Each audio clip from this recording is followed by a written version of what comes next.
Chapter 241, If You Can't Talk, You Can't Talk. A few days later, the diplomatic delegation from the United Government arrived at the space prison where Quintessa was being held. This prison had originally also played the role of a laboratory, undertaking quite heavy scientific research tasks. But after Quintessa had resurrected from her slumber and offered to negotiate with the United Government, a series of scientific research tasks surrounding Quintessa had all been temporarily suspended. Head Qianfian. The negotiation venue is ready. Qianfian's delegation had actually arrived near the space prison the day before, but they had rested for a day in the fleet near the prison before coming to the negotiations the next day refreshed. Qianfian walked at the front of the delegation, with the warden at his side to show him the way. Has Quintessa said anything in particular in the last few days? Qianfian was not at all standoffish, casually communicating with the warden about Quintessa. The warden shook his head after pondering for a few seconds. No. Just kept urging us to start negotiations as soon as possible, and said that she was leaving the galaxy. Qianfian nodded slightly. Leave the galaxy? If Quintessence really thought so, then the United Government would not have to worry that after releasing Quintessence would then turn around and take revenge on the United Government. The Creator Civilization may have already left the galaxy, and Quintessa wants to chase the Creator Civilization with her to another galaxy. The warden paused as he hesitantly said, That's my guess. I don't know if I'm right. Although Quintessa did not reveal the exact reason why she wanted to leave the galaxy, the United Government had not found any traces of the Creator Civilization in the galaxy, and the warden guessed that Quintessa wanted to leave the galaxy and return to the Creator Civilization. His guess was accurate. The Creator Civilization was indeed not in the galaxy at the moment, and Quintessa did intend to go in search of the Creator Civilization. Here we are. The warden stopped in front of a heavy metal door. He walked to stand beside it, and a conical pillar of light dangled down above his head. It enveloped him, and detected all of his biological information. After a few seconds, the column of light disappeared, and the metal door slowly opened inwards, with the sound of gears turning. This was the conference room that had been temporarily converted out, and it was very spacious. As soon as Qianfian walked in, he saw Quintessa behind the transparent glass. Quintessa's hands and feet were still bound, but she was floating in midair, which meant that all the various functions in her body were functioning normally. Qianfian was slightly puzzled. At this point, the warden spoke up to dispel his doubts. We have not been able to find a way to restrict Quintessa's abilities, but you do not need to worry about safety. This glass in front of you is specially made. 10 Quintessas would not be able to break it. Qianfian nodded. He wasn't actually worried about his safety. He had come to negotiate with Quintessence, and Quintessence had no reason to attack him. He just felt a little surprised by the fact that Quintessa was floating in midair, since there was artificial gravity in the space prison. The ability to fly. Qianfian realistically realized the difference between the Creator's civilization and the United Government, right down to the difference in the abilities possessed by the citizens. Earthlings couldn't float in midair on such a cloud. Even the nano-warriors would have to switch on the thrusters located in their limbs to counteract the pull of gravity. Not as if they were lying on the air like Quintessa. Qianfian pulled out a chair. He didn't rush to speak, but waited for all the other diplomats to take their seats under Quintessa's gaze before raising the microphone and saying the first words of this negotiation. Quintessa, we don't like to be looked down upon, and if you don't sit down, there's no need for us to enter into the negotiation. From the moment the diplomatic delegation entered the room, Quintessa scrutinized them with a haughty look, even more so as she floated in the sky and delayed landing, as if she wanted to negotiate from above. Quintessa could not put away her arrogance. She was a member of the Creator's civilization, galloping through the Milky Way for countless years. And although she was now captured by the humans, she was still proud in her heart, and was unwilling to communicate with the United Government on an equal footing. But Qianfian wasn't used to this problem with her at all. They were here to negotiate on Quintessa's freedom. If Quintessa didn't cooperate with the negotiations, then they wouldn't give Quintessa her freedom. This matter was very simple. When Quintessa knew how to respect the opponent who had taken her captive, this negotiation would be necessary to proceed. Humph. When Quintessa heard Qianfian's words, she became visibly upset and even snorted coldly. But she still slowly floated down and sat upright on the chair on the other side of the negotiation table. She despised humans, but was afraid that they would really not let her go.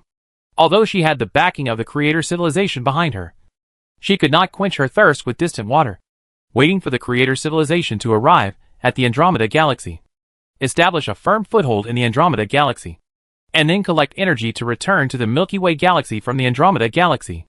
It would take at least 10,000 to 20,000 years, and by the time the creator civilization returned to the Milky Way to help her, she might have already been dismantled into lifeless parts by the United Government. Quintessentially, Quintessa clenched her left hand. When she had awakened, she had discovered that her left hand had disappeared, and had later heard that it had been taken away by the scientists of the United Government to do research, and that it was only after a strong protest that she finally got the hand back. Quintessa sighed inwardly. Man is a sword. I am a fish. It was imperative to get out of here, not to pose with the humans. And besides, she had no qualifications to pose. She was now a prisoner of the humans, and she'd be asking them to release her from here later. Good. Now we can start talking. Xianfian opened his briefcase and took out a piece of paper from it that was written all over the ancient Cybertronian language. This piece of paper was densely written. It was full of technologies that the United Government had demanded from Quintessa, most of which they had learned from Sentinel's mouth. Sentinel had been conducting archaeological campaigns on planet Cybertron for a long time, and knew many of the technologies mastered by the creator civilization. And as he himself was created by the creator civilization, he naturally knew more about it. There was also a part of speculation and compilation by the United Government. The United Government wasn't actually sure what technologies Quintessence had actually mastered, but the scientists of the United Government gave full play to their imaginations and prepared dozens of technologies that might exist in the creator civilization, ready to try and ask Quintessence for them. It was best if these technologies existed, and it didn't matter if they didn't. After all, it would have been a guess, such as the ultra-long-range space channel technology that could support river-class expeditions, and so on. The paper passed through an exchange box, and then came into Quintessa's hands. Quintessa saw the dense text on it, which was too much for one sheet of paper. So much so that it was even written on a thick pile. Simply deceptive. Quintessa was trembling with anger, and she could not wait to smash the glass with her head. And then were the diplomats of the United Government in a string, and banished them into the cold deep space of the universe. Chapter 242, If you don't want to let me go, just say so. Xianfian on the other side of the glass frankly stared at Quintessa. He did not have any psychological burden. Although he might not necessarily be the best diplomat of the United Government, he would meticulously complete the diplomatic mission given to him by the United Government. He silently assessed the difficulty of this mission through Quintessa's performance. Not easy. It did look like the demands made by the United Government this time were a bit harsh. And of course, it could not be ruled out that Quintessa was putting on a show to try to gain favorable conditions in the negotiations. But what about acting? Quintessa would at least have to agree to conditions above the bottom line of the United Government before she could leave this space prison. The United Government was a bit anxious, but not more so than Quintessa. Although the creator civilization was powerful, they were definitely not in the vicinity, because if they were nearby, there was no need for Quintessa to negotiate with the United Government. Waiting for them to fight over to free her would be fine. Water from afar could not quench the thirst of the near, and the United Government held the initiative to negotiate no matter what. I heard that you have lived for tens of thousands of years? Xianfian's tone was slow and methodical. He wasn't the least bit disturbed by Quintessa's angry eyes, but said calmly, as a long-lived eldritch species, you're doing worse than I thought. Quintessa snorted coldly. Tens of thousands of years? I've lived for millions of years. But Quintessa didn't argue with Xianfian about her age. She took a deep breath and slowly placed the stack of paper in her hand that was filled with greed onto the table. Impossible. I can't give you that much. Quintessa bluntly offered her refusal. Just kidding. Do you want to see what you have written on the paper? Artificial black holes. Two-way foils. Space-time jumps. Artificial micro-universes. Neutron war-star projects. Causal rate strikes. Did you guys make a wish on me? What kind of technology is on this list? Why don't you just ask me to give you a button that can destroy the universe? If you don't want to let me go, just say so. Don't do that. In that case, there's no point in talking. Xianfian closed the laptop he had just opened and sighed as he stood up, taking the other diplomats with him towards the door. Wait! Quintessa was a bit annoyed as she slapped the table hard. I've never heard of these technologies you want. She was a bit puzzled as to how the United Government came up with these technologies. Some of them, The creator civilization had never even thought of them. So much so that she even had a feeling of enlightenment when she saw the names of certain technologies. The current human race was indeed unfathomable. Qianfian twisted his head to look at her. It's not all unheard of. Is it? Although Qianfian was not a scientist, he knew that at least half of the names of the technologies on the list were provided by the Sentinel. And Quintessa must have possessed this part of the technology. He spoke slowly. We can talk about this part. I hope you won't let us down. Okay. Talk about this part. Quintessa stared straight at Qianfian. But Qianfian stayed where he was. And other than turning to face her, he did not have any intention of sitting down to continue the negotiations. What's wrong with you? Quintessa's brows were furrowed. Qianfian took a deep breath. Before the negotiations officially begin, you must at least let us see your sincerity. Quintessa understood that this was asking for a deposit from her. Her face changed for a moment. Damn humans. Greedy humans. Sinister humans. Short-sighted humans. Damn humans. Quintessa cursed the united government in her mind. No sincerity? Qianfian shook his head. Lady Quintessa, we can all still be standing here waiting for you. Quintessa clenched her teeth hard to vent her inner dissatisfaction, then picked up the united government's pile of paper filled with greed from the table. Quickly skimming and sifting through it, she was looking for a few technologies that weren't very high-tech. As a deposit to the united government, seed technology for creating deformed metals, computer algorithms for making machinery intelligent, space gate technology used by the creator civilization, stellar energy extraction technology mastered by the creator civilization. Quintessa picked out 4 of the more basic technologies from the united government's pile of paper, then removed a silver-gray scale from her body and tucked it into the exchange box beneath the glass. This scale has what you want on it. Let the shapeshifter interpret it for you, she said reluctantly, although she was prepared to hand over the technology to the united government before the negotiations. She still had a bad taste in her mouth when this actually happened. This was a technology that the creator civilization had worked so hard to research. And as a result, now because of her, the united government could take these technologies away with just a few words. Qianfian returned to the table and sat down. He took out Quintessence's scale from the exchange box and handed it over to the scientist beside him with 2 glowing eyes. Examine this scale and notify me immediately if you have any news, Qianfian earnestly instructed. His voice was not small, and he did not avoid Quintessa in the slightest. After confirming that there is something we want on it, the negotiations will continue. Quintessa's face was hard to look at, while the united government scientists gleefully took away her scales. Lady Quintessa, the negotiations are going to be suspended for a while. We want to make sure that you are truly sincere and not fooling us. Qianfian had a broad smile on his face as he smiled at Quintessa. Until then, we can talk about something else. Anything. Quintessa's eyes clouded. I have nothing to talk about with you guys. Lady Quintessa, may I ask why you are attacking us? Qianfian asked suspiciously. According to our records, you don't seem to possess much combat power. Quintessa's combat power was very average, but very confident. It was because of this confidence that the united government got the chance to capture her, and the chance to sit here and discuss with her how to redeem herself with technology. Humph. Quintessa grunted heavily. We created the Transformers. In my heart, the Transformers are my children. You enslaved my children. It is only right that I take revenge on you. But this matter has already passed. I don't care about the Transformers anymore. You guys can enslave them as much as you want. Quintessa had already looked away at the moment.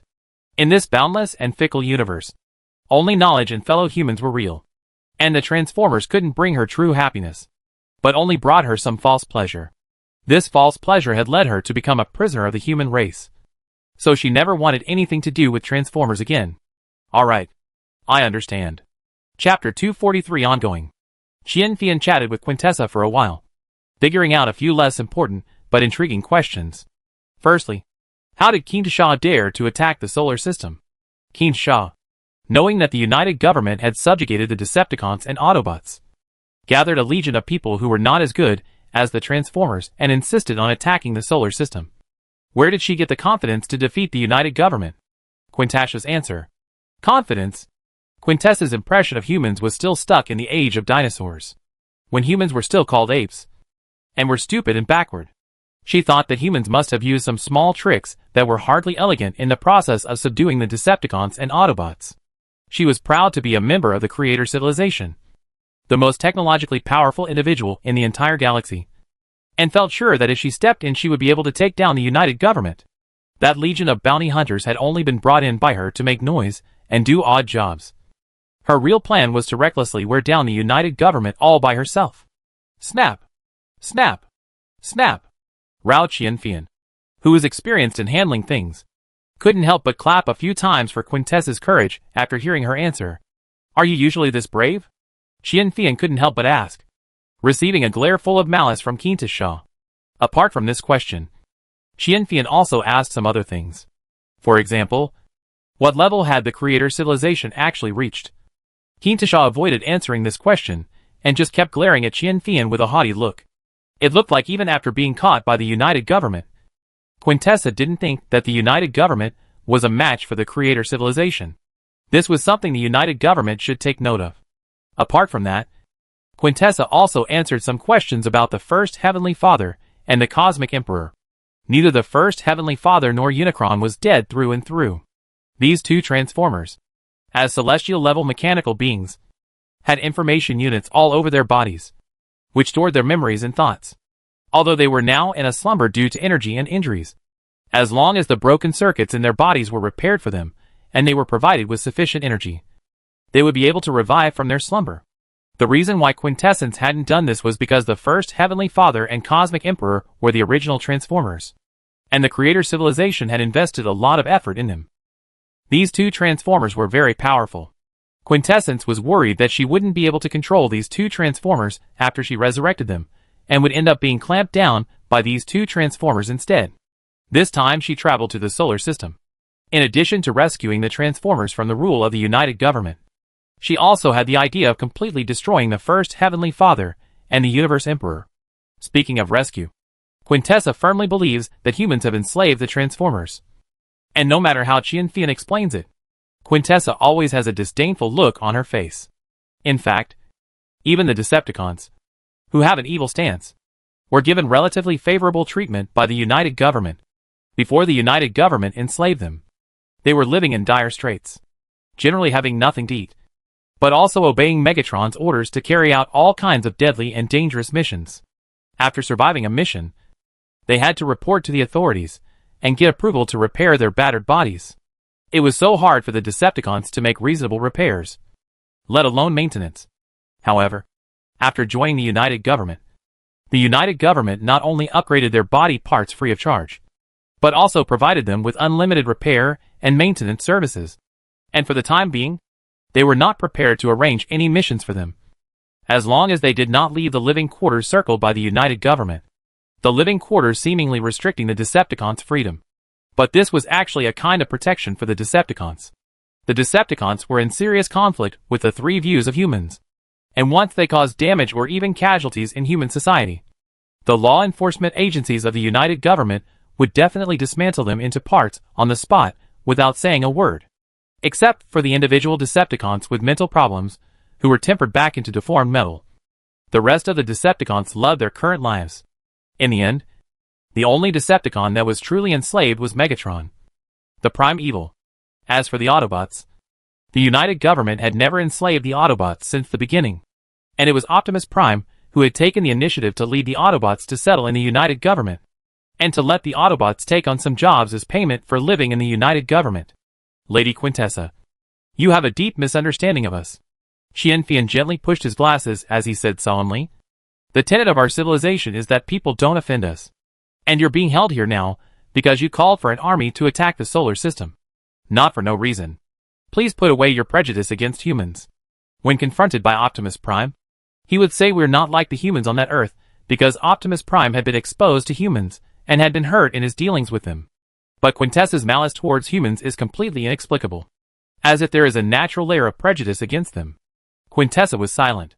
Qianfian lost interest in Quintessa at this point, as he had asked all the questions he wanted to ask, and he reviewed the notes in his notebook, pondering whether there was any need for additional questions. After a few minutes, the scientist who had left with the scales returned. We verified it in the lab. Moss provided help with the algorithms. And the 4 techniques provided by Quintessa are all feasible and explained in great detail. The scientist whispered beside Qianfian's ear. Tough on you. Qianfian nodded slightly and turned his gaze to Quintessa. Lady Quintessa. Our negotiations can officially begin. Quintessa was instantly refreshed. We've actually heard of the creator civilization for a long time. It's just unfortunate that the first contact happened under these circumstances. Qianfian's expression was very sincere as he said earnestly. We agreed to exchange our technology for your freedom. But you also have to understand that your crime cannot be offset by just a few pieces of technology. After all, you launched your attack with the attitude of annihilating humanity. If it wasn't for our own superior strength, human civilization would have been removed from the galaxy by now. Qianfian's words were without any element of exaggeration, thanks to the United Government's rigid strength. Otherwise, facing the legion of bounty hunters formed by Quintessa, even the protagonist group in the original film couldn't have a good time. Because in the film, Quintessa only gathered a very small number of bounty hunters, and the airship was only the one in confinement. Even then, Quintessa almost completed the plan. This time, on the other hand, Quintessa had gathered all the famous bounty hunters in the galaxy, and the main group of protagonists in the original film simply wasn't enough in this situation. If it wasn't for the United Government destroying Quintessa's legion of bounty hunters and capturing Quintessa herself, Quintessa would have destroyed the Earth by now and buried human civilization in the mass grave of history. So you want to redeem yourself? It's not going to be easy. You have to be prepared for that. Chapter 244 Greed? Qianfian gave Quintessence a smirking expression. Looking at Quintessence felt hairy inside. First of all, the technology from page 5 to page 107. We want it all. This part of the technology was proposed by Sentinel Sky Enemy. Sentinel discovered these technologies from Yuanshi Tianzun during his protective excavation of Yuanshi Tianzun. And some of the technologies he couldn't describe clearly, so he brought the experts from the United Government to the field to inspect them again. This part of the technology was something the creator civilization must have mastered. And Quintessence could see what it was. How much? Quintessa's face darkened. From page 5 to page 107, the United Government's paper was standard A4, with 9 columns and 24 rows on each page. And from page 5 to page 107, there were 103 pages, which added up to 22,248 technologies. 22,248. This was simply a lion's share. Impossible. Absolutely impossible. Quintessa gritted her teeth in anger. Although she had expected that the humans wouldn't let her go easily, she didn't expect the humans to be so greedy. This was more than 20,000 technologies.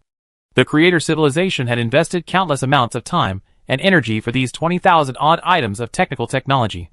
And if it was handed over to the United Government, it would all of a sudden shorten the United Government's civilization for tens of thousands of years, or even hundreds of thousands of years. This would pose a great threat to the creator civilization. Lady Quintessence, do you feel that your freedom is no match for these technologies? Qianfian's face didn't change as he said nonchalantly. These technologies were all found in the first Heavenly Father. They shouldn't be anything to your creator civilization. Besides, these are things you mastered a long time ago. It was impossible for the creator civilization to apply all the technologies they had mastered to the origin Heavenly Creator. And the origin Heavenly Creator was created by the creator civilization at least hundreds of thousands of years ago. And now that hundreds of thousands of years had passed, the creator civilization must have iterated these technologies. In any case, these technologies were to be obtained in their entirety. Qianfian didn't want to hold up too much time on these technologies that the creator civilization had most likely already eliminated. His focus was to get his hands on the advanced technologies that the creator civilization now held. My freedom is certainly priceless. Quintessa continuously took deep breaths while activating the cooling device in her body to lower her body temperature that had risen due to her anger. You guys are already very powerful. How do I know that if I give you these technologies? How do I know that you won't use them to attack my civilization? Quintessa hadn't been able to figure out the United Government until now. She had only seen the water droplet detector once, and hadn't been able to figure out how it worked. She didn't know how powerful the United Government really was. She was worried that the United Government would become a great danger to the creator civilization after obtaining these technologies. That would make her a sinner of the civilization. Instead of that, she would rather be imprisoned by the United Government until her compatriots came back from the fairy galaxy to save her. Lady Quintessence, Your worries are completely superfluous. Qianfian shook his head as he spread his hands out in a sincere expression. We are a well-intentioned civilization that never actively makes enemies. Although the United Government had successively erupted into conflict with Avatar's Earth government, the Trinities, the Herald Civilization, the Transformers, and the Quintessence, none of them fought back in self-defense and never took the initiative to start a war. Not to stir up trouble, and not to be afraid of trouble. This is the true portrayal of the United Government when dealing with interstellar diplomatic relations. Huh? For Qianfian's words, Quintessa did not believe a single word. A benevolent civilization? Her creator civilization was already considered one of the more well-intentioned civilizations in the universe, doing nothing after getting the power to rule the galaxy. Just quietly doing their own scientific research and watching the ebb and flow of the galaxy. But in the end, in order to travel to the Andromeda galaxy, tens of thousands of stars were drained, cutting off the possibility of life in those galaxies? Good intentions? Just too much trouble and not enough profit.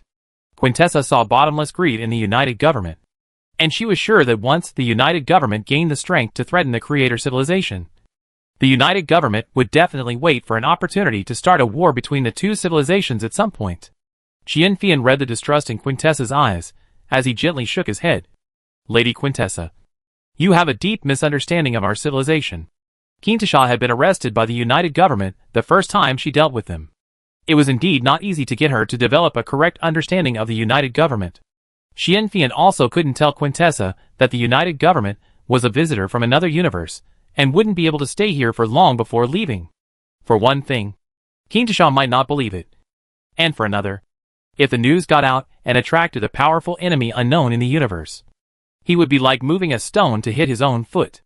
Lady Quintessa, frankly speaking, we are imperative to these technologies, so there is no room for discussion in this regard. Qianfian closed the notebook in his hand as he said sincerely, although the technologies we are claiming are many, they were all used by you hundreds of thousands of years ago, or even longer. Their value to you is actually not that high. If you are unable to make a decision, you can contact your civilization again and ask for their opinion, to see if they really value your freedom. Quintessa froze. Qianfian stood up and left the room with the other diplomats. As he walked to the door, Qianfian paused for a moment. He turned his head to Quintessa and said, we will stay here until there is an outcome to this negotiation. But we won't stay here forever. If you want to regain your freedom, contact your civilization as soon as possible and seize the time to discuss the demand we just made. We have other demands besides this one, and we don't want to waste too much time in the simplest of places. Notify me after you have the results. After saying that, Qianfian raised his head and left, leaving Quintessa alone to stare at the empty doorway in a daze. Thud. Quintessa clenched her fists and ruthlessly smashed the glass in front of her. But the glass did not produce any other changes, much less cracks, other than a muffled sound. Greedy monkey. Quintessa's eyes clouded over. She would love to be free, but she couldn't take it upon herself to hand over so much technology to the Combine. She couldn't make the call on this one. She had to consult civilization. Slowly she lowered her head. Her thoughts quietly sank into the space of her consciousness. And once again, she sent a distress signal towards the creator civilization. Quintessa, are your negotiations not going well? Chapter 245 Investment? Not going well. More than not going well. Quintessa's mood was terrible. She said dejectedly, humans are too greedy. They demanded more than 20,000 technologies from me in one breath. And that's only one of their demands. The others haven't been told to me yet. If the humans only had this one demand, Quintessa might still have the heart to fight for herself. But this was only one of the many demands. And there were others behind the promise of this one. More importantly, in Qianfian's mouth, these 20,000 odd technologies were the simplest request. God knows how harsh the other requirements were. Quintessa was now very lost. She felt that there was almost no possibility for her to regain her freedom before her compatriots returned to the galaxy, because there was no way that her compatriots would give these technologies to humans. It was impossible to be more generous, as it was a matter of civilization's survival. Over 20,000 technologies? Quintessa's compatriot was a bit surprised. He queried, do you have these technologies? How did you tell them? I do. These are the same technologies we used when we made the first Heavenly Father. Quintessa let out a long sigh as she surmised. The humans probably dug the Sentinel out from inside planet Cybertron, and then worked on the Sentinel for a while. The United Government had subdued Sentinel, and had indirectly studied the first Heavenly Father. Give it to them. Quintessa froze. She stayed for 2 seconds before responding. What did you say? Give them the technology. It was all a long time ago. We've had better for a long time. Quintessa's compatriot laughed softly, as he said lightly. We've also had a technological explosion recently, with major breakthroughs in all fields. But? Quintessa hesitated a bit. What if humans borrowed our technology, and also had a technological explosion, and gained the ability to threaten us? Quintessa longed for freedom. But she didn't want humanity to become a threat to the Creator civilization. There's no need to worry. The technology on the Genestealers is many generations old, and can't threaten us. As for the technological explosion, Quintessa's compatriot suddenly fell silent for 2 seconds. And when she spoke out again, her tone became incredibly grave. Although we haven't entered the fairy galaxy yet, we are certain that the interior of the fairy galaxy is very dangerous. The shortest path between the Milky Way and the Andromeda galaxy was certain. And for countless years, galactic civilizations heading to the Andromeda galaxy had passed through this path. And the Creator civilization had discovered many civilization relics along the path. And the creators of these relics were all unaccounted for after arriving in the Andromeda galaxy. This is clearly not normal. The Creator civilization has smelled danger. But they are not prepared to stop there, or turn around and return. Because they want to pursue the truth in the universe. If humanity is able to come to the fairy galaxy in the future, as a civilization that also comes from the Milky Way, we would be natural allies. From this perspective, it would be beneficial to us for them to become stronger. Speaking here, Quintessa's compatriot's words changed, revealing an incomparably strong confidence. Besides, it's impossible for them to surpass us even if they become stronger. We're much older than them, and have already completed a technological explosion at a much higher level. Quintessa pursed her lips, her heart suddenly a little confused. Humans? Natural allies? Quintessa, give them these backward technologies that have been eliminated by us. But tell them that this is our investment in humanity. Quintessa's compatriot said very seriously. We look forward to the day when humans can come to the fairy galaxy and fight alongside us. I see. Quintessa nodded with a seemingly understanding expression. Not only did her compatriots not object to her handing over her technology to the humans, they encouraged her to do so, and were interested in improving relations with them. Is the fairy galaxy dangerous? She asked worriedly. Will you guys? She was about to say something. Don't worry, Quintessa. Quintessa's compatriot replied with a smile. We examined the ruins we found along the way. The civilizations that left behind the ruins are not as powerful as us. We are confident that we will be able to gain a foothold in the fairy galaxy. The Creator civilization was not mindlessly advancing. They would examine the technological level of the civilization's ruins as they found them. And they noticed that some of the ruins were comparable to them before the technological explosion. But that was all. After the technological explosion had occurred, they had left those civilizations far behind. Continue the negotiations. Quintessa's compatriot continued. If the humans come up with any more demands that you can't decide on, you will come and ask us. We will support you to the fullest extent. Listening to the warm words of her compatriot, intense emotion welled up in Quintessa's heart. In the next second, her consciousness returned to reality. Let the negotiations continue. She calmly looked at the jailer guarding her. A few minutes later, Qianfian returned to the long table. Lady Quintessence. Qianfian smiled as he locked eyes with Quintessa. And he inquired in a gentle tone. How is it? Your civilization has agreed to our demands? Quintessa slowly nodded her head. At this moment, seeing Qianfian once again, the irritation and pressure in her heart was gone, replaced by trust in her compatriots. Those techniques you requested, we can provide them. Quintessence paused for a moment, then continued word for word. But these technologies are not as my ransom, but as our civilization's investment in you. Investment? Qianfian was slightly stunned. After experiencing several universes, this was the first time he had heard of another civilization wanting to invest in the United Government. And there was a sense of novelty. Interesting statement. But why? Qianfian turned slightly sideways, revealing a washed-out expression. What do you want from us in return for investing in us? We recognize your strength and potential. Quintessa stared straight at Qianfian's face as she said in a serious tone. As long as you don't have civil unrest. Sooner or later, You will have to leave the Milky Way galaxy and head to the Fairy Galaxy, which is the closest to the Milky Way galaxy. At that time, hopefully, our two civilizations can become allies and work together to fight the threats in the Fairy Galaxy. Although Quintessa disliked humans, she also acknowledged that humans were indeed different from other civilizations, with the possibility of becoming the next galactic overlord, and did have the opportunity to travel to the Fairy Galaxy to provide assistance to her civilization. Qianfian nodded slowly. I understand. Please wait. He flipped a switch on his headset and whispered. The Creator Civilization has offered to invest in us in exchange for an alliance when we arrive in the Fairy Galaxy at a later date. Yes. After a few minutes, he looked up and smiled at Quintessa. This investment. We accept? Chapter 246, a deal? How much can you guys give? The United Government had no objections to Quintessa's offer, because the United Government had no intention of traveling to the Fairy Galaxy. They wouldn't stay in the Transformers universe for too long. So this investment was the equivalent of whoring for nothing. And who doesn't like whoring for nothing? If we ever travel to the Fairy Galaxy, we will prioritize our alliance with your civilization. Qianfian spoke in a serious manner, even though he knew that the odds were that this promise would not be honored. But there was no guarantee that it wouldn't come out as an eventuality.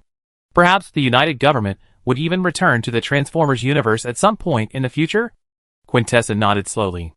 Her mood was a little apprehensive as she inquired. We've satisfied you with this request. What more do you need to do to set me free? The United Government's first demand was a lion's share of the price. And she was worried that the United Government's second demand was even more exaggerated.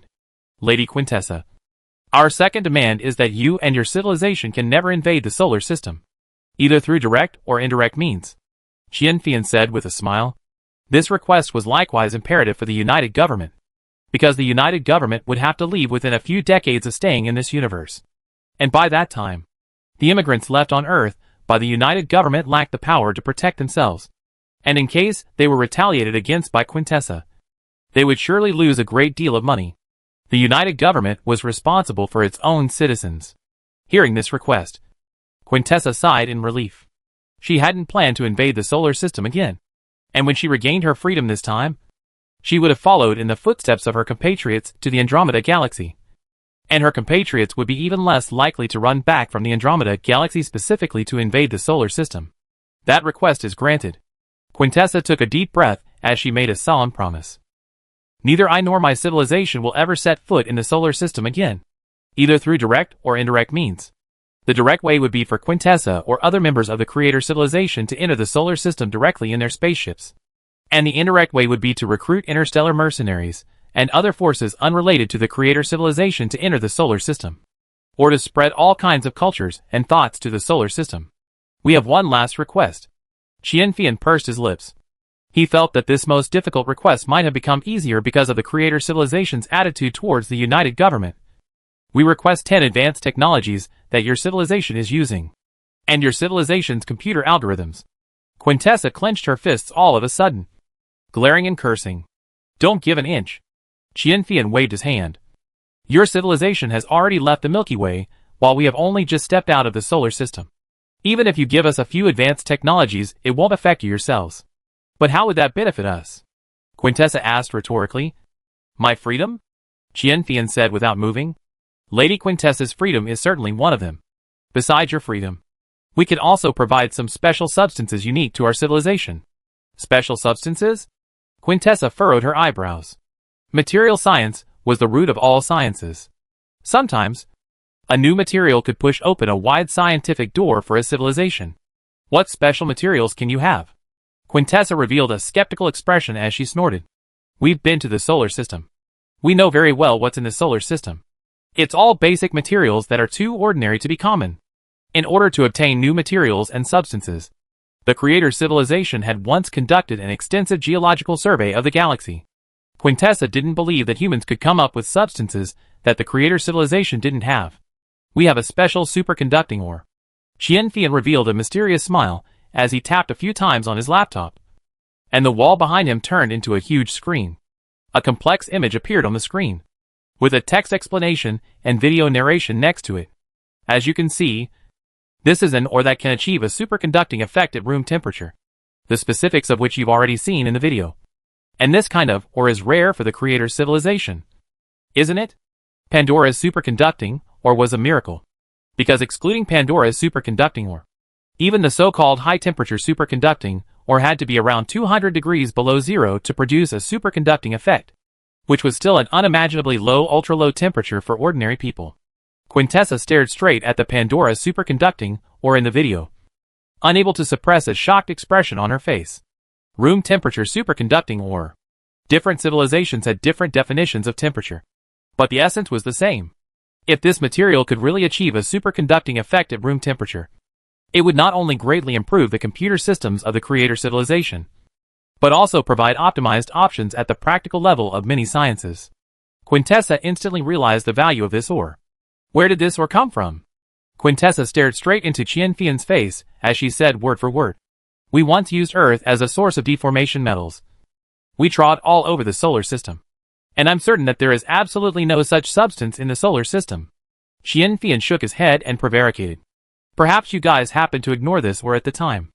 That's impossible. Quintessence paused for a moment. Knowing that Qianfian would not tell her the true source of this ore, she asked bluntly, this or how much of this ore are you prepared to provide us with? Although the creator civilization did not have a large population, there were many mechanical creatures of all types. To upgrade these mechanical creations uniformly, and to set aside the amount for future use, a few 100 million tons would definitely not be enough. Although this also depended on the density of this ore, the demand of the creator civilization was definitely a large number. Qianfian raised a finger. 100 million tons? Quintessa furrowed her brows. It's too little. It's simply not enough. Qianfian froze for a moment. He didn't expect Quintessa to open her mouth with 100 million tons, which made him a little embarrassed to know the actual number. You guessed too much. Qianfian shook his head. We can't give you that much. Not even 100 million tons? Quintessa's mood sank as she thought to herself that humans were truly a race of unmitigated greed, even trading advanced technology from other civilizations so miserly. She stared at Qianfian's upraised finger and softly tried. 10 million tons? Qianfian shook his head. 1 million tons? Quintessa's eyebrows twisted into twists. What can a million tons do? I'm afraid that 1 million tons wouldn't even be enough to upgrade our civilization's computers once. So it seems that we need to study the microstructure of this ore and find a way to produce it artificially. At this time, Qianfian shook his head again. Quintessa froze for a moment. She stared at Qianfian with a cannibalistic gaze, her tone full of unbelievable flavor. Are you guys serious? Not even 1 million tons? Chapter 247 Lost Link. You guys don't go too far. Quintessence couldn't bear it anymore and growled at Qianfian through the glass. Room temperature superconducting ore is good, but it has to be in a certain quantity. You guys wouldn't just want to give 100,000 tons, right? What is 100,000 tons enough for? You want to exchange 100,000 tons of room temperature superconducting ore for the wisdom crystals of our civilization for billions of years? Are you guys dreaming? Quintessa was enraged. She had long sensed the greed of humans, but she did not expect them to be able to be greedy to this extent. 100,000 tons of room temperature superconducting ore. It was true that room temperature superconducting ores were very useful, able to make many of the disciplines of the creator civilization 100 feet further. But this was based on a sufficiently large amount of room temperature superconducting ores. If the United Government could only provide a tiny bit of room temperature superconducting ore, which would be gone after a couple of random uses, then it wouldn't mean much to the creator civilization.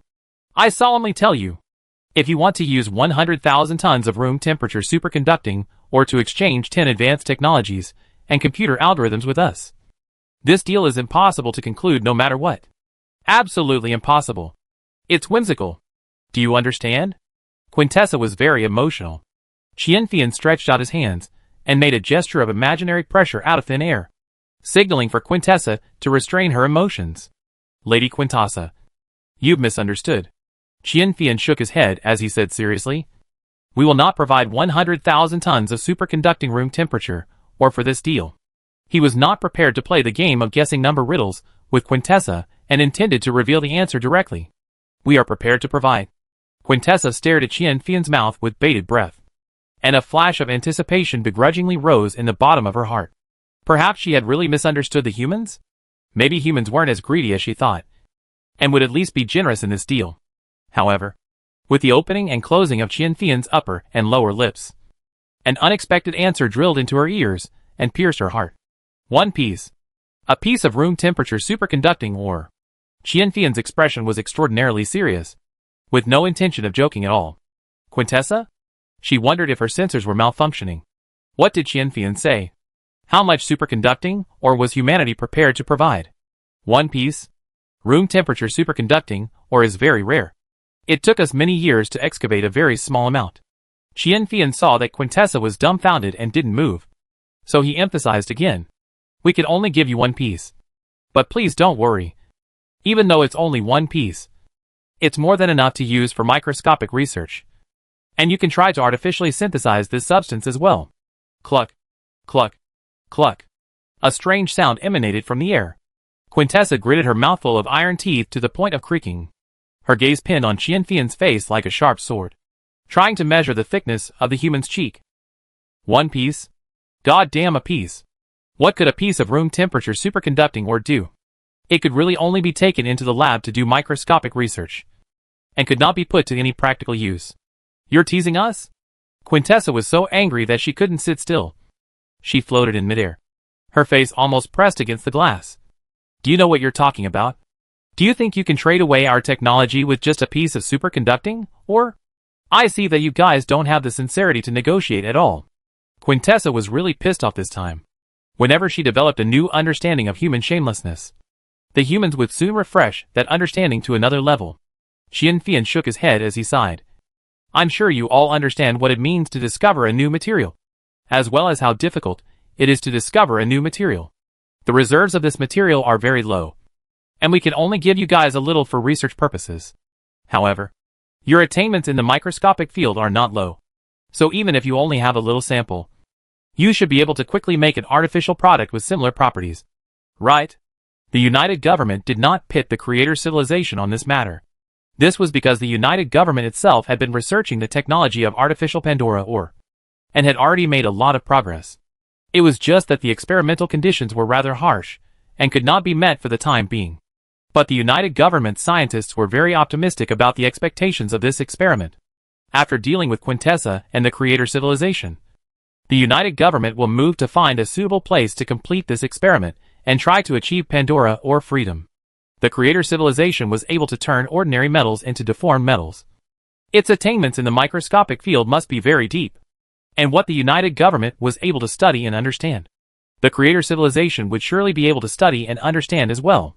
We will not only provide you with samples, we will also tell you the natural formation method of this ore. And we believe that you can achieve artificial production with your own strength. Qianfian flashed a smile at Quintessa.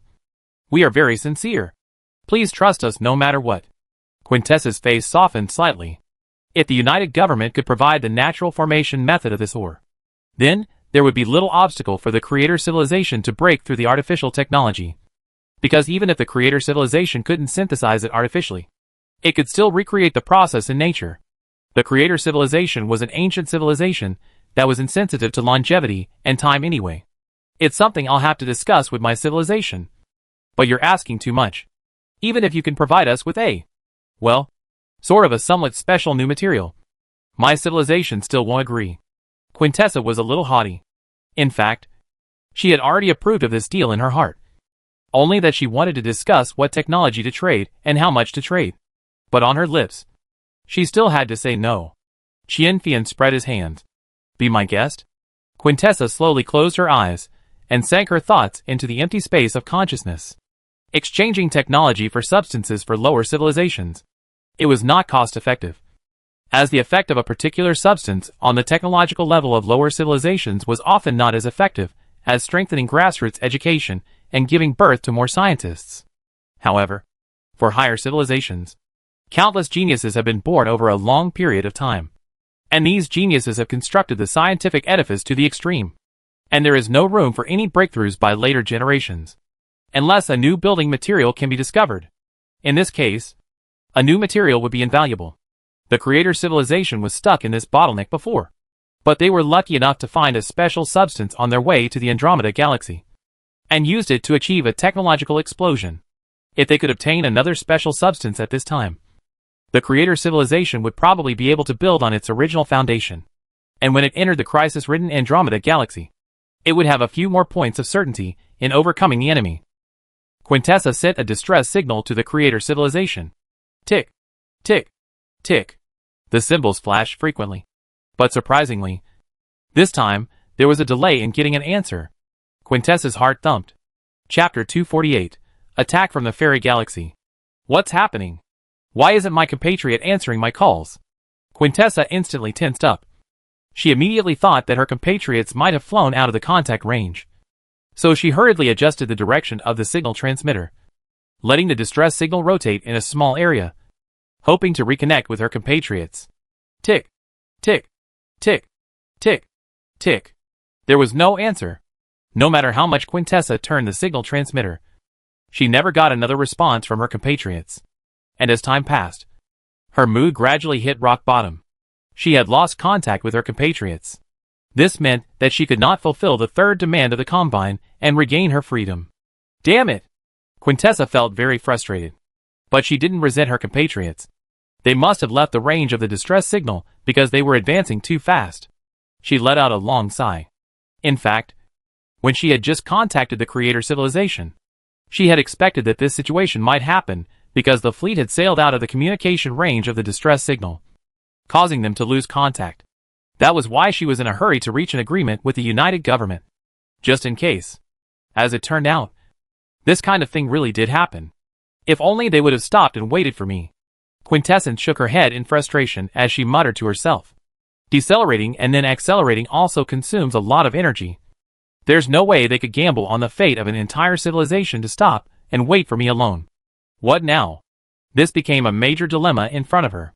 Terminate the deal? No. Not only should the deal not be terminated, it should continue. And it must be completed.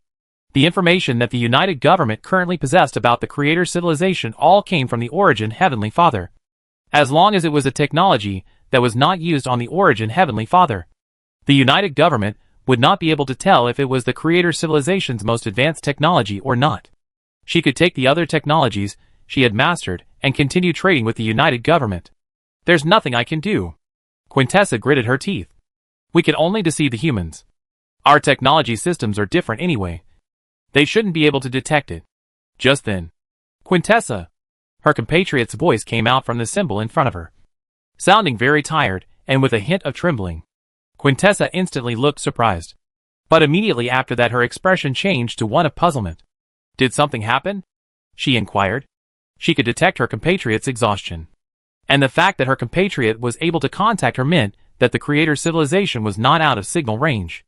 But if it wasn't out of signal range, why didn't the compatriot answer her communication request just now? Something wrong with the signal itself? Or maybe? Quintessa suddenly had a bad feeling. Quintessa, there's been some kind of accident on our side. Quintessa's compatriot's voice was very tired, and his mental state seemed to be poor. A blue light flew in from the fairy galaxy, and we were hit. His voice even became hoarse. What? Quintessa was shocked. She felt incomprehensible. Aren't you hundreds of thousands of light years away from the fairy galaxy? How could the civilization of the fairy galaxy have spotted you from such a distance and hit you with precision? Have there been casualties? Quintessa was very nervous. Quintessa's compatriot was silent for 2 seconds, then whispered, This blue light is moving at 60 times the speed of light. Quintessa froze. 60 times the speed of light. Wasn't that the speed at which the creator civilization's fleet was moving? They met right in the middle of their voyage. If that mass of blue light had maintained 60 times the speed of light while moving, that would mean that the unknown civilization in the Andromeda galaxy had launched this strike against the creator civilization 10,000 years ago, when it had just sailed out of the galaxy. The other party was able to gain insight into what was happening 1,200,000 light years away, and was also able to accurately calculate the creator civilization's trajectory, ultimately allowing their attack to accurately hit the creator civilization. Thinking about this, Quintessa was creeped out. We haven't found any casualties yet, but all of us are exhausted. Quintessa's compatriot sighed, then said listlessly, Exhaustion, we haven't felt this way for a long time. At first, we thought we had been hit by a virus. But then we checked the databases and learned that this symptom is called exhaustion. Ever since the members of the creator civilization had transformed themselves into mechanical bodies. Exhaustion. a negative feeling only found in flesh and blood, had parted ways with them. After countless years, they had miraculously picked up this feeling after experiencing an assault of blue light. But there was no doubt that it wasn't good. Mechanical bodies weren't supposed to feel tired, and the creator civilization had conducted systematic checks. But none of them had found the source of this tiredness. And they were in perfect health. We didn't answer your communication just now because the Juggernaut demanded that everyone undergo a medical checkup immediately. And we've just returned from the examination room. Quintessence's compatriot explained to Quintessence the reason why she didn't answer the communication earlier. I see. Quintessa nodded slowly. She was very worried, but she was too far away from her civilization to do anything. Tell us about yourself. Quintessa. Quintessa's compatriot fought back her fatigue and was mildly concerned. Are you contacting us because you're making progress in your negotiations again? Quintessa nodded and told her compatriot about the new demands of the United Government. They're right. Even if they make an enemy of us after they get our technology, it will be a long time from now, when we'll already have stronger and more advanced technology. After learning that the United Government coveted the latest technology of the creator civilization, Quintessence's compatriots did not gnash their teeth in anger as Quintessence had done, but instead agreed with the United Government's idea. We are now in need of a superconducting material that can operate at temperatures above zero. Once we get this material, many of our scientific ideas can fall into place, which will greatly enhance our strength. Quintessa, bring this material here. As for the 10 technologies and computer algorithms requested by the humans, we can give them the computer algorithms of the previous generation, as well as 10 technologies that have nothing to do with weapons. I believe these are enough to redeem your freedom. As the words fell from her lips, Quintessa felt a massive stream of information enter her mind, entering so quickly and roughly that it seemed to stretch her body out. Quintessa stiffened in a mortar and pestle until this flow of information was transmitted. And then she breathed a long sigh of relief, as if she were deflated. She felt a great deal of trepidation. Go on. Redeem your freedom with these. We'll be waiting for you in the fairy galaxy. Quintessa's compatriot hurriedly closed the communication, as if she had some other pressing matter to attend to. Chapter 249 Oblivion. At this moment, Quintessa's heart warmed.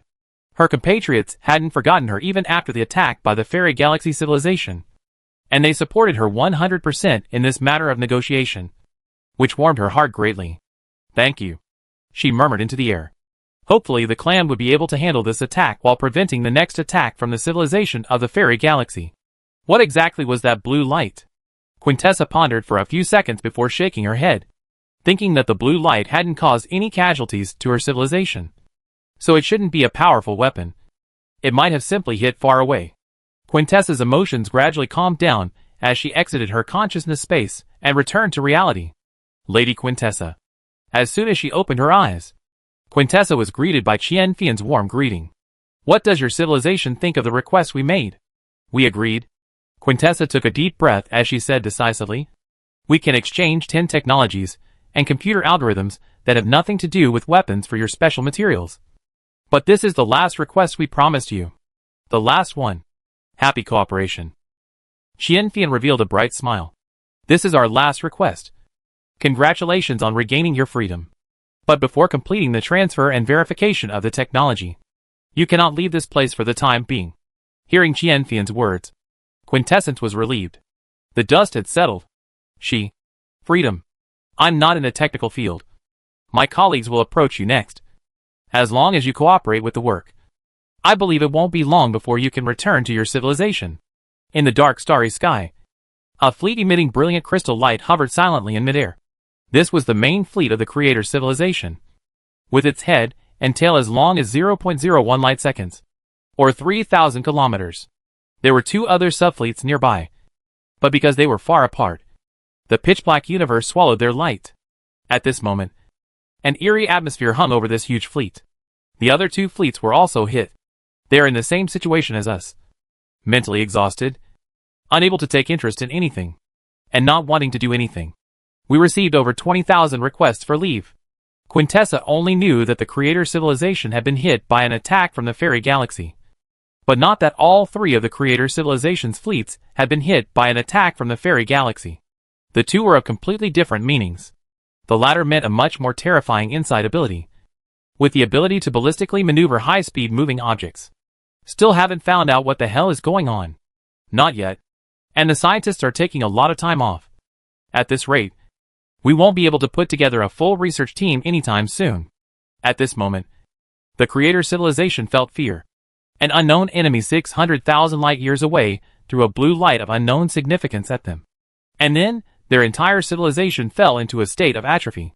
If this particular mental state could not be lifted, not to mention exploring the truth of the universe and the Andromeda galaxy, even the possibility of continuing this journey became a question mark. Führer. What's wrong? What do you want to say? I can't hold on any longer. I would like to ask you for a half-day's leave. I promise to come back and report after half a day. The Führer of the creator civilization was a male whose physique was a circle taller than Quintessa's. His body was semi-transparent, emitting a hazy glow as if he was a god who had stepped out of an ancient myth.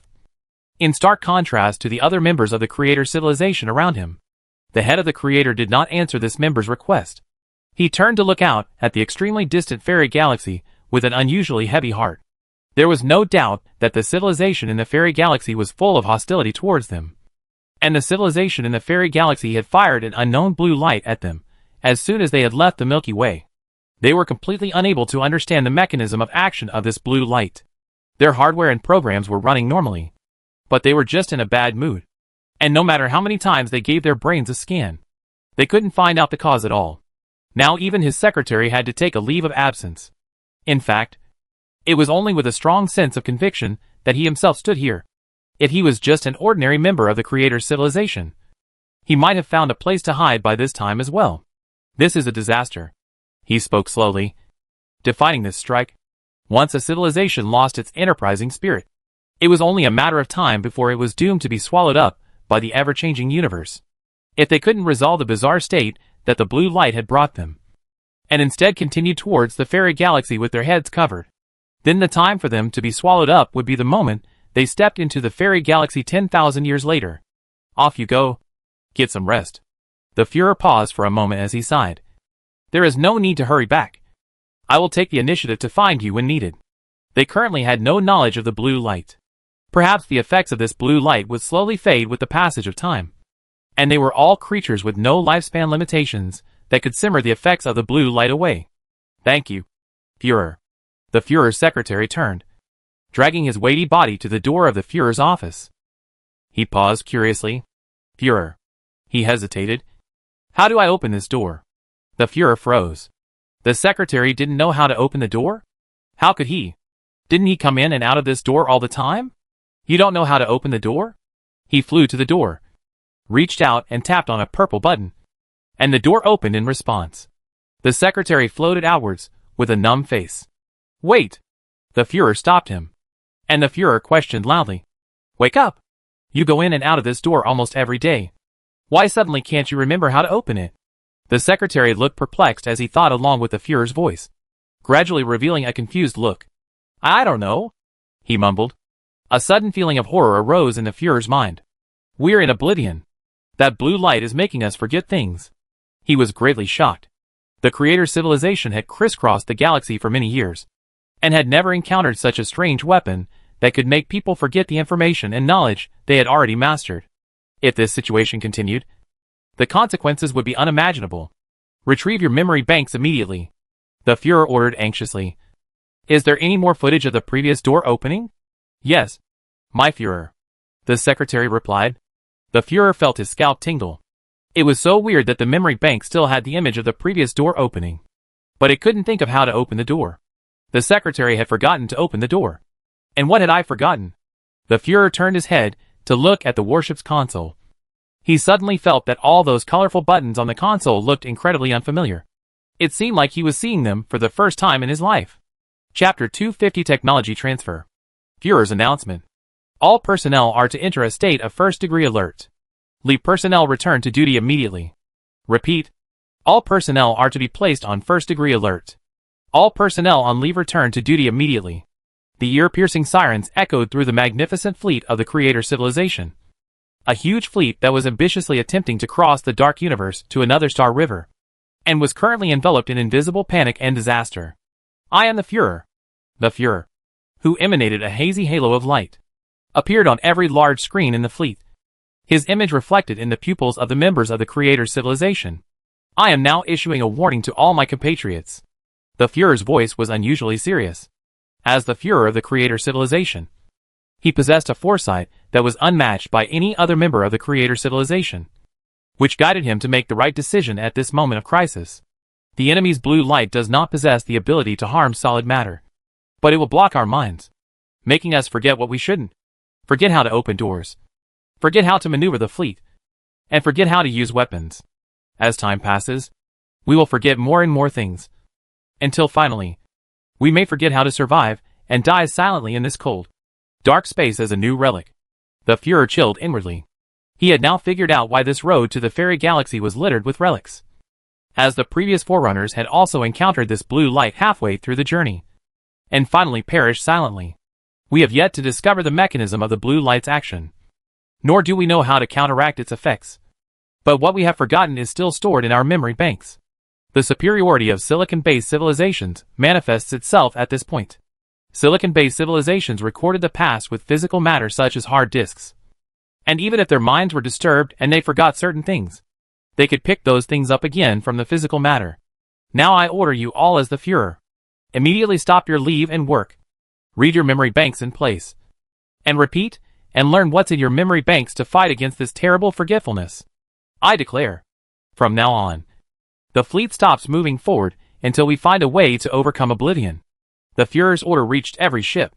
However, not all members of the Creator obeyed the Führer's orders.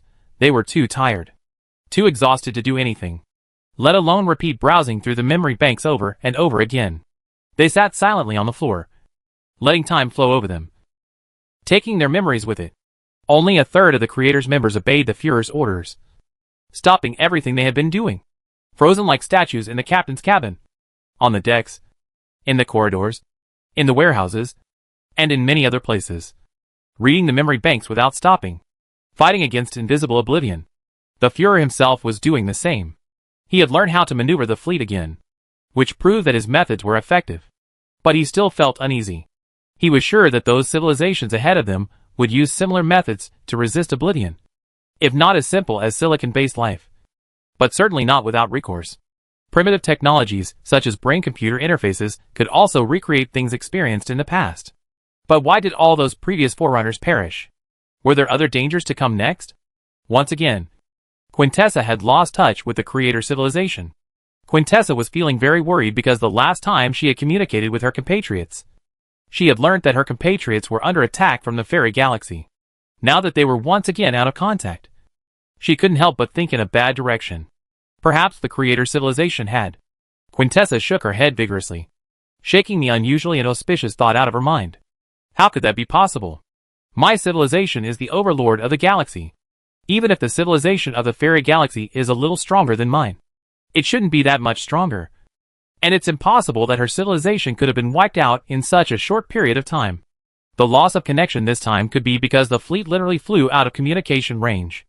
Quintessa's mood was a little bad, since her compatriots hadn't yet shared 60 times the speed of light with her. She had to slog her way to the fairy galaxy using her old technology. She didn't think she could master 60 times the speed of light technology on her way to the fairy galaxy like her compatriots did. For her compatriots were an entire civilization. Her intelligence alone was bound to be no match for an entire civilization. Lady Quintessa, may we continue? Quintessa's thoughts were interrupted by the staff of the United Government, who were top scientists from the Academy of Sciences, and had taken the initiative to apply to approach Quintessa because they couldn't wait to learn about the Creator civilization. Quintessa nodded. She uncovered a scale from her body, and a few sparks erupted as the scale came off. This scale was engraved with dense stripes. These stripes were circuits that stored vast amounts of technical information from the Creator civilization, which could only be read by the transformers on their behalf. In fact, quintessence could also create information scales that could be read by humans. But she stored a bit of selfishness. She thought that instead of letting humans have exclusive access to these technologies, it would be better to let the transformers get them as well. It was a foregone conclusion that the technology would be leaked anyway. It would be the same for her whoever it was leaked to. And she was closer to the transformers than she was to the humans. But her little mind was doomed to fail to materialize. because the United Government had researched a machine specifically designed to read Quintessence's information based on the Transformer's mechanism for reading information. And this wasn't a difficult task at all for the United Government, which possessed Moss. The technologies mentioned in your first request are all in this scale. Quintessa grunted softly as she covered the patch of skin where the scale had fallen off with her hand. I hope your validation is faster. I've had enough of being locked up in this pigeonhole. Quintessa's current area of activity actually amounted to thousands of square meters, but it was still too small for the woman who had once crisscrossed the galaxy. And she was living in a stifling place. The scientists of the United Government wore apologetic faces as they shook their heads. Even if we stop our other scientific research and fully validate these 20,000 odd technologies, a conservative estimate is that it will take 10 to 20 years. Quintessa revealed a disgruntled expression, even though she had long predicted that the humans would be slow to validate. I will not provide you with that other part of the technology until you have completed the validation of these technologies. Quintessa's mood immediately turned bad when she thought that she would have to be locked up for more than 10 years. And she said coldly, "You had better move faster, or I'm afraid I'll forget the most important ones." Chapter 251 Flying Away. The scientists of the United Government shook their heads, not knowing whether it meant not fast enough or we just won't be fast enough. In fact, 20 years can be more than 20,000 items of technology can be verified completed is already very fast. 20 years is more than 7,300 days. An average of every day to verify 3 items of technology. Validating technologies is not a matter of tapping your head or ticking a box when you feel that the information is more or less the same. Rather, it is only when a finished product has been produced in accordance with the technology in a practical manner, and after rigorous inspection, it is confirmed that there are no problems whatsoever, that it is considered to be successfully verified. Otherwise, it's a straw man, and you're not responsible for yourself. This involves many steps such as forming a team, selecting the technology, understanding the technology, applying the technology, and checking the results, each of which consumes a lot of time. Putting it all together, if the validation of more than 20,000 technical technologies could be completed within 20 years, it could already be said that the United Government was strangely efficient. Happy cooperation. Goodbye, Lady Quintessa. The scientists left the room, and before they left they all carefully examined Quintessa once more, as they didn't know if they would see Quintessa again in the future. The 20,000 or so technologies would take them more than a decade. The next time they approached Quintessa, it was not certain whether they would still be practicing science. Inevitably, new talent would take their place then, coming into this room as they did today, talking to Quintessa, and finally taking one of Quintessa's scales with them. And Quintessa would look at those people and remember them as they were today. After concluding the negotiations with Quintessa, calm returned to the United Government's agenda. In the context of the Creator civilization has left the galaxy. The United Government is the most powerful civilization in the galaxy. As long as they don't make a death test supernova explosions and other super celestial phenomena, they will be able to run rampant in the galaxy. Time flies like water. On June 1st, 2097, the United Government and Transformers Earth jointly hosted the Interstellar Children's Festival, where over 100,000 children traveled to another Earth for a day they would never forget. On June 9, 2097, the United Government establishes the Creator Civilization Technology Validation Unit, officially inviting scientists from around the world. On June 17, 2097, the United Government set up an office on Transformers Earth to discuss the establishment of a settlement site for the 1 million immigrants with the nations of the world. On July 24, 2097, the coalition government is granted permission to build an immigrant nation in Antarctica on Transformers Earth. On August 14, 2097, the United Government builds an ultramodern metropolis in Antarctica on Transformers Earth and officially opens the immigration program.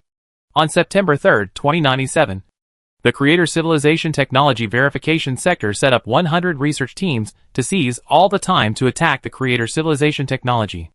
On October 4, 2097, after strong protests from Quintessa, the United Government builds a larger space prison for Quintessa. On January 11, 2098, Moss provides arithmetic support for the technology validation effort, greatly speeding it up. On April 12, 2098, Optimus Prime leads the Autobots into the Mech Hunter Force with special allowances. On June 22, 2098, the Combine fully masters Spacegate technology. On June 24, 2098, The United Government fully mastered stellar energy extraction technology and drilled stellar energy bombs based on it. On July 3, 2098, the United Government spread seeds on Earth, transforming the crust into deformed metal. On August 16, 2098, the United Government undertook a major construction project on the surface of the planet, giving it the appearance of a war fortress. On December 31, 2098, the Creator Civilization's Technology Verification Sector accumulates a total of 881 successfully verified technologies. On June 18, 2099, the United Government awarded the medal for moving the United Government to 10 outstanding scientists for their hard work, including the former Science Consul of the Triad Civilization. On October 1, 2099, China held a grand military parade. 2 years had passed in the blink of an eye. Under the investment of the Creator Civilization, the United Government's technology level had advanced by leaps and bounds. But the two most important gains were the space gate and stellar energy extraction technology. The former contributed a concept called micro-wormholes to the United Government. The Creator Civilization believed that space was not only wrinkled, but also full of holes. And every hole was a wormhole. These wormholes are everywhere. Just too tiny, even smaller than the smallest solid particle quarks, to be observed. But these micro-wormholes can be pulled by energy.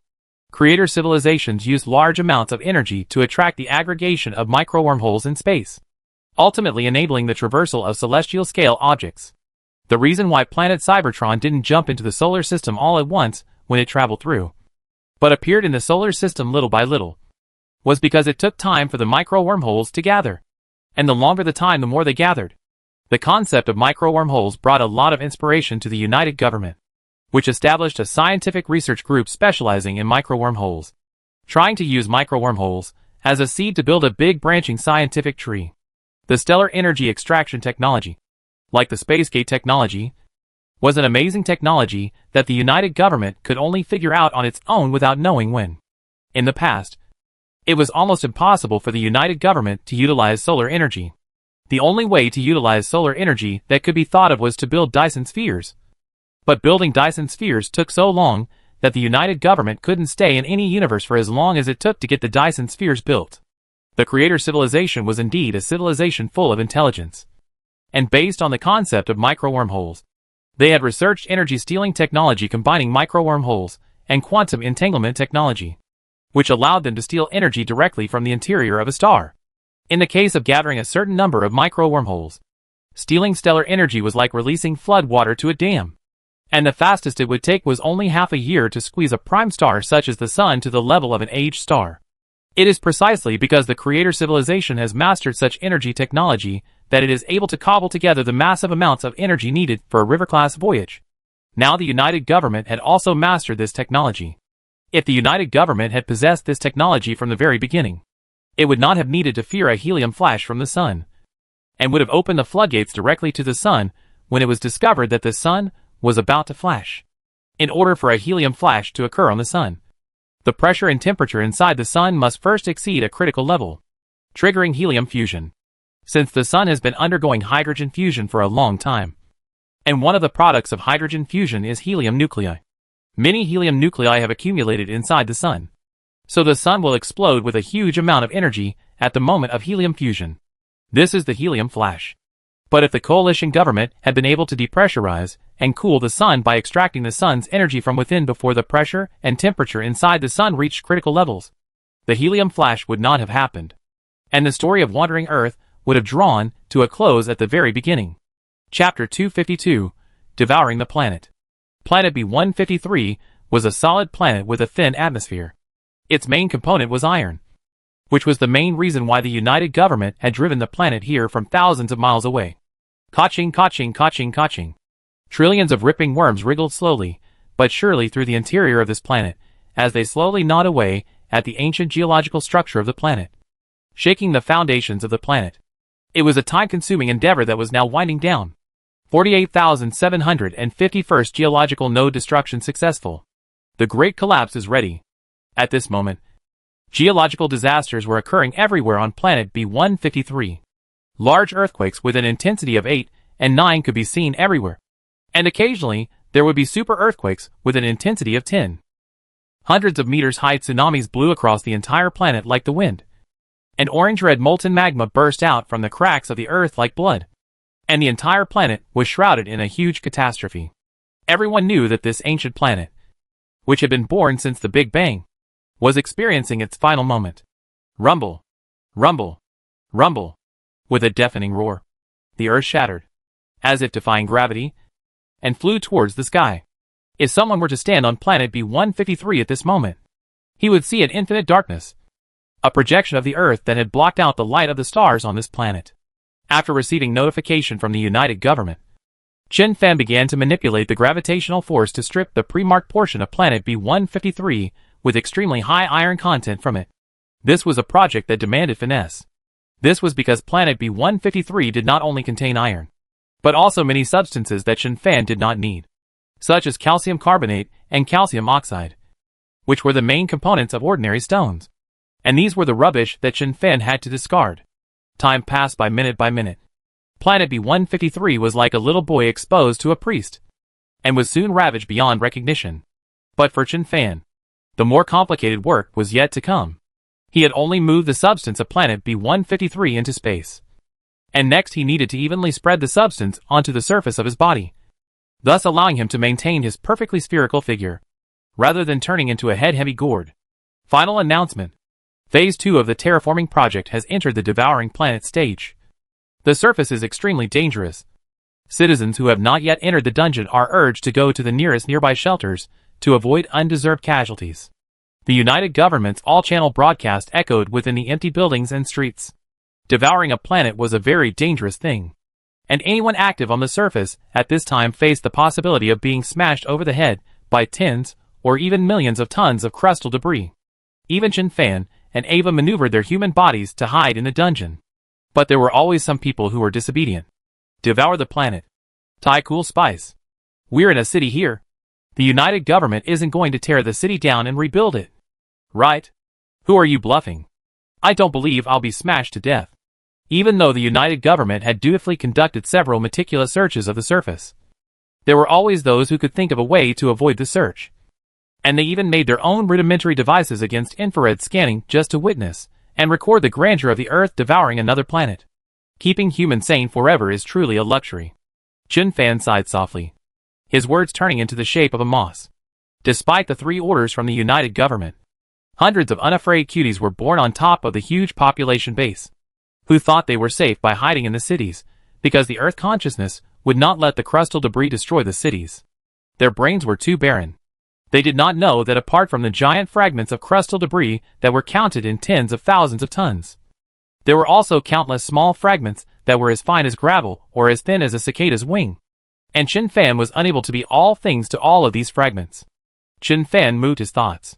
Gravity transformed into invisible tentacles, dragging these little cuties out from every corner and towards the United Government's shelter. A teenager with dyed yellow hair struggled desperately in midair. He did not understand what was happening at all. He was hiding well in his room when suddenly the door lock moved and then he flew out uncontrollably. Ah! Help! The yellow-haired teenager flailed his limbs haphazardly, like a drowning person trying to grab a life-saving straw. But this was destined to be futile, because if he could grab onto the invisible gravitational force, he wouldn't be on the surface ready to be smashed to death by the crustal debris from planet B153 at this moment, but would be assisting in the research of superpowers in the labs of the United Government. The yellow-haired teenager flew through the air for several minutes until he reached the entrance to one of the United Government's shelters. He was thrown down. Huang Zhongqiu. He slumped to the ground and raised his head with a confused expression to find 2 exoskeleton-wearing United Government soldiers standing in front of him. These 2 soldiers were looking at him with an unfriendly face. One of the soldiers held a tablet computer in his hand, and he stared at the yellow-haired teenager for a couple of moments, confirming that the comparison information was correct before he helped the yellow-haired teenager up with a hand. Huang Zhongqiu. On behalf of the United Government, I am now charging you with the offense of resisting management during a special period. You must cooperate with us immediately, or you will face a prison sentence of 1 year to 3 years. The yellow-haired teenager was instantly confused. A term of imprisonment? I didn't do anything. What a mistake. Right? He attempted to defend himself. Shut up. The soldiers of the United Government didn't have the heart to listen to his nonsense because the shelter was about to close.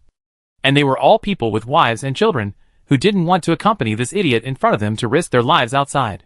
They roughly picked up the yellow-haired teenager and dragged him into the refuge.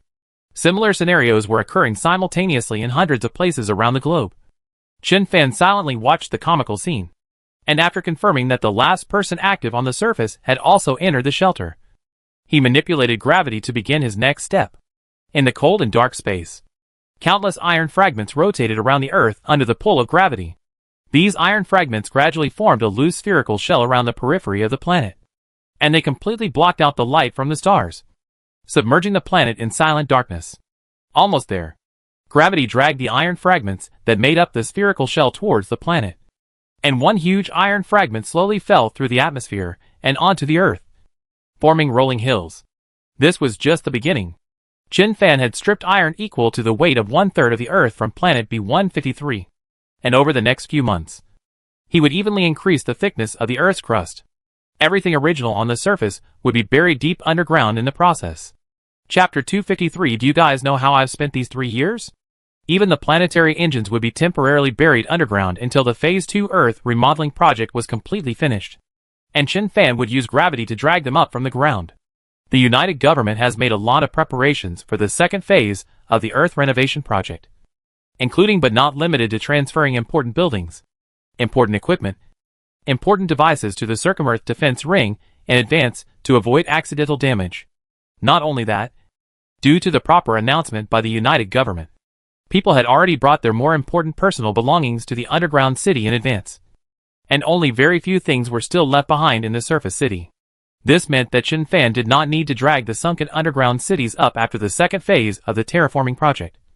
He only needed to give people a little more time to pack up their belongings before he could simply bury them.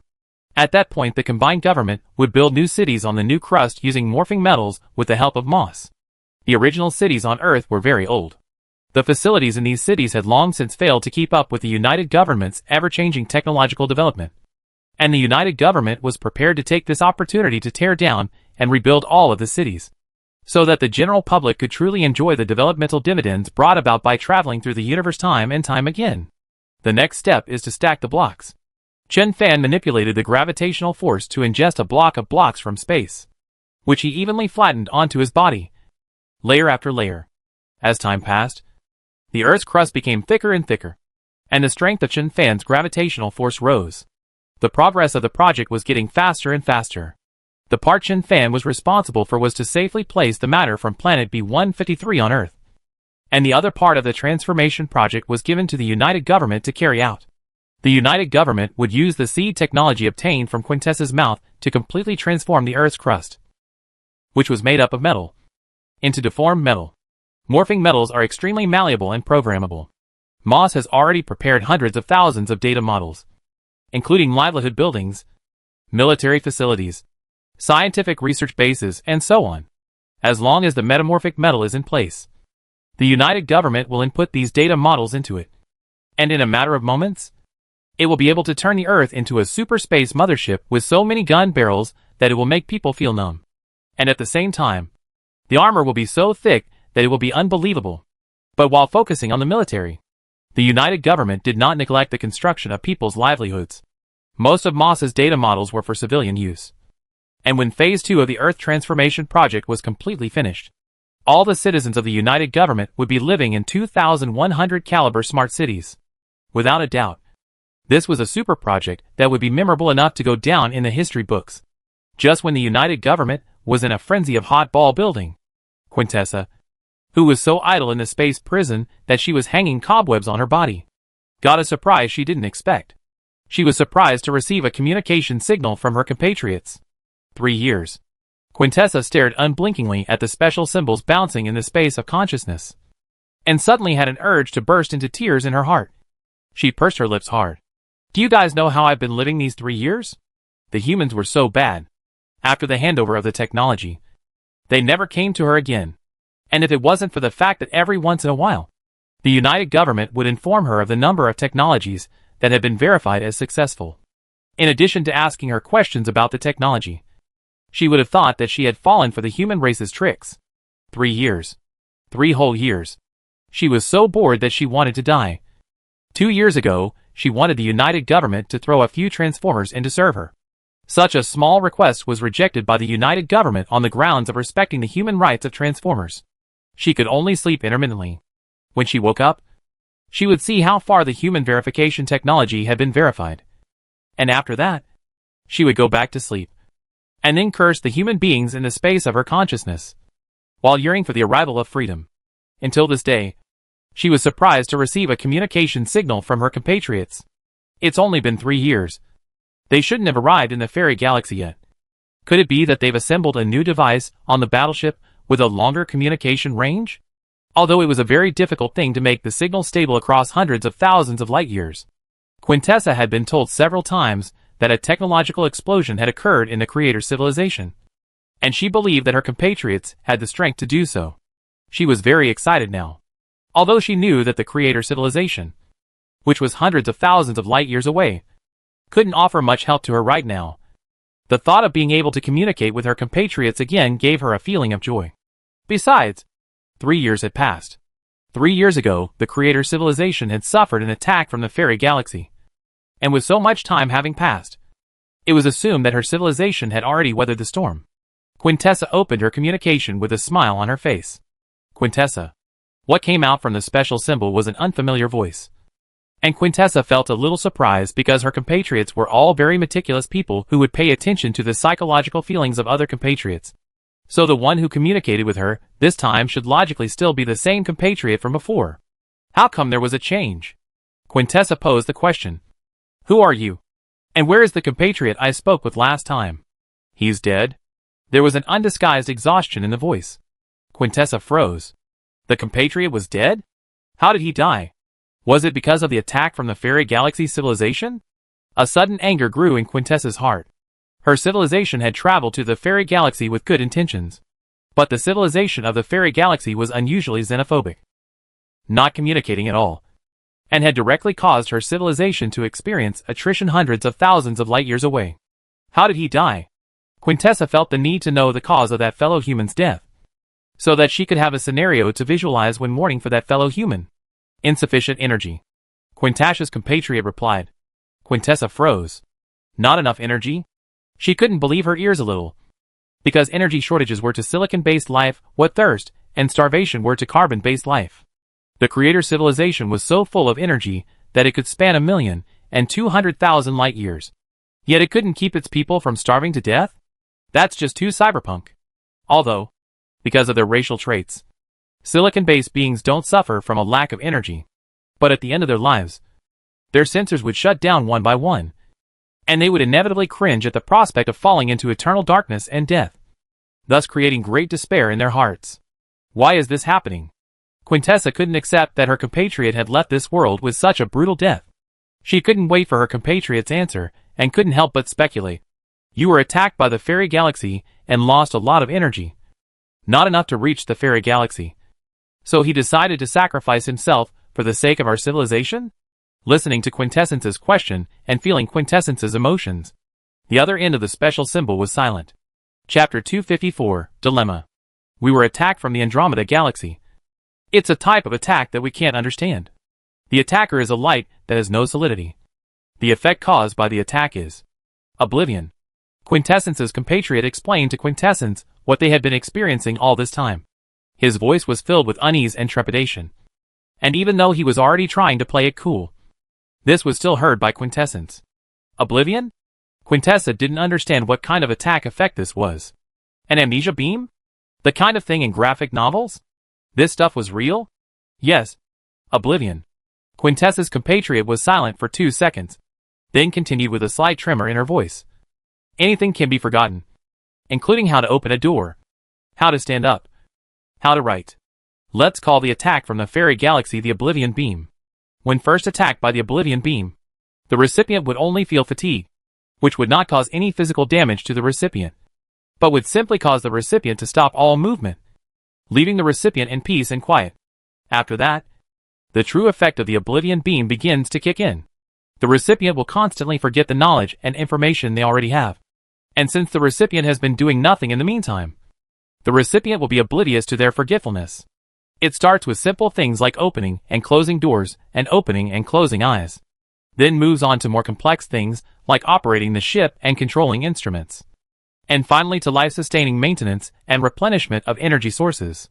The order of forgotten events was not fixed, and each different individual varied in the specific events they forgot.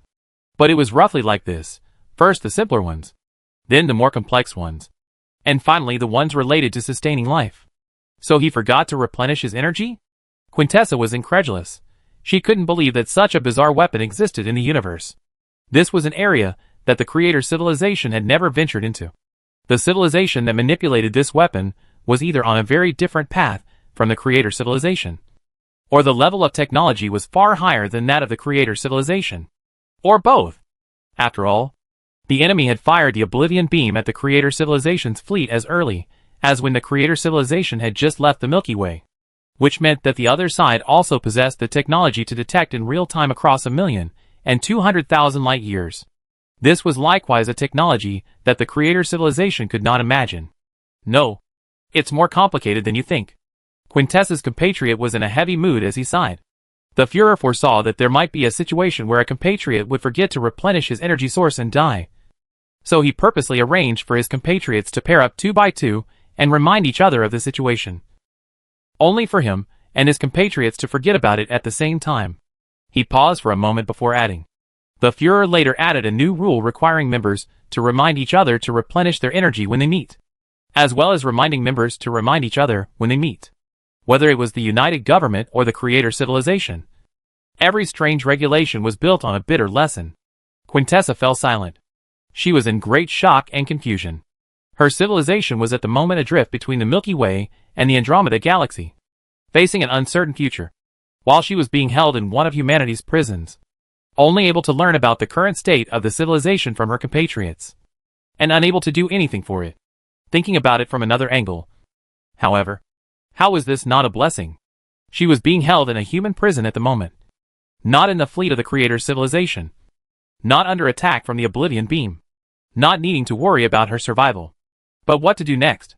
Have you found a way to break this oblivion? Quintessa asked with concern. She was answered in the negative. Not yet. And not a clue. Quintessa's compatriot let out a long sigh while pouring head-to-toe cold water on Quintessa. We maintain our memories by constantly reading through our memory banks. But the Führer surmised that the main body of the civilizations of those relics we encountered along the way perished because of the Oblivion Beam. Based on the condition of the ruins, those civilizations should have also taken some measures to curb oblivion before their demise, which is why they bought the time to build those ruins. If we never find a way to break oblivion, their present is our future. Quintessa's compatriot paused for a moment, perhaps because he sensed Quintessa's bad mood, and his tone became a bit softer. I'm sure this technological barrier won't stop us for long though. Perhaps a solution will come in the next year. The creator civilization was an adept scientific research civilization. Their scientists had even artificially created the extremely special material of metamorphic metal. Quintessa's compatriots believed that their scientists would be able to solve the problem. Quintessa nodded slowly. Those relics that the creator civilization encountered halfway along the road. The technological level of their main civilization was mostly inferior to that of the creator civilization. The places where the creator civilization encountered the Oblivion Beam on the road were farther away than they were, which meant that the creator civilization's sailing speed was faster than those civilizations, and sailing speed was often linked to the level of technological advancement. Just because those civilizations couldn't solve the problem of the Oblivion Beam didn't mean that the creator civilization couldn't solve it either. Quintessa, how are your negotiations with the humans going? Quintessence's compatriots braced themselves for mental exhaustion to ask Quintessence about her current status. Over the past 3 years, the members of the creator civilization had developed a certain resistance to the exhaustion brought on by the Oblivion Beam, and could force themselves to do things against their exhaustion. Those who hadn't developed resistance, those members had turned into idiots. In fact, the current state of the creator civilization was far worse than what this creator member had told Quintessa. He didn't tell Quintessa that more than half of the members were now turned into idiots, who couldn't take care of themselves because it didn't have any positive effect on Quintessa. The reason it was so bad was because the exhaustion effect of the Oblivion Beam was so powerful that it was hard to resist. Even with the Führer's orders, only a third of the members responded to the Führer's call to act against Oblivion. Most of the members gave up because of the fatigue brought on by the Oblivion Beam, and were finally put into the life support pods by the Führer. The third of the members who resisted also gave up halfway or died for other reasons, leaving less than a fifth of the entire creator civilization still fighting. No one knew when the scientists would work out a way to break the Oblivion beam, and everyone held on with blind optimism. Quintessa? Chapter 255, Asking for Help from the United Government. Quintessa was silent. She suddenly realized that compared to her own civilization, the predicament she was currently experiencing was not worth mentioning at all. Her civilization was floating in the cold darkness of space, facing the crisis of annihilation and more attacks from the Andromeda galaxy that could come at any time. Whereas she was only temporarily trapped in a space prison, with a beautiful environment and excellent treatment. And it wouldn't take many years before she could leave. A strong wave of warmth welled up in her heart. What kind of warmth and care was it that her civilization had not abandoned her even in this critical situation, and had contacted her at the first opportunity after reaching a temporary standoff with the disaster? Could she do anything for her civilization? Quintessa? The voice of her compatriot awakened Quintessa, who asked nervously, "My compatriot, can I do anything for you? We are too far apart to do anything good." "I'm afraid." Quintessa's compatriots politely declined Quintessa's help. Quintessence's level of technology was far from the main body of the creator civilization today, and it was impossible for Quintessence to solve a problem that the main body of the creator civilization couldn't solve. "I can request the help of humans for you." Quintessa's eyes lit up as she proposed. "We can take out a few more technologies and trade them with the humans, so that they can send a fleet to rescue you. They are not bad, so they should be able to help you." Quintessa's compatriots were stunned for a moment. Quintessa was thin on her own, but the human civilization as a clan was indeed strong enough to pry something loose. "Please wait. I want to report to the Führer." A glimmer of hope arose in Quintessa's compatriot's heart as he said in a deep voice, "This requires the Führer's opinion.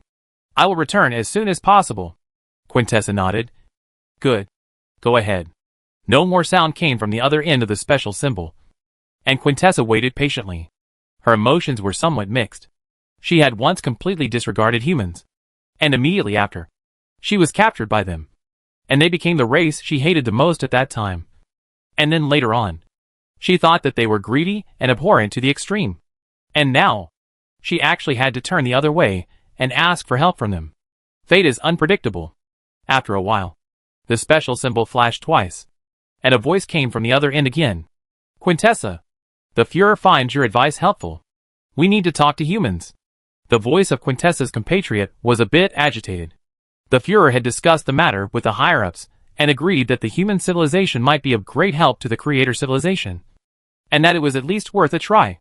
The creator civilization's fleet was currently stagnant in space, and had remained motionless for the 3 years since it had been attacked by the Oblivion beam for fear of random oblivion affecting the maneuvering of its warships. To put it simply, the creator civilization was now like a duck on a fire, not daring to fly away from the rack easily for fear of falling to its death from random amnesia if it flew too high, because it would forget its flying skills from time to time. But humans are different. Humans were unaffected by the Oblivion beam from the Andromeda galaxy. And if humans were willing to establish contact with the creator civilization and help it operate its warships, the creator civilization could return towards the Milky Way. Quintessence could actually help the creator civilization to operate the warship. But the creator civilization's 60 times the speed of light movement technology had many minor problems, and it would be difficult for Quintessence alone to deal with the critical situations that occurred intensively during the voyage. "All right. I'll contact them now." Quintessa clenched her fists, thinking that as long as the humans were willing to help her civilization, her previous grudges with the humans would be wiped out. And in the future, she would take a detour when she encountered humans in the galaxy. "Quintessa, long time no see." Qian Fian walked into the room and sat down. He revealed a decent smile and said in a gentle manner, "I heard that your civilization encountered some difficulties on its way to the fairy galaxy, and would like to receive our help. Can you tell me specifically what happened?" After 3 years, Quintessa met Qian Fian once again. Upon seeing Qian Fian, she breathed a sigh of relief in her heart. This was because she knew that Qian Fian was a high official in the diplomatic field of the United Government, and Qian Fian's presence here meant that the United Government attached importance to her request. The United Government indeed took her request very seriously. The United Government had always considered the Transformers universe to be very safe, but the fact that the powerful creator civilization had encountered difficulties that required it to turn to other civilizations had instantly sounded an alarm for the United Government. The United Government suddenly realized something. Every universe was a real vast world. And there could be dangers that were not illustrated in the film. They wanted to understand the state of the Creator's civilization and reassess the safety of the Transformers universe. This will also affect the course of action the JG will take when traveling to other universes at a later date. In this process, they were willing to lend a hand to the Creator civilization. This time, it was the Creator civilization that had asked for their help, and they could easily obtain many advanced technologies from the Creator civilization. Our civilization encountered an attack from the Fairy Galaxy during its journey to the Fairy Galaxy, and is now preparing to return from the Fairy Galaxy with just a small problem. Quintessa tried her best to make her tone seem calm, hoping to dispel the idea of the United Government using this to blackmail the Creator civilization. Qianfian smiled without saying anything. A small problem? Does a small problem require requesting the help of other civilizations? Quintessa continued. We need you to maneuver the battleships for us and help our fleet return to the galaxy. And as a reward, we can gift several of our most advanced technologies to you. Qianfian revealed a thoughtful expression as he stared into Quintessa's eyes and asked, You don't even have the ability to maneuver your own battleships anymore. I'm afraid that's not a small problem. Helping you may invite strikes for ourselves. And after you return to the Milky Way, you'll also pose a threat to our civilization's survival. As soon as Qianfian opened his mouth, he brought the seriousness of the problem to the top. Quintessa faced Qianfian's direct gaze stiffly. But she was not a professional diplomat after all. And because of her heart's weakness, her gaze began to flicker, and she finally had to turn her face sideways to avoid Qianfian's line of sight. Qianfian was not being alarmist. In Quintessence's opinion, the two issues Qianfian pointed out were both very objective. The civilization of the Fairy Galaxy was able to cross hundreds of thousands of light years to strike the Creator civilization. Then it could cross an additional hundreds of thousands of light years to strike the United Government. And there was no problem of insufficient weapon range, because the range was not enough. The weapon positions could be directly moved forward hundreds of thousands of light years. In addition to this, once the Creator civilization returns to the Milky Way, then there will be two powerful interstellar civilizations in the Milky Way at the same time. And the United Government's survival environment will definitely not be as comfortable as it is now that it is one and the same. Chapter 256. You guys have to be mentally prepared. Quintessa sighed darkly in her heart. Any interstellar civilization that could rise in the barbaric universe was not easy to deal with. She could not play word games with humans at all. The other party possessed enough intelligence to deal with this situation. We're just inconvenienced to maneuver the ship. Not unable. Quintessa raised her voice. No matter what. She couldn't give the humans the illusion that the Creator civilization would be finished without them. Or else with the level of greed the humans had, they would surely be delusional enough to try to eat the Creator civilization dry. Is that so? Qianfian revealed a very interested expression as he pushed up his glasses and leaned forward slightly with his upper body. Lady Quintessence, can you explain to us in detail the problems your civilization is facing right now? The United Government currently only knew that the Creator civilization had been attacked by the Fairy Galaxy civilization on its way to the Fairy Galaxy. But it was not clear what impact the attack had actually had on the Creator civilization, forcing the Creator civilization to seek help from the United Government. Knowing that the United Government was still holding Quintessa in custody, the relationship between the two civilizations was at least not a friend, if not an enemy. Quintessa took a deep breath. She had already talked to her compatriots several times before this formal meeting, and she knew what information she should tell the United Government and what information she should not. The civilization of the Andromeda Galaxy is in possession of a special weapon that does not affect inanimate matter in any way, but affects the consciousness of living beings to a great extent. Quintessa related the Creator civilization's knowledge of the Oblivion Beam. That's it. From time to time, my compatriots forget important information that they have not even noticed themselves. So they are not fit to man a warship and need your assistance. But that does not mean they cannot return without it. Help us. And this is a chance for you to live in peace. Quintessa purposely increased the tone on the words peaceful coexistence, implying that Qianfian would coexist peacefully with the Creator civilization when they returned to the Milky Way, as long as the humans provided help to the Creator civilization. Having said that, Quintessence once again emphasized, we've only encountered a small problem, and we're certain that we'll be able to solve it before we return to the Milky Way. All you need to do is to help us until that time. Qianfian nodded slowly. He was already well aware of the situation that the Creator civilization was currently facing. The creator civilization had suffered a heavy blow on their way to the fairy galaxy, and had temporarily put off the idea of traveling to the fairy galaxy, wanting to return to the Milky Way to recuperate. However, their members are collectively suffering from severe amnesia, making it difficult to maintain a steady state of the fleet during the voyage. So they need help from the United Government to maneuver the fleet. Weapons against biological consciousness. It suddenly occurred to him. Would the Earth consciousness have knowledge of such weapons? At this moment, Chen Fan's consciousness was attached to Qian Fian's body. And when Qian Fian had this thought, he immediately sensed it. A weapon that targets the consciousness? Chen Fan was somewhat curious. He was not clear about the principle of this weapon, nor did he know how to dissolve the amnesia of the creator civilization. But he himself could cause a similar effect on humans.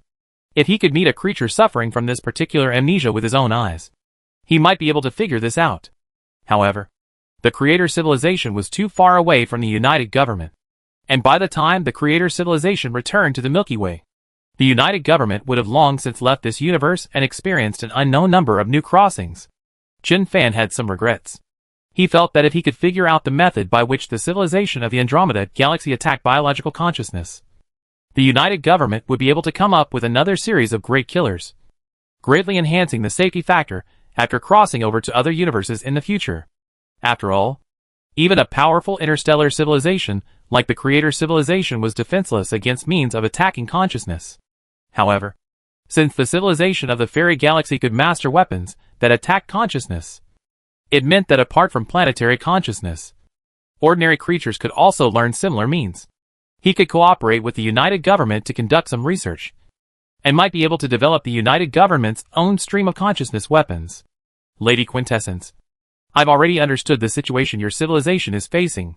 It is indeed very critical, to the point where it could be overthrown in space if you don't seek help from us. Qian Fian came to a conclusion. Even though Quintessence repeatedly stressed that the creator civilization was only encountering a small problem, Qian Fian's heart was like a clear mirror, and he did not eat this rhetoric of hers at all. Quintessence was instantly a bit deflated. I will truthfully convey what you just said to our leaders. They will decide whether or not to help you out of your predicament. And if we finally decide to lend you a helping hand, our asking price may be a little tough for you. I mean, you'll have to be prepared for that. The corner of Quintessa's mouth twitched. She clearly remembered that when she discussed her freedom with the United Government 3 years ago, Qian Fian had said something similar, then backhandedly took out a list of over 20,000 items of technology and left no room for negotiation at all. 3 years later, a similar scenario happened again. I know. Quintessa was suddenly a little annoyed. She waved her hand to drive Qian Fian away. I must tell you, we are just experiencing a little problem. It's not an existential crisis at all. Go and discuss it with your leaders. Qian Fian laughed and did not answer, getting up and walking out of the room. In reality, there was no need for him to pass on any information at all. This exchange between him and Quintessa was live-streamed in its entirety, and the 5 counselors far away on Earth were already aware of what they were talking about. All he needed to do was to submit another video report and tell the counselors about his own views. As far as the information he had so far was concerned, he thought that there was a high probability that the counselors would offer their help to the creator civilization. This was because both the attack by the civilization of the Andromeda Galaxy and the threat that the creator civilization might pose to the United Government when it returned to the Milky Way would take a long time for both to happen. By that time, the United Government would have long since left the Transformers universe and wouldn't be affected in any way. Rounded up, it's just like the creator civilization's investment in the JCG during the negotiations 3 years ago. It's a nice little free ride. And who doesn't like a free ride? The only thing to worry about is the United Government's immigration to the Transformers universe. However, with the current growth rate of the United Government, as long as it does not die in the middle of the process, even if the civilization of the Andromeda Galaxy and the creator civilization are tied together in a couple of 10,000 years' time, most likely it will not be able to shake this big tree of the United Government.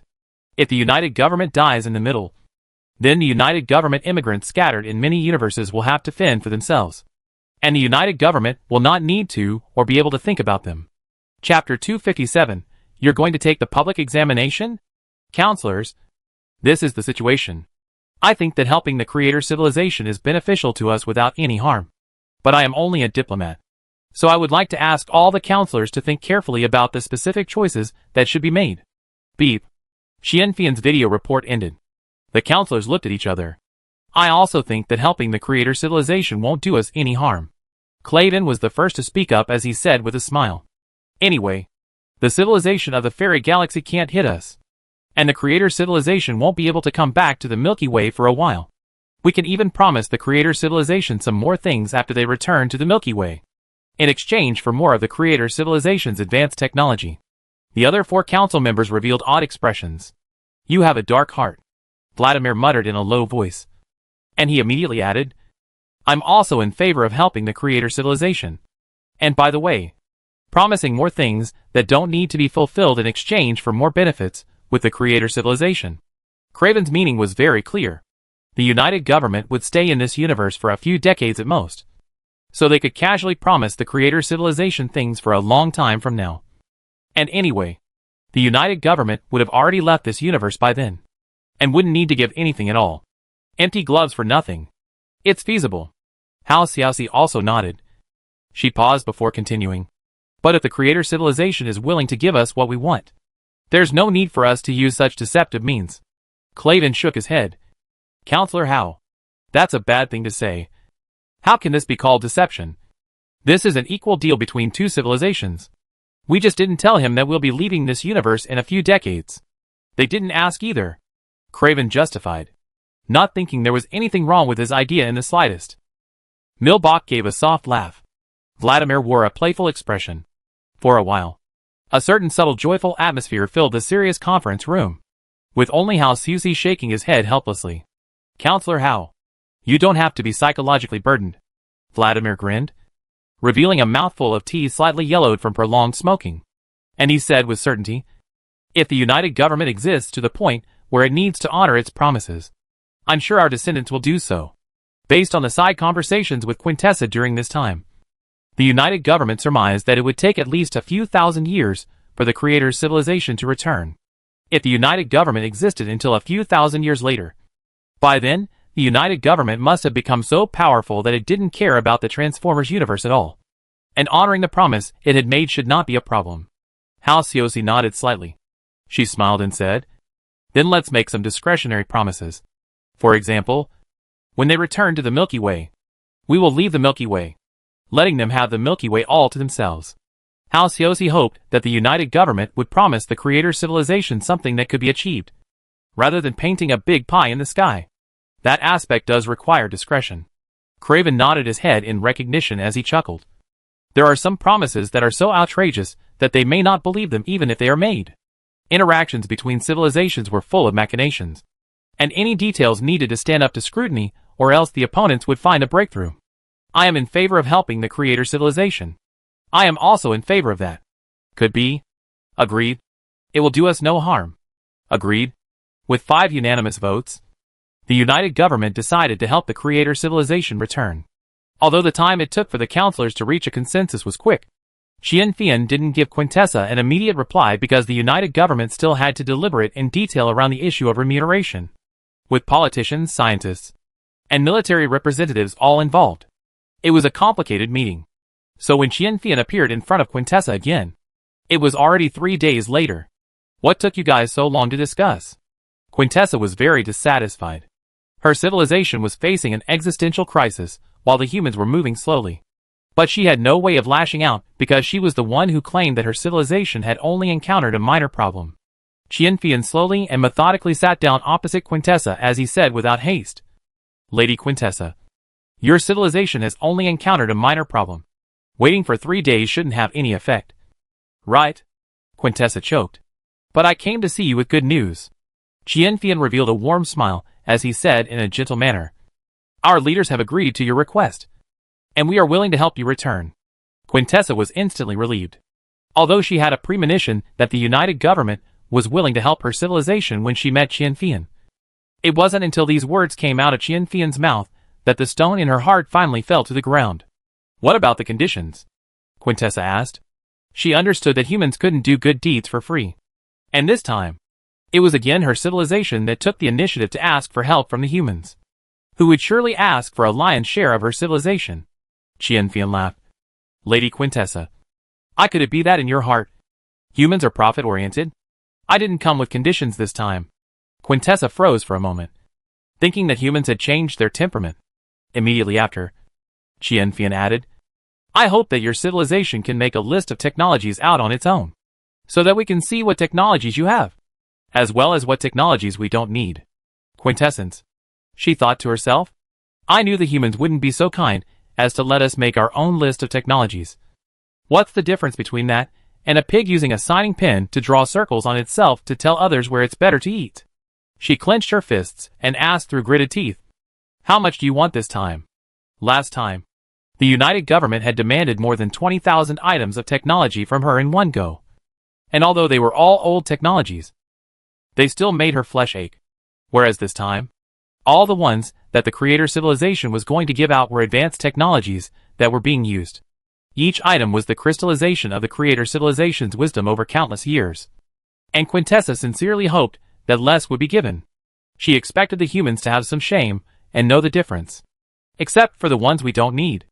We want the rest. Qianfian was nonchalant, and his words mercilessly shattered Quintessa's illusions. Impossible. Absolutely impossible. Hearing Qianfian's words, Qinsha seemed like a cat that had its tail stepped on, her voice instantly becoming shrill. You guys are delusional. Delusional? Quintessa was furious. Listen to what the humans were saying. All but the unneeded rest. This was to eat up their Creator Civilization all. Qianfian shrugged his shoulders a little and said unimpressed. Lady Quintessa, your idiom is quite good. Are you going to apply for the civil service after you get out of prison? Chapter 258. Standing and Talking Without Pain? Qinsha froze for a moment. She clearly did not understand Qianfian's words. Qianfian smiled. Impossible?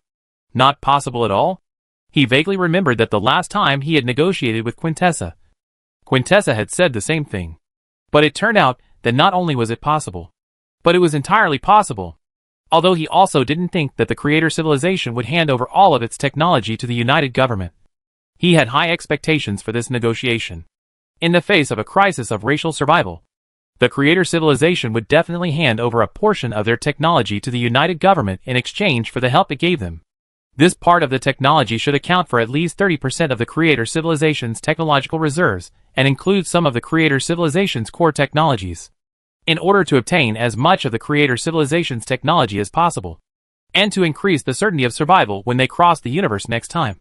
The United Government also authorized Qianfian to use the manufacturing technology of the wisdom and water droplet detectors to make a deal with the Creator Civilization. These two technologies were the most technologically advanced technologies that the United Government currently possessed. And they came from the universe of three bodies, and were the jewels that were not found in the Creator Civilization's technological tree. So they would definitely be able to impress the Creator Civilization. Of course, Qianfian would not throw out these two technologies at the very beginning. These two technologies would shine when the negotiations entered the end, giving the Creator Civilization a little bit of a small three-body shock. Lady Quintessence, your civilization is at stake. It could be attacked by a second attack from the fairy galaxy at any time. And there will be no pills of regret to eat at that time. Qianfian's tone was very calm, but his eyes were as sharp as eagles, bringing Quintessa a sense of oppression with exclamation points in every sentence. Negotiation was the process of both sides playing their cards and reaching a settlement. And the biggest card in the hands of the United Government was the Creator Civilization's current situation. The Creator Civilization is now alone in the middle of the Milky Way and the Andromeda Galaxy. Due to the gravitational pull of the Milky Way and the Andromeda Galaxy, the area between the two galaxies is a completely dead place. Not only are there no stars, but there are even no stray meteorites. This meant that the Creator Civilizations could not get any energy or material replenishment. As time passed, the resources they carried were consumed less and less. And if they continued to stay put, they would definitely end up being unable to travel to the Andromeda Galaxy nor return to the Milky Way Galaxy due to a lack of energy, only to silently perish between the two major river systems and become a new relic. For the Creator Civilization, time was life, and they couldn't afford to delay. If you agree to our demands, not only can we help you return to the Milky Way, we also promise you a bright future. We will leave the Milky Way before you return to the Milky Way, leaving the Milky Way for you to safely recuperate. Qianfian took a deep breath as he revealed a sincere expression and said solemnly, This is the greatest sincerity we can give. Lady Quintessa, What do you think of this? Quintessa was stunned for a moment as she queried. You guys are preparing to leave the galaxy? Where are you going to go? The fairy galaxy? If the human race had obtained the technological reserves of the creator civilization, it would indeed have the ability to leave the Milky Way galaxy after 10,000 years. But where could the human race leave the Milky Way galaxy? It couldn't be the fairy galaxy. Could it? Her civilization had just suffered an existential crisis on its way to the Andromeda galaxy. Humanity wouldn't be so arrogant as to think that it could survive the same crisis and defeat that unknown civilization in the Andromeda galaxy. Would it? No. We are preparing to go a little further away. Qianfian revealed a mysterious smile. We intend to go to the Triangulum constellation galaxy, which is 3.14 million light-years away from the Milky Way. The Triangulum galaxy. Quintessa didn't know which galaxy the Triangle constellation galaxy was, but she knew which galaxy was 3.14 million light-years away from the Milky Way. You're going there? Quintessa blinked as she shook her head. Even if it's fake, if it's real, you guys are really brave. The farther the distance, the longer the voyage, the more changes and accidents on the way. The Triangulum galaxy was 3.14 million light-years away from the Milky Way, more than twice the 1.2 million light-years between the Milky Way and the Andromeda galaxy. And even if one maintained a moving speed of 60 times the speed of light, one would still have to fly for a full 50,000 plus years. What is the concept of 50,000 years? A civilization is born from the first generation of primitive ancestor, through countless changes of wind and clouds, war, religious strife, political change, cultural change, in the story of countless small people gathered into the long river of history, ups and downs, and ultimately to the end of the silence, is almost 50,000 years. If human beings were to travel to the Triangulum galaxy, the voyage time alone would be enough for a civilization to go from birth to extinction, which is a great journey that can be felt by just imagining the magnificence of the journey. But why wouldn't the creator civilization want to go on this great journey? I would advise you to put away your unnecessary delusions. Quintessa sneered as she looked straight into Qianfian's eyes. I don't believe that you will travel far away from the Delta Galaxy and leave the safe part of the Milky Way to us. And we won't hand over all of our technology to you because of this promise that we don't know when it will be fulfilled. The creator civilization was also aware of the existence of the Triangulum galaxy. But too many things could happen on the long journey of 3.14 million light-years, including coups, military mutinies, unknown creatures, long-range strikes by other civilizations, unknown cosmic phenomena. A great journey is only called great if it is completed, and failure in the middle of the journey can only be described as sadness and stupidity. Qianfian raised his eyebrows and said righteously, Our civilization has always believed that honesty is the foundation of our foundation, and we will never engage in any deception in matters that concern the future of countless lives of the two civilizations. Qianfian can swear to the heavens that the United Government has absolutely no intention of swindling the creator civilization in this matter. The United Government would definitely leave this place before the creator civilization returned to the Milky Way. And the place it was going to was not normally far away from another universe. The reason why it was said that it was heading to the Triangulum galaxy was just to give the creator civilization an idea. After all, I'm afraid that the creator civilization would not be able to accept such a thing as traveling across the universe. Lady Quintessence. In any case, you can talk to your compatriots first. What you think is impossible, they may not necessarily share the same viewpoint as you. Just like what happened a few times before. Qianfian paused for a moment as he said with deep meaning, After all, you are not the one who is isolated and facing an existential crisis right now. Hearing Qianfian's last sentence, Quintessa clenched her fists at once. Qianfian's words had the suspicion of insinuating that she was standing on her feet. And she glared viciously at Qianfian, wanting to nail him to the chair with her gaze. Chapter 259 Internal Discussion. She did have the ability to fire lasers from her eyes, but there was a special protective glass between her and Qianfian, and her lasers couldn't break through this glass. They could only break the hope of the creator's civilization. Humph. She grunted heavily, unclenched her clenched fists, and dived into consciousness space. Quintessa, what demands have the humans made?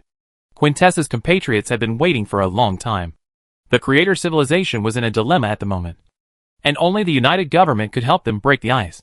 So they were eager to establish cooperation with the United Government. They've gone too far. Quintessa couldn't help but complain as soon as she entered the consciousness space. They actually want all of our technological reserves. After talking to Chinfian, Quintassa's mood became very bad. They also said that they would depart for other galaxies before you return to the Milky Way, leaving the Milky Way to us. Quintessa said indignantly. This is obviously a lie. Would a budding civilization abandon a peaceful Milky Way galaxy to leave it behind and head off to an unknown galaxy millions of light years away? Especially with the creator civilization and as a foretaste. Quintessa simply didn't believe that the United Government would leave the galaxy. So, Quintessa's compatriots fell silent. Quintessa wasn't just communicating with a member of the creator civilization at this point. Her voice was also heard by the Führer of the creator civilization as well as the emergency strategy group formed by the Führer. The Führer calmly inquired, "What do you think about the demands made by the humans?" Compared to 3 years ago, the Führer had barely changed at all. His body was still made up of some sort of translucent material that emitted a hazy-colored shimmering light, in stark contrast to the other members of the creator civilization.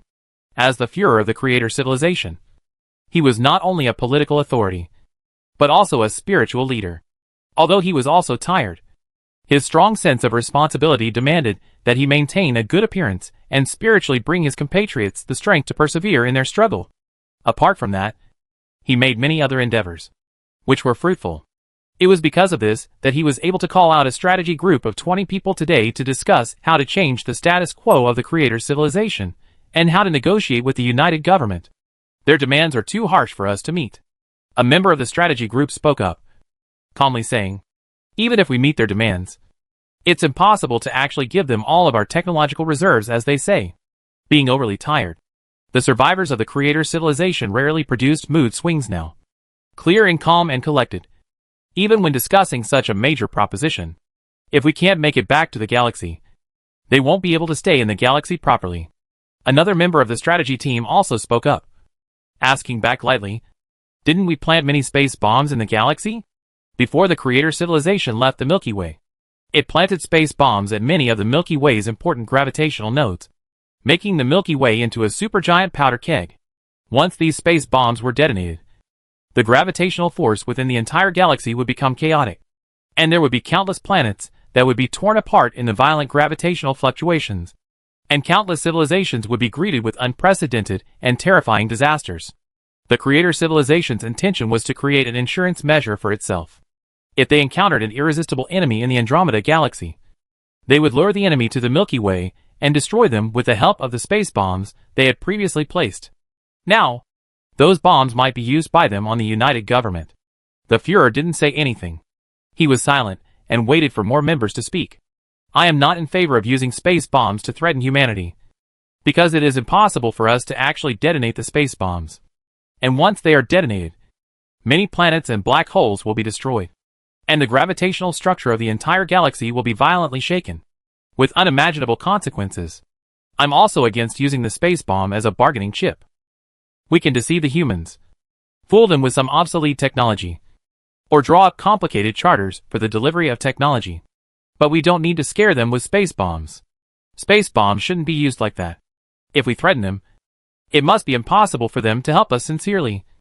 And in case they secretly do something bad on our return voyage, the consequences would be unimaginable." One member raised an objection, and the others chimed in. The creator civilization as a whole was a peace-loving civilization. Otherwise it wouldn't have abandoned the Transformers because of their killings. Threatening the United Government with a means like detonating a space bomb that would cause the entire galaxy to be devastated. A large portion of the members did not approve of it and raised objections. "Pedantic?" The member who was objected to snorted coldly. He said with a displeased face, "A galaxy without us is meaningless. Besides, I didn't say that we have to detonate all the space bombs. We can detonate a few of the ones located at the edge of the location with controllable consequences, so that we can let them know that we have the ability to destroy the galaxy, thus forcing them to concede in the negotiation." The entire conference room was abuzz with discussion. The Führer pondered for a while, and suddenly spoke. "The space bombs are our bottom card. Do not expose them easily unless the negotiations have encountered resistance that cannot be resolved. The Führer is wise." A smile appeared on the face of the member who was affirmed, knowing that the Führer's words meant to take the space bomb into consideration. The Führer capped the discussion, and the other members ended their discussion on the topic. "Continue the discussion," the Führer said softly. The entire conference room became chaotic. The members of the strategy group discussed for a long time, including how to hide their own technological reserves, give those eliminated technologies, how to deceive the United Government, and so on. They were not at all going to follow Qin Fian's request to contribute all of their civilization's technologies for free. But instead, they were only prepared to give a portion of them, or even a portion of the ones that had already been phased out. After all, their technological reserves had been accumulated over billions of years, and they couldn't accept letting the United Government get these technologies and instantly save billions of years of growth no matter what. But they hadn't figured out how to give it yet, because the Creator civilization had transferred over 20,000 elimination technologies to the United Government 3 years ago. If they gave back the elimination technologies this time, it would be easy to find out that there wasn't much of a gap between the two, which would lead to a blowout and reveal the truth. On the other side, Quintessa waited in agony. Her compatriots had disappeared after initially questioning her a bit about the human's request, and she was curious to know how far her compatriots had discussed it. Don't ever agree to a human's request. Chapter 260 Moss. Come alive. What's it like to salvage items from other worlds? Ava snuggled into Qin Fan's arm, her large eyes fluttering and blinking, her eyes filled with curiosity. After several years, their earthly bodies had become even closer. The years had not left any traces on these two bodies that Ava had carefully tuned. They were still as young as before, and they were full of vigor when they raised their hands and feet. Feelings. Qin Fan wrapped his arm around Ava with force, adjusting Ava into a position that made him a little more comfortable. Then explained, that feeling is just like catching a doll. The difference with catching a doll is that this one doesn't have a powerful claw. Whether or not you catch something is completely random. Most of the time it gives me a feeling of frustration. But when something is caught, the sense of achievement is also much greater. Ava nodded her head as she murmured, have you salvaged anything today? Not yet. Let's salvage once together. Qin Fan smiled.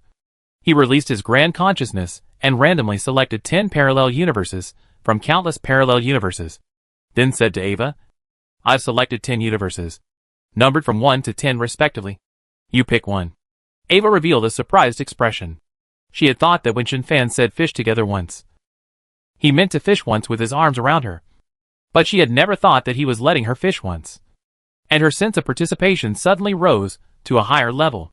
I feel like this is more like opening a blind box. Ava had been in the human society for a long time and already knew everything about it. And the term open blind box burst out of her mouth without any hindrance. Qin Fan nodded slightly. It's all about the same. I choose number 6. Ava said excitedly. Quickly help me see. Is there anything in number 6? Qin Fan nodded. With a thought, he opened a small wormhole to Universe 6 above both of their heads, and then manipulated the majestic gravitational force to probe in, attempting to explore the environment on the other side of the wormhole, searching for anything that could act as a grip. However, he found nothing. Nothing. Qin Fan revealed a regretful expression as he softly consoled. This condition is normal. It takes many times to fish for something once, because the sample size is too small. I haven't figured out what the mathematical expectation of it is yet. The mathematical expectation was the average number of times an item could be salvaged once, and the maximum number of times an item could definitely be salvaged. Qin Fan hadn't traveled through several worlds at full count, and had only salvaged the item a few times in total. And due to the small sample size, it wasn't enough to help him calculate these key figures for the time being. Ava pursed her lips. Although she had been comforted by Qin Fan and had been mentally prepared for this, she was still a little lost. Can we open another one? She said in a begging voice. Qin Fan laughed. Of course it's possible. Now that number 6 is gone, you can choose another one. Opening wormholes undoubtedly consumed energy, and he hadn't been able to figure out how he obtained the special energy he used to traverse the universe until now, having always relied on natural growth. But opening a wormhole an extra time consumed him minimally, and the big deal was that he wouldn't open it tomorrow, easily saving this extra time today. Let's go with 9 this time. Ava clenched her fists, her eyes flashing with nervousness, and even clenched her snow-white teeth, inexplicably looking cute. Qin Fan nodded as he opened the small wormhole to Universe 9 above their heads, while smilingly saying, if we don't get anything this time either, let's simply open all the other 8 universes as well, and see if it's because there's nothing in any of the 10 I chose that you didn't get it. Ava nodded her little head vigorously. Chen Fan maneuvered the majestic gravitational force to probe into the wormhole. And his face changed slightly as he twisted his head to lock eyes with Ava, his gaze revealing a few moments of surprise. There's something? Ava was very elated. Chen Fan slowly nodded his head as he manipulated the gravitational force to drag the thing at the other end outwards. And he felt the struggle of the other party. It was surprisingly still a living thing. Chen Fan blinked. He usually had to fish thousands of times before there was a thin sliver of a possibility of catching something, whereas Ava had only fished twice before catching a living thing that could provide them with a great deal of information. Was it Ava's luck that was too good? Or was it his luck that was too bad? Chen Fan adjusted the parameters of the gravitational force so that it acted evenly on the creature's body, dragging the creature out of the wormhole. Roar! This was a monster made up of lines. Its body was silver gray in color and seemed to be made up of machinery. The roar sounded like it was emitted from water. Not only was it dull, but it also had the feeling of a bubbling sound. Yellow flame surged within its body, and it was very agile, constantly changing its position in midair in an attempt to break free of the gravitational pull. Very interesting creature. Ava stared straight at the monster, without a trace of fear in her heart. Instead, she was filled with curiosity. I want to study its genetic sequence. Ava, as the creator of Pandora, mastered countless genetic wonders. Few creatures could stir her research interest, and this creature was clearly special. However, Chen Fan did not answer. As he stared straight at the monster, he felt that this monster looked somewhat familiar, as if he had seen it somewhere. He tried to recall it. However, his consciousness was filled with the memories of countless people, which caused great difficulty in his recollection. Forget it. It was better to throw it to Moss for research. Chen Fan had a premonition that Moss might soon be able to figure out what the universe on the other side of the wormhole was this time. You're so lucky to have fished something out after only 2 times. It seems like I'll have to bring you with me when I do this again in the future, Chen Fan said heartily. He had come to the Transformers universe for more than 3 years, salvaging once a day, accumulating thousands of salvage attempts. But all of them had come up empty-handed. Today, with Ava in tow, he had gained something after salvaging just twice. Although he didn't really believe in metaphysics, Ava liked to salvage things anyway, and bringing her along could also cultivate feelings. Ava blinked her eyes as she smiled and said, "It's your luck that you chose these 10 worlds." Chen Fan smiled without saying anything. He manipulated the gravitational force and transformed into a big invisible hand, launching a hair-over-the-head sweep on the other side of the wormhole. And more things passed through the wormhole and appeared in front of them. Identical monsters, junked cars, human soldiers' corpses, rusted cabinets, burning helicopters, crumbling houses. The material on the other side of the wormhole was unexpectedly rich. Chen Fan stopped salvaging after he got enough stuff. He took out his mobile phone and sent a message to an account called Sword in Mother's Hand. Moss, come alive. Chapter 261, The Mighty? Time Cage? Sword in the hand of a compassionate mother, as the name suggests. It is a sword in the hand of a compassionate mother. Mother of Mercy naturally refers to Chen Fan. As for who this sword cleaves to, it depends on who Chen Fan wants to cleave. Moss has always been very clear about his positioning. Ding! Moss, which was assisting the United Government Academy of Sciences in verifying the technology of the creator civilization, suddenly lagged. It finished reading the message sent by Chen Fan at the speed of light, and sent a notification to the United Government. Earth consciousness had pulled something out of another universe again. The United Government's response was very fast. They rushed to the scene at the speed of light, and with the help of Ma set up sheltering facilities on the spot, retaining 100% of everything that was on the scene in style. During this time, the gravitationally suppressed monsters lay low and motionless, like a few well-behaved kittens. This reduced some of the trouble for the reaction forces of the United Government, who were afraid that they would counterattack too hard after being hit, and cause irreparable damage to these precious biological samples. They did not discover Chen Fan and Ava's earthly bodies, because long before they arrived, Chen Fan and Ava had left the area. After about another hour, the reaction force summed up all the information they had collected at the scene, including the monster's appearance, the color of the monster's blood, the skin color of the human bodies, the helicopter's model, and so on. They packaged this information and uploaded it to the headquarters building of the United Government. Moss, immediately conduct a search to find relevant information about this universe. The officials gazed nervously at the big screen. The United Government had a special pre-plan. And there were 6 steps in this pre-plan: sheltering the alien, collecting information, retrieving the database, confirming the intelligence, holding a multi-level meeting, and reporting the conclusion to the Earth consciousness. Now it was time to enter the 3rd step, with Moss retrieving the database and comparing the information. Beginning retrieval. Retrieval progress 1%. Retrieval progress 15%. Retrieval progress 31.6%. On the large screen, countless pictures and words flashed frantically at a frequency that surpassed human reaction speeds. And all information that could be related to the newly discovered universe was retained. Retrieval progress 100%. Literary work Killing Reincarnation similarity 89%. Film and television work Edge of Tomorrow similarity 99%. Preliminary judgment for the Edge of Tomorrow universe. Several film stills were placed on the big screen by Moss. And the monsters in the stills were almost identical to the monsters that Shin Fan had salvaged. The officials breathed a sigh of relief. The 99% similarity was basically a lock. The new universe discovered by Earth consciousness this time was still a piece of human entertainment from the past. A film called Edge of Tomorrow. Edge of Tomorrow? It kind of rings a bell. I think my grandfather mentioned it. A young officer with a boyish appearance said, wearing a thoughtful expression, as he tried to make sure that his memory was not wrong. I've seen this film. It's 14 years old. Another official spoke up. This official had gray hair and looked old at first glance. This film is mainly about the alien invasion of Earth and the time loop. The monsters in the film have the ability to reset time. But there shouldn't be any danger to us nowadays. This official opened the conversation.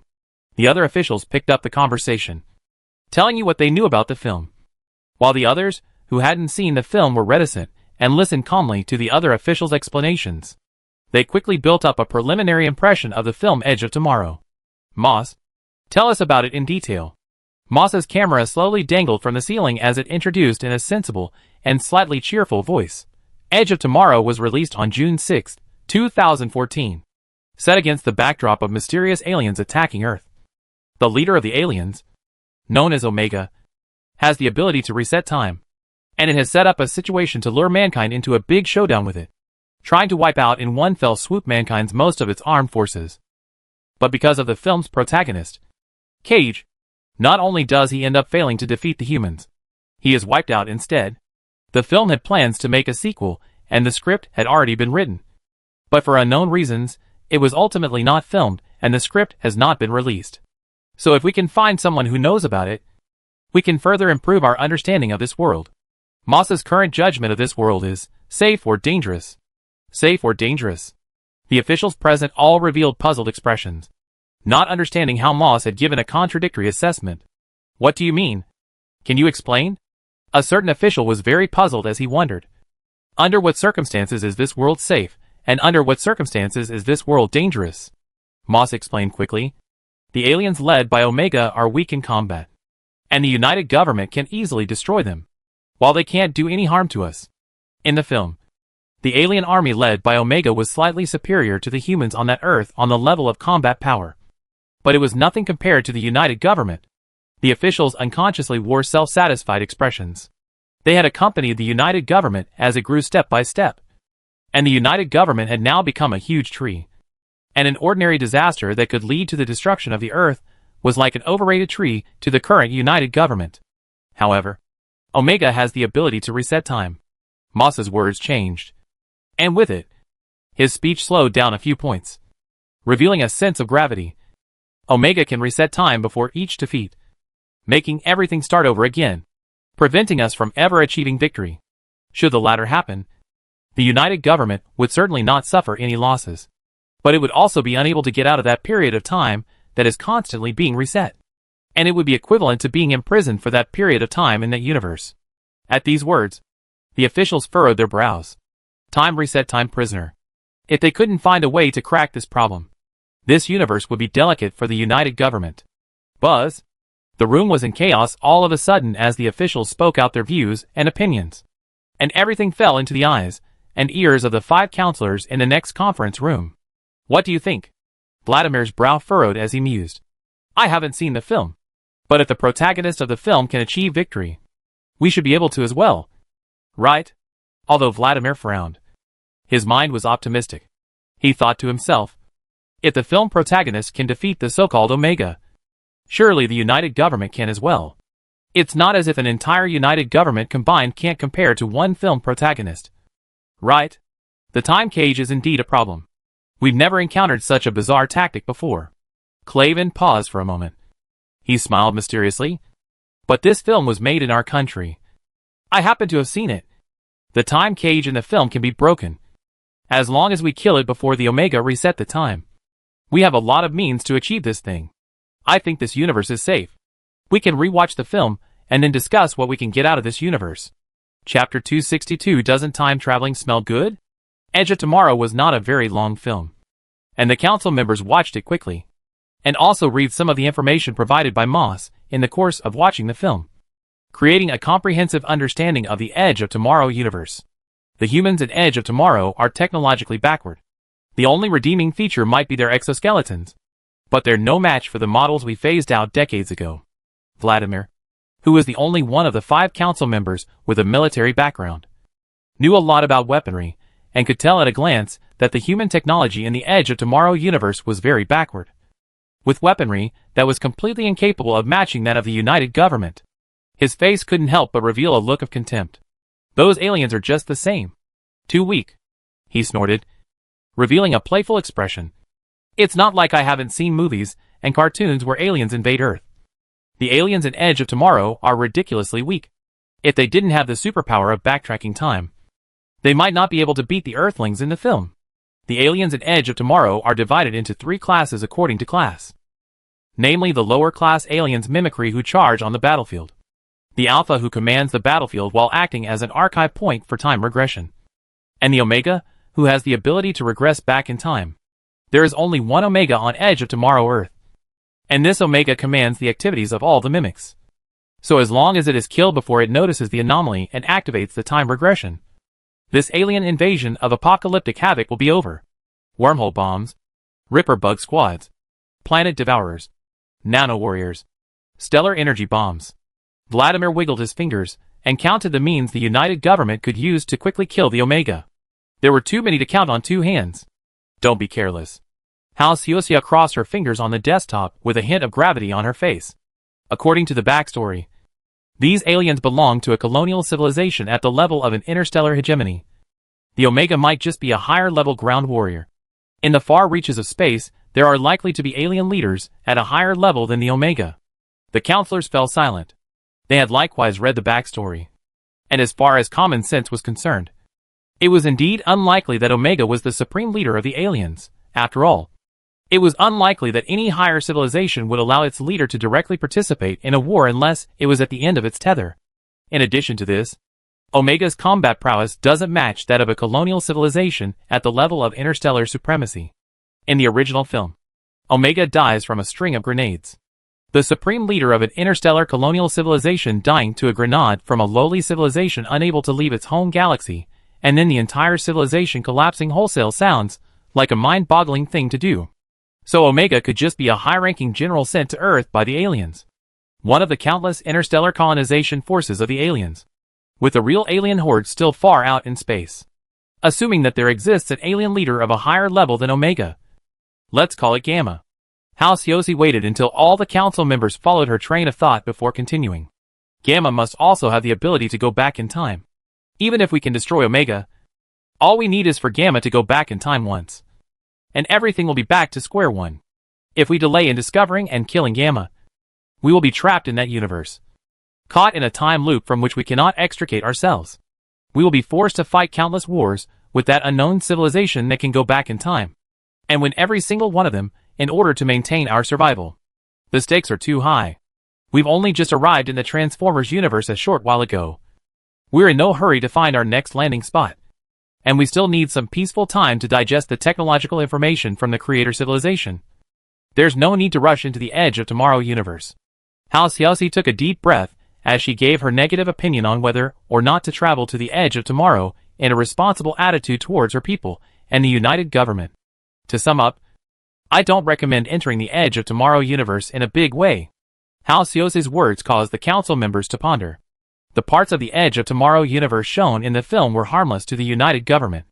But with a little bit of scrutiny, one could detect the turbulent undercurrents hidden under the calm waters. Time rewind. Time regression is an ability that is close to useless when the gap between the two sides is large, such as between the United Government and Omega, where the United Government can run Omega into the ground no matter how many tricks Omega has up his sleeve. The combined government can instantly kill Omega countless times, and Omega would be too late to go back in time even if he wanted to. But if there is an unknown interstellar civilization behind Omega, the level of threat to the United Government from the Edge of Tomorrow universe has skyrocketed, and may even bring about an unexpected and huge disaster for the United Government. Even if the United Government had won an overwhelming victory over the civilization at the beginning of the war, the balance of victory would inevitably tilt towards the aliens as time went back again and again, because in the countless times of backtracking, the aliens could learn from the United Government's knowledge and technology, while the United Government remained stagnant. In the long run, the United Government will fail once in a while, and in the predicament of time regression, all the victories of the United Government are meaningless. As long as a single failure is a total loss, the entire civilization will be reduced to the aliens' rations. From this perspective, the Edge of Tomorrow universe is not a safe and fertile land at all, but a time labyrinth with no exit. And if you go in, you can never come out. Director Howe has a point. Clavin expressed his agreement with Halcyos's point of view as he said in a deep voice, "My think tank also thinks so. We should step down in the Transformers universe and digest the gains we have made during this period of time. And we shouldn't rush into Edge of Tomorrow, which has the ability to go back in time." Vladimir's face was expressionless. He had also received a research report from his own think tank. And again, it was not recommended to enter the Edge of Tomorrow universe. But? Mibak was a little hesitant. The Edge of Tomorrow universe has the ability to go back in time. Isn't that very valuable? The aliens could master the time regression ability. The United Government must be able to as well. Once it obtained this ability that could be considered terrifying, the United Government would have the ability to be invincible in any situation, and truly gain the qualifications to traverse the multiverse. Under the protection of the ability to travel back in time, the United Government would never have to worry about the next time it traveled. And at the same time, it would rapidly grow into a multiverse-level supergiant. Just imagining such a beautiful picture made me box heart beat wildly. But the other council members even said they wouldn't go. Chapter 263 Enabling Our Party Lu Peiqiang. The ability to travel back in time is certainly very valuable. It's the most valuable thing we've encountered in our several trips across the universe. Halcyosi sighed softly as she whispered, "Counselor Mibak, we didn't say we wouldn't go." Mibak revealed a puzzled expression. She thought to herself, "Why can't my mind keep up with Halcyosi and Clavin's pace? Is my family's think tank not up to par or too inefficient? It's not that we won't go. It's that we can't have the entire civilization go." Clavin shook his head as he patiently explained.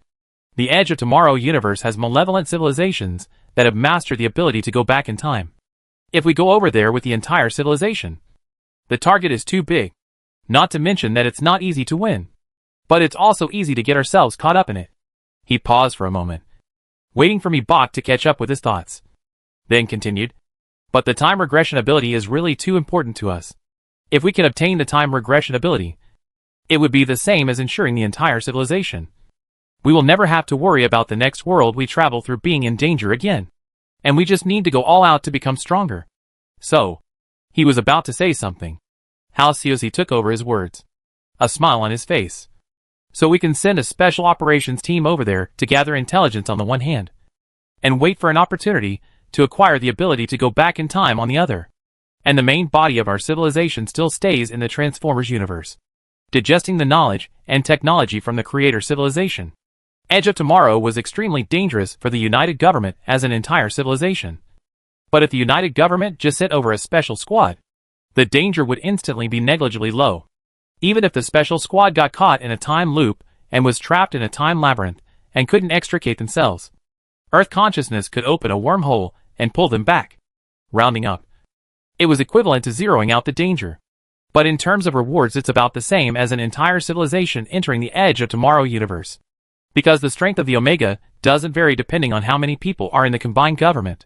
One special squad is enough to do whatever they want on Earth in the Edge of Tomorrow universe. If information about the civilized body of the aliens was obtained afterwards, and a larger-scale operation was prepared to be launched in the Edge of Tomorrow universe. More troops could also be dropped over by the Earth consciousness. Anyway, as long as the civilized body of the United Government was not in the Edge of Tomorrow universe, the United Government could do whatever it wanted in Edge of Tomorrow. As for whether Omega's ability to go back in time would affect other universes, that's an obvious question. The answer is definitely no. Because if Omega's time regression could affect other universes, then civilizations or individuals with similar abilities in other universes could also affect other universes. And the entire multiverse would be in disarray, and wouldn't have developed as orderly as it is now. Taking a step back, even if Omega's time retrogression ability can affect other universes in the Edge of Tomorrow universe, then the United Government has been developing in Omega's time retrogression before. And now that it is in direct contact with Omega, Omega is still in the same time retrogression as before, which is equivalent to no change. In any case, the United Government assigned a special team to go over there. Not only would it not plunge the entire civilization into an uncontrollable time labyrinth, but it could also seize the time regression ability from the Edge of Tomorrow universe. After listening to Halcyos's explanation, Mi-Bok revealed an expression of realization. I see. At the same time, her think tanks reported similar information as an afterthought, and she gritted her teeth, thinking that she would turn around and open all of these think tanks, replacing them with a group of quick-witted ones. So who should we give this mission to? Craven spoke slowly, his voice sounding a little distressed. We don't have any fighters with experience in trans-universe activities yet. No experience can be cultivated, Vladimir said in a deep voice. I think Lu Peiqiang is very good. He has many experiences of activities involving foreign civilizations, all of which have achieved good results. And he is calm and dedicated, with excellent combat abilities and high reputation. Not only can he fight hard battles, but he can also make the others step down and obey his command. Halcyone was a bit surprised. She did not expect Vladimir to recommend Lu Peiqiang, who was of Chinese origin, instead of someone from their own country, and to praise Lu Peiqiang. She knitted her brows in meditation, thinking about whether Lu Peiqiang had recently gone on a mission to the Bear Country, or had a good relationship with the Bear Country people. I'm afraid Lu Peiqiang is not quite right. Clavin frowned tightly. Lu Peiqiang is not suitable to be put in a special squad. His rank is too high. Clavin was very familiar with Lu Peiqiang. Lu Peiqiang was a first-class hero of the United Government after he successfully contacted the Earth's consciousness in the previous antimatter theft crisis and saved the entire United Government from the crisis of overthrow. Later, Lu Peiqiang had carried out several important missions for the United Government, and was now a powerful general in the Pacific Air Force. In Clavin's opinion, Lu Peiqiang is so powerful that he should be sitting in a command post far away from the battlefield to plan and strategize, instead of going on missions himself like a big-headed soldier. I think Lu Peiqiang is very suitable. Halcyone spoke up. Lu Peiqiang has a lot of experience, and is able to deal with the complexities of the Edge of Tomorrow universe and various emergencies, so he can be the ballast of the special squad. Although she wasn't sure why Vladimir had recommended Lu Peiqiang, she was happy to let Lu Peiqiang take the lead because Lu Peiqiang's military rank was high enough that he would inevitably become the supreme commander of the special squad once he was involved. This mission was about seizing the ability to go back in time and space. Even though the concept of the nation had been diluted after the formation of the coalition government, who wouldn't want someone from their own country to master the magical ability of time-space regression? If Lu Peiqiang was the supreme commander of this mission, the possibility of the Chinese side obtaining the ability of temporal regression would be raised to the maximum. Whether it was Lu Peiqiang himself or other Chinese warriors obtaining the ability of temporal regression, it would be a heavenly surprise for China. Mi-Bok smoothly said, I am also in favor of having Lu Peiqiang participate in this mission. Clavin's face underwent a subtle change. He also had his own selfishness. He wanted someone from Stars and Stripes to be the commander-in-chief and get the ability to travel back in time to Stars and Stripes. But Vladimir and Mi-Bok both sided with Halcyone. His eyes darted around Vladimir and Mi-Bok's faces, thinking, what's wrong with these two guys? Are they deliberately tripping up and not wanting a Stars and Stripes to get the time rewind ability? Halcyone blinked, a little puzzled in her heart. Why did both Vladimir and Mi-Bok advocate for Lu Peiqiang to participate in the mission? Did the two of them discuss it? But when did they discuss it, and why did they do it? 5 council members. 3 of them were in favor of letting Lu Peiqiang go to the Edge of Tomorrow universe. It was almost as if the wind had been turned. Clayton's brows were furrowed. He felt that Vladimir, Halsey, and Mibok seemed to be colluding. But he couldn't force his way against it. And he didn't want to use his power of veto for this matter. He reluctantly said, "Well, since you all want Lu Peiqiang to carry out this mission, I also believe that Lu Peiqiang can successfully complete the mission." Chapter 264 Edge of Tomorrow. Lieutenant General Lu Peiqiang. This mission is of great importance, and there is no room for error. Don't act rashly if you encounter any problems during the execution. Contact our think tank first. I understand. Counselor Hao. When Lu Peiqiang received the mission, he was taking a shower under the shower head.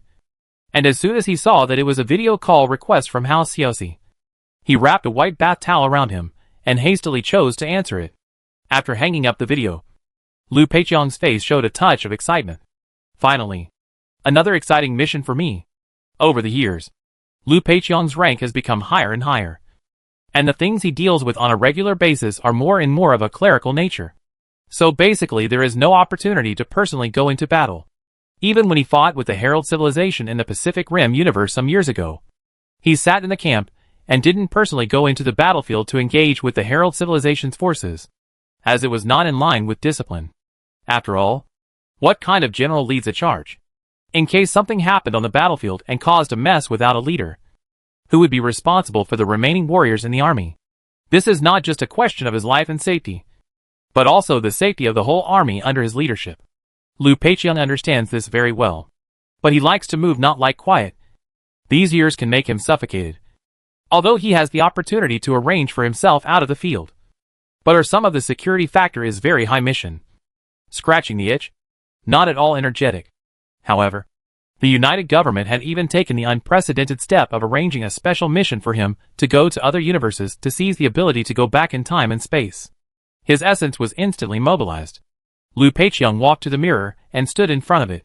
Thanks to the United Government's superior life technology, age had not left any traces on Lu Peiqiang, who still looked like a strong man in his 30s or 40s, with gnarled muscles on his body, and his eyes revealing a sharp edge that could not be ignored.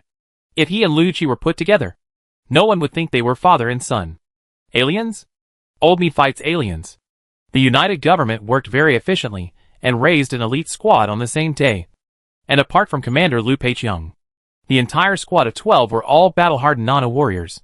There was also a Ripworm squad responsible for protecting Lu Peiqiang's safety. Not only that, the 12 Nano warriors have their own specialized skills outside of combat, such as network attack and defense, logistics, psychological counseling, etc. And they also carry a subroutine of Moss. This is an all-round team. If such a team appeared on the battlefield of the Edge of Tomorrow universe, not to say it was invincible, at least it would be invincible. They were currently standing in front of the wormhole. Lu Peiqiang swept a glance at the members of his squad, of which there were 4 yellows, 4 whites, and 4 blacks. The distribution of races could be considered very even. All of you should know what our mission objective is. He spoke slowly with a serious expression. We are not in a hurry to hunt the Omega.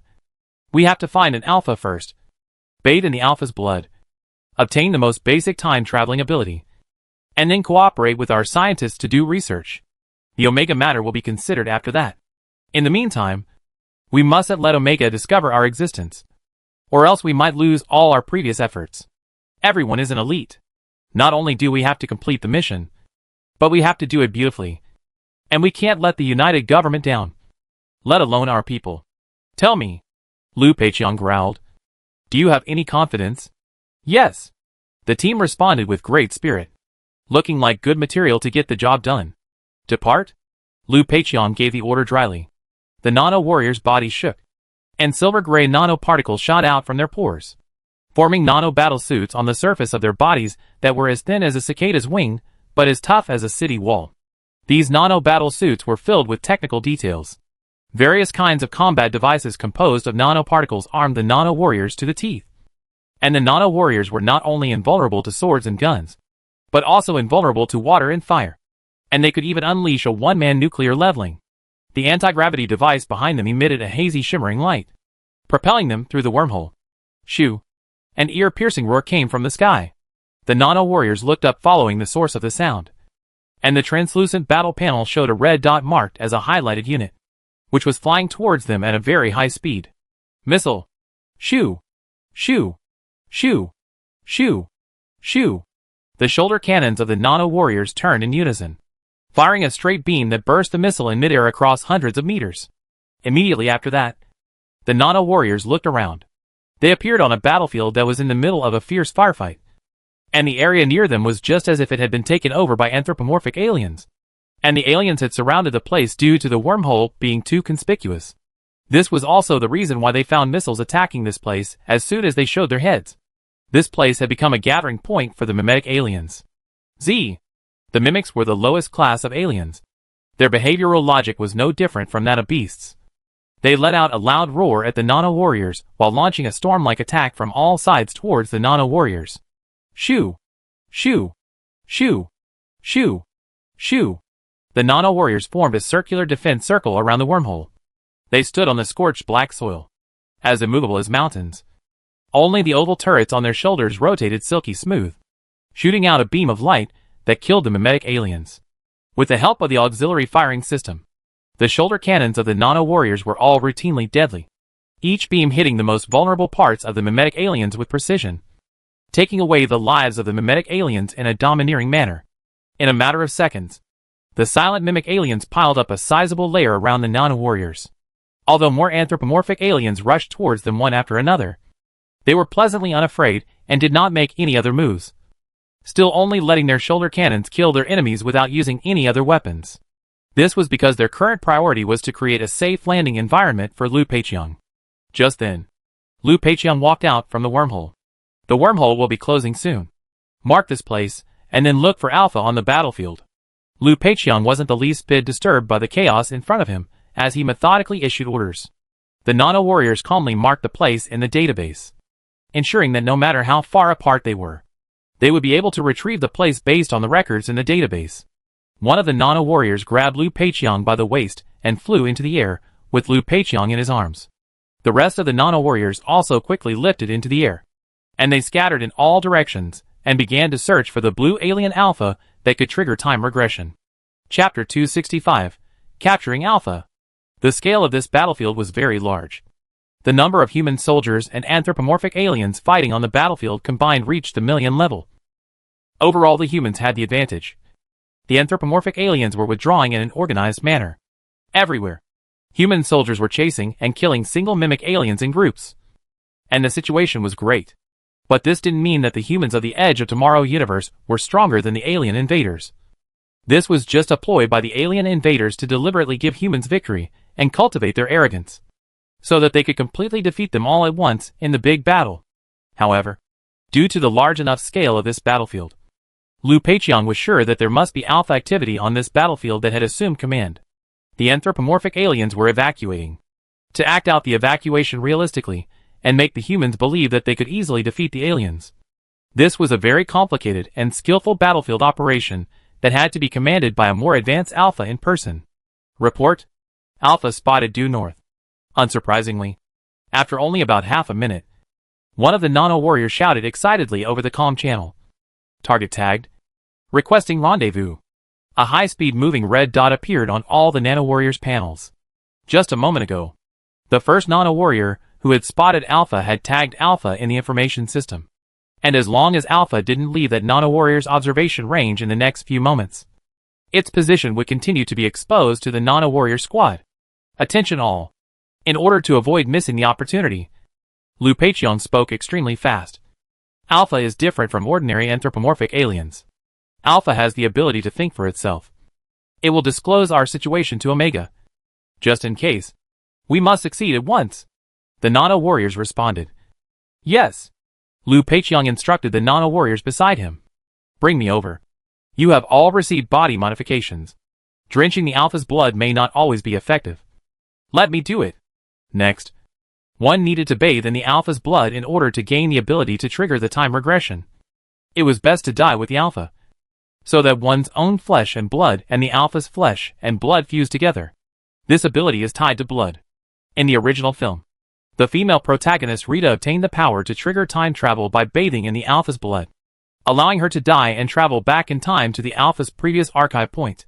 However, She lost this ability when she was too injured to commit suicide, and was treated by a medical unit that replaced her blood. The nano-soldiers can also bathe in alpha blood, but their bodies are constantly being kept normal by nanobots that automatically remove any unknown components from their bodies.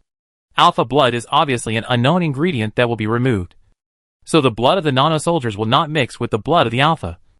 And without the blood of the alpha, they will not be able to obtain the ability to trigger the time traveling back in time. Only Liu Peiqiang was suitable for this at the scene. Liu Peiqiang thought to himself that this should also be the main reason why the United Government sent him, a pure human, to the edge of tomorrow universe. General, this is too dangerous. This nano-soldier felt hesitant. He thought to himself that Liu Peiqiang was a merit award winner and held real power in the United Government. In case something went wrong here, he would definitely have to be punished for it. General, we can capture the alpha first, and when the next wormhole opens, transport the alpha to the other side of the wormhole and let the others do the job. The nano-soldier carefully suggested. Bathing in the alpha's blood and grasping the ability to travel back in time was actually not a beautiful job, or at least not an easy one. In order to confirm whether or not the ability to trigger temporal regression was effective, the person bathing in the blood would have to go through death to see if they could regress back in time after death. And naturally everything would be fine if they succeeded.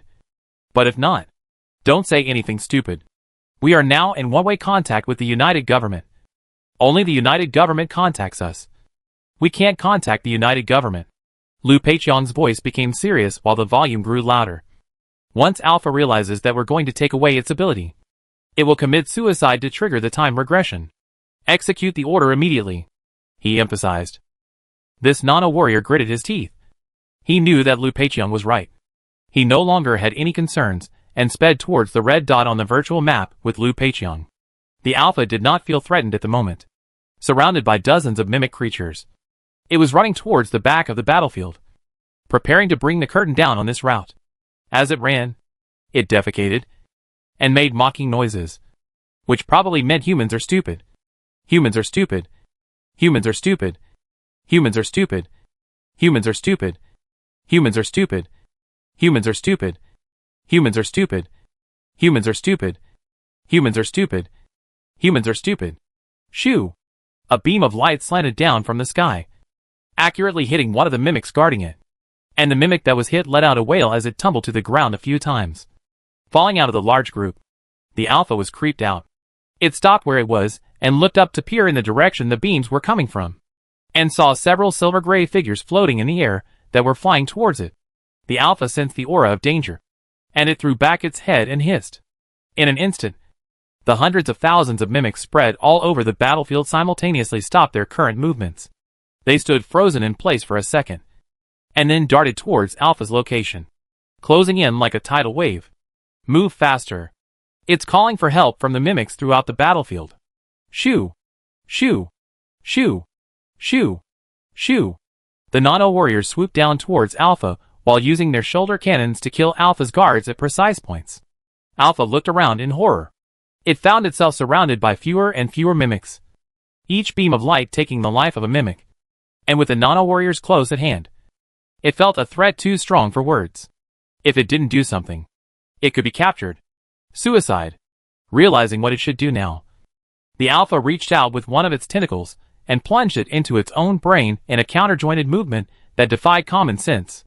Its suicide would trigger Omega's time regression function, after which it would report back to Omega on its findings to prevent something like this from happening again, as well as adjust the planning for Armageddon. Stop it! The nano-warrior let out a bellowing cry. Shoo! A beam of light pierced through its tentacles with precision. Z! Alpha let out a twisted wail.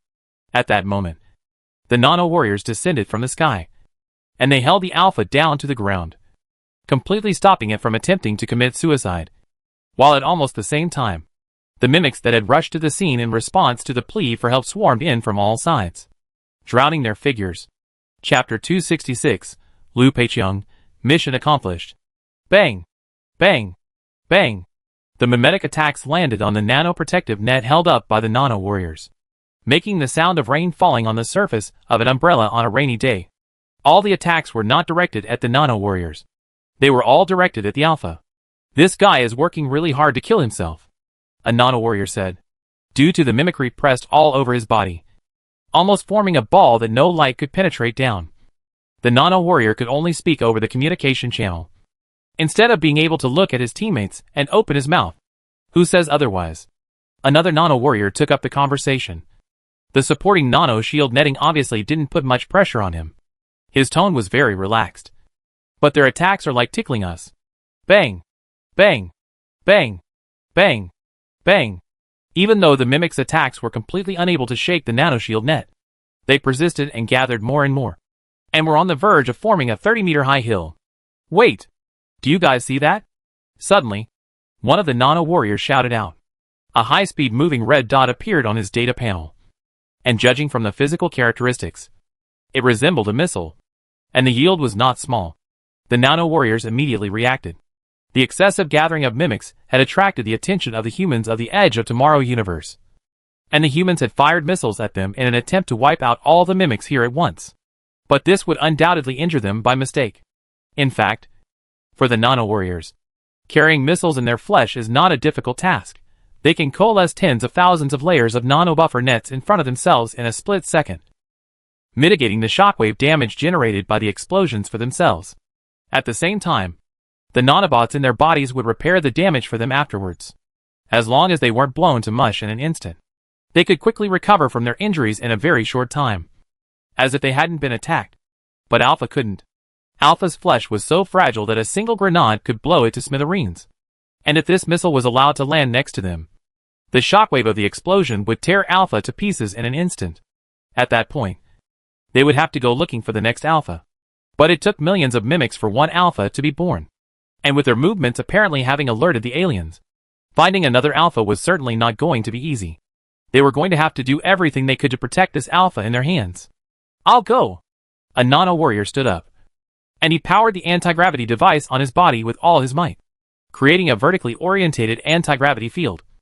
And in an instant, the mimics that pressed down on him all flew upwards, clearing a path to the sky for him.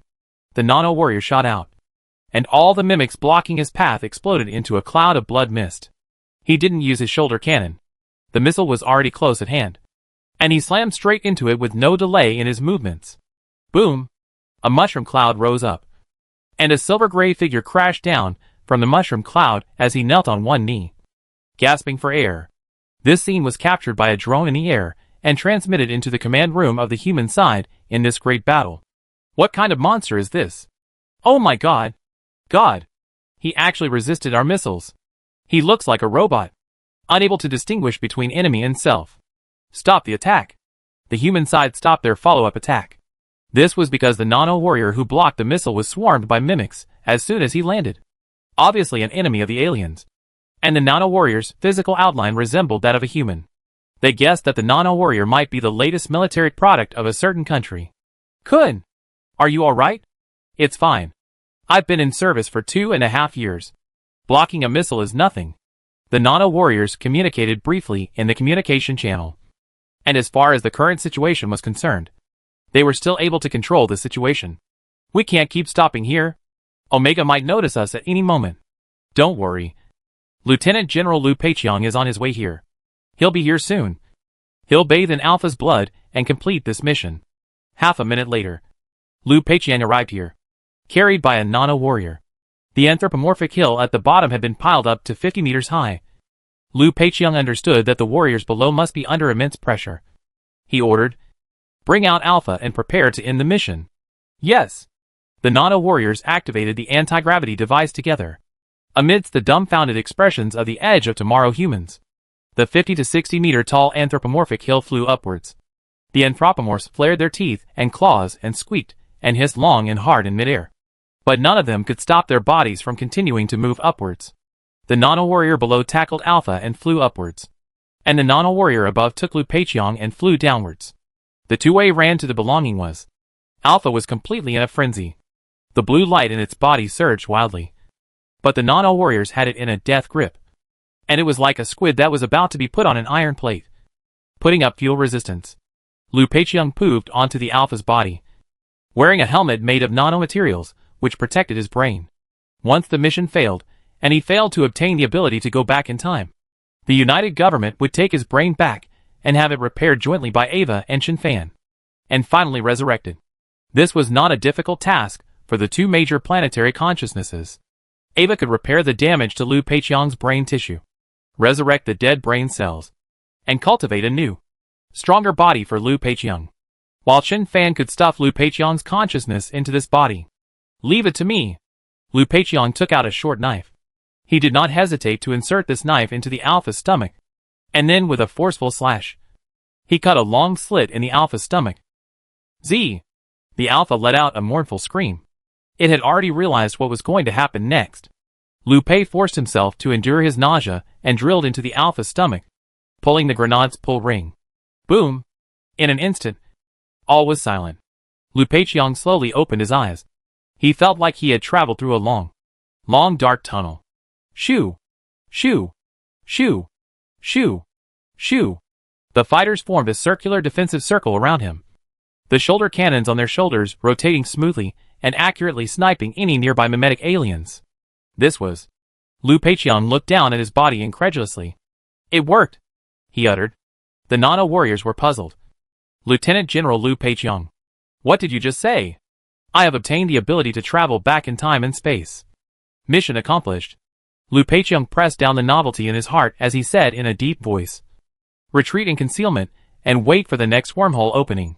Chapter 267, Encountering the Heroine. The Nano warriors froze in unison. Mission complete? Meaning that there had already been a time regression? A hint of curiosity arose in their hearts. Lu Peiqiang understood what was going on in the warriors' minds as he softly said, leave here first and find a peaceful place to tell you a story. Yes. The Nano warriors picked up Lu Peiqiang and flew towards the distance at a very fast speed against the ground. The mimics along the way were all killed by their shoulder cannons at precise points. Even if there was the occasional mimic that scurried out from the ground, it would be dryly lorded over by the Nano warriors with their nano-tipped knives, and it could not in the slightest impede the Nano warriors' advancement, much less cause any harm to Lu Peiqiang. Lu Peiqiang had some excitement at this time. He had already seen the Edge of Tomorrow film, and he knew how many things the protagonist of the film had accomplished using this ability, and how much his entire person had changed. If he made good use of this ability, he could turn himself into an all-round human in the Edge of Tomorrow universe. Even if I only learned to sing, I could still hum a tune for Duo when I go back. Lu Peiqiang pondered. He was prepared to learn something while cooperating with the scientist's research to make himself more well-rounded. The Nano warriors brought Lu Peiqiang to find a settlement not far from the battlefield. It was a dilapidated residential building. This residential building was previously a mimic stronghold, and then it suffered from human shelling, filling the ground with mimics' corpses and shell fragments. The Nano warriors dutifully patched up every mimic corpse, then used the nano protection net to build a safe house for Lu Peiqiang, and silently waited for the wormhole to open at the appointed time. General, can you tell us what happened now? The Nano warriors were all curious. Time was always the most fascinating force. Time could turn a fair maiden into a gray-haired old woman or a robust young man into a stooped old man. It could make a race go from barbarism to civilization, or a civilization go from greatness to decadence. Cough. Lu Peiqiang cleared his throat. Nothing really happened. After I gave you the order to find the Alpha, you quickly found the Alpha. The mimicry pressed down on you and made a 50 to 60 meter hill. You were crushed underneath, and you held on until I rushed over. As Lu Peiqiang had said, nothing had actually happened in this time regression, but the Nano warriors were still listening with great interest. General, what does it feel like to go back in time? A Nano warrior asked. Lu Peiqiang grinned as he said with a big grin, it doesn't feel like much. The grenade pulled and blasted me back. The key to how the physical sensation of time and space back felt was whether one died all at once or slowly. As long as he died fast enough, the pain wouldn't be able to catch up with him. Lu Peiqiang chatted with the Nano soldiers. He was originally from the line of duty, so he easily fought with the Nano soldiers, and the atmosphere was very comfortable. The sun set, and it was time for the appointment.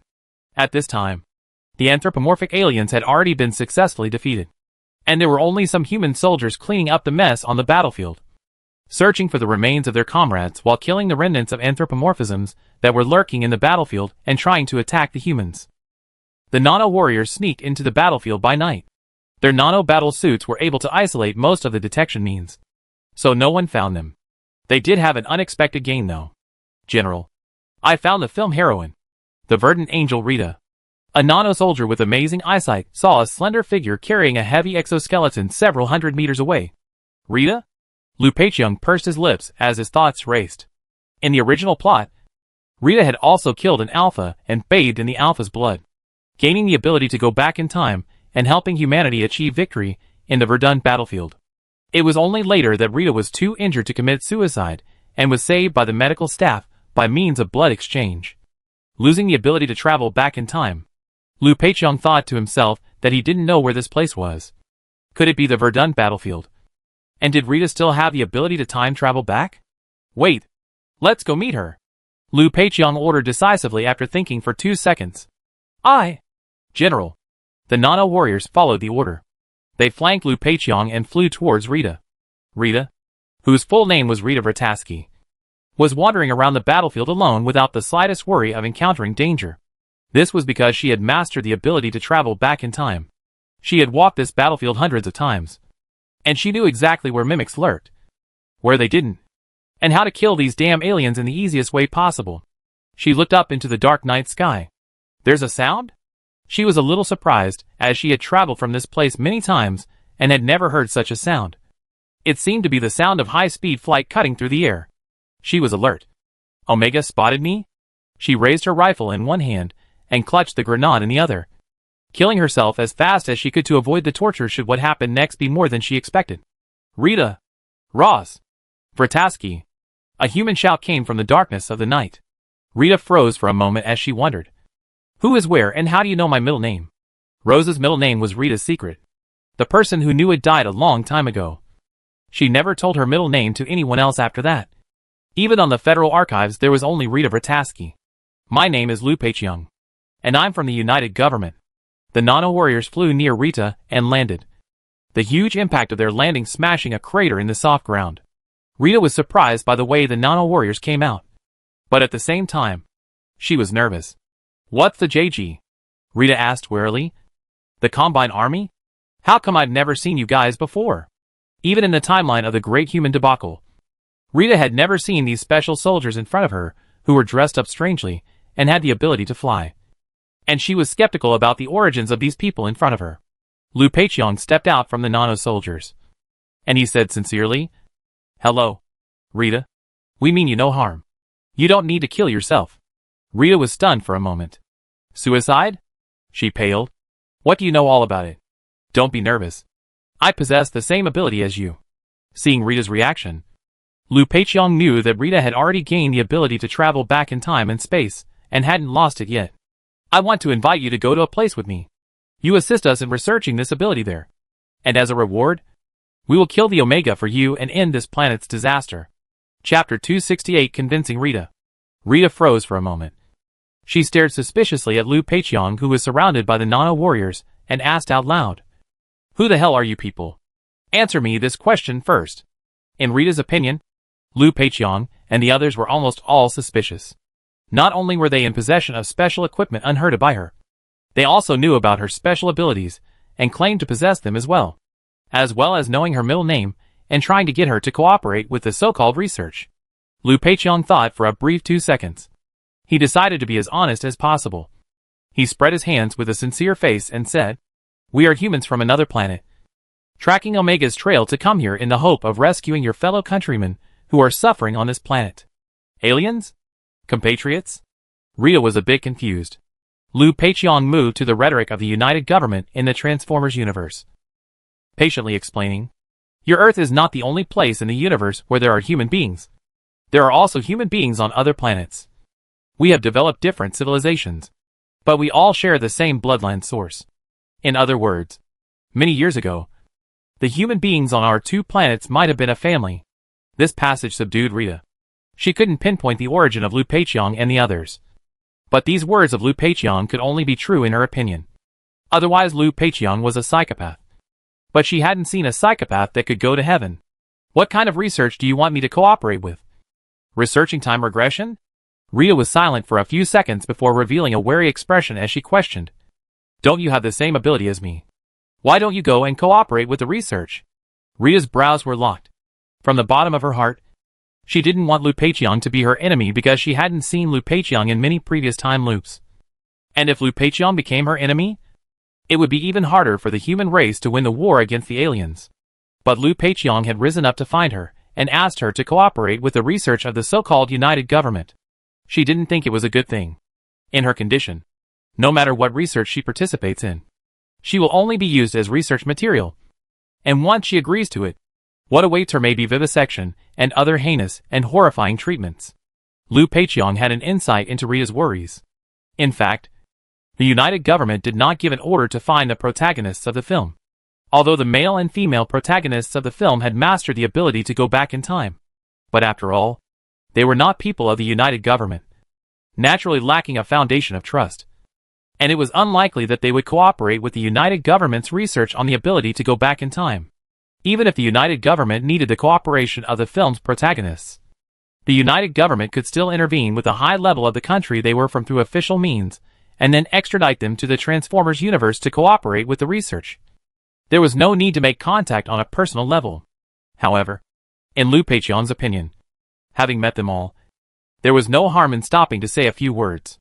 In case it came to fruition, it could add a research sample to the United Government. And even if it didn't come to fruition, it wouldn't do any harm to the United Government.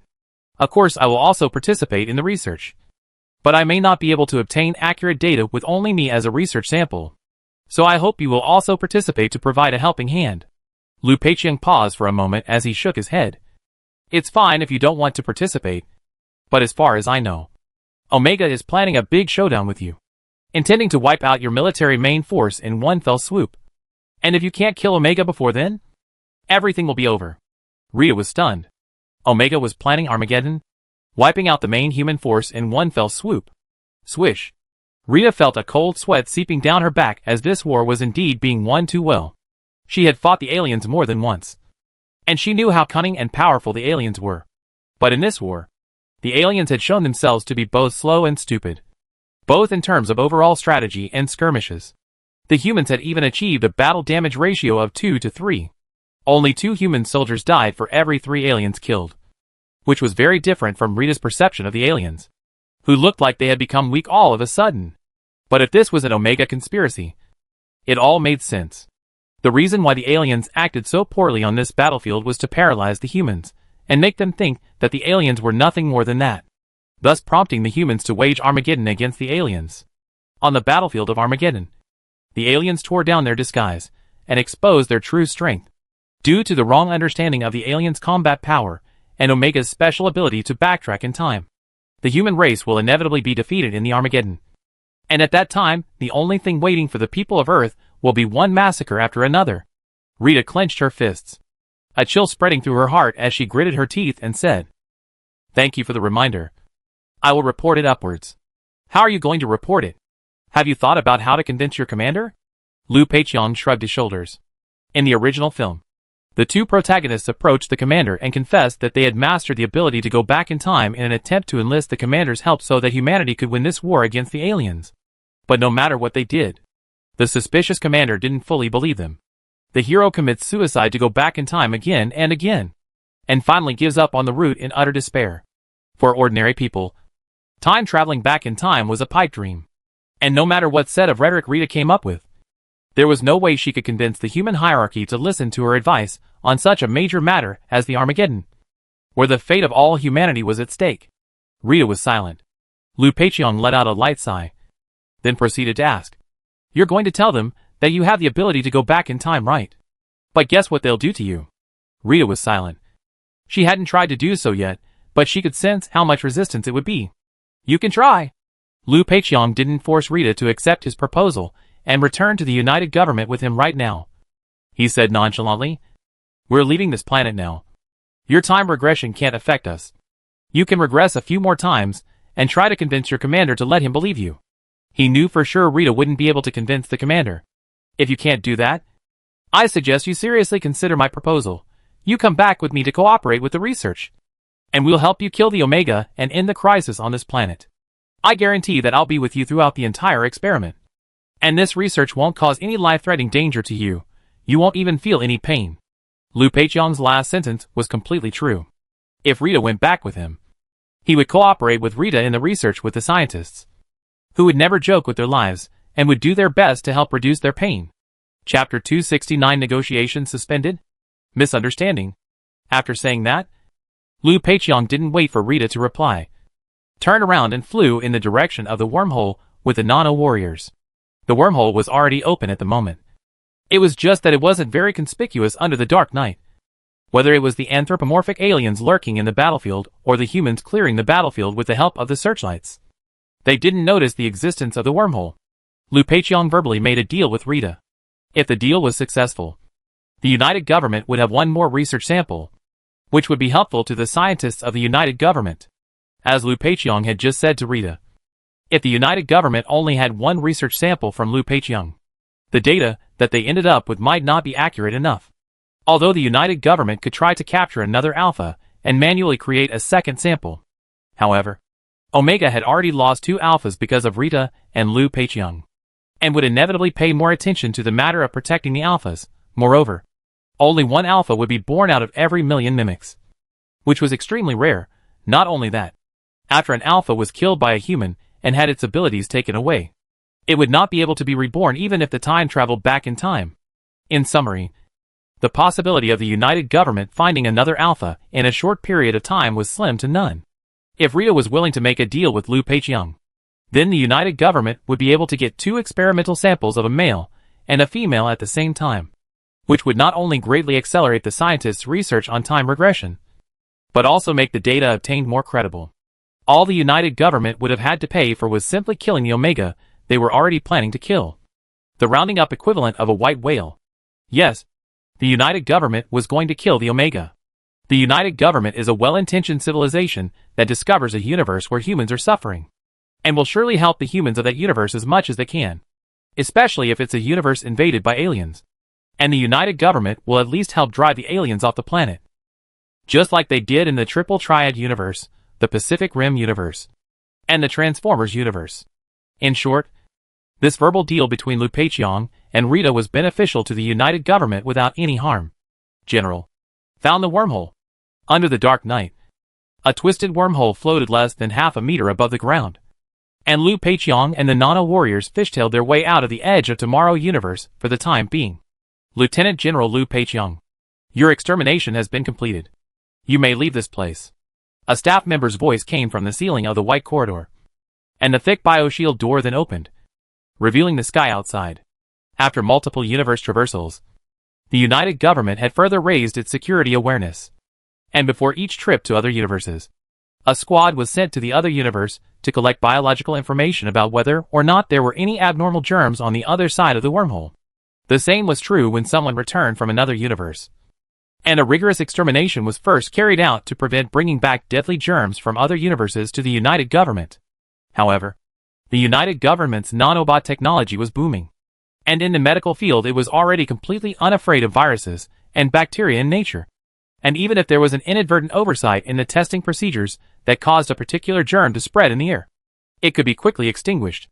Lu Peiqiang walked out of the extermination corridor with a brisk pace. His clothes had been changed into a wide white coat. Lieutenant General Lu Peiqiang. The scientist's eyes blazed as he stared at Lu Peiqiang's face. At this moment, what he saw was not a Lieutenant General of the United Government with his hands in the air, but a treasure trove of knowledge that was worth spending a lifetime digging into.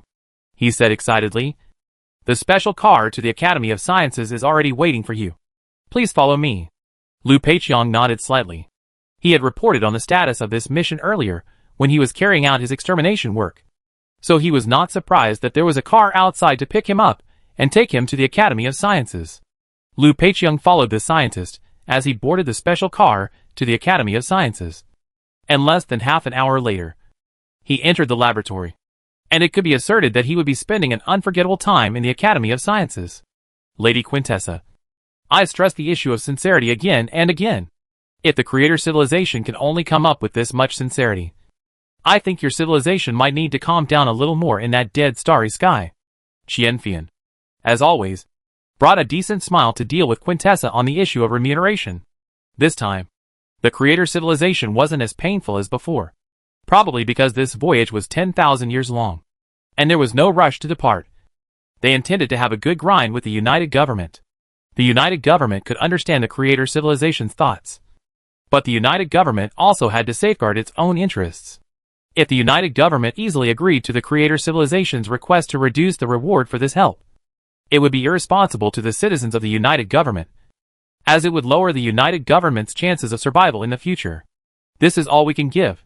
Quintessa bit down on the conditions she had offered earlier and showed a picture of an attitude that would never give in.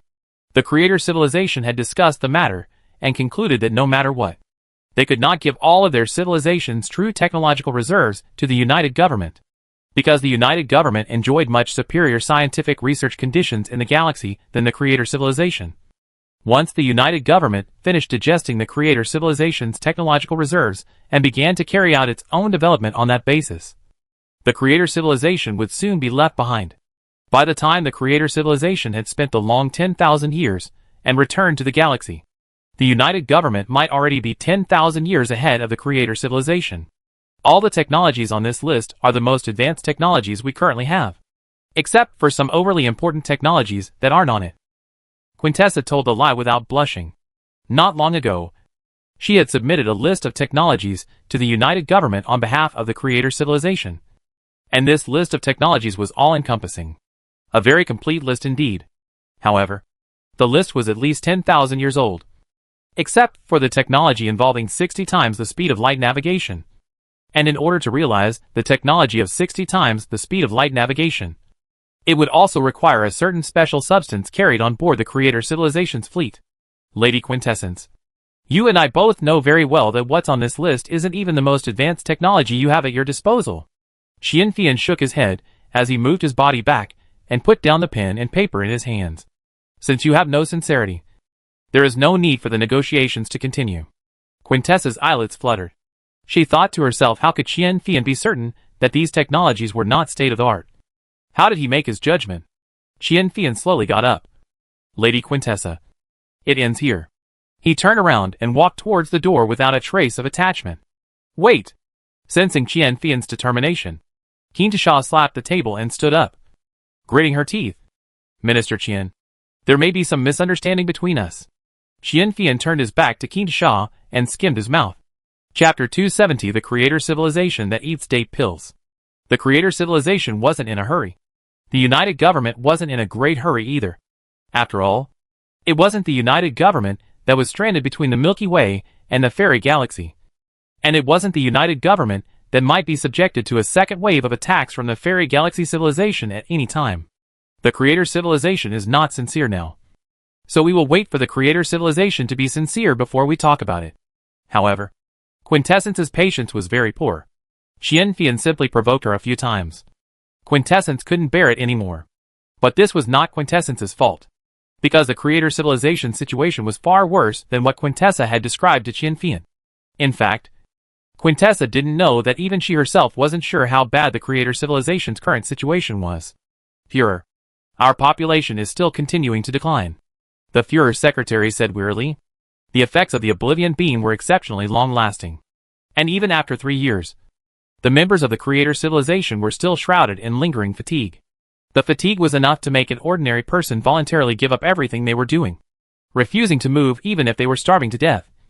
And despite the many tests taken by the Creator Civilization, it had not been able to stop the members from giving up their lives due to this inexplicable fatigue. It had only slowed it down a little. The humans recognized our lies. The Führer's secretary brought the second piece of bad news. His expression was numb, just slowly opening and closing his lips. They suspended the negotiations and demanded more sincerity from us.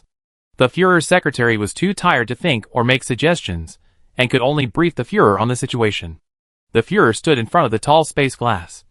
He silently looked out in the direction of the Andromeda Galaxy. He was slow to give instructions to his secretary. After a long time, he suddenly spoke. Our civilization is just about to hold on. Even if we reach a deal with the humans, we may not be able to survive this long period of time before we return to the Milky Way Galaxy. Even if we return to the Milky Way Galaxy, if we can't find a way to dissolve this influence, we won't be able to continue to exist. As time passed, the Creator Civilization discovered something terrifying. The effects of the Oblivion Beam were contagious, and even newborns born after the attack would be infected with the effects of the Oblivion Beam for no apparent reason. So exhausted that they didn't even bother to drink the nutrient solution. and would need the assistance of various life-supporting devices to barely stay alive. Worst of all, newborns have so few things to forget. The first things to be forgotten are the physical instincts related to survival. Then the mind. And when the mind is also forgotten, the newborn becomes an irreparable idiot. The creator's civilization tried to instill information into the newborn's brain, replacing the body instincts and thinking with this information for the oblivion beam to forget. But this information, which had not been digested by the newborn himself, did not seem to be included in the oblivion beam's oblivion. This is a very frightening thing. It meant that not only would the existing members of the creator's civilization continue to dwindle over the next few hours, but the newborns of the creator's civilization would all become idiots as well. If the creator civilization could not dissolve the effects of the oblivion beam, the creator civilization would inevitably come to an end. In the face of the Führer's negative remarks, the Führer's secretary did not say a word. The Führer's secretary no longer had the energy to think about the problem. The only energy he had was on carrying out orders and reporting. And he couldn't do a bit of anything else. Tell Quintessa that we can give the humans our most advanced technology, but ask them to help us with the oblivion beam. But whenever they can help us in this regard in the slightest, we will definitely not be stingy in repaying them.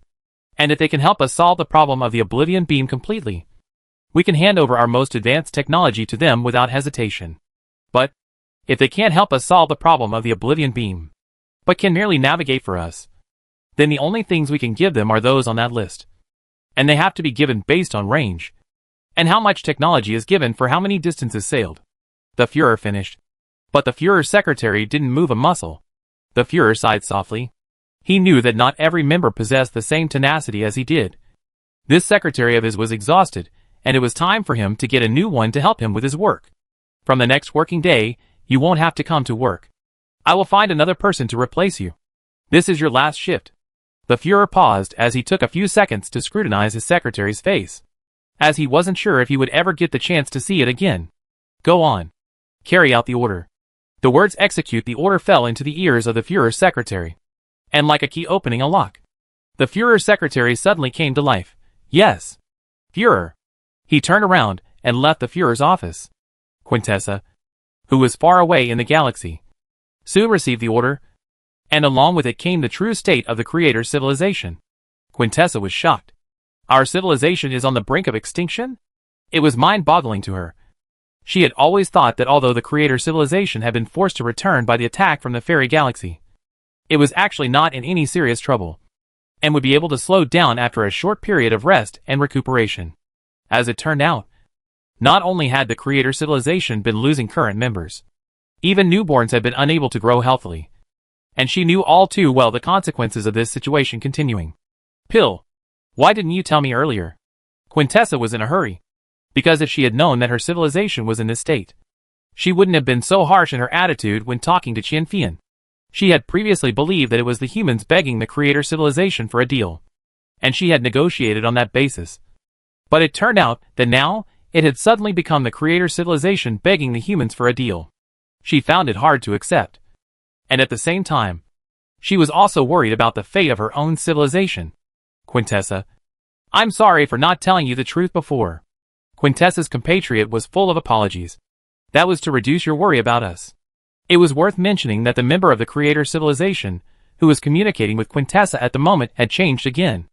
As the previous member of the creator civilization had already forgotten about Quintessa, the effect of the oblivion beam was overbearing. That member of the creator civilization had forgotten about Quintessa while communicating with her. And for a moment, he had thought of Quintessa as an emissary of the fairy galaxy civilization. So now we're going to grovel to humans, are we? Not only did Quintessa feel shame, she was also aggrieved at the same time. No. Quintessa's compatriot flatly denied.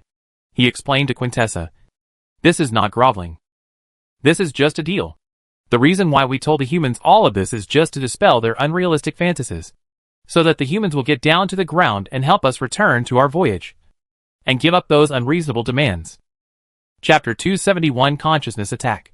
In the eyes of the creator civilization, the United Government's request was unreasonable. A recently born civilization attempted to take advantage of an ancient civilization in distress, thinking that it was very bold and wanted to become fat in a single bite, unaware of what this ancient civilization had gone through during its growth, and would not be swayed by any small tricks at all. If the United Government wanted to get the most advanced technological reserves of the Creator civilization, it would have to solve the real problems for the Creator civilization, not just navigate for it, and a nebulous promise that it would leave the galaxy in the future. Can you do that? Quintessa relayed her compatriot's words to Qian Fian, her tone no longer as excited as it had been before, but instead became much lower, as she couldn't really get excited now that she had learned of her civilization's true situation, her heart feeling like it was loaded with a truckload of stones. Without waiting for Qian Fian to reply, Quintessa let out a light sigh. She simply didn't think that the United Government could solve the problem for the Creator civilization. After all, the United Government was still just a young civilization that had just grown up, and there was a relatively large gap between it and the Creator civilization on the whole. In the face of Quintessa's question, Qian Fian fell into deep thought.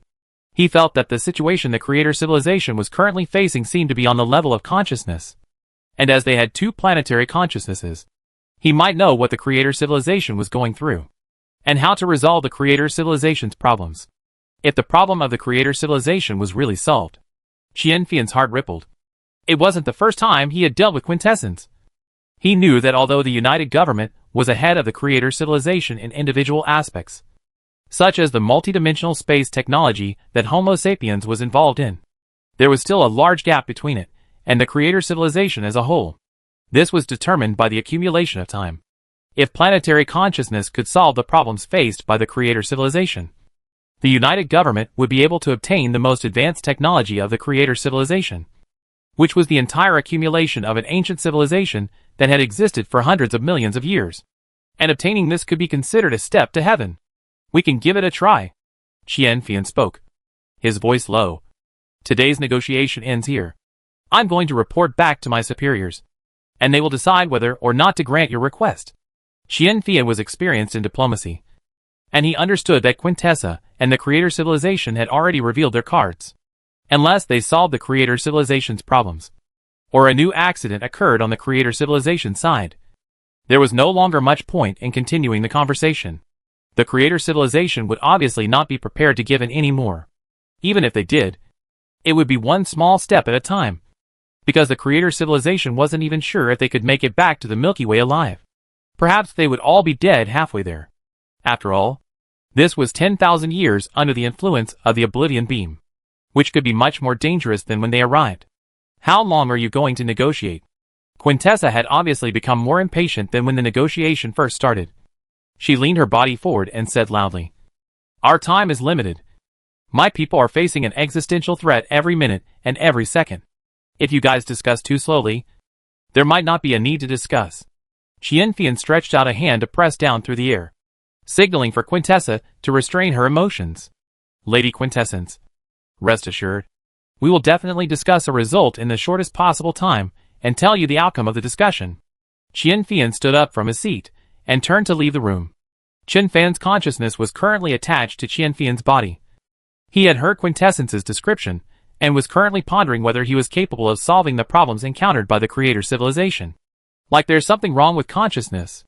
Qian Fan could influence human consciousness, causing humans to enter a state similar to that of the Creator civilization. But this was damaging to human consciousness, as the volume of his consciousness was too large, and any act of penetrating the membrane would cause irreversible effects on human consciousness, such as causing humans to continuously dream about the lives of deceased people.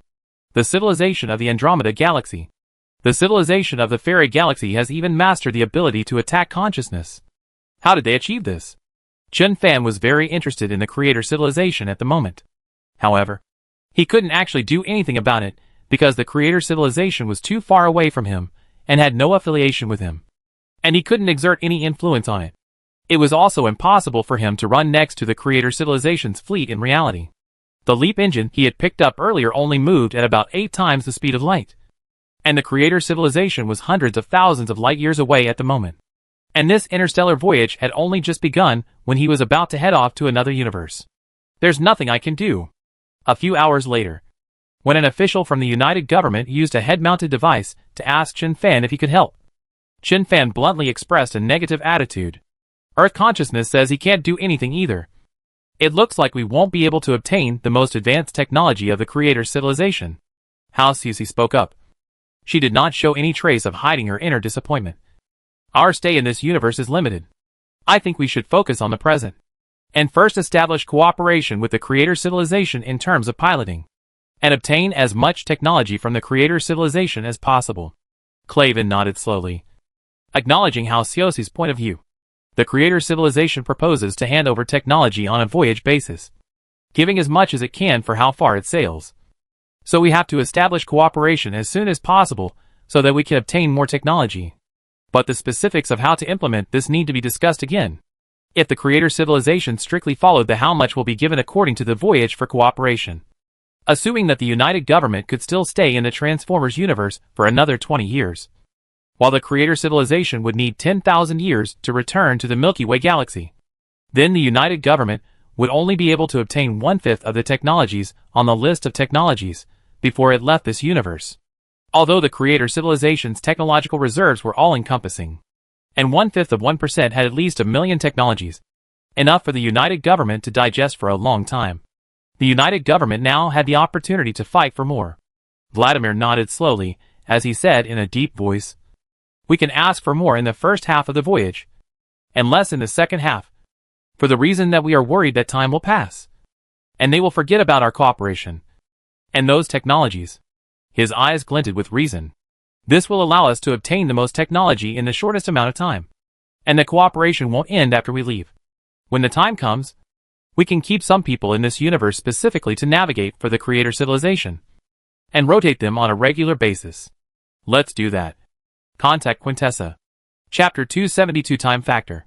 Qianfian, who was far away in the space prison, received the notification from the United Government. He had long been ready to negotiate, and as soon as he received the notification, he contacted Quintessence and hoofed it towards the room where they were negotiating. Good day, Minister Qian. Minister Qian has worked hard. Want some coffee? Minister Qian. Any progress in the negotiations? The staff of the space prison were very enthusiastic towards Qianfian. Although the space prison was very far from the United Government's headquarters, the distance between the two was within the United Government's wormhole machine's range of action. And the Earth consciousness linked everyone as one.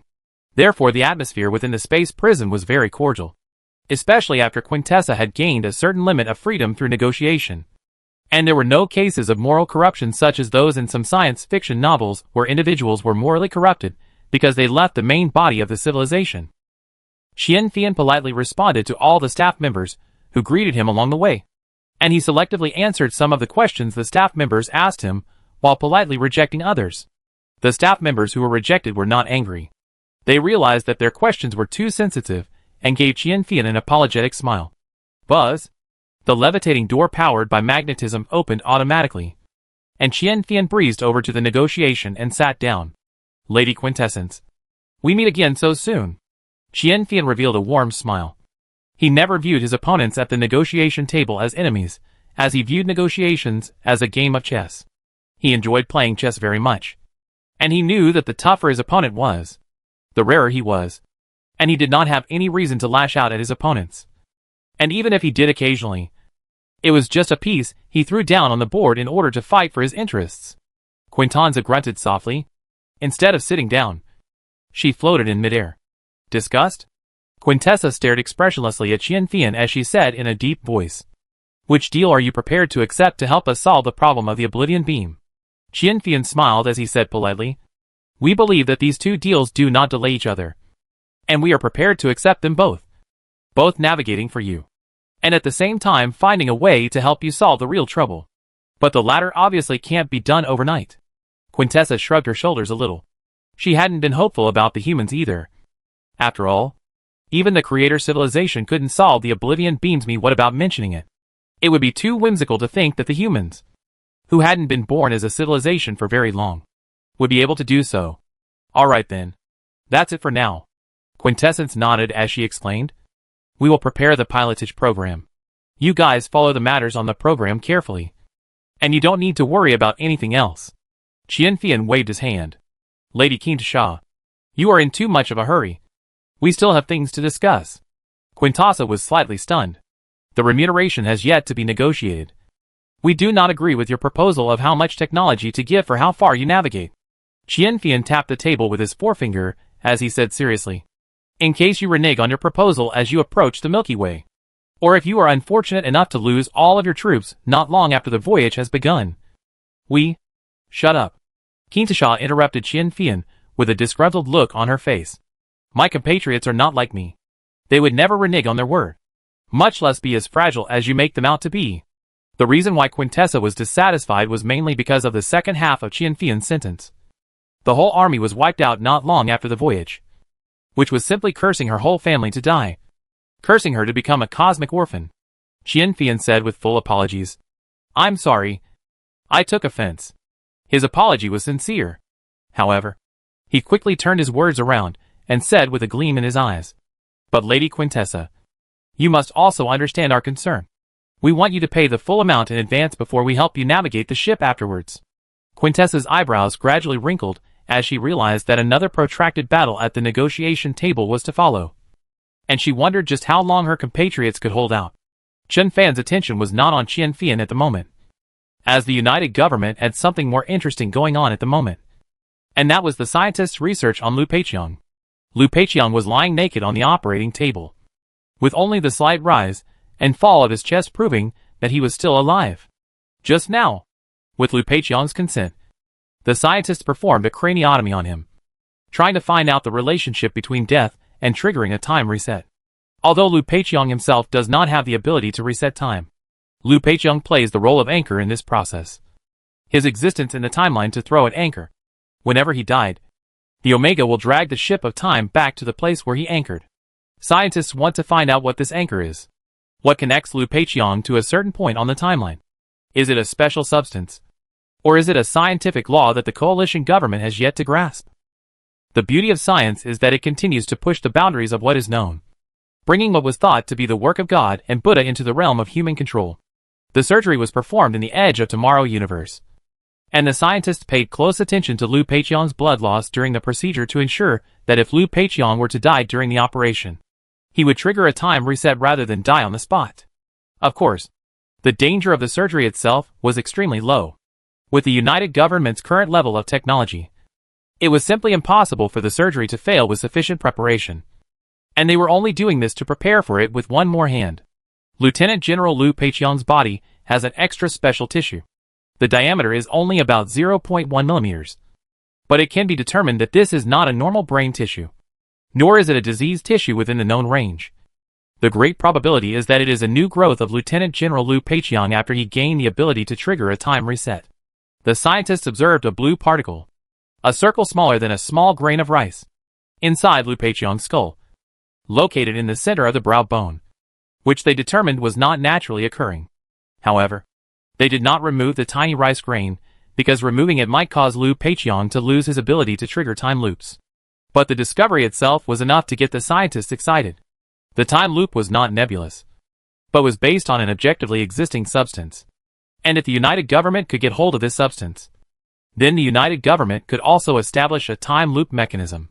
How exciting a discovery is this? Its significance was by no means inferior to Einstein's theory of relativity or Planck's quantum mechanics. This is a major breakthrough. I suggest naming this substance that is related to time or even can directly affect time now.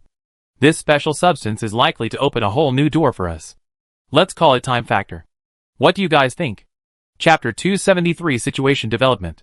The discovery of the time factor quickly made it onto the front page of the United Government Gazette, triggering universal attention. Although what was shown in the Edge of Tomorrow universe was a time reset for the entire Earth. Resetting time would inevitably require huge energy support. And people couldn't help but ponder what would happen if the energy supply was reduced. Would it cause the time reset to fail? Or would it reduce the scope of the time reset? If the latter, could the time reset be limited to a single individual, bringing a single individual back from the dead without affecting anything else? Resurrection armor comes to life. The Immortal Armada? The hope of eternal survival. After the communique of the coalition government was published, all kinds of online media and self-media were like sharks that smelled blood. They swarmed around and bombarded people's attention with all kinds of headlines. In an instant, the time factor became the hottest topic, and its existence could be talked about in any capacity, on any occasion and at any time. At the same time, the United Government had also raised the research related to the time factor to the highest level. preparing to capture a few more alphas for research, while at the same time launching an invisible house arrest of Omega. It wasn't an easy thing to do, but for today's United government, whether it was the golden combination of Tomo plus the water drop detector or the mechanical infiltration of the Transformer squad, this could easily be achieved. Beep beep beep. No anomalies in Omega. Roger that. A black lighter lay across the top of the pool. It's small, half suspended in midair, quietly staring down at the jellyfish-like creatures underwater with a tiny camera not much bigger than a pinprick. It was a little transformer. The United government had now basically mastered the method of making transformers, allowing them to be customized in any shape they wished. And thanks to Moss's remote supervision, there was no worry about these transformers screwing things up. At this moment, hundreds of transformers were hidden in Omega's hideout. All of them were small in size, but they achieved 360 degrees of deathless monitoring of Omega from all angles. The combat power of these transformers is also very considerable. Once exposed, they can quickly annihilate Omega's escort and cut the body tissues from Omega's body and take them into the wormhole to run away. Normally, however, they would neither be exposed nor do this, as the United government currently does not know enough about Omega. Omega has the ability to reset time. However, in the original film's finale, where the film's protagonist blows up and bathes in Omega's blood, a time reset triggered by who knows who occurs, and the reset does not bring Omega back to life. There is a question mark in this place. It's possible that the film's protagonist inherited Omega's powers after bathing in Omega's blood, and that he was the one who initiated this time reset and excluded Omega from the reset, so Omega didn't come back to life. It could also be that Omega initiated this time reset, but it could only reset the time of other things, not its own, so it didn't come back to life after the reset. If it was the former, the United government only needed to arrange for Liu Peiqiang to blow up the Omega, but if it was the latter, the United government needed a living Omega to cooperate with the research. During this period of time, Tomoko constantly penetrated Omega's body and 3D modeled Omega, trying to help the United government understand Omega's secrets.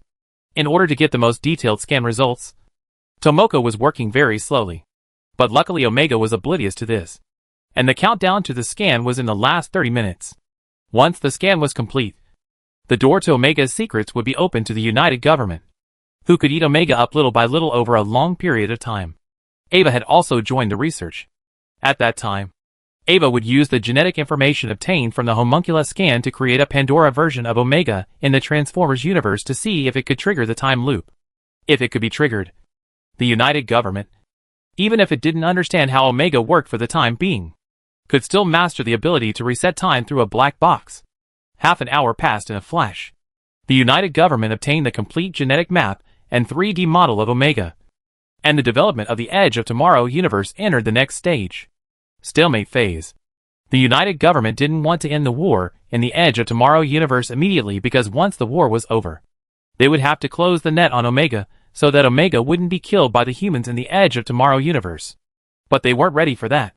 They have to think about how to prevent the Omegas from resetting time to escape when they are closing the net on the Omegas. In fact, the Creator Civilization also has time-related technology. They once gave the Transformers a weapon called the Time Freeze Gun, which was used by the Transformers Hot Break to save the hero and heroine of the movie in the original movie. Currently, the technology to create this weapon had been handed over to the United Government by the Creator Civilization, and the United Government was making time to develop it. The United Government is preparing to develop a higher-powered time condensation gun to freeze Omega and transport him to the Transformers universe, so that Omega can't send a suicidal signal to Alpha to trigger a reset. This takes time. There is also a new negotiation going on between the United Government and the Creator Civilization, from which the United Government has a good chance of acquiring the Creator Civilization's latest time-related technology, and possibly upgrading the time condenser. Until then, the war in the Edge of Tomorrow universe could not end. Buzz, buzz, buzz. In the space of the Edge of Tomorrow universe, a dark hole quietly opened, and a silver-gray warship painted with the UG logo sailed out of the hole, reaching a crowd of thousands in the blink of an eye. The neat paintwork and formation, the dense gun ports and launch pads, all signaled that this was a strong interstellar fleet. Silver-colored particles spraying flames cut through the dark cosmic background, propelling the fleet towards Edge of Tomorrow Earth, while at the same time, The fleet commander's voice used the satellites hacked by Moss to envelop the entire Azure planet in front of him. This is the first expeditionary corps of the United Government. In order to ensure the safety of the people of Earth, the first expeditionary corps is now exercising full military control over the planet. Please cease all military activities immediately. And our diplomatic mission will be holding a meet and greet meeting in 3 hours at the 5 locations of frog leftovers: Mossbuckle, Frozen Dun, Pear Picking, and Bang, to explain our intentions to you. And representatives of all countries are invited to attend. I repeat, this is the first expeditionary corps of the United Government, and we are now in full military control of Earth. Chapter 274, Meeting. What is the United Government? As the fleet commander's voice drifted into the ears of the humans of Edge of Tomorrow, everyone was in a huge daze. However, a small portion of the population saw the huge fleet that was sailing into the Earth through the satellite images. Thousands of gigantic super warships, protected by gravitational generating devices, ignored the pull of Earth's gravity and went straight through the thick atmosphere, little by little peeking out in the sea of clouds, getting closer and closer to the ground. New aliens? Our satellite has been invaded. What to do? Contact His Excellency the President. Warn them to stop moving immediately. The governments had their hands full. They were already exhausted from dealing with the countless mimics led by Omega. And now that a fleet of aliens that didn't look like they could be messed with had arrived from outer space, they developed a very bad feeling. But no matter what they thought, the United Government's fleet was getting closer and closer to the ground, and the fleet diverged at the equatorial line and flew in all directions. In the process, they were not attacked by anything from the humans, who had massed most of their armies in one place in order to gain the upper hand in the big showdown with the anthropomorphic aliens. This resulted in any country's local defense force being very weak, and they didn't dare to mess with this powerful fleet for fear of their own home territory being plunged into a sea of fire. However, even if the army was assembled in one spot, they were not willing to mess with the United Government's fleet. They were already struggling just to deal with the anthropomorphic aliens, and were simply incapable of dealing with a strong Starfleet fleet. And in case the anthropomorphic aliens sneak attacked them while they were at war with the Starfleet, all of humanity would be plunged into a huge crisis of extinction. After seeing the United Government's fleet, they changed their minds and decided to temporarily postpone their plans for Armageddon to first figure out where the United Government came from. The good news is that the United Government's fleet didn't take the initiative to attack any country, and the warships scattered to all corners of the planet, evenly distributed in the sky of the entire planet, like a mountain of steel set in the canopy. Military operations on Edge of Tomorrow Earth were gradually extinguished, with a powerful fleet appearing out of nowhere above their heads. No one was willing to risk military activities, all worried about drawing fire, especially with the United Government demanding that all countries stop their military activities. Everyone was watching and waiting. The aliens that came this time are communicable. Perhaps we can unite them against the mimicry. Our chances of winning will be greatly improved. Hold the meeting in 3 hours and send our best diplomats. Immediately send a friendly signal to these aliens, asking if they can communicate privately for a while before the meet. The United Government teased a meet and greet in 3 hours, and various countries immediately took action, gathering their best diplomats and preparing to have a good chat with the United Government's group of new aliens at the meet and greet. At the same time, some conspiracy theories were born. For example, some people thought that the United Government was the mastermind behind the mimic aliens' attack on Earth, and that they came here this time because the human beings were about to defeat the mimic aliens, and were ready to bring an even more disastrous war to the human beings. This conspiracy theory is, of course, nonsense, but there are a few people who believe it. The humans of Edge of Tomorrow have had all sorts of speculations about the Combine, but most of them have been negative. And this is one of those times when having an Earthling from the Avatar universe show up and say something might touch them in a big way. All military operations above medium scale have ceased, though they are still having minor friction with the mimics. Do we need to warn them about this? In the fleet, the officers of the Combine were discussing their next move. There's no need. We're here to save them, not to fight them. Another officer raised an objection, and it was agreed upon by most of them. They currently belong to the invaders in the Edge of Tomorrow universe. It was already good enough for the humans here to be deterred by their force and give up military actions above a medium scale. They couldn't really move against the humans in the Edge of Tomorrow universe. Many countries have sent us communication requests, wanting to communicate with us privately before the meeting. Do we need to pick a few countries to get the word out? They are very uneasy right now. At this moment, everyone in the Edge of Tomorrow universe wanted to know what force the United Government was, from where it had come to Earth, and why it had come to Earth. The moment they couldn't figure that out, their hearts hung in midair for a moment and couldn't fall. This is fine. And you don't have to say too much. Just let them know that we're here for peace, and that's fine. Don't let them panic too much to avoid revealing the cracks to the Omegas. The United Government was here to help the humans of the Edge of Tomorrow universe and capture Omega in the process. From this position, they wanted the humans of the Edge of Tomorrow universe to remain as calm as possible, without any major chaos. Information check now. It's been 1 hour and 14 minutes since we entered this universe. Time-wise it lines up with the Transformers universe. And we haven't experienced a time loop yet. The United Government had now confirmed that the time reset in the Edge of Tomorrow universe had no effect on the Transformers universe. So the United Government was simultaneously timing the Transformers universe and the Edge of Tomorrow universe, using the comparison results to confirm whether or not the fleet that had been on a mission in the Edge of Tomorrow universe had gone through an Omega time loop, and for how long. If the two timings match, then the fleet has not experienced a time loop, and vice versa. Omega wouldn't start a time loop for no reason. And the fact that the fleet wasn't currently experiencing a time loop meant that Omega hadn't gained any intelligence related to the Combine for the time being. This was their first contact. Their first impending contact, to be exact. According to the instructions of the staff, we cannot directly participate in the war against the Mimics. But we cannot let the Mimics attack humanity either. We have to keep the war situation as it is, and buy our scientists as much time as possible to study the Omegas. We can talk to the humans of this universe about this matter during the meeting, as well as provide them with some weapons of a defensive nature to help them draw a line in the sand with the Mimics. We should act tough if necessary. Coming up to the time of the meeting, 5 massive warships carrying 5 diplomatic missions arrived at the capitals of the 5 most powerful nations on this planet. And they broke through the clouds in full view, bringing shadows to the 5 cities.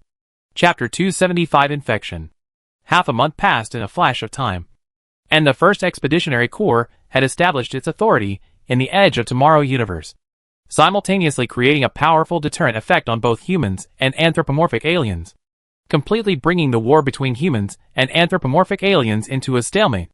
On the other hand, the negotiations between the United Government and the creator civilization in the Transformers universe had also entered a new stage. Lady Quintessa. I'm glad we've reached a consensus. Qianfian shook hands with Quintessa. This was the first time in several years that Qianfian had met with Quintessa without any defensive measures.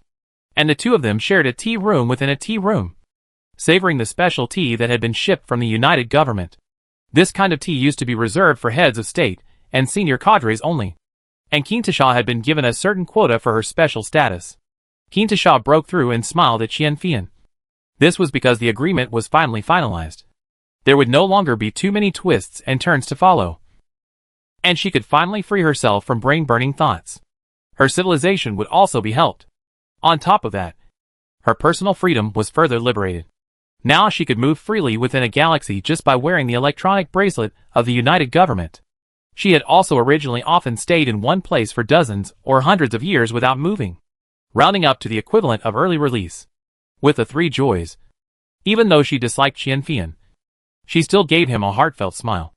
It is indeed not easy for us to reach a cooperation between us, and I hope that there won't be any mishaps that will affect our friendship during the course of our cooperation. Quintessa said if she had a deep meaning. If it's not my kind, their hearts will be different, due to the fact that her freedom had been restricted by the United Government for a very long time. Quintessa had always harbored a not-so-small prejudice against the United Government, a prejudice that made her have an extra layer of vigilance against the United Government at all times. Qianfian didn't care about her words, however, because the United Government had gained a lot of benefits from the negotiations with the creator civilization. The creator civilization had agreed to give a 10-fold ratio of technology at the beginning of the voyage, meaning that for every 1% of the voyage that was completed, the creator civilization would hand over 1/10 of its technological reserves to the United Government, with a cap of 3/10. This meant that the United Government would be able to obtain 30% of the creator civilization's previous generation of technology just by helping the creator civilization sail for 300 years, even though it hadn't been 300 years since the United Government was founded. with more and more results from the Edge of Tomorrow universe. The United Government was confident that it could last for at least another 300 years. Lady Quintessa. To our friendship. Qianfian raised his teacup with a smile. The two gently touched it. Quintessa stood up. She whispered, "You guys have kept me locked up for too long. I'm going out for a drive now. Build the equipment as soon as possible in accordance with the drawings we provided. As soon as the equipment is completed, our deal will officially begin." Quintessa didn't have the heart to drink tea with Qianfian. She couldn't wait to ride among the stars in her spaceship. All right, Lady Quintessa. Qianfian watched Quintessa leave. Please keep in touch. The speed at which Moss engaged in production and construction was unquestionable. As early as a few decades ago, Moss was able to complete the task of rushing the construction of a giant building like a planetary engine.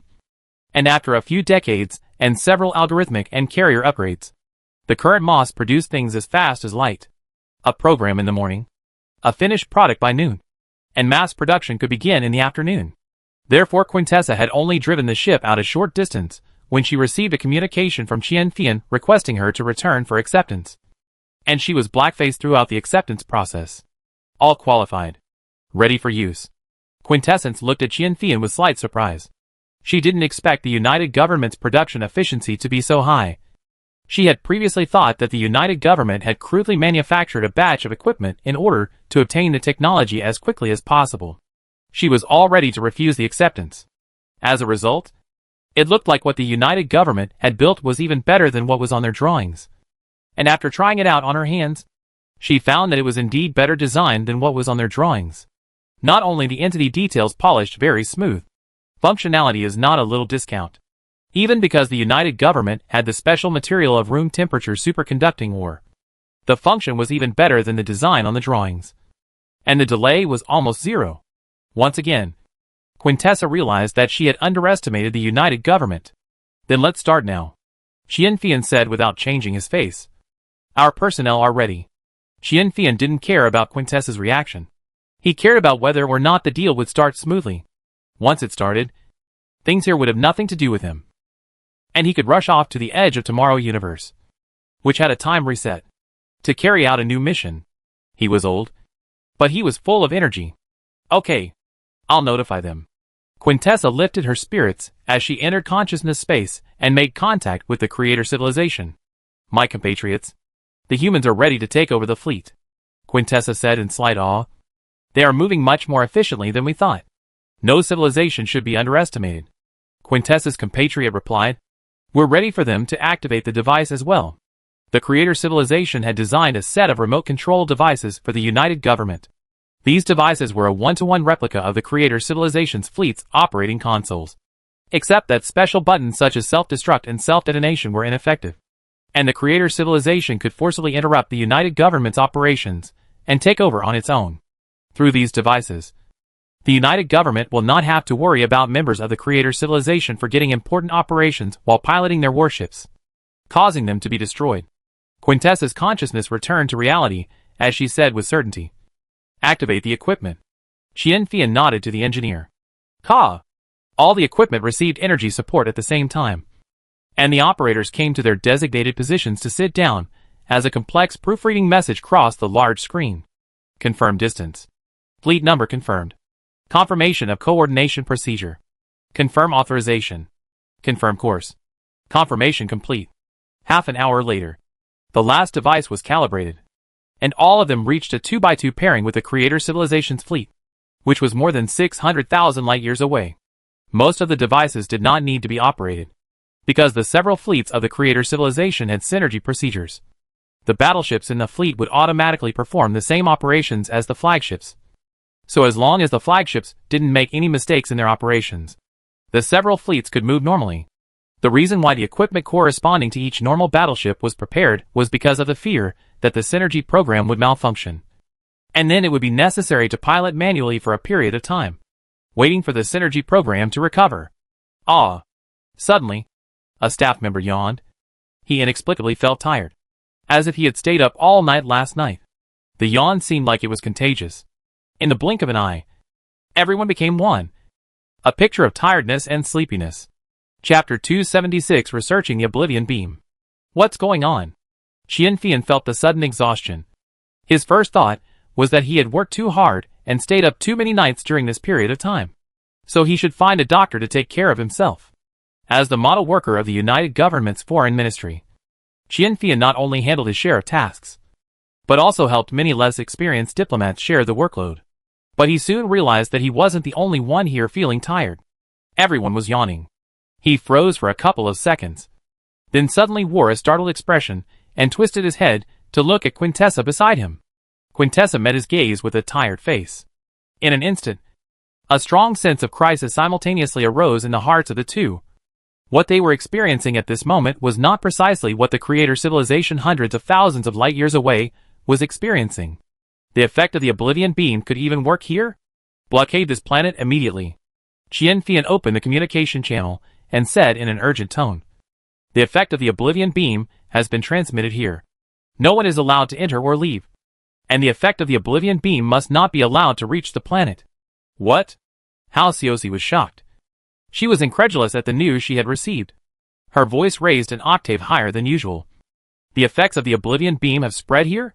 The other council members all furrowed their brows. The fact that this was happening was just too shocking. And the councilors thought of so many things in an instant that none of them could say anything insightful for a while. The councilors were unapologetically communicating with their wise men in the meeting room. And people of all shapes and sizes were constantly coming in and out of the room, bringing the councilors all kinds of analysis and information. About half an hour passed before the meeting officially began. Pa! Vladimir slammed the table with force, anger written all over his face. Damn creator civilization. This must be their calculation. They want to drag us into the effects of the Oblivion Beam as well, coercing us into researching a way to break the Oblivion Beam.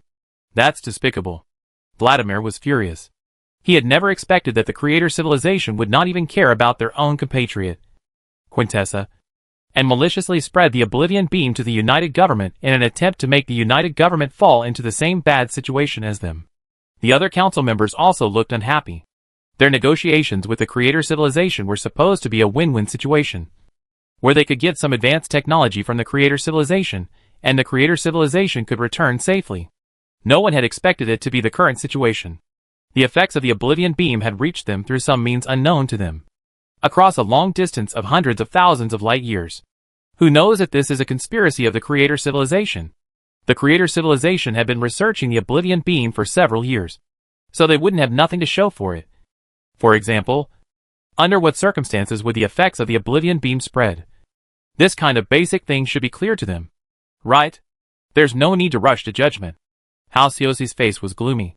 She hadn't been in such a bad mood for many years, especially when she thought that Qian Fian, an outstanding diplomat of Chinese origin, was still on the planet where the accident had happened. She felt very unhappy in her heart. Maybe the creator civilization doesn't know what's going on either. Hao Xiaoxi curbed her inner anger and offered an objective speculation. We still have to contact them to find out exactly what's going on. If this is really their conspiracy, we're already on the hook at this moment. And there's no need for them to hide it anymore.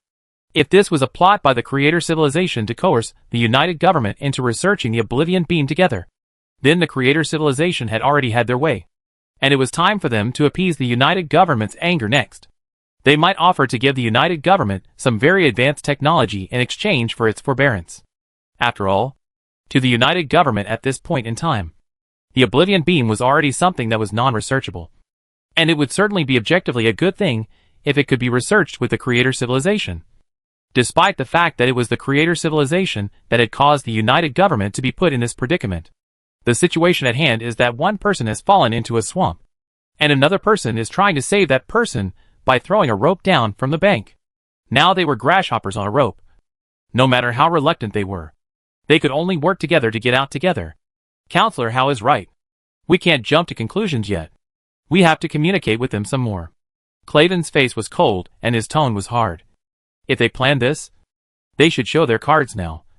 If they didn't plan this, we have to make them compensate us for our losses. At this time, Mi Bok softly said, everyone calm down. In fact, as far as the current situation is concerned, there is still a big difference between us and the creator civilization. The creator civilization's 3 fleets have all been affected by the Oblivion Beam.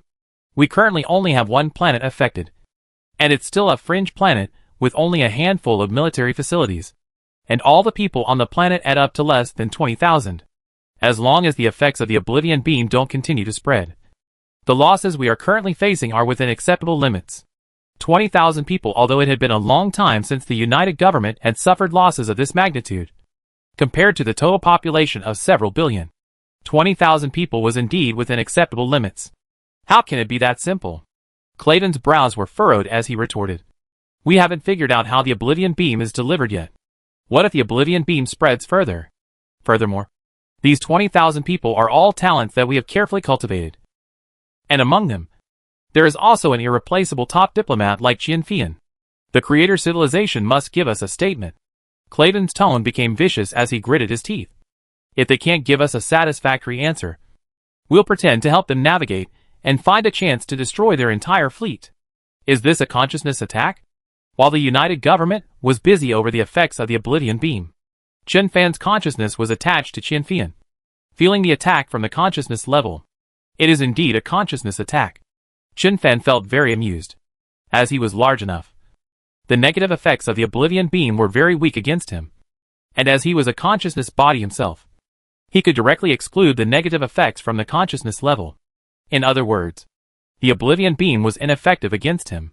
He was an Earth consciousness, and being ineffective against him was also equivalent to being ineffective against the United Government. So it was impossible for the United Government to fall into a situation like that of the creator civilization. The manner in which this negative influence is generated, Qianfan observed carefully. It's a bit similar to the source of Tomoko's power. Chapter 277 Vacuum Zero-Point Energy. The power source of Homo sapiens was vacuum zero-point energy, which was a very special energy source that came from the vacuum and had the three characteristics of free, clean and endless. In a sense, this may be the best energy source in the world, but the extraction of vacuum zero-point energy technology is very complex. The three-body people only studied a little skin, barely making the microscopic particles such as Homo sapiens can be stable extraction of vacuum zero-point energy. In high school physics, there was a brief talk about something called the uncertainty principle, which was proposed by the famous physicist Werner Heisenberg. That is, it is impossible to determine the position and momentum of an elementary particle precisely at the same time. According to the uncertainty principle, a microscopic particle must be vibrating when the temperature drops to absolute zero. Because if the particle comes to a complete stop, then its momentum and position can be measured precisely at the same time, which is a violation of the uncertainty principle. The energy that the microscopic particle still has when it vibrates at absolute zero, which is what physics calls zero-point vibration, is the zero-point energy. When microscopic particles are in a vacuum, the zero-point energy is called vacuum zero-point energy. In 1948, the Dutch physicist Hendrik Casimir proposed to detect the existence of this energy program. That is, in a vacuum place two pieces of uncharged metal plate. When it is close enough, there will be a small attraction between them. And this vacuum in the out of thin air attraction can only be brought about by the energy of the energy fall. The effect was experimentally confirmed in 1996. In 1996, this effect was experimentally confirmed. According to the research of the Tristerians, the energy of the vacuum appears in the form of particles, which are constantly forming and disappearing on a tiny scale. Usually the vacuum is filled with particles of almost all wavelengths. And when two uncharged metal plates are close together, the longer wavelengths between them are excluded first, and the other waves outside of them create a force that squeezes them closer to each other, which manifests itself as an attractive force between the plates.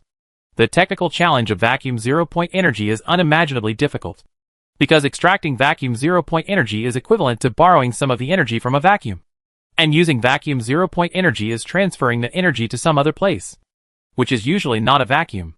The process of extracting and utilizing vacuum zero-point energy is therefore a loan-only process, which violates the law of conservation of energy. The three-body scientists had previously thought that Homo sapiens might have returned this energy to the vacuum when they weren't looking, even though they hadn't noticed when or where Homo sapiens got the extra energy. However, after getting the transformer space bridge technology, the three-body scientists dispelled this belief, as the space bridge technology was also an amazing technology that broke the conservation of energy technique.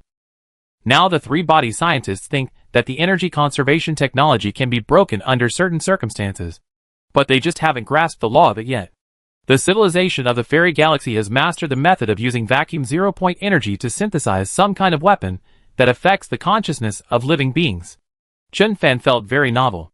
It was obvious that the United Government had not researched vacuum zero-point energy thoroughly enough. Vacuum zero-point energy was by no means just a purely material energy source like electricity. Vacuum zero-point energy also had spiritual and consciousness effects. Only that the United Government had never discovered them. Rather, it points out a new technological direction for Earth's civilization. I don't know to what extent the Creator civilization has reached in its research on vacuum zero-point energy, and the United Government should be reminded to prioritize requesting this part of the information. But for now, let's relieve the United Government first. Qian Fian and the others had already been trapped on this planet for a whole day. This trap was on a spiritual level. Their bodies were always in top condition.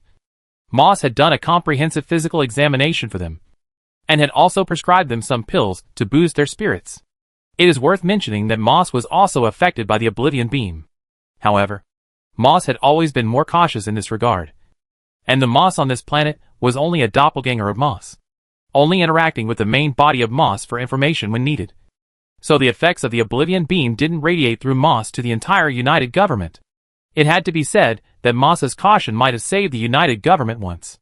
Because if all Earth creatures were affected by the Oblivion Beam, it was hard to say whether Chen Fan, who was the sum total of the consciousness of Earth creatures, would still be able to deal with the effects of the Oblivion Beam so easily and casually.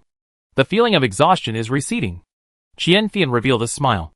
Qian Fian had joined the Earth-worshipping cult a few years ago, and although he was trapped on this planet and could not get news from the United Government, he was certain that the effects of the Oblivion Beam would not naturally dissipate in just one day, and that it must be the Earth's consciousness that had stepped in, coping with this kind of attack that acted on consciousness. Earth consciousness would have been the connoisseur.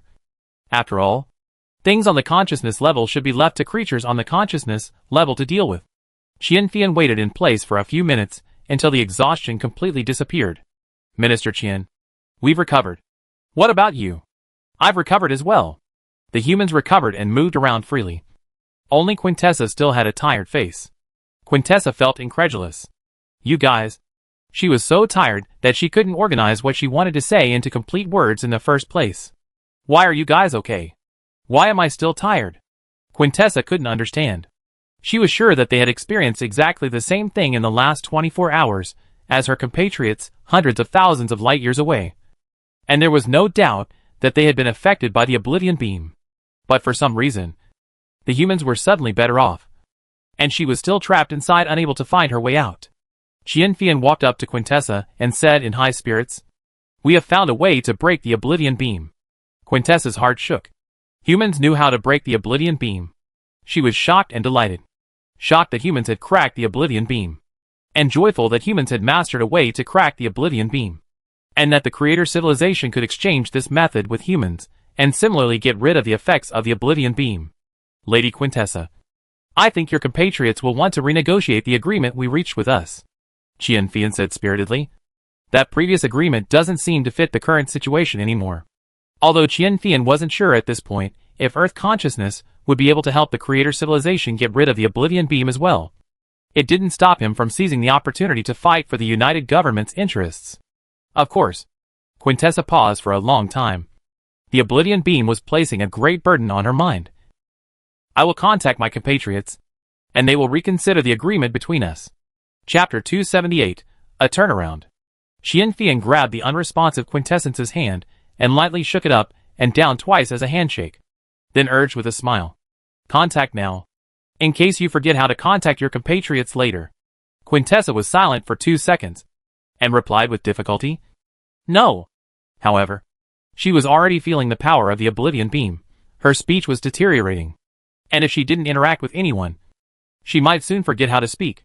The next step in forgetting to speak was forgetting words. And then after that she'd just be left holding her vast library of information in a silly daze, not minding the dirt. Quintessa sat down on the spot and sank her spirit into the space of consciousness, attempting to contact her compatriots to report this explosive superintelligence to her compatriots. Buzz, buzz, buzz.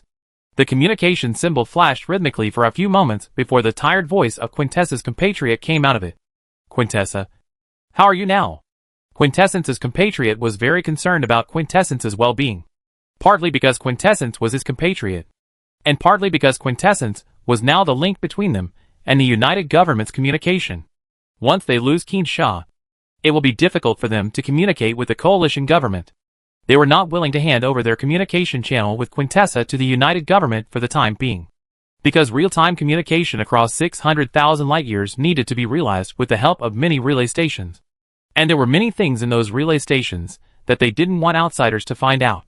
Those devices they had the United Government manufacture would also make use of these relay stations though. But these devices were black boxes. They used special encryption that would be impossible for the United Government to crack for at least 30,000 years.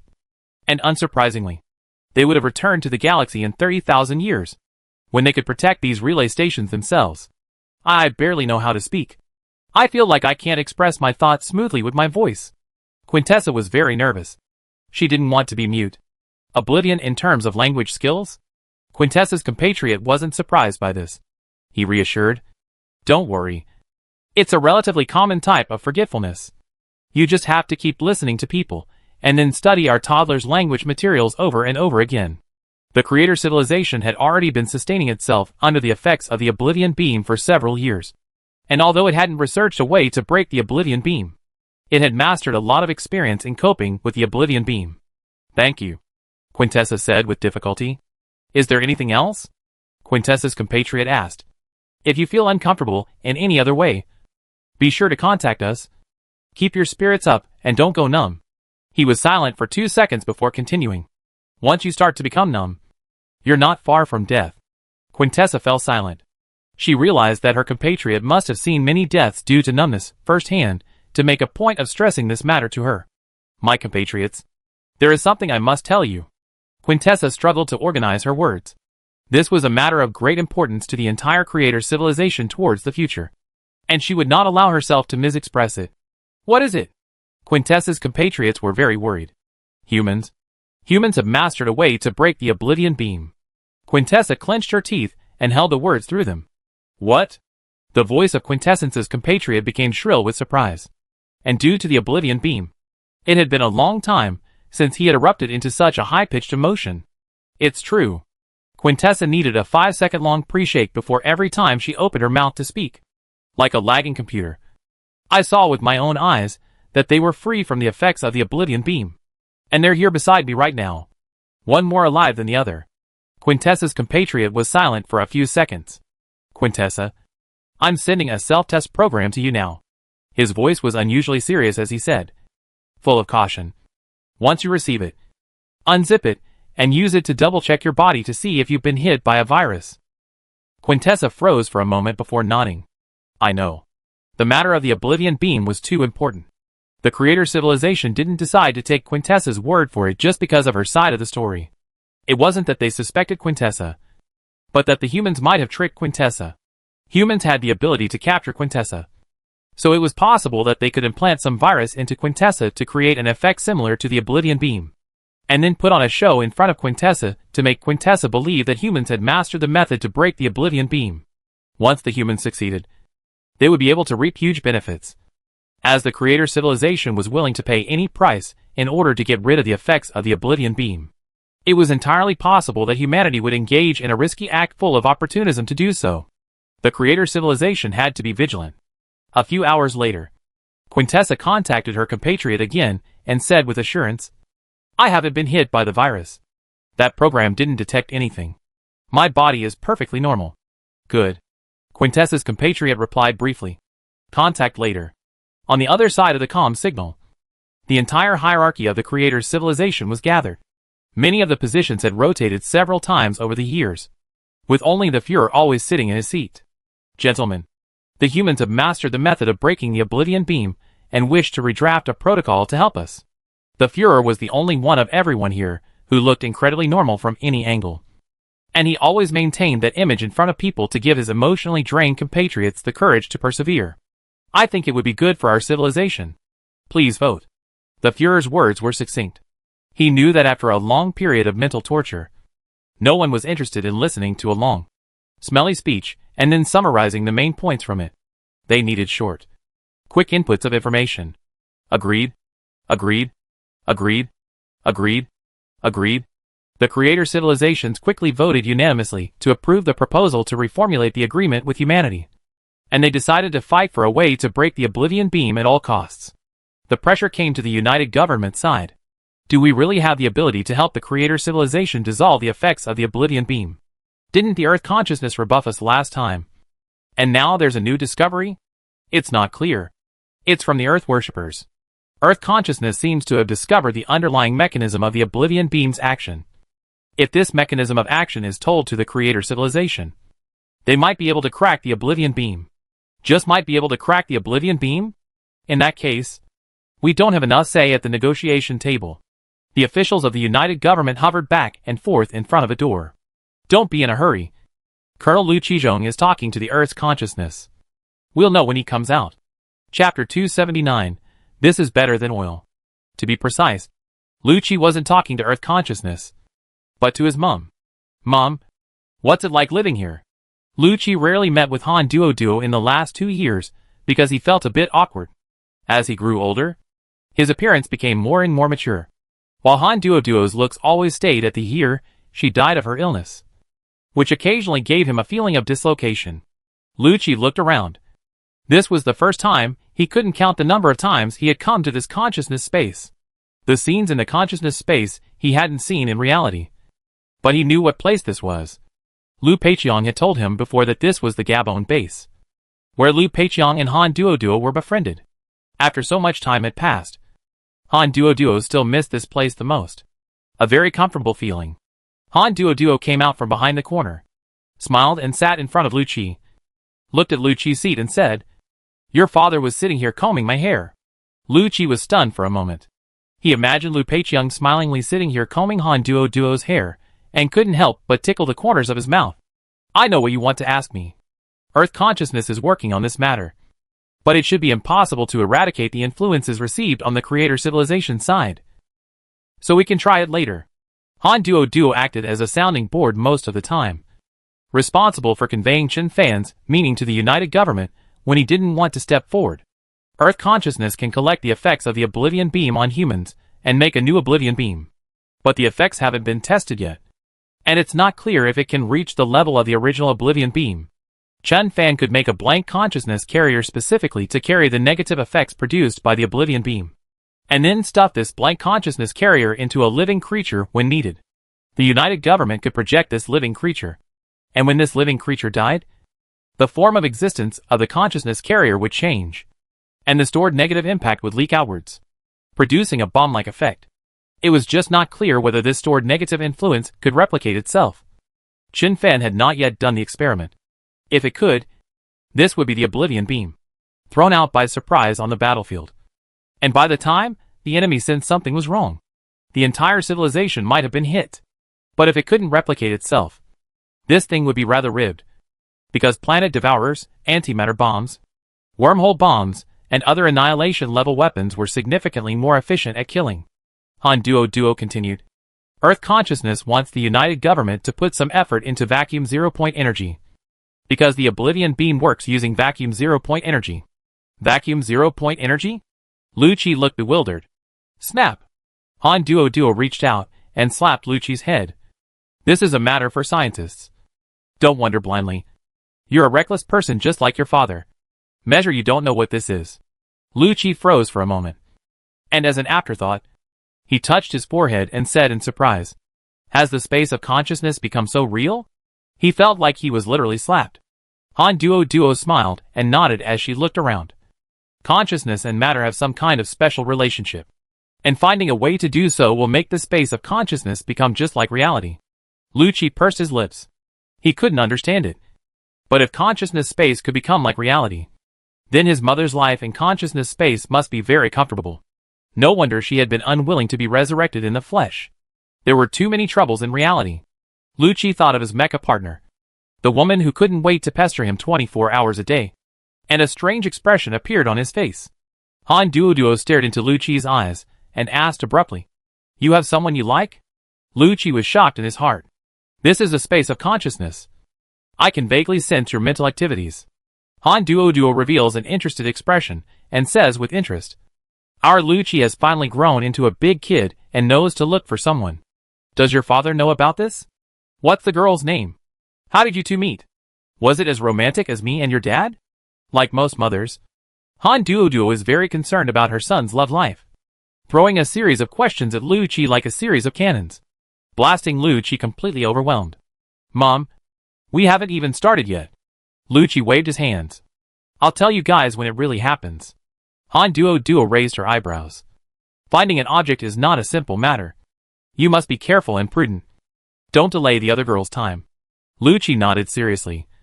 I understand. Han Duoduo smiled and turned the conversation around. Why have you not been coming to see Mum all this time? Do you know how bored Mum is here? The conversation between mother and son continued for an hour and a half. Creak. Lucci pushed open the door and walked out. He said with a glow, I have important news to report. What could Vacuum Zero be? Although the counselors were the heads of the coalition government, keeping the entire coalition government running, and knew a whole range of coalition government affairs, they were still very ignorant of the scientific side of things. However, they had an entire think tank to back them up. HOMO is the vacuum zero-point energy drive? Borrowing energy from the vacuum, and only borrowing it? Craven listened to the presentation in his headset with a surprised look on his face. That's better than oil. I mean, it's a lot more advanced than the energy we're using now. Vacuum zero-point energy's characteristic of only borrowing and never returning would naturally appeal to many people. But the method of borrowing vacuum zero-point energy was very complicated and inefficient. And at present it could only be used to supply energy to microscopic particles such as Homo sapiens. With the United Government's current technological capabilities, even if an entire solar system were transformed into a factory producing vacuum zero-point energy, the energy produced in a year's time wouldn't be enough for the United Government's TF to navigate for half a month. The three-body people mastered the technology of extracting vacuum zero-point energy a long time ago. And it was also found that some researchers had developed mental disorders during the preparation process. But they were all defined as psychological problems, and were not investigated deeply. If the Tristans had continued their research, maybe we would have been able to master the Oblivion Beam. Although there were some Tristans within the United Government, the number of these Tristans was completely insufficient compared to the Trisonic civilization, who were in charge of attacking certain heavy and difficult topics in the United Government, and did not continue to research on projects related to vacuum zero-point energy. So the odds are that we still can't help the Creator civilization solve the problem of the Oblivion Beam. We can only provide them with an idea. How Xiaoxi rubbed her temples as she hesitated. I'm afraid the Creator civilization won't agree to many conditions for an idea. That's not necessarily true. Let's wait for the results of Earth consciousness research. Chapter 280 New Agreement. A few days passed in a flash of time, and the United Government reached an agreement with the Creator civilization that was very beneficial to them. The new agreement stipulated that the United Government would do its best to help the Creator civilization get rid of the effects of the Oblivion Beam. But regardless of whether it succeeded or not, the Creator civilization would need to immediately hand over 10% of its state-of-the-art technological reserves to the United Government. And if the United Government succeeded, the Creator civilization would need to hand over another 30% of its state-of-the-art technological reserves to the United Government. The relevant technological content was specified by the United Government. It was obvious that the benefits of this new agreement to the United Government were enormous. And Qian Fian had worked extremely hard in fighting for this agreement, regardless of whether or not the United Government could give substantial help to the Creator civilization. The United Government could profit from it. The reason we were able to eliminate the effects of the Oblivion Beam. As agreed, Qian Fian revealed the United Government's method of eliminating the Oblivion Beam to Quintessa.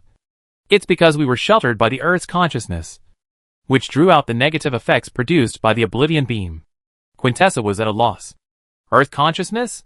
She had never heard of it. Was this a new species recently born on Earth? Earth consciousness is the sum of the consciousness of all Earth beings. Qian Fian revealed a serious expression as he said in a deep voice. This is the top secret of our civilization. If it wasn't for the fact that your civilization is hundreds of thousands of light years away, and won't pose a threat to us for the time being, we wouldn't have told you about this matter. Quintessa froze. The sum total of all Earth life consciousness. Why did it sound so metaphysical? Like a god? Quintessa revealed a skeptical expression. Qian Fian didn't feel offended by this because he knew that for a purely materialistic civilization like the Creator civilization, the existence of Earth's consciousness was difficult to accept. The effects of the Oblivion Beam act on consciousness. It has nothing to do with matter. I think you've already discovered this. Right? Qianfian tried to guide Quintessa's thoughts as he explained. It is precisely because we possess the Earth consciousness that exists on the level of consciousness that the effects of the Oblivion Beam can be ruled out. Hearing this, Quintessa slowly nodded her head, the suspicion in her eyes fading a lot. The sum of the Earth's life consciousness if the Creator's civilization hadn't suffered an attack on the consciousness level. And if she hadn't seen with her own eyes that the humans were free from the effects of the Oblivion Beam, she wouldn't have believed a word of it. But after it had actually happened to her, Earth consciousness wasn't something completely unacceptable anymore. So how are you going to help us? Quintessa asked expectantly. Can Earth consciousness also rule out our being affected? This matter was the top priority. She knew how easily humans wrote off the effects of the Oblivion Beam when they excluded it. If Earth consciousness could help the Creator civilization, then the Creator civilization would soon be able to get rid of the effects of the Oblivion Beam and return to the galaxy in good health. As for those enemies far away in the Andromeda galaxy, heck, sooner or later they would get their revenge back. Unless you become part of the Earth civilization, Earth consciousness can't do anything about you. Qianfian revealed a regretful expression as he shook his head at Quintessa before placating her. But don't worry. We do have a certain amount of certainty that we can let you completely free yourselves. Quintessa fell silent. She was a little disappointed. She had thought that the humans had some way to help the Creator civilization get out of its predicament all of a sudden. But it turned out that the humans could only protect themselves. But this was actually expected. If humans had a definite way to help her civilization get out of its predicament all of a sudden, the humans' asking price would definitely not just be 10 and 30%, but 100%. The Earth consciousness can concentrate the negative effects from the Oblivion Beam in a single life form. And together, we can study that life form to try and decipher the wonders of consciousness. Once we succeed, not only will we be able to crack the effects of the Oblivion Beam, we can't say that we will be able to research the technology to create the Oblivion Beam. Qianfian said slowly. Consciousness was nebulous most of the time, but it might be much better to observe after gathering to a certain extent. What if this path doesn't work? Quintessa asked slowly. Qianfian smiled. If this path doesn't work, we have another way to help you weaken the effects of the Oblivion Beam. But that path is kept secret for now. Quintessa cocked her head and looked at Qianfian for a few seconds. She didn't know what other means the human was hiding, but she had a feeling that Qianfian was indeed very courageous and should be true to his word. Good. Then let's start the research as soon as possible, Quintessence replied.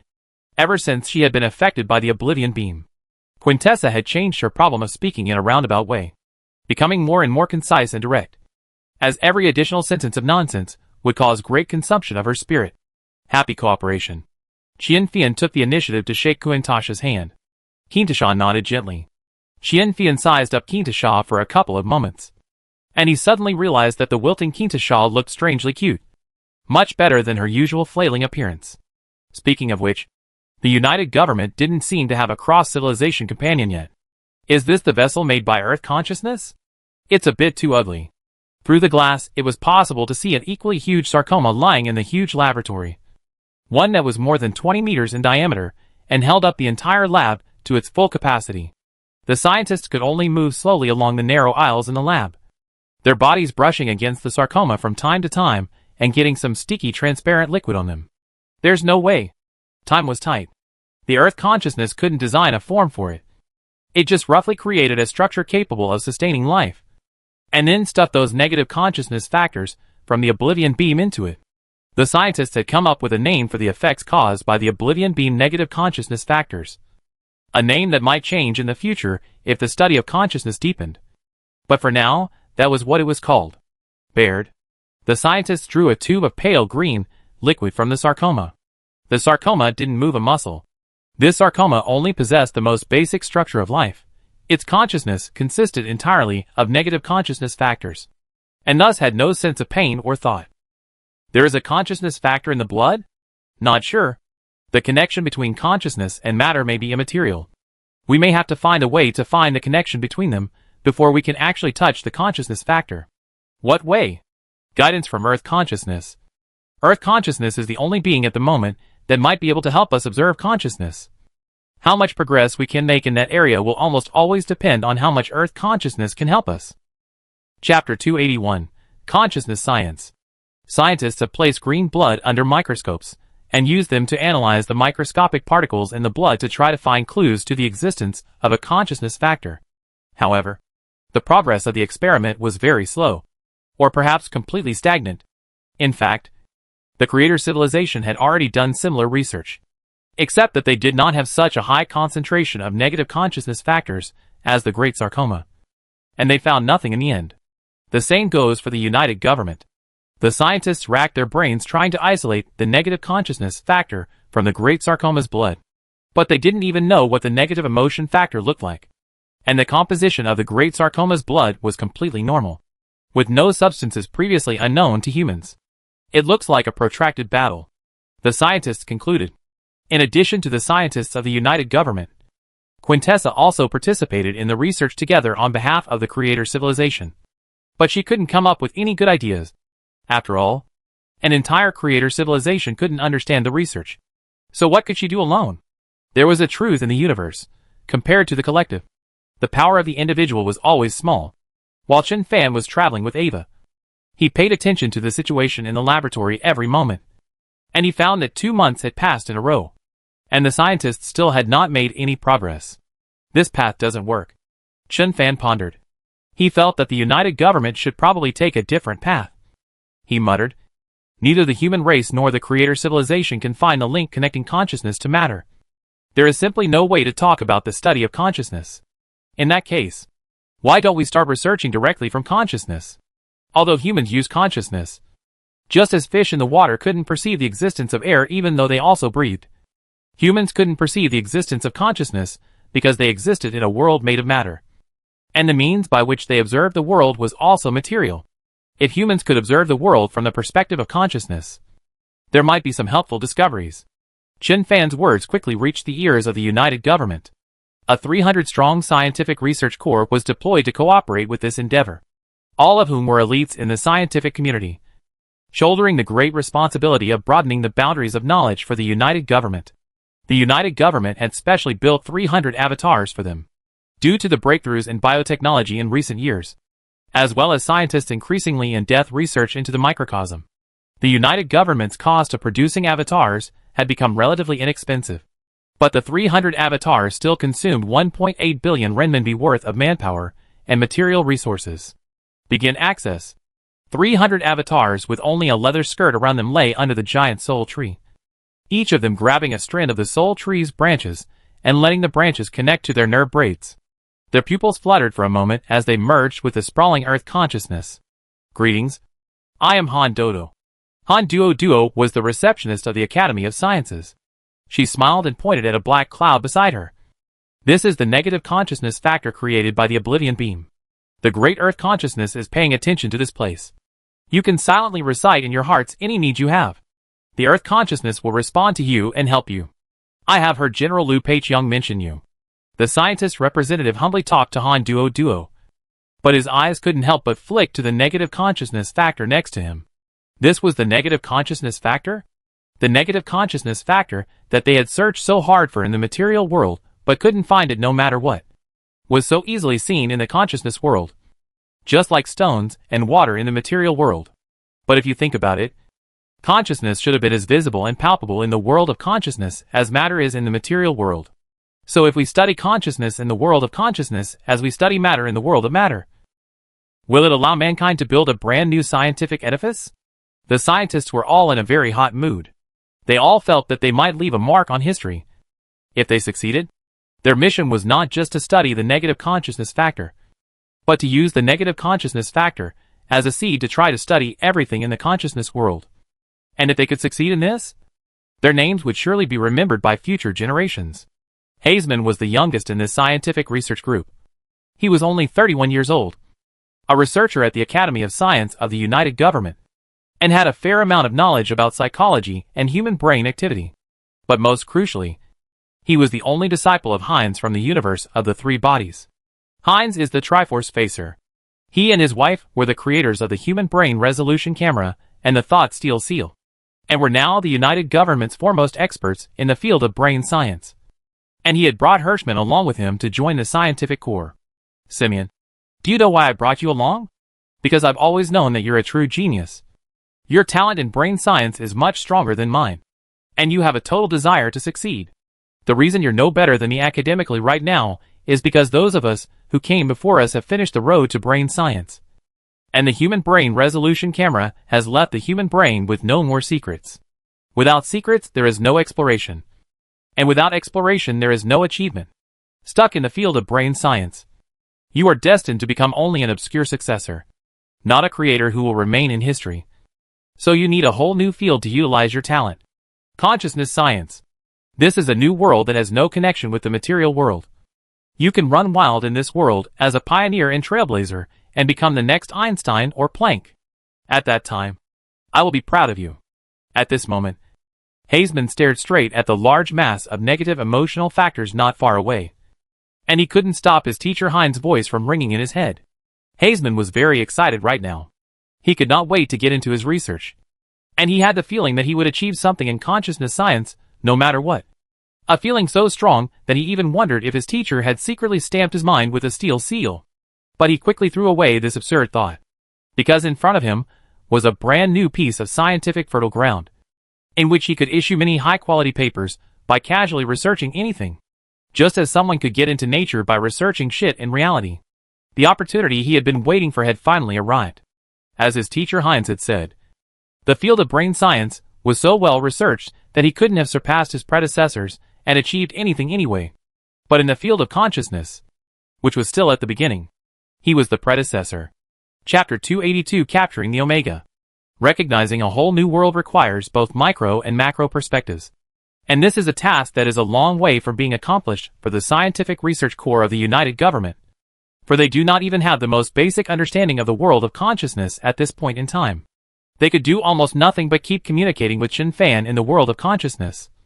Asking Chen Fan about his knowledge of consciousness.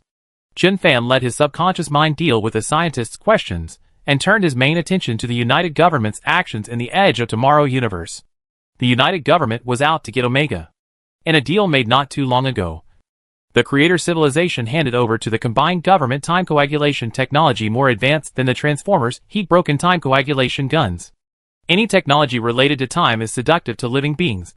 So the Creator civilization didn't stop at the initial mastery of time coagulation technology. After creating the first time solidification gun, the Creator civilization kept adding manpower and material resources. And finally the time solidification technology gained a great deal of development.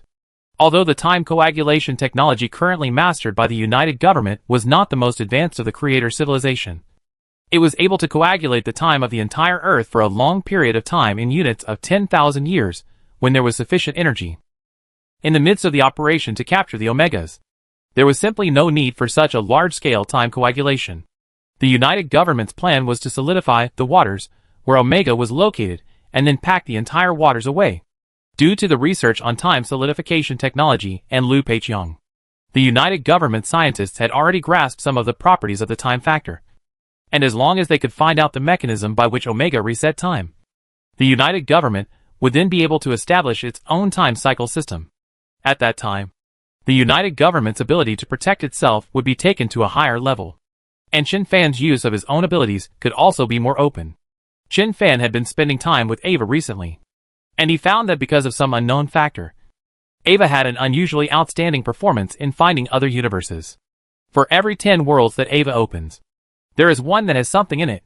Although the other universes that she had touched since the Edge of Tomorrow universe were all barren, she could often catch a little bit of asteroid fragments, which, although worthless, were still incredible to Chen Fan.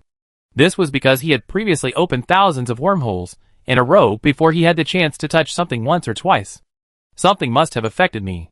Chen Fan didn't think it was because Ava was lucky, unless scientists discovered a luck factor or something like that. He didn't believe in the existence of luck at all. He suspected that it was the ability itself that affected him. This ability of traveling through universes, on the one hand, granted him the ability to travel and jump between different universes. But on the other hand, it also made it easy for him to ignore those universes where life existed. Thus, when he searched for universes on his own, he would always open wormholes to unusually barren places.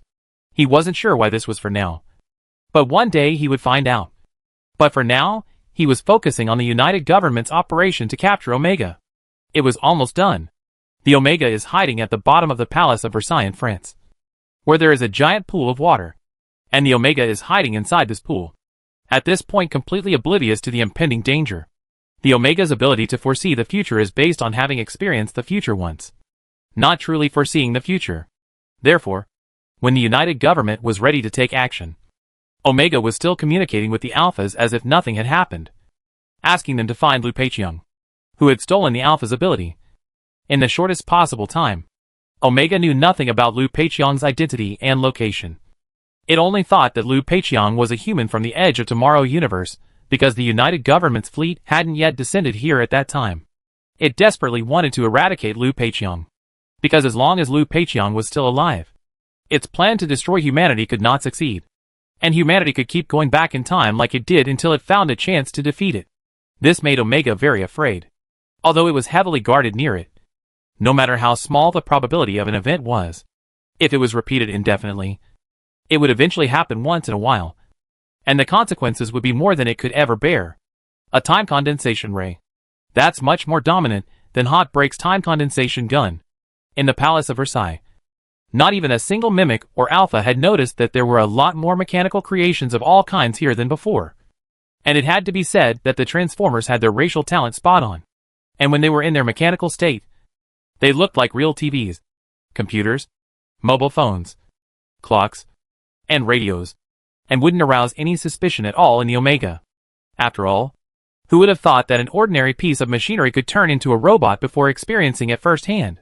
At this point in time, when the United Government had truly made up its mind to close the net, the number of Transformers lurking in Versailles had reached 1,200. Will we be solidified too? The Transformers murmured. Will we die if we get solidified? The United Government won't forget about us and cause us to stay solidified. Right? Don't worry. The United Government still does things quite reliably. Of course, it won't forget about us. We are the ones who deserve the credit. This time we will go back for at least one full maintenance and one hull upgrade. I've already chosen. Just upgrade the memory space of my brain. Say, do we really not have to do anything? It's not that we don't have to do anything. It's that we don't have to do anything. There's a couple of special guys lurking in, and I met up with them the other day, on the outskirts of Versailles. The anthropomorphic aliens and Alpha instinctively felt a twinge of uneasiness. But they searched the neighborhood over and over again, and found no element of danger. The day was exceptionally clear and cloudless. If there was an incoming human aircraft, they could easily spot it, and then Alpha would kill himself, triggering a time reset and helping Omega escape in time. Omega relied on this same defense mechanism when they invaded other planets in the past without fail. It was simple, but very effective. No one could defeat it in countless time loops, unless the other party was a prepared higher civilization. Buzz! Azure-colored beams of light tore through the false canopy, dropping down from the cracks at the speed of light and enveloping the entire Versailles Palace. And in just an instant, everything near the Versailles Palace and underground was plunged into a time freeze. Alpha, who was in charge of the defense mission, didn't even have time to react, and was frozen in this moment. The nanobot cloud floating in the sky lifted its optical camouflage, and a huge steel fleet appeared in the sky out of nowhere, a murderous aura spreading out. Seeing this scene, the distant Alpha immediately screamed and stabbed itself with its tentacles. However, the blue corpse crumpled to the ground, blood slowly seeping into the earth. But the scale of time didn't move a single bit, as if it was clutched to death by a large invisible hand. Chapter 283 Operation Refrigerator. The Alpha itself did not have the ability to trigger the time loop. The Alpha was only the anchor that Omega had cast on the timeline, and Omega was the ship that was able to move freely on the timeline. Now that the ship was frozen, the anchor would lose its ability to guide it. Initial success of Operation Fridge. Cut the time domain and encapsulate Omega. The cloud of nanobots suspended in the air sank down towards the ground, while at the same time, the azure beam enveloping the area narrowed layer by layer from the outside in, and a single mimic broke free from its time-frozen state, roaring and scattering in all directions. Boom! Boom! Boom! A ball of light shot towards the fleet, hitting the outer shields of the fleet and exploding an orange-colored pattern of light on them. Despite losing Omega's command, the Alphas were still alive, and realizing what was happening, they immediately organized the mimics to launch a frantic counterattack in an attempt to save Omega. From high above, Mimics from the entire city, and even the entire continent were gathering towards Versailles, scrambling to rescue their leader, as if they were a grey wave on a furious sea. However, the mimics attacking the fleet quickly went out. They collapsed in convulsions. Not a trace of trauma visible on their bodies, as if they had been cut by death with a scythe. Rustling. Death spread silently like a plague.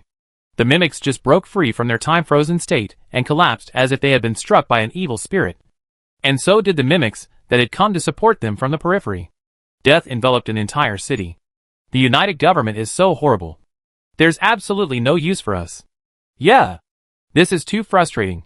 Luckily, the boss didn't make an enemy of the United Government. As the scope of the time freeze narrowed, more and more Transformers resumed their activities. They staggeringly transformed into their human forms, wanting to vent their depression from all these days of painstakingly lurking. But the result was that there was only a field of corpses around them, without any living enemies. They knew how these mimics died. The United Government carried a huge amount of nanobots. These nanobots entered the mimic's body with the mimic's breathing, and then entered the mimic's brain through the circulation of bodily fluids, and then casually did something next. And these mimics died. This is a way of killing without seeing blood. Very high civilization.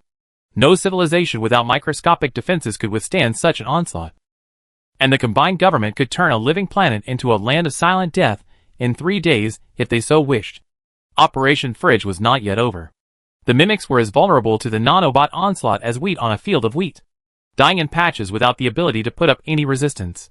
The fleet hovering in the sky did nothing but brace their shields against the occasional ball or two of light that flew their way. The azure-colored time domain grew smaller and smaller. The ground portion had disappeared completely. And after a few more minutes, a strangely shaped battleship flew out of the fleet. The battleship hovered over Versailles, its underside radiating a ghostly blue light as the entirety of Versailles slowly flew upwards. The ship was equipped with a high-powered gravitational generator, which generated a gravitational force that enveloped the entire palace and cancelled out the planet's own gravity, sending Versailles flying upwards. The nanobots cut into the subterranean structure of Versailles, lifting it up like a box to reveal a body of blue water. Floating silently in the body of water was a cool jellyfish-like behemoth. This was Omega. Omega coming into visual range. Begin encapsulation. The battleship flew over dangling a heavy box. The inner walls of the box emitted an azure light identical to the time domain. The battleship slowly snapped the time domain where Omega was in place with the box, and a nanobot held the lid and snapped the box shut from the bottom. Encapsulation complete. Begin lifting. The battleship lifted the heavy time box and flew back to the fleet. Then the cloud of nanobots rose from the ground and reclouded the fleet's light, leaving the city with the fleet. Only one battleship remained behind to shuttle the Transformers on this mission. Operation Refrigerator. A complete success. Repeat. Operation Fridge. A complete success. With Omegas dropping out and Alpha's successive suicides, the mimics spread across the globe underwent a massive disruption. They no longer attacked human cities, but instead hunkered down into large or small groups and fell into a state similar to hibernation. Having received prior notification from the United Government, the humans of the Edge of Tomorrow universe immediately launched a liquidation of the mimics, swiftly reigning in the cities they had previously lost. They were surprised to find that all of the mimics they encountered on the road were left to their own devices and did not move a muscle. There was no doubt. The disaster on this planet was over. But it would take a long time to kill all the mimics. And it was to be expected that over the next few decades people would be screaming at the sight of hibernating mimics in their gardens, farms, fields, basements, cloakrooms, and so on. Still, congratulations to them. The war is over. Counselors, please follow me. The next day, Clavin and Hal Susi visited the lab that housed the Omegas. Creatures that controlled time, just the sound of it had a huge appeal.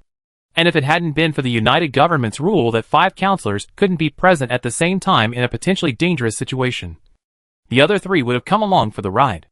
They were led by a scientist to a special laboratory. Omega's mass was so great that he needed the buoyancy of water to support his body, or he might be killed by gravity. So Moss had built an aquarium-like lab for Omega. Incredible creatures. Craven let out a gasp as he stared at the Omega swimming behind the glass. He had never imagined a creature that could manipulate time. Omega had been in this aquarium all day at this point. It had no anchor in the Transformers universe to activate its time reset ability, so it could do nothing but suffer in silence as humans observed it. Is there any way we can communicate with it? Halcyosi pressed her hand to the glass, and was surprised to find that the Omega had extended a tentacle to the other side of the glass. As if shaking her hand, she turned her face sideways to the scientist beside her and asked, "Its intelligence should be higher than the average human, right?" The scientist first shook his head and then nodded. "There is no way to communicate with it yet. But we found that it has some basic English. It can spell some simple English words. We are teaching it English. It learns very fast. It should be able to communicate normally in a few more days." Chapter 284 Counselor's Inspection.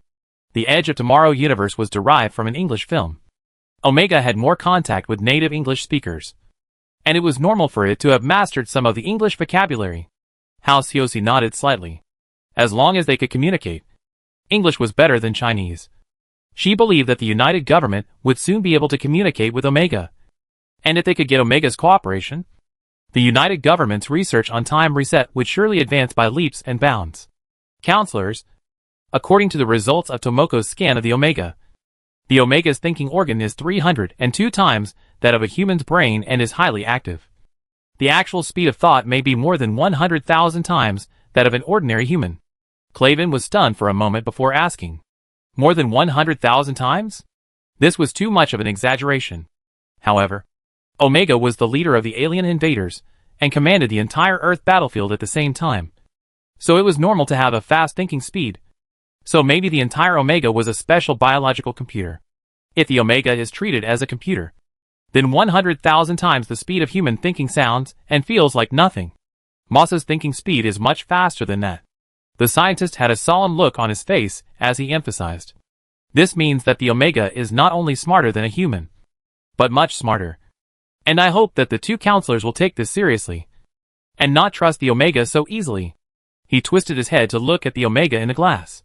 I even suspect that it has actually mastered the language of Earth long ago, and is just deliberately pretending that it doesn't know it yet, in an attempt to get more information about its situation from us. Hao Xiaohei's expression was slightly stunned. She gazed at Omega, who was shaking hands with her through the glass, and a hint of caution was raised in her heart. Just then, the Omega suddenly emitted a bright white light. Accompanying the white light were layers of ripples visible to the naked eye, and Halcyosi's heart shook. But she did not feel any discomfort. This is the consciousness shockwave we mentioned in our report. And the people in this institute were sheltered by the Earth's consciousness and exempted from this shockwave. The scientist paused for a moment, a scornful expression on his face. But if it's an ordinary person who isn't sheltered by the Earth's consciousness, this shockwave will shake away the person's consciousness and turn them into fools. Halcyosi nodded slowly. Earth consciousness was the sum of the consciousness of countless Earth creatures. A mere Omega trying to shake a planet's creatures was like overrating a tree. Are there any restrictions on using this ability? How come it didn't use this ability to turn the main character into a fool in the film? Craven asked with interest. The scientist replied after a little thought. In the original film, its consciousness was scattered over mimicry and alpha. It wasn't concentrated enough. Now in our universe, there's no mimicry or alpha here to scatter its consciousness. That's why it was able to explode this shockwave. I see. Craven nodded. So it just tried to turn us into fools? He stared at Omega, a dangerous glint in his eyes. The United Government was no soft touch, and even aliens belonged in the category of taking death if they dared to endanger the highest executive of the United Government. Yes. The scientist sighed as he took the initiative to say, getting the Omega to actively cooperate with our research is a difficult task. But its body structure is very special. It is unlikely to commit suicide, and we will always get what we want in the end. It's just that the timing isn't too good. Omega's body was exceptionally soft. It didn't have the possibility of poking itself to death like Alpha did. And Omega possessed a high level of intelligence. It was unlikely to be suicidal for a foreseeable period of time. Halcyosi frowned as she murmured, "Not good enough? Is 10 years enough to get results before our next crossing?" The United Government had stayed in the Pacific Rim universe for 10 years. And due to the strengthening of the Earth's overall structure, the United Government would be able to stay in the Metamorphosis Gundam universe for another 10 years or so, excluding the years that had already passed. If it cannot complete its research on the time reset mechanism within 10 years, it will be difficult to safeguard itself the next time it crosses over. The United Government was not prepared to cross over to the Edge of Tomorrow universe. Nor was it even planning to migrate towards the Edge of Tomorrow universe on a large scale. Because the Edge of Tomorrow universe was likely to contain the mother civilization of Omega. That is a cosmic hegemon that can play with the timeline. The United Government currently does not have the ability to collide head-on with the other side. And to be able to rely on the understanding of the plot to get rid of an Omega is already very valuable. Unsurprisingly, the main body of the United Government civilization will never set foot on the Edge of Tomorrow, even if it later masters the same profound time technology. For the struggle for time is long and treacherous. The United Government does not have the ability to wipe out an interstellar colonial civilization that has mastered time technology in a decade or two. And the best-case scenario is just to get stuck in the vortex of time, consume each other with the other side, and stay up until the next time they cross over to grab the ball and go balls out. The bad-case scenario goes without saying. The United Government had no knowledge of the main body of Omega's civilization. And in the unlikely event that it was a terrifying civilization beyond the United Government's imagination, the United Government going over there would just be necking. 10 years. A resolute expression appeared on the scientist's face as he explained in the tone of a military order. I will definitely complete the mission and never let down the expectations of the United Government and the people. Halcyosi nodded. She noticed that in addition to the UG badge on the scientist's chest, there was also a round blue-green badge. And she smiled and said, Earth consciousness also hopes to overcome the time reset technology within 10 years, which concerns the safety of countless creatures all over the planet, not just us humans. The blue-green badge on the scientist's chest was the badge of the Earth worship cult, which only full members who had communicated with Earth consciousness many times were qualified to wear. The scientist clenched his fists and said with conviction, The mission will be accomplished, for the sake of the Earth shared by all life. Halcyosi nodded. She then asked, Is it convenient for us to see how you teach the Omega English? Of course it's convenient. The scientist picked up the communicator in her hand. The counselor wants to watch us teach Omega English, and give Omega a temporary extra half-hour of class. Omega's language class for the day was already over. But Halcyosi wanted to watch Omega learn English. So the Institute naturally gave Omega an extra class without saying a word. After all, it was the counselor's request. The Omega behind the glass seemed to understand. And it silently retracted the tentacle that was shaking hands with Halcyosi through the glass. Woo! The Omega once again emitted bright white light and ripples. Halcyosi felt a little strange. The Omega should have realized by now that the consciousness shockwave was ineffective against them. So what was it this time? A temper tantrum? She suddenly had a hunch that perhaps their communication with Omega would be much easier than expected. Chapter 285 Omega with a mouth full of swear words. Half a month passed in a flash. Qianfian came from the prison planet where Quintessa was held to the experimental planet where Omega was being researched. There was no other reason for this. Omega had already perfected the English language and could communicate with humans normally. The downside was that the scientists had given Omega too much freedom in helping him learn English, resulting in Omega's mastery of the English slang for cursing, which was so unpleasant that it often made them red in the face. Faced with this situation, as the most outstanding diplomat of the United Government, Qianfian had to say goodbye to Quintessa and hoofed it to the experimental planet where the Omega was being studied. Omega has even learned to point and curse. Qianfian was a little surprised. Omega was also too grounded. Yes. The scientist poured out his grievances to Qianfian. His face was covered in clouds of worry. When we first reviewed, the review was not meticulous enough. The textbook for Omega contained a lot of cursing words. And now Omega has learnt all of them. We can't say 2 sentences to it before we are cursed to the point of not being able to stand it. So we could only ask you to come here. And we would have liked to do some basic research first. Qianfian revealed an expression of endurance. Scientists were all long shirts living in ivory towers. And it was understandable that they could not be able to resist this particular situation of Omega. If Omega was a person, the way it acted would probably be a gangster among gangsters. Unreasonable, full of shit, and good at provoking people's anger. Just enough to restrain the gentle and reasonable scientists. I understand. I will communicate with it properly. Qianfian pursed his lips, revealing a thoughtful expression. The Omega possesses an intelligence far beyond that of humans. By all rights, it shouldn't behave like this. It may be trying to get something this way. Have your recent experiments on it stopped?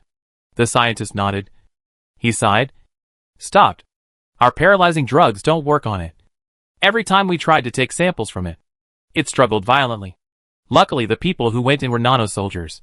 Or else it might have even drowned in there. As the colonial head of a powerful biological civilization, the Omega's body structure was extremely special. Human medicines didn't work on it, and only time coagulation could quieten it down.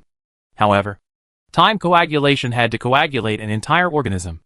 Otherwise, it would cause irreparable damage to the creature, and body fluids would pile up at the boundary of the time coagulation, bursting that piece of biological tissue.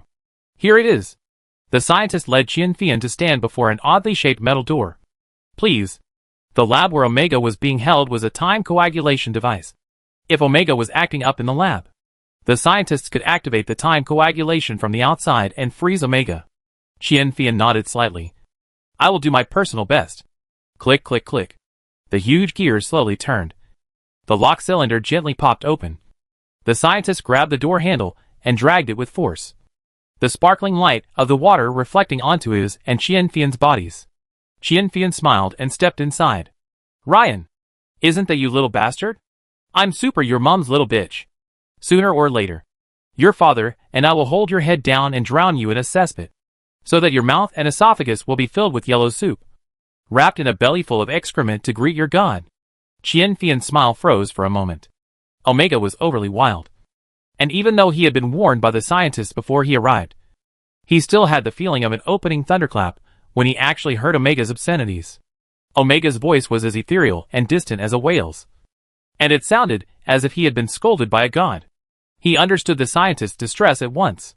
He walked down the steps and came to stand in front of Omega, who he found pressing his big brain against the glass, flattening and flattening it. New guy? Omega chattered and cursed. Where's that little bastard Ryan? Didn't he want to draw his father's blood from me? Let him. Let's see if I'll suffocate him with his father's excretory orifice. The ethereal vulgarity echoed in the lab, and the corners of Qian Fian's mouth twitched twice. He took a deep breath and spoke in fluent English. Omega, I'm the Minister of Foreign Affairs of the United Government, specializing in dealing with other civilizations. You can tell me what your claims are. No need for this childish disguise. Snap. Snap. Snap. Omega's entire body was pressed against the glass as it growled through it. Release me. Out. Go. In a flash, surging white light illuminated the entire lab. Layers and layers of light ripples crashed into Qian Fian's body. Yet just like countless times before, these light ripples did not produce any damage and could only serve as a symptom of its emotional fluctuations. Super! Your consciousness is so damn tough. The white light went out. Qian Fian moved a chair and sat in front of Omega. He said with a calm face, Omega, we hope to obtain the technology to reset time from you. You know this only too well. And due to your resistance and lack of cooperation, the scientists have already applied for enforcement several times in a row. If they haven't been able to achieve any results, compulsory enforcement will definitely be allowed. And by then you might be dismantled. Are you mentally prepared for such a thing? The more intelligent creatures tend to be more afraid of death. This is the conclusion that scientific research in many fields such as sociology, psychology, and behavior have come up with together. Disassemble me? Omega snorted with a fearless look. See that potted plant by your feet? Thin, short and soft. Ha ha ha. You're emboldened, right? Qian Fian ignored Omega's provocation. He shrugged his shoulders a little. In case you didn't know, we've already printed out a high-precision model of you, and know the structures in your body like the back of our hands. We're just not sure what they do for now, but they are certainly the key to your initiating the temporal reset. If you insist on not cooperating, we can only end up dissecting out these structures and figuring them out on our own. Qian Fian said as he inserted a USB stick into the information port. After decades, the shape of many things hadn't changed, but internally it was a completely different story.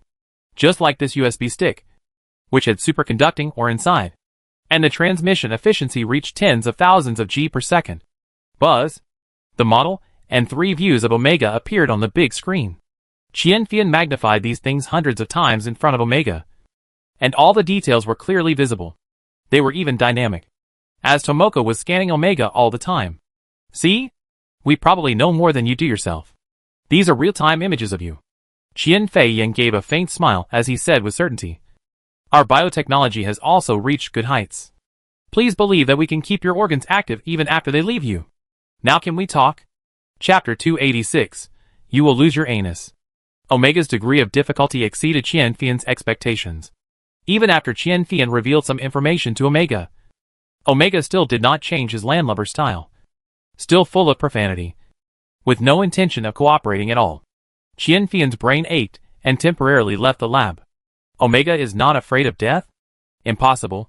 The smarter the creature, the more afraid of death it was. And Omega was no exception. Why would it still refuse to cooperate if it was afraid of death? Because Omega didn't believe his words. Omega didn't think that the United Government would dare to harm it.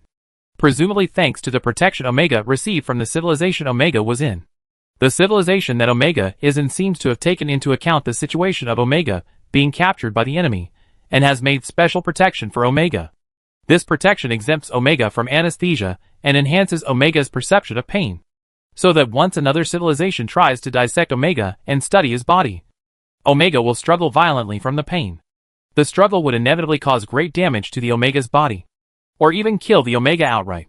In this way, the civilization that captured the Omega can only stare at the Omega, because the value of the dead Omega is greatly reduced, and a planet only one Omega. The captive can only capture one. After the death of the second Omega will not be available. This odd form of protection would cause the civilization that captured the Omega to throw in the towel, and not dare to do anything to the Omega easily. Sort of the opposite. Omega has to be made to realize that we really do have the gumption to dissect it, and also the ability to preserve the integrity of its organs while we do it. So perhaps it's time to transport it to Earth and schedule an operation for it. Qian Fian submitted his mission report to the combined government. Qian Fian was highly decorated and had a heavy voice within the United Government. His suggestion was immediately taken seriously by the United Government.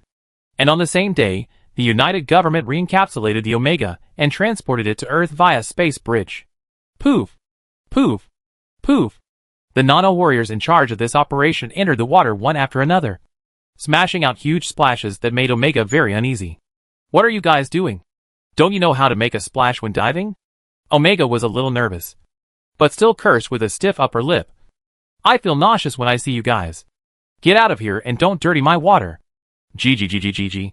One of the nano-warriors, named Ryan, let out a weird laugh and swam towards Omega with his teeth and claws open.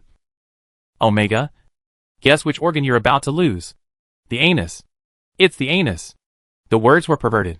The United Government hadn't studied Omega enough at the moment, and there were very few organs that could be determined to be harmless to Omega, and the excretory organ was one of them, and it was the safest. The United Government was prepared to replace the Omega's excretory organs with stainless steel ones, which would not affect the Omega's survival, but would also bring a strong deterrent to the Omega, forcing the Omega to change its attitude and cooperate with the United Government. But how did this sound awkward coming from Ryan's mouth? Omega felt incredulous. It didn't expect the humans to actually intend to make a move against it. Wasn't it afraid that it would die for them to see? It was very fragile. Get out now. If you guys dare to touch me, believe me or not I'll die. Omega struggled to swim in the water, but its swimming speed was like a snail's compared to the nano-warriors. And in a blink of an eye, it was surrounded by the nano-warriors. Don't touch me. I'll really die. Omega was in a hurry. It let out a high-pitched scream. My body has no tolerance for pain. When I struggle, all the organs in my body will shatter. And then you won't get anything. Ryan clutched one of Omega's tentacles and said sorrowfully, Go ahead and scream. No one will come to save you even if you scream your throat out. The corners of the other nano-warriors' mouths involuntarily twitched a few times as they listened to Ryan's words. Out of all of them, Ryan was the only one who thought outside the box, who had fought with Omega back when Omega was learning English, and who could stand up to Omega when Omega was cursing the scientists and not lose. Great Earth consciousness. Outside the glass, the scientist said with a pious look on his face, I ask for your help to help us subdue this alien beast. As the words landed, invisible gravitational forces draped out of the ground, seeping into Omega's body in a single strand, holding him firmly in place. Omega couldn't speak. It felt the force that bound it from the inside out in horror. And for the first time, real fear arose. It couldn't move. Even the internal organs of its body were immobilized. How could this happen? What had these humans done to me? Omega couldn't figure it out. At that moment, It suddenly felt a sharp pain coming from its tail. Ouch! If it could make a sound, the cry would have been incomparably mournful. But its vocal organs were motionless, as if they were frozen. Nanobot injection successful. Commencing anal circumcision. Ryan wiggled his wrist. A snowy blade popped out of his wrist, and without hesitation, he plunged this blade into the vicinity of the Omega's anus. And then, without any mercy at all, sliced off the Omega's anus like sawing wood. The bluish-white blood spread out in the water, but quickly faded away. The nanobots that had been injected into Omega's body ahead of time blocked the blood vessels near the wound, stopping the possibility of Omega losing a great deal of blood. In the process, the intense pain sent Omega's consciousness up into the sky, bouncing up and down like a roller coaster, giving it the sensation of begging for life. Humans, you are heartless. Ah! Ryan and the few remaining nano-warriors quickly cleaned up Omega's wounds, while sealing Omega's native anus in a box. Cuss again. Why don't you talk now? Ryan reached out and patted the immobile Omega, then took out a silver-white anus with a metallic sheen from another case. The nano-warriors disliked this metal anus into Omega's wound. The edges of the metal anus sprouted sharp tentacles, which plunged deep into the Omega's wound and then melted into millions of nanobots in the Omega's bloodstream, fusing the metal anus into the Omega's body. This process in turn causes immense pain for the Omega. After this was done, the nanobots didn't switch off and kill themselves, but instead wandered around the metal anus, always ready to deal with the reaction of the Omega's immune system. Done! As of today, you have an iron arse. Flesh and blood are bitterly weak, and machinery soars. In the face of Ryan's ridicule, Omega didn't move a muscle as it was still immobilized, and it would remain immobilized until after the pain wore off, preventing it from doing anything to harm itself because of the pain. At this moment, Omega finally regretted it. Chapter 287, Time Cord. Humans, bereft of heart. The United Government was unable to drug the Omega because the drug molecules needed to be recognized by the receptors on the cells in order to enter the cells and produce an effect. And the receptors on the Omega cells were changing every second and varied from cell to cell. This makes it impossible for drugs to have an effect on Omegas.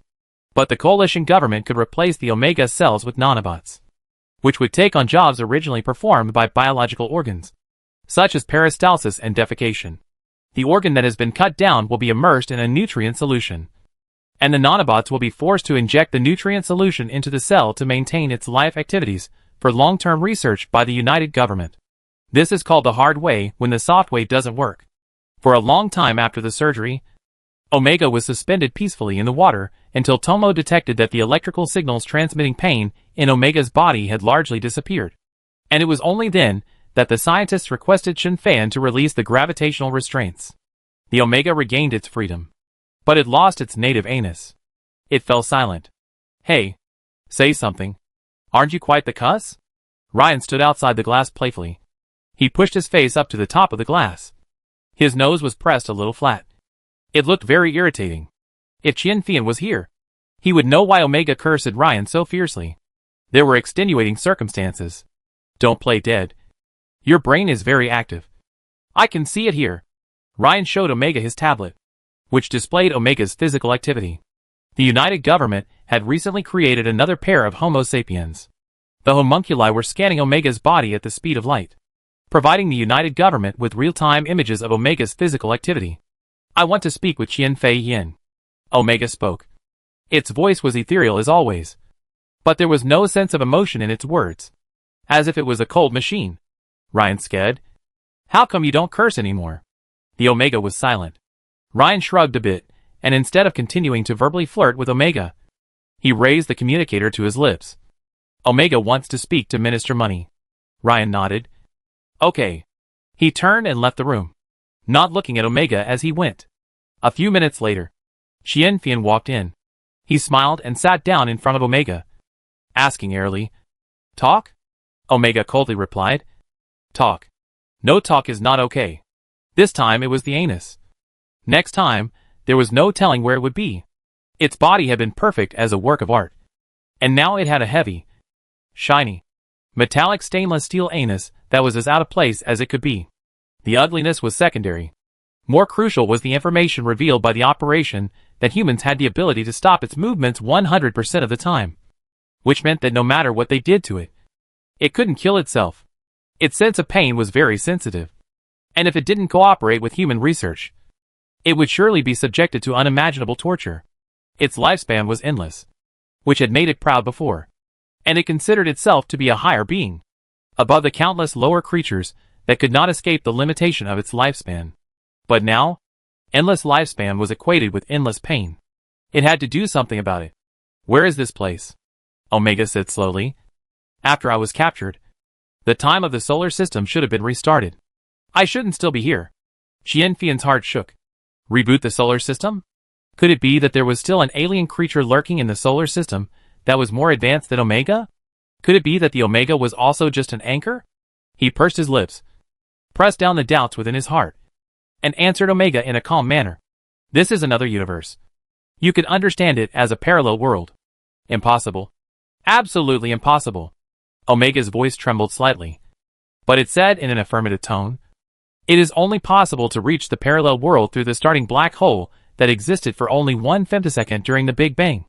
No matter how advanced your technology is, it is impossible to travel to the parallel world after the Big Bang. 1 femtosecond? 1 femtosecond is 1/10,000,000th of a second. Light can only travel 0.0003 millimeters a femtosecond forward in a vacuum. It is indeed an impossible thing for a civilization to be born and develop in 1 femtosecond to the extent that it can travel through a black hole. Qianfian was not sure that Omega would come to such a conclusion. But this was not something he wanted to discuss with Omega. This was the task of the scientists, and his task was to convince Omega to cooperate with the scientists in their research.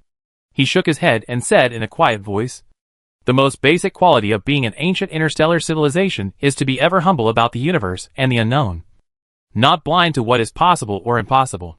He paused and asked rhetorically, if this isn't a parallel world, why hasn't time restarted? This time, Omega was silent for a full half-minute. Omega was deep in thought. Yup. Why hadn't time restarted? It hadn't been captured for a short period of time. Surely a nearby hub would have been able to confirm its condition, and then reset time in the solar system in time to free it. But nothing had happened. Not only had it been kept here, but it had been forced to undergo an anal replacement surgery full of humiliation, pain, and despair. Is this really a parallel world?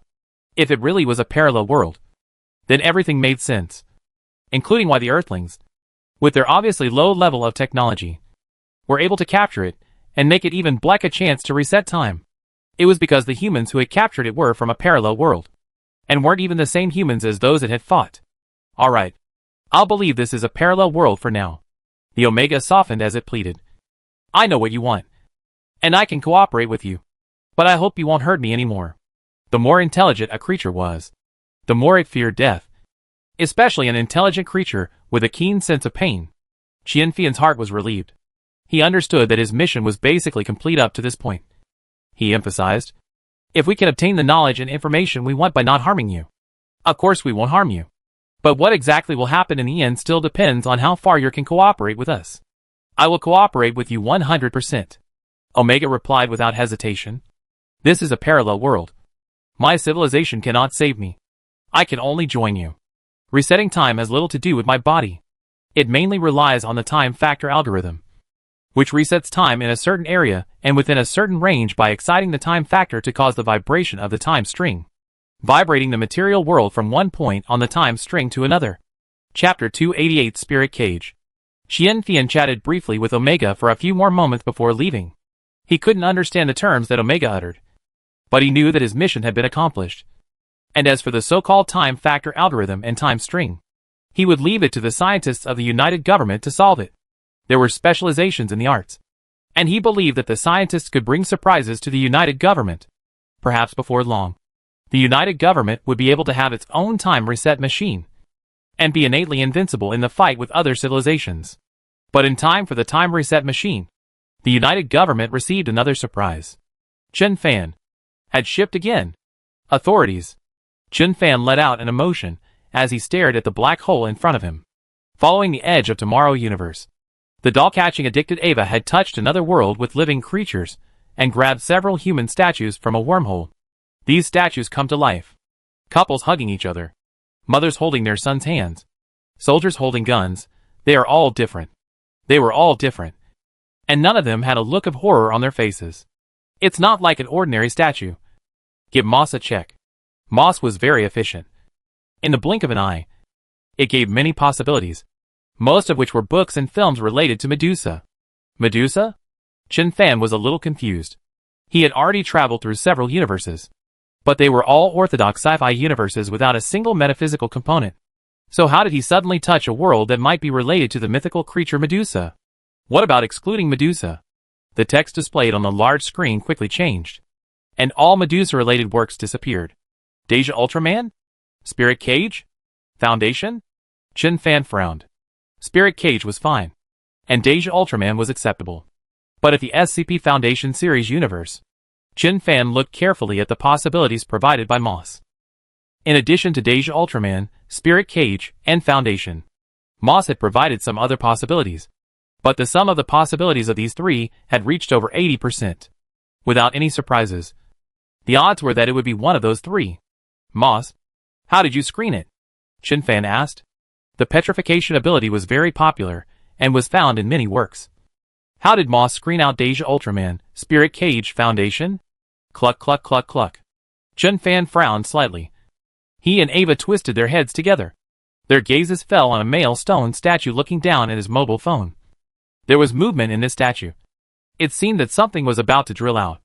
Meanwhile, the text on the large screen rapidly decreased, and eventually only one work remained.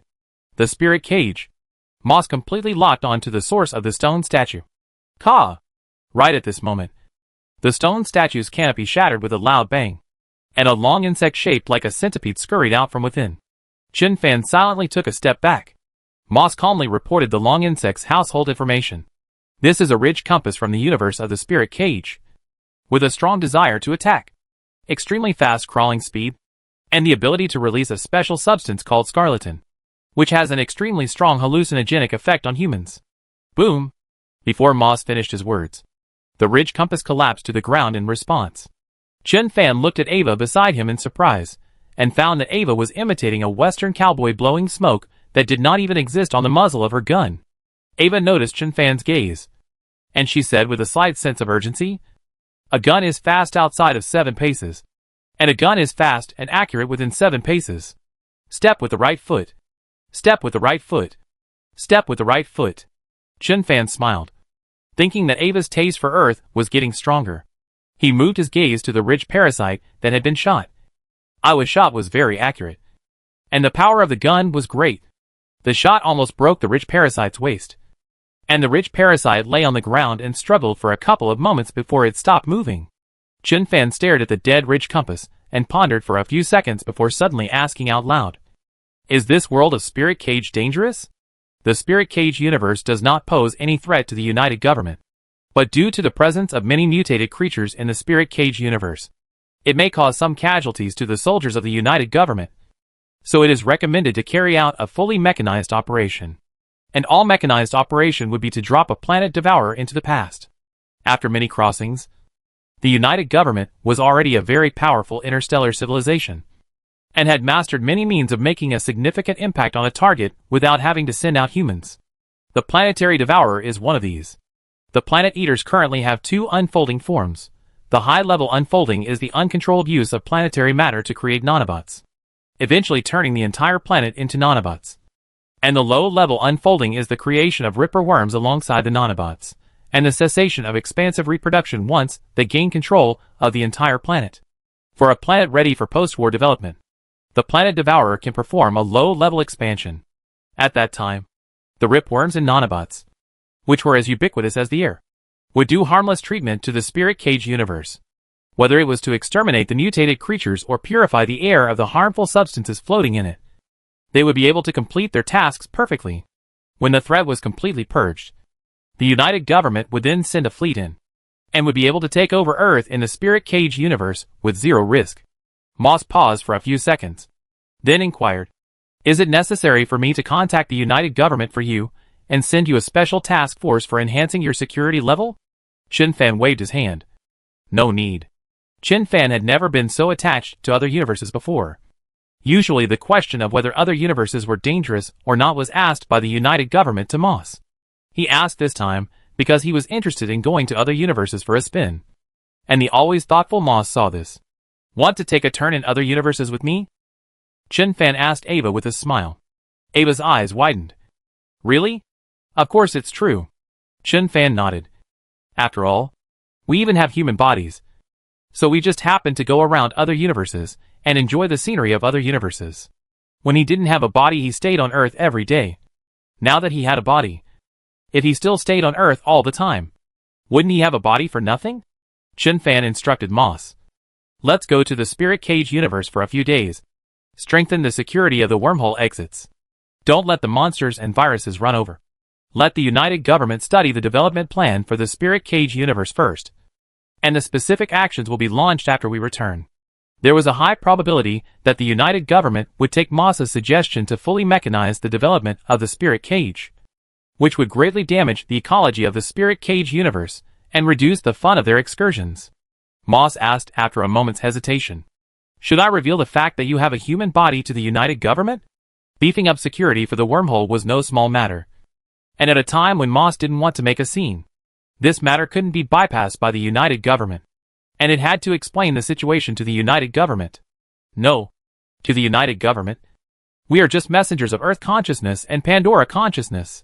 Chen Fan decisively rejected Moss's proposal. He was equivalent to a god in the hearts of the Earthlings. A god must not have a human body, and must keep a distance from humans. Or else it might shake the spirit of scientific rationality of the United Government, and have a bad impact on the future development of the United Government. Let's go! Chen Fan very naturally took Ava's hand and crossed into the wormhole. Chapter 289 Fragrant. It's so dark. Is this place underground? Ava was a little surprised. The other side of the wormhole was pitch blackness that couldn't be reached. And if she wasn't holding Chen Fan right in her arms, she wouldn't even know where Chen Fan was. In the next second, the darkness surrounding them was dispelled by the light of a mobile phone. Chen Fan looked around and realized that he was in a large cracked eggshell with two cracks, one above his head and the other diagonally above him. Without waiting for him to observe further, Ava tugged on his sleeve and whispered, "Shh! Someone's coming." Chen Fan was slightly startled. Another storage pod? What kind of people are on this airship? A vague sound came from outside, sounding like a woman's voice. But there seemed to be something separating it, causing her voice to be very faint. If it wasn't for Ava's reminder, he would likely have ignored it. Chen Fan pursed his lips. He did not expect that he and Ava would have to come into contact with people just after arriving in the Spirit Cage universe. And he did not know what kind of people were coming, and how these people would react after seeing him and Ava. At that moment, he caught a glimpse of green out of the corner of his eye. We left in a hurry and didn't have time to prepare, so we had to release some of the colony first. Ava tried to lower her voice as she spoke, not wanting to be heard by anyone outside. Her fingertips were draped in a hazy green glow. This green glow came from the Pandora's colony that she had temporarily synthesized from her blood and flesh. She did not understand the Spirit Cage universe, but she knew that it was right to increase her self-preservation as much as possible in this situation. Chen Fan nodded gently. He didn't know what these colonies did, but Ava, who is the consciousness of Pandora planet, certainly wouldn't do anything useless. The Earth in the Spirit Cage universe had lost control of its biotechnology, leading to the spread of a special ecology called mana ecology on Earth, giving birth to many monsters that were difficult for humans to resist, and eventually destroying the entire human civilization. The remaining survivors have basically lost the ability to maintain civilization, and can only rely on human relics from the pre-apocalyptic period to survive. For the United Government, the danger factor of the Spirit Cage universe was not high. But for him and Ava, it was still more or less a threat. Ava did not hide it from Chen Fan. She explained in a low voice, "This colony has hallucinogenic effects, and it is extraordinarily effective against humans. If they attack us, I will let them kill each other." Ava not only had the genetic information of Pandora's creatures, but also the genetic database of the Herald civilization. To her nowadays, creating some creatures with targeted effects under specific conditions was a trivial matter at her fingertips. Either you're rich or you're not. A man's muffled voice resounded from outside, followed by the sound of pounding and the toothsome sound of metal scraping. Chen Fan whispered, "We're probably in a storage pod. They're opening the door." Ava nodded gently, and the green glow at her fingertips quietly collapsed, turning into countless small green points of light that flew in all directions and disappeared from their sight. Chen Fan calmly looked at the crack in the eggshell. He heard footsteps approaching towards them, which meant that the person outside had already opened the door to the storage compartment and was probably only one step away from them now. If he breathed a little louder, whoever was outside might have noticed them. He felt Ava clutch his hand. He shook his head gently, signaling Ava not to do anything rash, while extinguishing the screen of his mobile phone. Russell. Yep. It's still working. It was a calm voice, and the person speaking seemed to have found some precious item. Russell. A bright light shone into the eggshell that Chen Fan and Ava were in, and with it came an exclamation. Wow! The one who let out the exclamation was the woman they heard at the very beginning. Immediately after that, another beam of light shone in, and the others noticed the eggshell that Chen Fan and Ava were in. But this person was taken aback and let out a very low exclamation of surprise. Chen Fan pursed his lips, judging from the reactions of the people outside. This eggshell he and Ava were staying in was probably very wrong. A calm male voice rang out. It is the shell of a large extreme devouring beast's metamorphosis. They only release a large amount of induced pheromones during their metamorphosis, and then take the life of their prey and turn it into their own. The pole-eating beasts were the monsters born from mana ecology. Chen Fan now knew what this eggshell was, but his attention was completely drawn to the person who spoke. So familiar words. Chen Fan's eyes flickered. He had watched Spirit Cage before crossing over into planetary consciousness, and he had always treasured that memory from when he was a human being, as paragraphs of lines and scenarios flew through his mind. 2 seconds later, he looked certain. He knew what kind of people were outside. The one with a calm voice was Mark, the protagonist of the Spirit Cage universe. The woman was Ran Bing, who later died for Mark. These two were considered childhood friends, and the other man was Mark's henchman called Mo Chung. They are the main character group. He and Ava are staying in an empty shell left behind after the metamorphosis of a large pole-eating beast, which is in an immigration ship numbered R-49. The ship was about to travel to the moon when it was hit by a disaster, and everyone on board was instantly drained of a special substance called source material and turned into statues of stone and wood. This kind of statue is called flesh and earth by the people in the Spirit Cage universe, and is the same as the statues of the people he had taken through the wormhole before. Source material. This was a special material produced by the Spirit Cage universe under special conditions, and it was related to consciousness. And it just so happened that the United Government was researching something related to consciousness, and the Spirit Cage universe's source matter might enlighten the scientists of the United Government.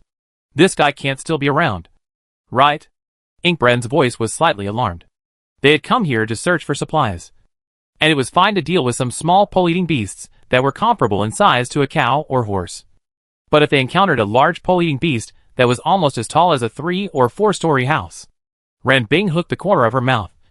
She raised her hand and put her gun behind her back, crossed her waist, and then rushed towards the large devouring beast's carcass like the wind. Mo Chung was startled. Ran Bing, however, did not look the least bit intimidated. Her stance nimbly climbed on the large devouring extreme beast's carapace, the gun and pendant on her body making a nice friction sound. And in 3 or 2 clicks, she climbed up to the carapace's crack. She surveyed the thick dust on the edges of the crack, a playful expression on her face, and said in a light tone, "Oh, looks like it's been molting for a long time." She stood on her tiptoes and propped herself up on her hands, her upper body poking into the fissure, looking very live. "Excuse me, anyone?" She struggled towards the rift, one leg in a state of suspension, her plump buttock swaying gently at the opening like peaches born on a tree, and together with her luscious waist, they outlined a thrillingly delicate line. Chapter 290 Lunar Man? At this moment, Mo Cheng's vigilance was gone. He stared lustfully at Ran Bing's buttocks. Suddenly, an inexplicable chill climbed up the back of his head. He turned his head and found Mark staring at him with an icy face. "Ugh!" Merching swallowed fearfully, and his expression became serious. "Someone still invites you to dinner?" "Really?" Ran Bing skimmed his lips, thinking that this guy really can't talk. "I have to scare him properly." "Someone." She plunged towards the rift while letting out a scream. "Ah!" Half of her body completely entered the rift, her slender legs kicking desperately in midair, her mouth continuously emitting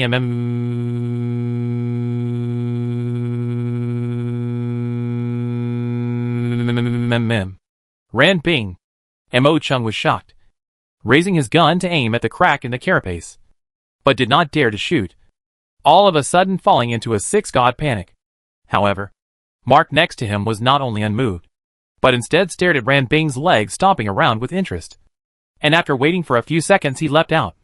Had enough? Mark and Ran Bing grew up together. He knew Ran Bing's quirky character very well, and he knew that the large pole-eating beasts had a huge appetite, and could not possibly stay in an abandoned immigrant spaceship for many years, and even more so would not be so quiet even after they had come in for so long. Just then, Ran Bing suddenly let out a high-pitched scream. Ah! This one was different from all the previous screams, translucent with panic from the bottom of her heart. And immediately after that, her body lost its balance, and her entire body fell into the carapace of the extreme devouring beast, completely disappearing from the line of sight of Mo Chung and Mark. Mark's face changed drastically, because he heard real fear in Ran Bing's voice. There was really something in the carapace. He rushed up to the carapace of the pole-devouring beast with big strides, and then used the flashlight carried on his firearm to shine it towards the interior of the carapace. He froze as he realized that Ran Bing was riding on a man's lap, and there was also a woman beside this man. Hello guys. Chen Fan wrapped his arm around Ran Bing's waist and frankly stared at Mark. Chen Fan and Ava were drilled out of the carcass of the pole-eating beast at gunpoint, and the members of Mark's squad all looked at them with confused faces, unable to figure out why there were two people hiding in the carcass of the pole-eating beast. Chen Fan looked at Ran Bing, who was red from her ears to her cheeks, and thinking of their previous physical contact in the carapace of the extreme devouring beast, he couldn't help but let out a soft sigh. I didn't do anything. It was her who fell off by herself. Ran Bing had just done too much theater and accidentally brought her face next to his, then locked eyes with him in the thin light and fell off in fear. In the end, she unbiasedly rode onto his thigh, and her entire body flung into his arms. He was helpless too. He hadn't thought about whether or not he wanted to make contact with the protagonist group here. This was because according to the original plot, Mark's squad would soon alert the swarm of rich parasites inhabiting this abandoned airship, and a bloody chase and escape battle would ensue, and some small pole-eating beasts would be alerted on the way. He and Ava would inevitably have to exert means of self-preservation in the process, and this would easily attract the attention of Mark's squad, complicating things. He had brought Ava to the Spirit Cage universe in order to live out the days of a two-sphere world in mana ecology, with no intention of getting involved in the plot. As a rule, the plot and the plot characters should have been handled by the Combine. But plans change. The wormhole opened in the carapace of the pole-eating beast, and Ran Bing even fell into his body, so that they had to deal with the plot characters. Who are you people? Why are you here? What do you want to do by hiding in the shell of the pole-eating beast? Mo Chung asked Chen Fan questions in rapid succession, vigilance and suspicion written all over his eyes. Mark, the protagonist next to him, frowned as he surveyed Chen Fan and Ava.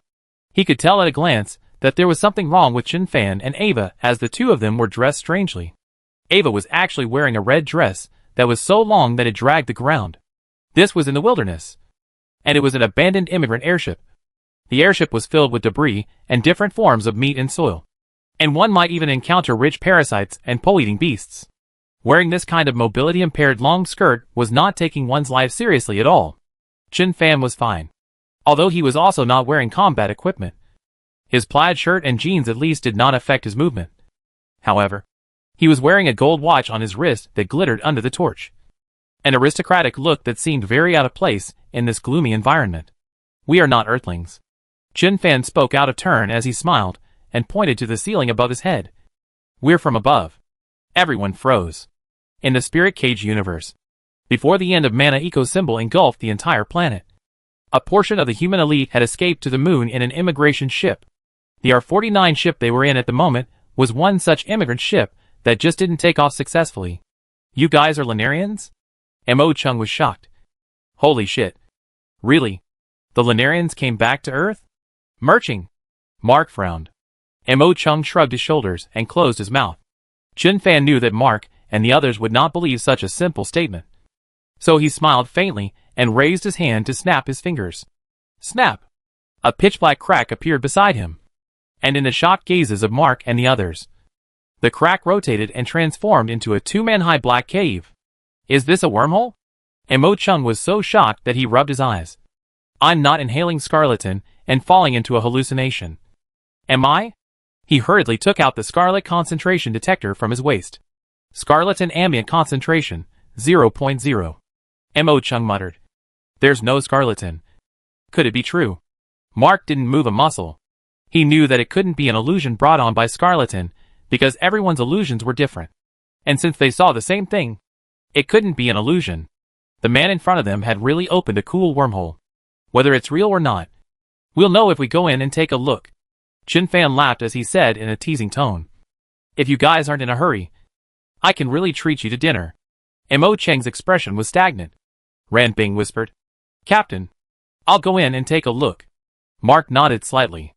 Ran Bing raised her head, her gaze flickering over Chen Fan's face for a moment, before raising the gun in her hand and carefully stepping into the wormhole. Her vision brightened up all of a sudden, and the warm sunlight poured onto her face, bringing her a feeling of enlightenment as she found herself on an empty street. She looked around with an incredulous look on her face. Orange-colored cordons were drawn on both sides of the street, and nearby stood several people covered in silver-gray metal, who walked up to Ran Bing. We are the emergency response team of the United Government. We won't harm you. Please put down your weapons and cooperate with us. Chapter 291 The First Law. Abandon all intimacy in the old world. After a few minutes, Ran Bing emotionally walked out of the wormhole. She could not hold back her inner ecstasy and screamed. It's true. They really are Lunarians. She twisted her head to look at Chen Fan with a strange color in her eyes. She had discovered a whole new world on the other side of the wormhole, which must be the moon. She did not expect that the lunar people had even mastered the wormhole technology.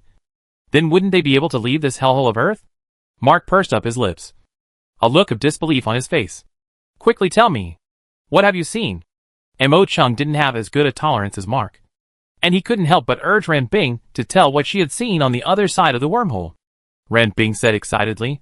On the other side of the wormhole is a big city with millions of people living there. Just this one sentence left everyone stunned. Millions of people? The Earth in the Spirit Cage universe was basically ruled by mana ecology, and there were only 10,000 to 20,000 human beings left, huddled on the sky building known as the Lighthouse. And Mark and the others were the Wasteland Hunter squad sent by the Lighthouse to search for supplies. If there really was a large city of millions of people across the wormhole, it could only be the moon without a doubt, because the Lighthouse had long ago proved that there was no place for humans on Earth. Mark's heart grew hot. 2. The moon wouldn't send people to Earth for no reason. The lunar people were probably going to return to Earth. Everyone on the Lighthouse wouldn't have to worry about their tomorrow anymore. And those rules on the Lighthouse that were genocidal for the continuation of civilization could be abolished. This was a heavenly good thing. Ran Bing stared straight at Chen Fan's face. In her eyes, Chen Fan was a savior-like existence. How's the consideration going? Chen Fan locked eyes with Ran Bing as he said with a smiling face. Do you want to go back with us and have a meal together? I guess you guys should be having a hard time. I can treat you to some home-cooked dishes before the end of time, like Kung Pao chicken, fish-scented shredded pork, potato stewed beef, tomato scrambled eggs, spicy shredded potato or something like that. Interested? Ran Bing blushed as she heard Chen Fan report the names of the dishes. She actually couldn't control her saliva secretion somewhat. Spicy potato shreds. There was spice and spice in the name. It must be delicious. She twisted her head to look at Mark. Mark shook his head, although he was also very excited. He was the captain of the Lighthouse Wilderness Hunter Squad. He had to be responsible for his team as well as the Lighthouse. He said in a deep voice, Our actions are planned. We must return as planned. Otherwise we will cause great trouble for the Lighthouse. The Lighthouse is where we came from, the last base of Earth's humanity. Mo Chung thoughtfully explained for Chen Fan and Ava. Ran Bing pursed her lips and walked behind Mark. Chen Fan did not force himself. He smiled and nodded. We still have the mission of examining Earth on us this time. Since it is inconvenient for you to go to dinner with us up there, then please take us back to the Lighthouse together. Good. Mark nodded and took the initiative to shake Chen Fan's hand. I will introduce you to City Lord Morgan, who is the leader of the Lighthouse. Mark's attitude towards Chen Fan turned 180 degrees. And after seeing Chen Fan's wormhole technology, he no longer questioned how Chen Fan and Ava appeared in the airship. He viewed Chen Fan and Ava as people who could redeem the Lighthouse, more important than all the supplies he had gathered on the airship this time combined. Chen Fan nodded slightly. Captain Mark, There is a situation over here. A team member's voice came out from Mark's communicator. Mark's face changed slightly as he whispered. All right. Coming over here. Captain Mark, feel free. We won't interfere with what you guys are doing. Chen Fan spread his hands and said sincerely, we are only here to examine the current situation of the Earth. And we can also open a wormhole to escape at critical moments. Well, thanks for understanding. Mark nodded. Can you lend me your knife? Ava walked over to Ren Bing. I can't easily move around here in this dress. Oh! Ren Bing drew her own tactical dagger and handed it to Ava. Ava took the dagger, swept up the skirt, and cut off the huge hemline in 3 strokes, leaving only a length that just covered her knees. And her whole demeanor changed. At this point, Mark turned around and walked towards the outside. Chen Fan followed without moving. He knew what Mark's crew had discovered. It was a fresh scratch. And then after that, there would be the rich companion swarm and the polar eating beast swarm. This silent airship would soon be bustling with activity. Chen Fan wasn't sure if he could survive. This body of his had only experienced Ava's bioenhancement and had not been transformed into a Nana warrior. So if the intensity of the battle was too high, he might be able to account for this body here. Ava was quite a bit stronger than him. Because whether it was the rich compound or the pole-eating beast, they were both living creatures. And if they were living creatures, they were under Ava's control. And Ava had released the colonies beforehand. So when the time came, he could see how much of a role those colonies could play. Of course, even if this body of his died, it wouldn't have any effect on him itself. As long as Ava created another body for him. Ava did the same. My name is Mo Chung. Her name is Ran Bing. And the one walking in front is our captain, Mark.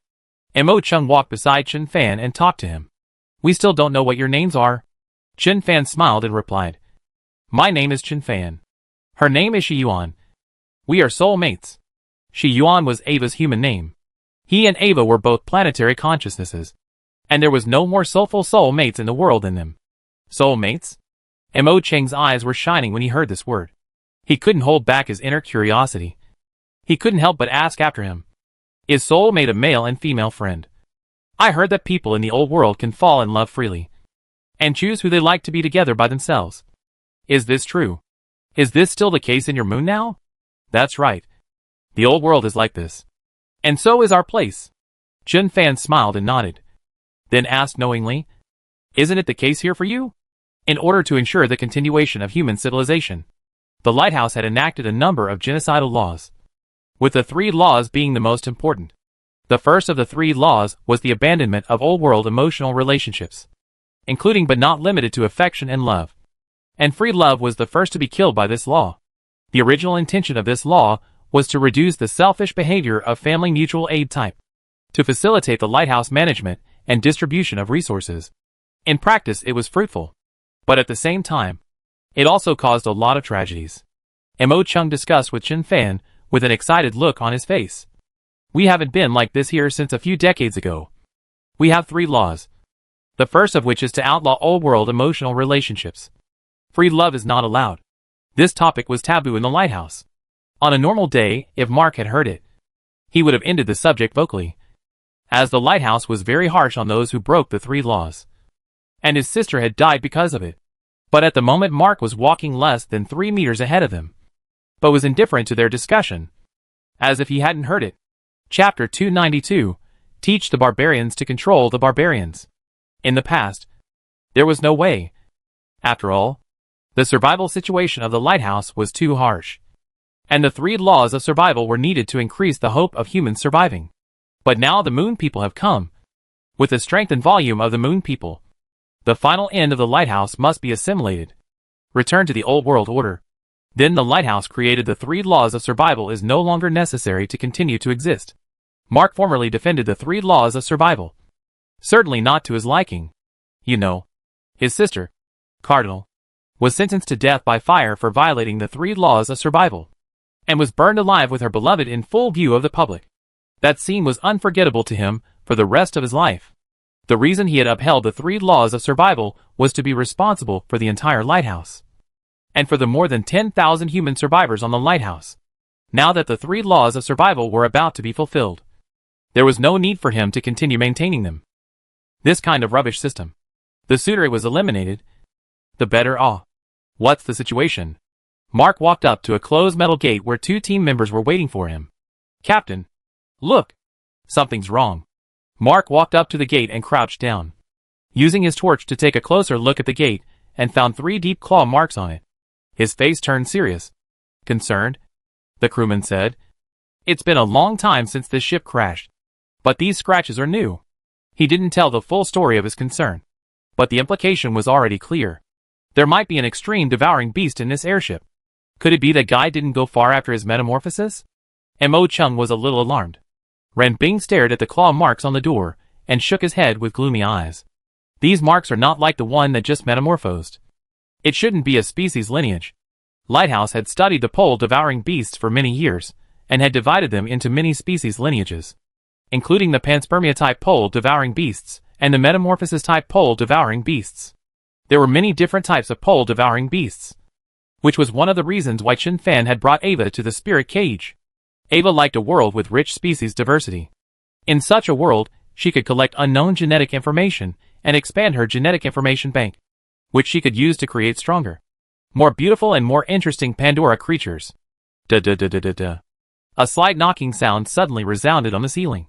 The sound was dense and rhythmic, like the sound made by the tips of the arthropod's limbs colliding with the ceiling when the arthropod creatures were crawling. Mark's ears twitched, and he frowned as he raised his torch. What's going on? Captain? Inkbrand asked nervously. Don't make a sound. Mark didn't explain. The air suddenly went quiet, and the pounding on the ceiling became noticeable all of a sudden, and everyone's faces went blank. Ran Bing raised his torch as well, the light hitting the ceiling and moving with the source of the sound. Creak. Mark took a deep breath. He had already guessed what was on the ceiling. Ridge compound. He didn't panic though, because where there was a lot of meat and dirt there would be rich parasites, and he had been prepared to encounter them. They had gathered almost all of their supplies, and had found the Lunarians, who had come to check on Earth. So they had done a good job. And the next step was to make a hasty retreat. And then it was done. There might be sacrifices, but they should be within reach. Duh-duh-duh. The sound of clear gunfire suddenly came from the distance. Who's shooting? Ren Bing's face changed slightly as she turned her head towards the end of the line. But the line was too long and the light was sparse, so she couldn't see what was happening behind her. Penny! What's the situation back there? Inkbrand said as he switched on his lanyard communicator. Please reply when you hear me. Penny? Penny! The metamorphosed carapace of the large pole-eating beast interfered with the magnetic field inside the ship. The communicator was very unstable, and Mo Chung did not get in touch with Penny. Mo Chung, Mark said in a deep voice. Hurry up and pry open the hatch and organize the team to evacuate. As he spoke, he checked the magazines and loaded them, the springing sound of the gun's mechanism bringing a hint of reassurance to those around him. Ran Bing. Mark craned his head. Without thinking, Ran Bing replied, I'm with you. Can you make it without me? Mark took a deep breath and shook his head. No. You have to protect the Lunarians, no matter what happens. Make sure to escort them back to the lighthouse safely.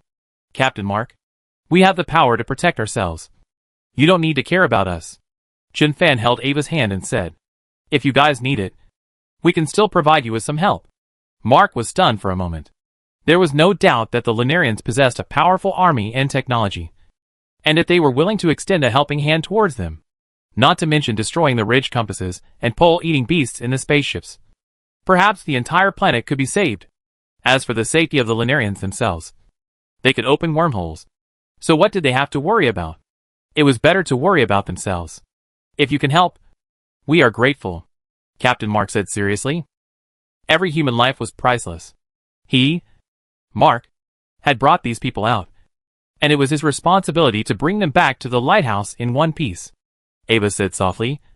The colony I released has multiplied to a certain size, and now the entire ship is in my senses. And I see a lot of rich parasites. About 100 of them. After experiencing the microscopic war with the Herald civilization, the microscopic organisms created by Ava had the additional function of high-speed reproduction. The colony she had just released could complete a split every second, turning from 1 to 2. As of now, the colony had split for a total of 5 minutes. It had been difficult to count the number, but everything in the entire abandoned ship was in Ava's mind, including the rich parasites that were lurking in every corner while becoming stupid. Mark couldn't understand Ava's first words, but he could understand the last two sentences, and his face changed. More than 100 rich parasites? More than 100 was not a small number. He had thought that there were at most 30 or 40 rich parasites in the airship. After all, this was an airship that had been abandoned for many years. There was no food or water in the airship. And rich parasites also need to eat. They shouldn't be massively gathered here. However, he trusted Ava. After all, Ava was a moon man. There was no need to lie to him about such things. Don't worry. Ava realized Mark's nervousness, and she gave a warm smile. I can create illusions for them to kill each other, and your team can just move as usual. Mark froze. Creating illusions for rich parasites? He was a bit confused. Rich parasites could release a special substance called scarlatin, which could cause hallucinations in humans. When rich parasites gathered in large numbers, the scarlatin they released could cause an entire team of wasteland hunters to fall into a desperate situation due to hallucinations. But now the lunar man was saying that it was possible to create hallucinations for rich parasites. What is this? Learning from the barbarians to control the barbarians? Could this really work? Mark revealed a skeptical expression. Chapter 293. He's worthless. Da-da-da. Da-da-da. Da-da-da-da. Da-da-da. Intense gunfire came from the back of the group, and there was no doubt that the Wasteland Hunter squad was exchanging fire with the rich companion swarm that Ava had spoken of. Mark dispelled his doubts and pleaded with Ava. Please help us. Ava nodded slightly. Under the astonished gazes of Mark and the others, Ava raised her right hand, and her fingertips emitted a hazy string of green light, which flickered rhythmically as if it was transmitting some kind of signal. In the next second, the entire abandoned ship lit up. In the floor, on the walls, in the air, all places visible to the naked eye were flooded with an eerie green light, which brought a creepy feeling to people due to its overly dense nature. What is this? Mo Chung was a little alarmed. Ava shook her head as she softly said, Don't worry. This is a colony I released. A microbe that is my weapon of self-defense. Penny! What's going on? Several members of the team rushed to the area where the gunshots were coming from to check out the situation. And just as they got closer, they realized that it was Penny and Donnie, the team members in charge of protecting the tail end of the team, who were firing non-stop. We've alerted the rich compound swarm. Scarlatin is spreading. Tell the captain to evacuate quickly. I'll break the back. Penny replied as she fired her gun, a look of calmness and determination in her eyes. A few team members took a look inside. They were horrified to see that the floor was full of rich parasites, and more were coming out of the cracks in the ceiling. They immediately turned to leave. Donnie! Can you hear me? Penny noticed that Donnie wasn't in the right state. She realized that Donnie was standing too far forward, surrounded by a high concentration of scarlatin, and could easily fall into hallucinations. Donnie didn't respond to her inquiry. Penny's eyes changed. Oh no! Donnie has already been contaminated by scarlatin. He will definitely die if he stays here. I have to pull him out. Penny ran towards Donnie. Just then, a strong and powerful arm encircled her waist, and a huge force acted on her through this arm, knocking her down heavily. Who? Penny was caught off guard as she struggled to get out of the man's arms when she heard a deep, steady voice. Donnie has fallen into a scarlet vein hallucination. He'll be attacked if you go near him. Stay here and don't move. Chen Fan firmly clamped Penny in his arms, preventing the gentle blonde-haired girl from being shot by her favorite like in the original. Penny felt confused, but she also calmed down. It did seem like Donnie had fallen into a scarlatin hallucination, and it was true that quite a few people had killed their companions in the past due to scarlatin hallucinations. And those were the bloody cases she had learned about before she became a wasteland hunter. It was indeed dangerous to approach Donnie recklessly. But she couldn't just leave Donnie alone. Thinking of this, she struggled again. Let me go. I'll be careful. I want to save him. Relax. My companion will save him. Chen Fan ignored Penny's struggles. He sat up on his knees and pressed his knees on Penny's backside. No matter how much Penny struggled, she could not get rid of his suppression. As a planetary consciousness, Chen Fan had seen all kinds of love. Love made the mind dizzy. Under the suppression of the 3 laws of survival of the Spirit Cage's cosmic lighthouse, many people would even produce martyrdom episodes for love, willing to give their lives for others.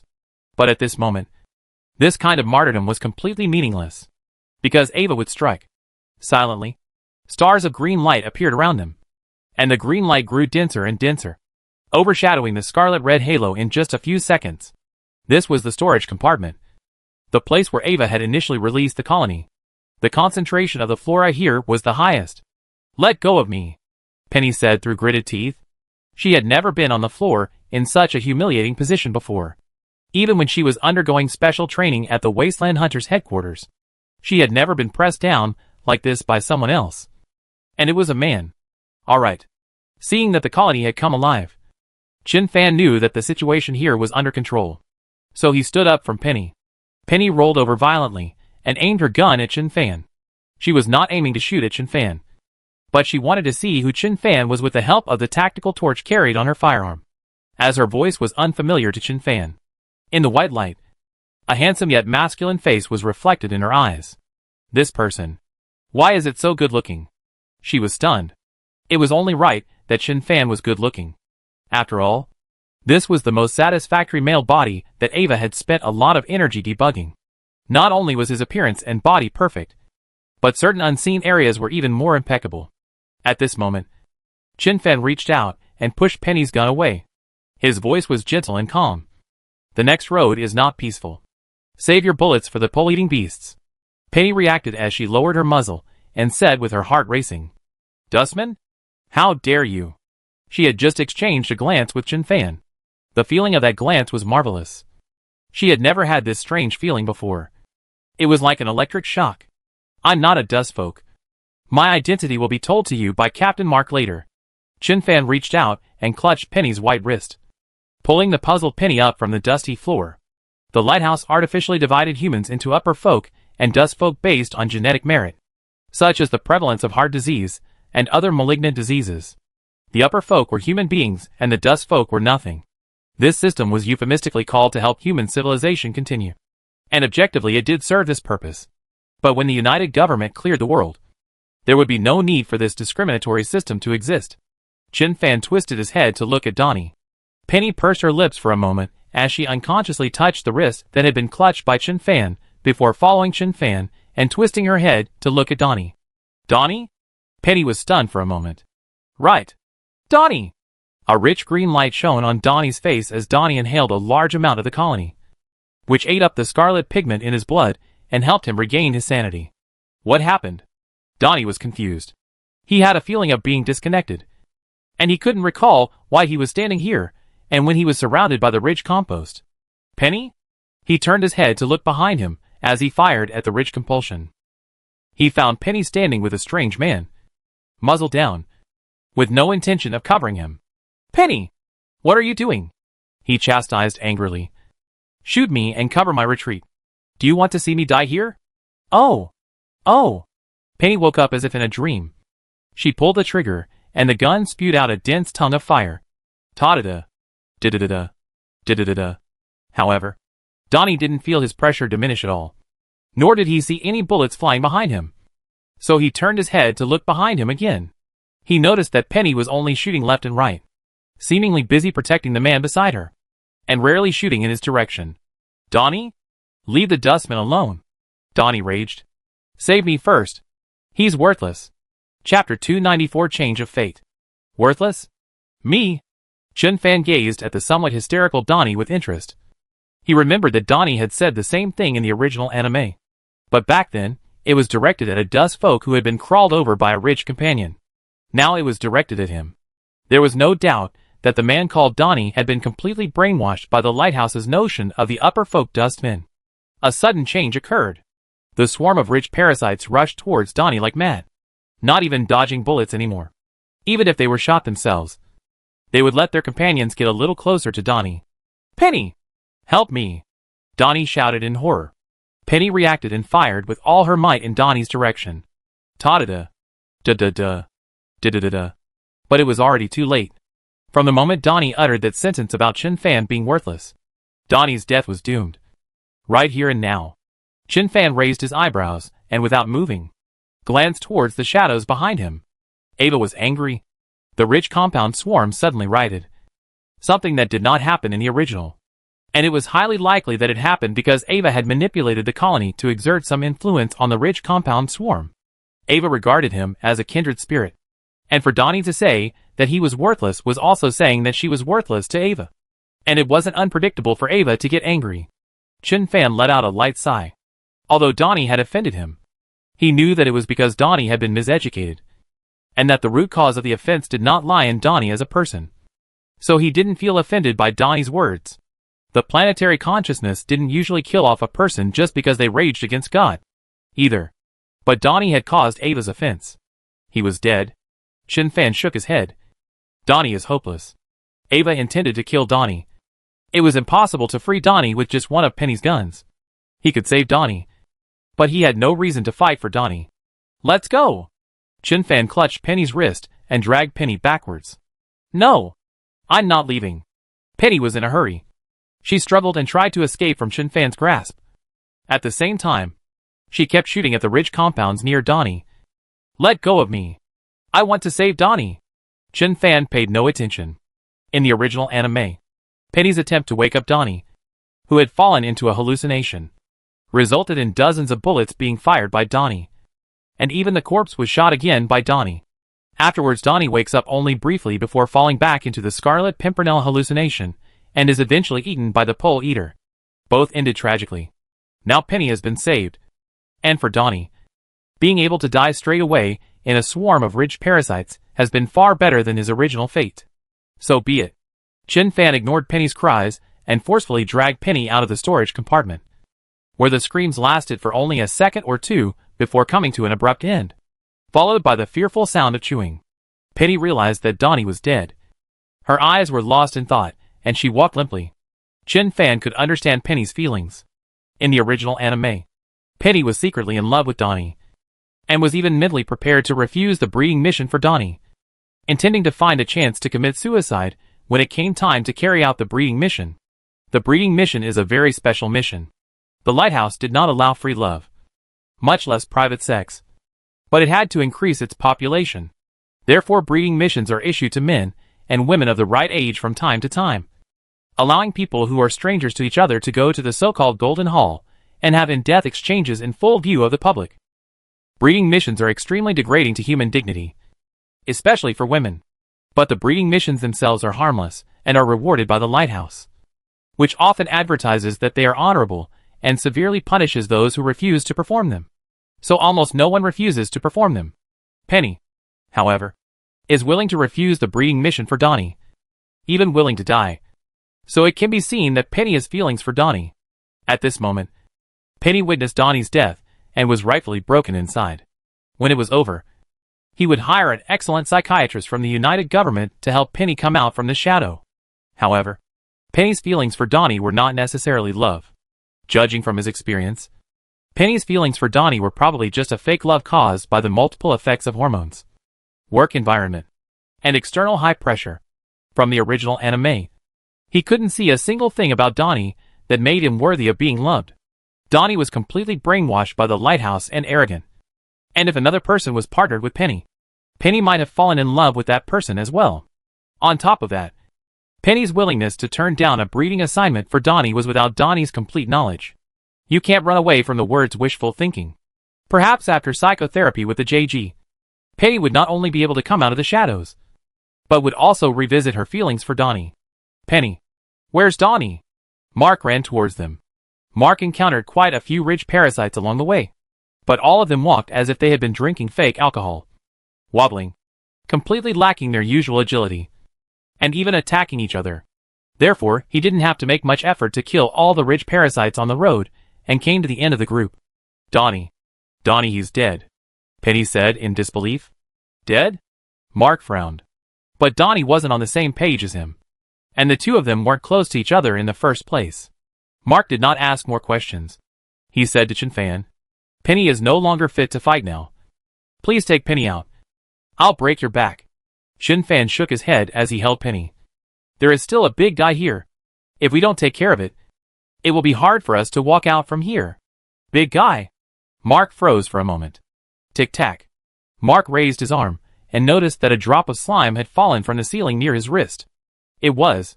Mark's face changed drastically. and without lifting his head, he raised his pistol and shot upwards. At the same time, his feet stomped hard and his body lunged towards the side. Boom! Boom! Boom! His reaction was very timely. Phew! A thick tail swept over the place where he had just stood and slapped onto an innocent team member who was standing not far away, instantly slapping the team member to life and death. His bullets did not cause any damage on this tail. They all bounced off. Miss. Hanging upside down from the ceiling was an earth-colored monster that was even bigger than a tank. This monster's head kept stretching like that, and its two small green bean-like eyes flashed with an anthropomorphic greedy look. Pole-eating beast. Mark roared. You guys. Get out of here. Penny snapped out of her disorientation. This wasn't her first mission, much less her first time experiencing casualties. Only this time the deaths were more important to her, and she had fallen into a trance. At the moment, the massive body of the pole-eating beast filled her vision. Fear of death and anger towards the monster surged into her mind at the same time. And with tears in her eyes, she raised her rifle and fired frantically towards the pole-eating beast. Da-da-da. Da-da-da. Da-da-da. The continuous gunfire and stinging pain attracted the attention of the pole-eating beast, and it shifted its gaze from Mark to Penny, leaping to the ground in a single bound and running towards Penny with a growl. In the narrow corridor, such a monster that filled the entire corridor running produced a sense of oppression more than a few times stronger than a tank. Penny was too terrified to move. Ugh. Suddenly, Penny heard a soft sigh from behind her. Chapter 295. Fearless in the face of danger. Chen Fan looked calmly at the pole-devouring beast that darted towards him. Panspermia-type pole-devouring beast type 1. Also known as snake dog. This was the lowest level of pole-devouring beasts, but preferred to live in groups. And as long as the core was not destroyed, it would be able to come back to life indefinitely, and would be very troublesome for ordinary people to encounter in the wilderness. Chen Fan was not sure if he could stop this snake dog, but Ava said that this body of his was stronger than the monsters in Pacific Rim. He believed that Ava would not deceive him. Try it. The snake dog snarled and slammed into Chen Fan, who calmly stretched out his hands and made the stance of the 4-2000 Jin in Tai Chi. Yin and Yang rotated, and the two Yin and two Yi were born. Chen Fan called up a piece of knowledge and state of mind of the Taiji Grandmaster from his consciousness, and his hands gently swung in the air, vaguely outlining a circular outline. Boom! The snake dog crashed into Chen Fan's hands, like hitting a high-speed rotating washing machine. The inertia caused it to crash headlong into the rotating hatch, and immediately after that it rotated at high speed with the rotation of the hatch. Crackle. Crackle pop. Crackle. The inertia turned into a force that hurt itself, and the sound of broken bones and tendons kept coming out of its huge body. At this moment, Chen Fan smoothly threw it backwards. Boom! The snake dog was then flung away, its huge body crashing against the metal bulkhead of the airship, uncontrollably letting out a painful howl as it looked to be temporarily incapacitated. This wave was a combination of theory and physical ability. Chen Fan slowly exhaled a mouthful of turbid breath, his powerful lungs causing the breath to shoot out like an arrow onto the opposite wall before dispersing in all directions. Mark? Penny? Both spectators were stunned. Mark was speechless. He could only attribute this unbelievable scene in front of him to the fact that the Lunarians had made a major breakthrough in biotechnology.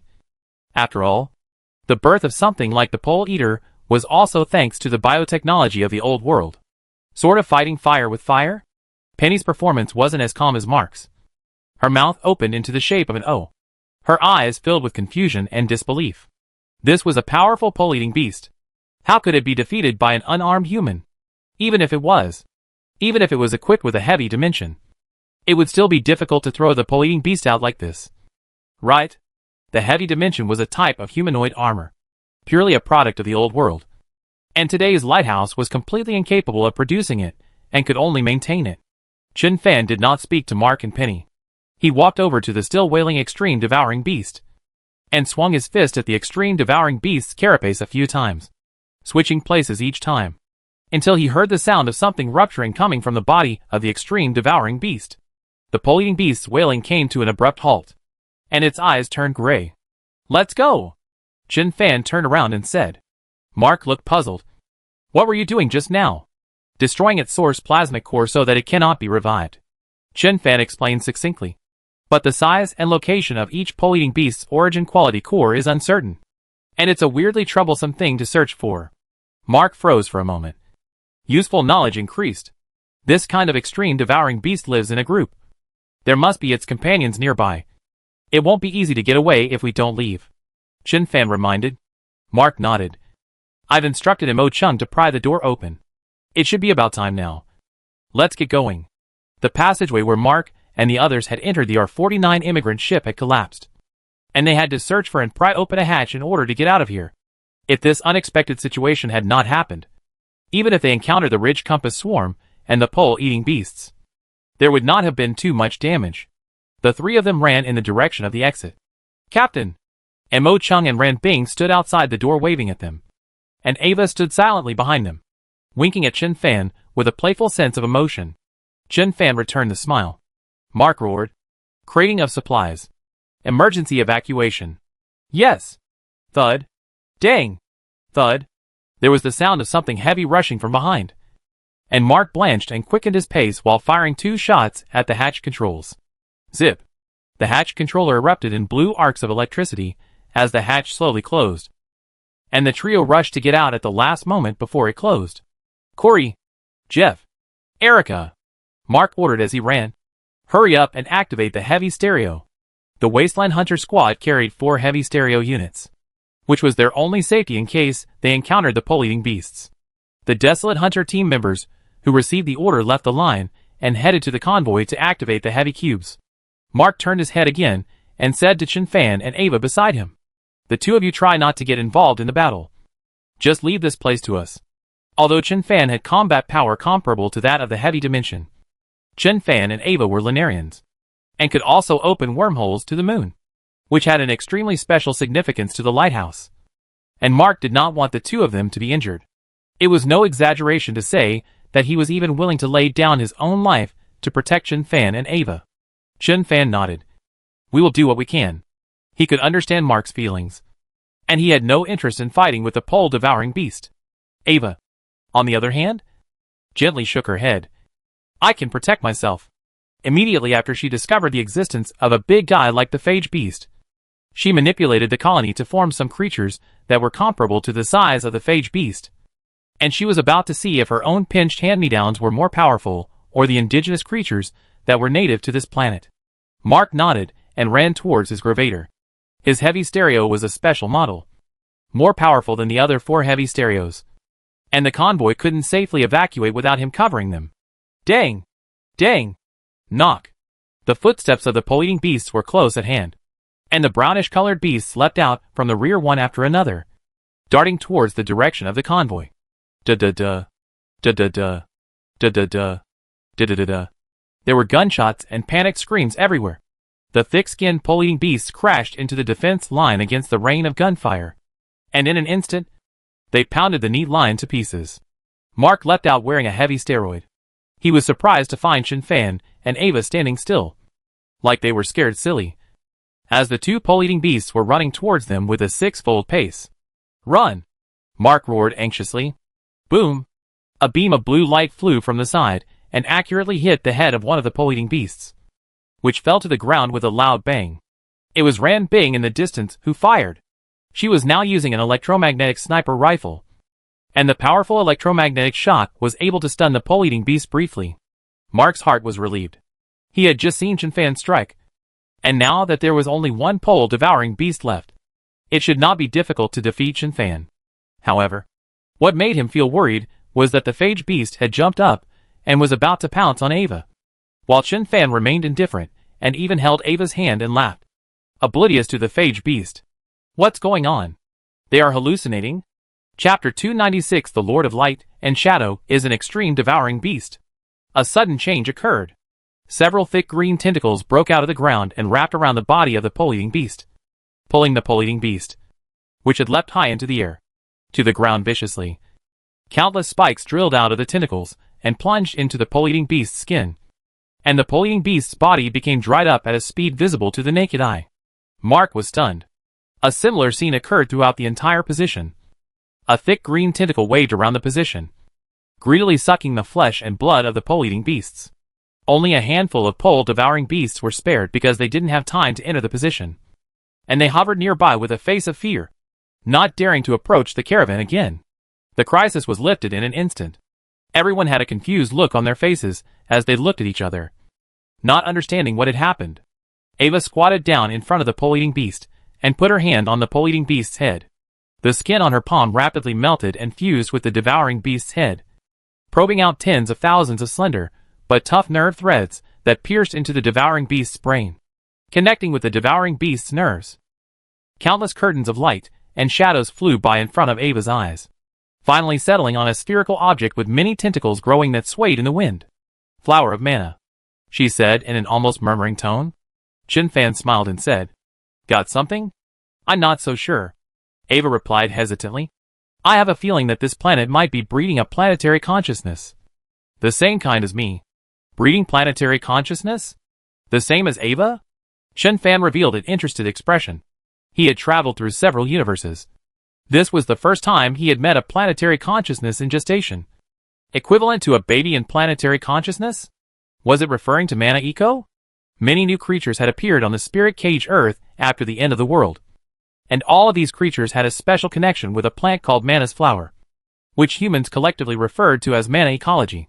If the mana ecology is finally able to give birth to a clear consciousness, it will really be the same as Ava, can actually be called the Pandora ecology.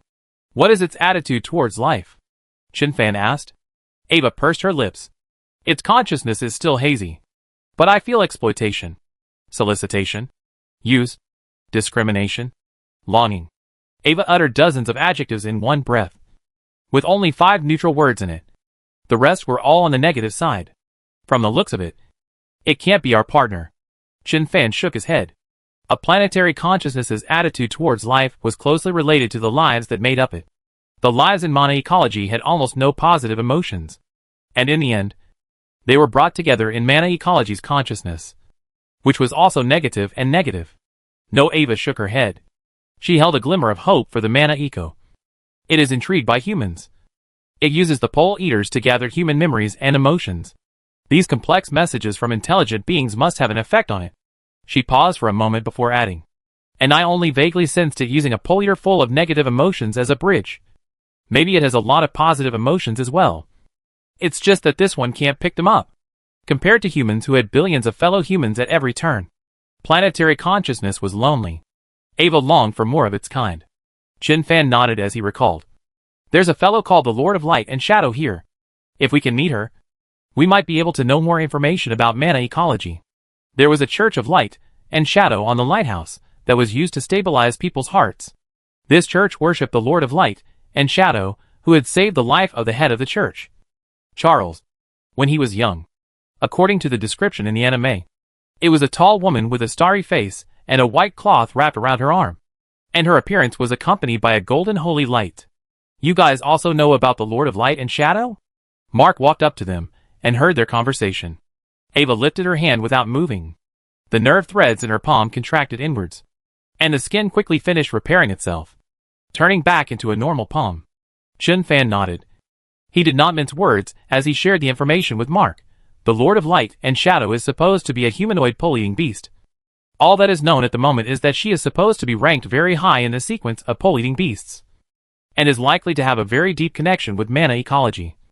And we actually want to see her this time we came to Earth. The story of the Spirit Cage universe was actually only about 5 days long, and they would return to the United Government after experiencing those 5 days, leaving the rest of the story to the United Government. If they didn't meet the Lord of Light and Shadow during those 5 days, then their first meeting with the Lord of Light and Shadow would be in the United Government. The Lord of Light and Shadow is a pole-eating beast.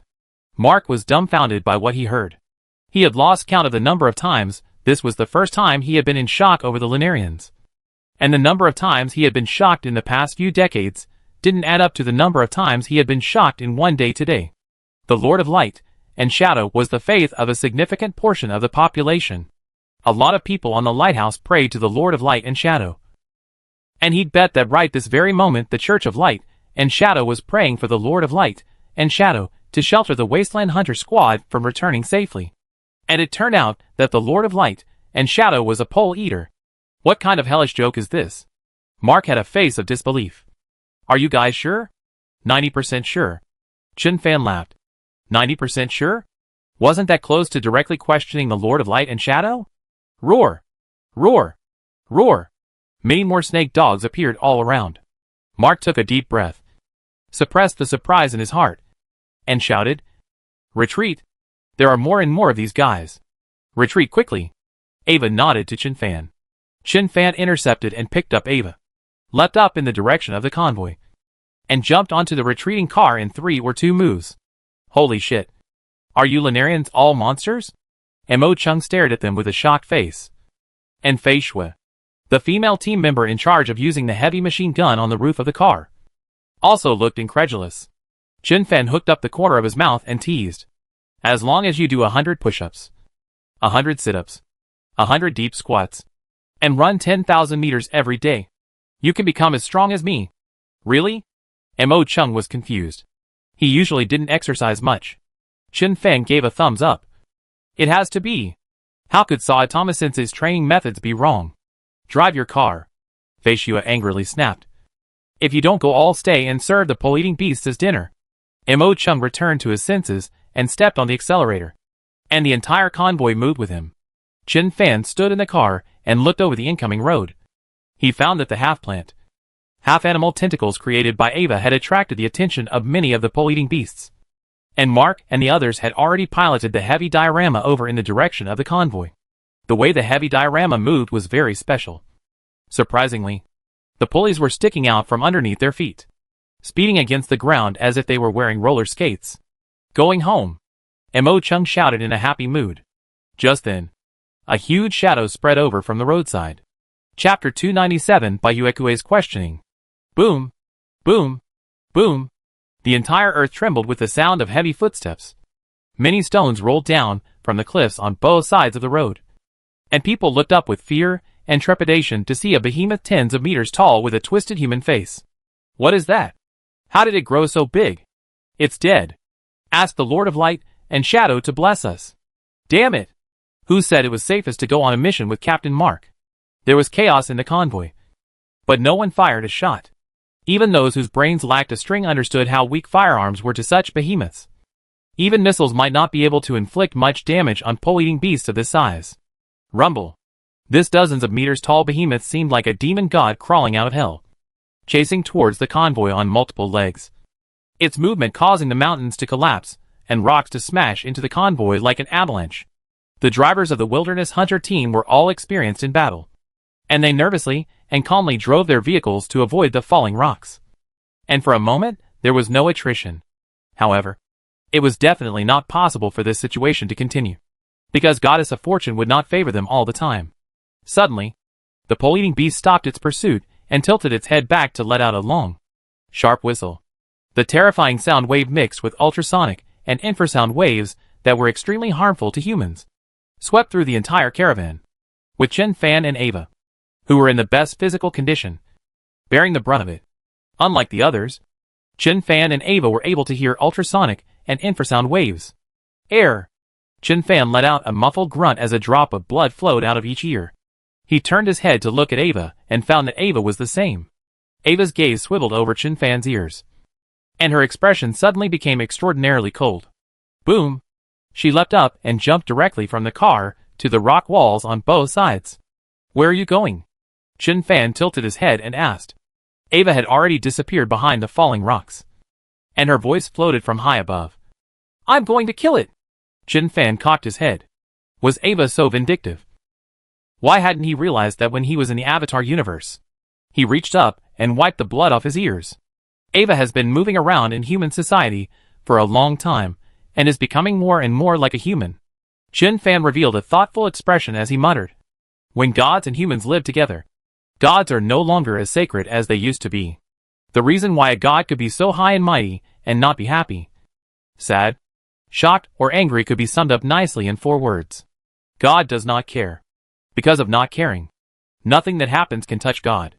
Even man, if he is totally indifferent to certain things, can show a transcendent attitude in these matters. But when God enters the lives of mortals, the lives of mortals become his lives, and he begins to care about things. The divine aura that has surrounded him for so long will naturally dissipate. Chen Fan felt some itching in his ears. His body healed itself very quickly. And in the space of 2 words, the wounds in the ear tissue were already close to healing. What is she going for? Mark asked anxiously. He had witnessed Ava jumping out of the car. And in the blink of an eye, she was nowhere to be found. This was a Lunarian. If the Lunar Man's inspector made a slip-up on his convoy, causing the Lunar Man to become prejudiced against the lighthouse, then his responsibility would be too great. Chen Fan replied frankly. She said she was going to go kill this pole-eating beast. What? Mark's pitch instantly rose an octave. Is she sure about that? That's a mega-sized pole-devouring beast. Chen Fan nodded. It's hard to beat her. Ava was Pandora's planetary consciousness. She knew exactly what she was doing. Mark turned his head towards the giant pole-eating beast. He froze. He couldn't believe his eyes. The pole-devouring beast had 2 people standing on its shoulders. One of them was the Moon Man Heiyuan. And the other. Who was the other person? Chen Fan narrowed his eyes. He also noticed the scene over there. And he muttered, Bai Yuekue. Bai Yuekue? Mark keenly caught the name that Chen Fan uttered. Chen Fan nodded. He did not keep it a secret, but generously shared it with Mark. Besides the lighthouse in the sky, there is also a group of human survivors on the ground. And Bai Yuekue is the leader of these survivors. Chen Fan carefully recalled. Bai Yuekue was born in the old world, and her father was inextricably linked to mana ecology. She used the angelic potion developed by her father, and survived the dangerous ASH experiments, gaining the ability of eternal youth, while being able to explode a terrifying battle power comparable to that of the pole-eating beasts through accelerated cell division.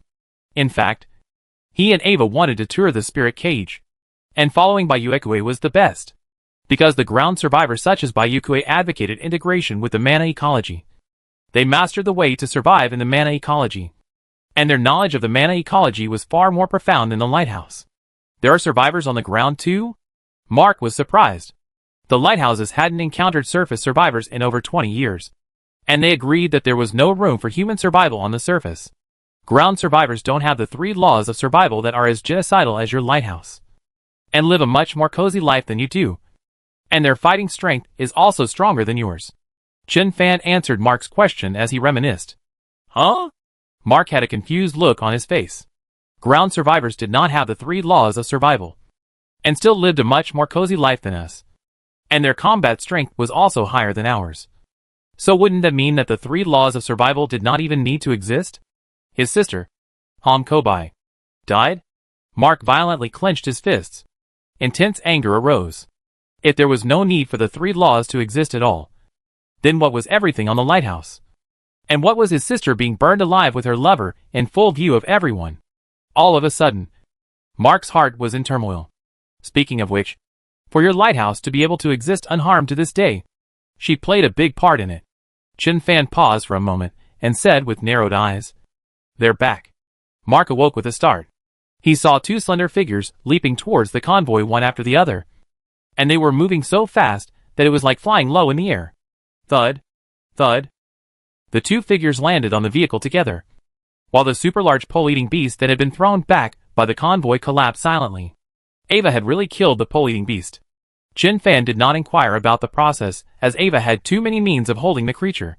However, the pole-eating beast had died so peacefully. He surmised that Ava had more than likely connected her nerves to the pole-eating beast, and then sent a Pandora's flood of information to the pole-eating beast, directly bursting the pole-eating beast's capacity-starved brain. You guys are going to purify the earth? The silver-haired, long-legged girl stared straight at Chen Fan as she asked in an old-fashioned manner. Do you guys know what you're facing? Chen Fan beamed. Do you know what you are facing? The atmosphere changed subtly. Chapter 298 The Lighthouse. Heh! Bai Yuekue hummed lightly. The vehicle kept lurching while Bai Yuekue stood as steady as a mountain, his body not shaking in the slightest. You guys really came from the moon? She looked straight into Chen Fan's eyes and asked with her brows furrowed. Have you guys solved your own troubles? Or was the moon also destroyed? And more thoroughly. So you had to return to Earth? Bai Yuekue grew up in the old world, and her family had a deep connection to the disaster that destroyed Earth. So she had a very clear understanding of the current situation. Although some immigrant spaceships had successfully taken off back then, the mana ecology had long been lurking in them, And those people had not been able to defeat the mana ecology on Earth, where all the facilities were perfect.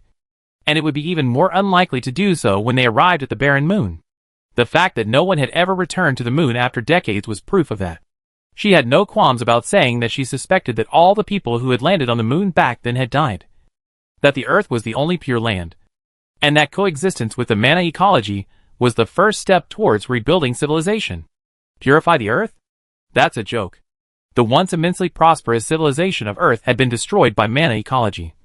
And even if there were a handful of survivors on the moon, what could they do? I'm afraid you have a misunderstanding of us, Chen Fan replied. He was not displeased by Bayuekue's aggressive attitude. He did not care.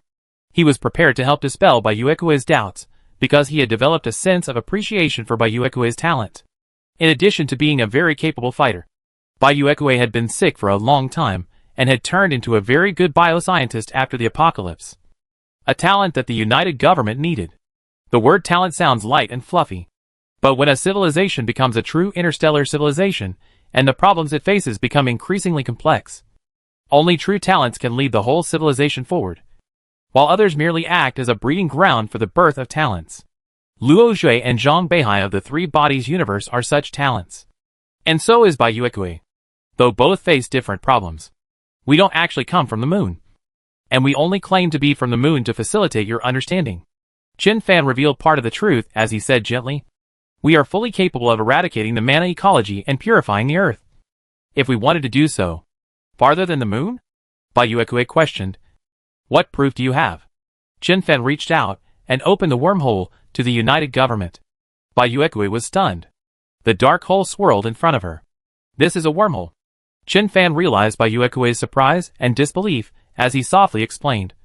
The other side of the wormhole is our world. You can live there for a few days, after which you will need to return to guide our operations here. The fastest way to resolve Bayuekue's misunderstanding was to get Bayuekue to the United Government. He didn't need to do anything. Bayuekue himself would be conquered. Your technology is already this advanced? Bayuekue scrutinized Chen Fan, and she realized that she had underestimated the power behind these two people in front of her.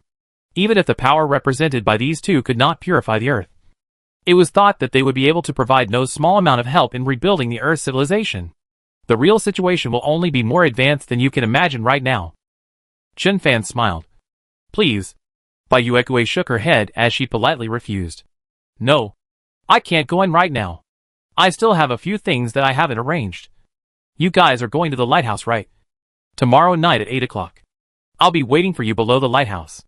Her attitude at this point was already much better than at the very beginning. Yes. See you there. Chen Fan nodded, and did not force Bayuekue to go to the United Government right now.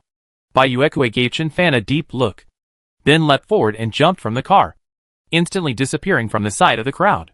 There really are ground survivors. Mark clenched his fists. Bayuekue's appearance confirmed what Chen Fan had said to him earlier. Not only were there survivors on the ground, but they were also very strong at the same time. Strong enough to stand on the shoulders of a super large pole-eating beast. And with the other party being so powerful, things like gathering supplies must be very simple. And life must be more cozy than on the lighthouse. In that case, the lighthouse's 3 rules of survival were farts. Lord Morgan City, you have to give me an explanation. Mark was seething with rage. He had watched Morgan City Lord order his sister to be burned to death with his own eyes, before he could still paralyze himself with the fact that the 3 laws guaranteed the continuation of human civilization. But after seeing the survivors on the ground, he could no longer paralyze himself. Chen Fan noticed Mark's mood swings. He knew why this was. But Mark's sister's death was also somewhat related to his sister herself. Mark's sister, Han Ko, was a heroine. She was a wilderness hunter captain, a candidate for the next city lord, and also a disciple of City Lord Morgan. Although she had violated the 3 laws of survival, she had a special status and had also made outstanding contributions to the lighthouse. So at that time, all she had to do was to admit her fault to City Lord Morgan, and the end would be no worse than being banished to the ground. If she met the White Moon Kue, she might even be able to live a good life. As a result, she was indomitable, and made it difficult for the Morgan City Lord to get off the ground before she was finally burned to death by order of the Morgan City Lord. What a sad and pathetic person. Mark's mind was too confused to speak, while the others were too afraid to speak. Only the dustman's carriage was slightly more lively. And the whole caravan headed towards the lighthouse in such an atmosphere that was both quiet and noisy at the same time. The lighthouse was an airborne prison before the disaster broke out, holding many highly intelligent people. After the disaster broke out, the prison guards and the prisoners were reconciled. And from then on there was the prototype of the lighthouse. Decades had passed, and the people in the lighthouse had almost completely forgotten about the lighthouse's past. And it didn't matter to them. They anxiously awaited Mark's return. Because if Mark didn't come back, the lighthouse's remaining energy would only be enough to sustain it for a few more days at most. After which it would have to make a forced landing on the ground. What are the conditions on the ground now? Going down is a dead end. In the command room of the lighthouse, more than 10 staff members were nervously searching for the signal of the Wasteland Hunter Squad. "This is Desert Hunter." A fuzzy voice came out from the communicator. Chief Commander Mirror South's expression moved, as she methodically said, 4 o'clock. Switch bands, and boost the power of the communication device. Yes. A muffled voice came out of the communication device again. Roger, please reply.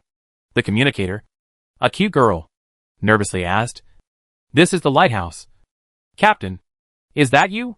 Everyone in the command room held their breath. A few seconds later, a voice came out of the communication device again. This time unmistakably clear. This is the Wasteland Hunters. The gathering mission is complete. The Wasteland Hunters request to return. It's Captain Mark. Yay! Great! Ha ha! Great! You? The command room erupted in cheers, no one noticing the exhaustion and anger in Mark's voice. Chapter 299 Chin Fan's Olive Branch. Captain Mark, you have mixed feelings? Chin Fan sat beside Mark and said in a cloudy voice, Ever considered leaving the lighthouse and developing elsewhere? Ran Bing, who was beside him, blinked, thinking, Why didn't you ask me if I've considered it? Mark was stunned at his words. He shook his head. I have never thought of leaving the lighthouse. After all, before I met you guys, the lighthouse was the only place in this world where humans could survive. Chin Fan smiled faintly as he promised. If you are willing to join us, I will apply for a spot in the Earth Transformation Project for you, so that you and Bayuekue can work together to dominate the changes on Earth. The United Government would help the humans of the Spirit Cage universe to end their doom, partly out of humanitarianism, and partly in order to exercise their own planetary transformation abilities, while verifying some new technologies. In this process, if the natives of the Spirit Cage universe were involved, the results of the remodeling project would undoubtedly be more satisfactory. Mark had a strong sense of responsibility, while Bayuekue had a full understanding of mana ecology. The two of them were precisely the best candidates in Chin Fan's mind. During the duration of the project, you can remodel this planet as you wish, molding it into what you want. And after the project is over, we will also take you to other places. Mark and Bayuekue were both talents of the Spirit Cage universe. No matter what they were arranged to do, they would be able to do it well. And more of such people would be better for the United Government. Listening to Chin Fan's words, Mark fell silent, feeling both flattered and confused. He had grown up in the lighthouse and was a wilderness hunter captain. Even if he was now feeling angry towards the lighthouse, he only wanted to question the Morgan City Lord about what the 3 laws of survival actually meant, and hadn't yet thought about what would happen afterwards. Leaving the lighthouse, Mark's eyes flickered up. The world is so vast you can hardly imagine it. Chin Fan could sense Mark's faltering. He said sincerely, I hope that Captain Mark will seriously consider my invitation. Joining us is much better than staying at the lighthouse as a wilderness hunter. And after the renovation project begins, both the lighthouse and the wilderness hunter will cease to exist. Where is Captain Mark prepared to go from here? Chin Fan paused for a moment and suddenly turned his head to look at Ran Bing. He said softly, Ran Bing is close to carrying out the lighthouse's breeding mission. Captain Mark, there is not much time left for you to consider. Mark? Ran Bing's eyes rounded as she stammered. You guys were chatting properly. Why are you suddenly bringing me into this? Besides, isn't the breeding mission an obligation that every lighthouse uplander should fulfill? Chin Fan laughed as he said to Ran Bing, Straighten your tongue before you speak. Only then will everyone believe that you are speaking from the heart. Ran Bing's cheeks instantly turned red. Mark watched Ran Bing's strange behavior, and his heart stuttered for no reason. Ran Bing, women are not tools for procreation. Chin Fan opened his mouth again, simultaneously attracting the attention of Ran Bing and Mark as he softly said, If the breeding mission had a certain positive effect on the lighthouse before, then on the eve of our imminent descent onto this planet, the breeding mission has become meaningless as the survival of the human race will no longer be an issue. Chen Fan dropped his gaze to Mark's face as he smiled. Captain Mark is a rare talent, and talent relocation supports carrying family members. So, Captain Mark, consider it carefully. Family members. To Mark, this was an incomparably unfamiliar word, as the lighthouse had enacted the 3 great laws of survival a long time ago, banning emotional relationships in the old world, including kinship and love. He craned his head to meet Ren Bing's eyes, and a sudden stirring arose in his heart that he had never felt before. Ren Bing sheepishly avoided Mark's gaze. Women are not instruments of procreation? Ren Bing lowered her head and couldn't stop mulling over this sentence, her eyebrows stretching for a while and knitting together for a while. Mo Chung and Fei Shui, who were sitting in the front row, also heard their dialogue. Fei Shui was filled with astonishment, starting from Chen Fan's inhuman-like boarding of the car, then Ava single-handedly killing the super-large pole-devouring beast, then the ground survivors, who were also too strong to comprehend boarding the car, and finally listening to those words that she couldn't comprehend from Chen Fan's mouth. Her heart was greatly impacted. Her 3 views had collapsed. At this time, the lighthouse was already close at hand, and the convoy could even hear the voice of the man on the lighthouse. Decentralese lift platform ES-01. Decentralese lift platform ES-01. Lowering lift platform ES-01. Due to the lack of energy, the lighthouse played energy saving to the extreme. Can rely on loud roar to convey information, will never use communication devices. Quite a kind of ancient eunuchs declared ministers into the temple of the sense of vision. Navigation control room. The wasteland hunter is about to arrive at the designated location. Mo Chung opened the communicator with a complicated mood. Chen Fan looked up at the lighthouse. The lighthouse was a huge umbrella-shaped building, a whole umbrella-shaped complex supported by a towering pillar connected to the ground. And the lifting platform was a large steel plate towed by steel wires, with some protective panels added on all sides. The wilderness hunters got off one after another. Everyone's face was overflowing with joy. Only Mark's carload had no smiles on their faces, and each of them had a preoccupied look. Boom! The lifting platform landed on the ground, kicking up a cloud of dust. Dustmen moved faster. The caravan was followed by a sandstorm. The desert hunters had to rush to get the supplies into the lighthouse before the sandstorm arrived. Boom! Boom! Boom! The guard plate on the side of the lifting platform facing the dustmen fell down, acting as a ramp for the carriers to get onto the platform. And a group of people came down from the lifting platform to help the returning dustmen carry the supplies. At the head of the group was an old man with gray hair, but a strong build. I thought I'd never see you boys again. The old man walked towards Mark, a picture of great familiarity. Chen Fan sized up the old man. Elrond, the wilderness hunter instructor, was also Mark's teacher. Mark greeted him and forced a smile. If you stop cursing me one day, I might not really be able to come back. Elrond raised an eyebrow. What's the matter? Blushing so hard? Elrond looked behind Mark, his eyes moving over the faces of the wilderness hunters as he frowned. Donnie didn't come back? Mark nodded. Donnie ran into a swarm of rich parasites. Death is the place of the wilderness hunters. Donnie was a valiant warrior. You don't have to be sad for him. Elrond patted Mark on the shoulder, when he noticed 2 other strangely dressed men behind Mark. He queried, "Those 2 dustmen behind you. Why are they dressed so strangely, and not helping to carry the supplies?" He was naturally talking about Chen Fan and Ava. Chen Fan wore a gold watch on his wrist, and Ava wore a hot, fiery red skirt, a stark contrast to the dust folk's gray attire. Mark shook his head with a complicated mood. They are not dust folk. Not dust folk. Elrond looked puzzled. How come I don't remember these 2 in the Dust Folk Hunters? Chapter 300, The Dutchman of Light. Aaron was the instructor of the Dust Folk Hunters. He knew every dust folk like the back of his hand, and he was quite certain that Chen Fan and Ava were not dust folk. They do not belong to the lighthouse, and I cannot reveal their exact identities to you before reporting to the city lord. Mark did not make Chen Fan and Ava's identities public. Chen Fan's cooperation with the lighthouse had yet to be finalized. Letting too many people know Chen Fan's identity at this time would not be beneficial to the lighthouse, and would easily lead to restlessness. Elrond nodded slowly, thinking that there were even humans on Earth that did not belong to the lighthouse. His face could not hide his surprise. Chen Fan smiled at Aaron. who returned a polite nod. Come on. Let's go back. Mark rubbed his temples tiredly. A lot has happened on this trip. Not just Donnie's death. My heart is in turmoil right now. Elrin patted Mark on the shoulder. The convoy pulled onto the lift platform. A few minutes later, the convoy drove into the main building of the lighthouse. And there were cheers on both sides of the road as the members of the wilderness hunters cheerfully greeted those around them. Even Mark, whose mind was in turmoil, waved to the crowd. The convoy pulled into the lighthouse material distribution room. Mark twisted his head to look at Chen Fan as he inquired, What are your next plans? To meet the city lord immediately? Or to rest here for a while before meeting the city lord again? Logically, introducing Chen Fan and Ava to city lord Morgan was the most important thing at the moment. But Mark's mind was filled with complex thoughts.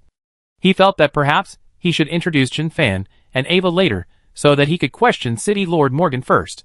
Captain Mark, we are here for an inspection. Guests follow the host. You can introduce us whenever you are free. Don't worry about our food and accommodation. We can go back for food and accommodation. Chen Fan paused for a moment. He guffawed. Actually, we are very interested in life on the lighthouse. It doesn't matter if we meet Lord Morgan City a few days later.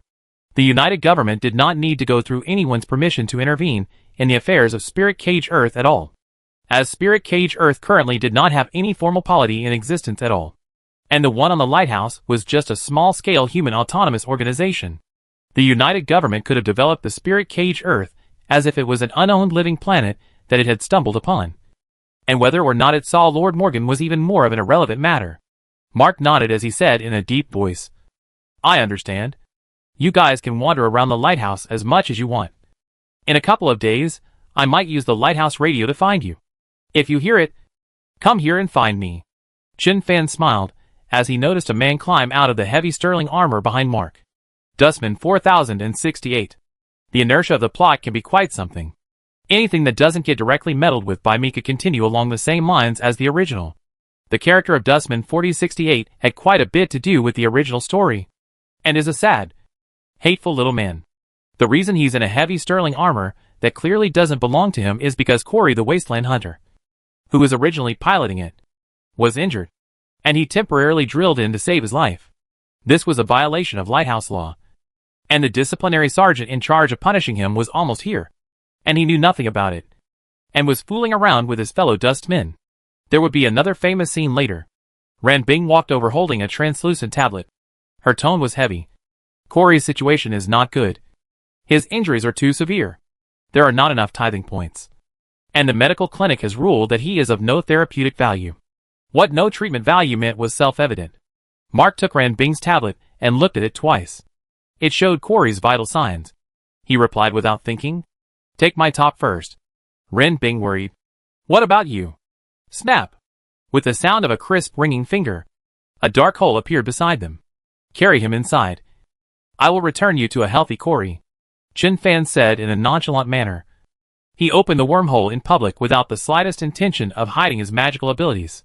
He had only been in the spirit cage for a few days in total. There was no need to hide it. Besides, the spirit cage had no power that could threaten him. Mark was stunned for a moment. Thanks. Ran Bing's eyes lit up. In her opinion, Chen Fan's willingness to help couldn't have been better, as she had been to the world on the other side of the wormhole. She knew how developed the opposite side was. And curing Corey might just be a trivial matter. You guys put Corey down. Ran Bing turned her head to the men carrying Corey on a stretcher. The two men looked at the wormhole and froze for several seconds until Mark and Ren Bing took the stretcher from them. Don't say anything you shouldn't. Mark barked solemnly. They replied in unison. Aye, Captain. Mark took a deep breath and carried Corey into the wormhole with Ran Bing. And seconds later, he and Ran Bing carried Corey out as he was. Confusion was written all over his face. He had just carried Corey through the wormhole and saw a few people encased in silver-gray metal walking towards them. And these people didn't say anything. As soon as they came up, they gave Corey a shot in the arm and said it was okay. Is it really okay? Tick, tick, tick, Ren Bing said in surprise. Corey's vitals are rising. They've plateaued. He should be fine for the next few days of recuperation. Mark was silent. He looked deeply at Chen Fan and thought to himself that it was worthy of being an existence that boasted of purifying the earth. The other party's medical technology was so advanced to such an extent that a light shot could save a half-dead person. "Thank you," he said sincerely. Chen Fan shook his head. "It's just a show of hands. Don't let him go to places with stronger magnetic fields in the near future." He saw the pinholes on Corey's arm and immediately guessed that the nano-warriors guarding the other side of the wormhole had given Corey a nano-heart strengthening injection. Corey's veins were now filled with medical-type nanobots, which might malfunction when they entered a strong magnetic environment. But as long as he waited a few days to let these robots destroy themselves naturally, Corey would be completely healed. "Okay, I'll keep that in mind." Mark nodded. Just at this moment, a clamor came from not far away.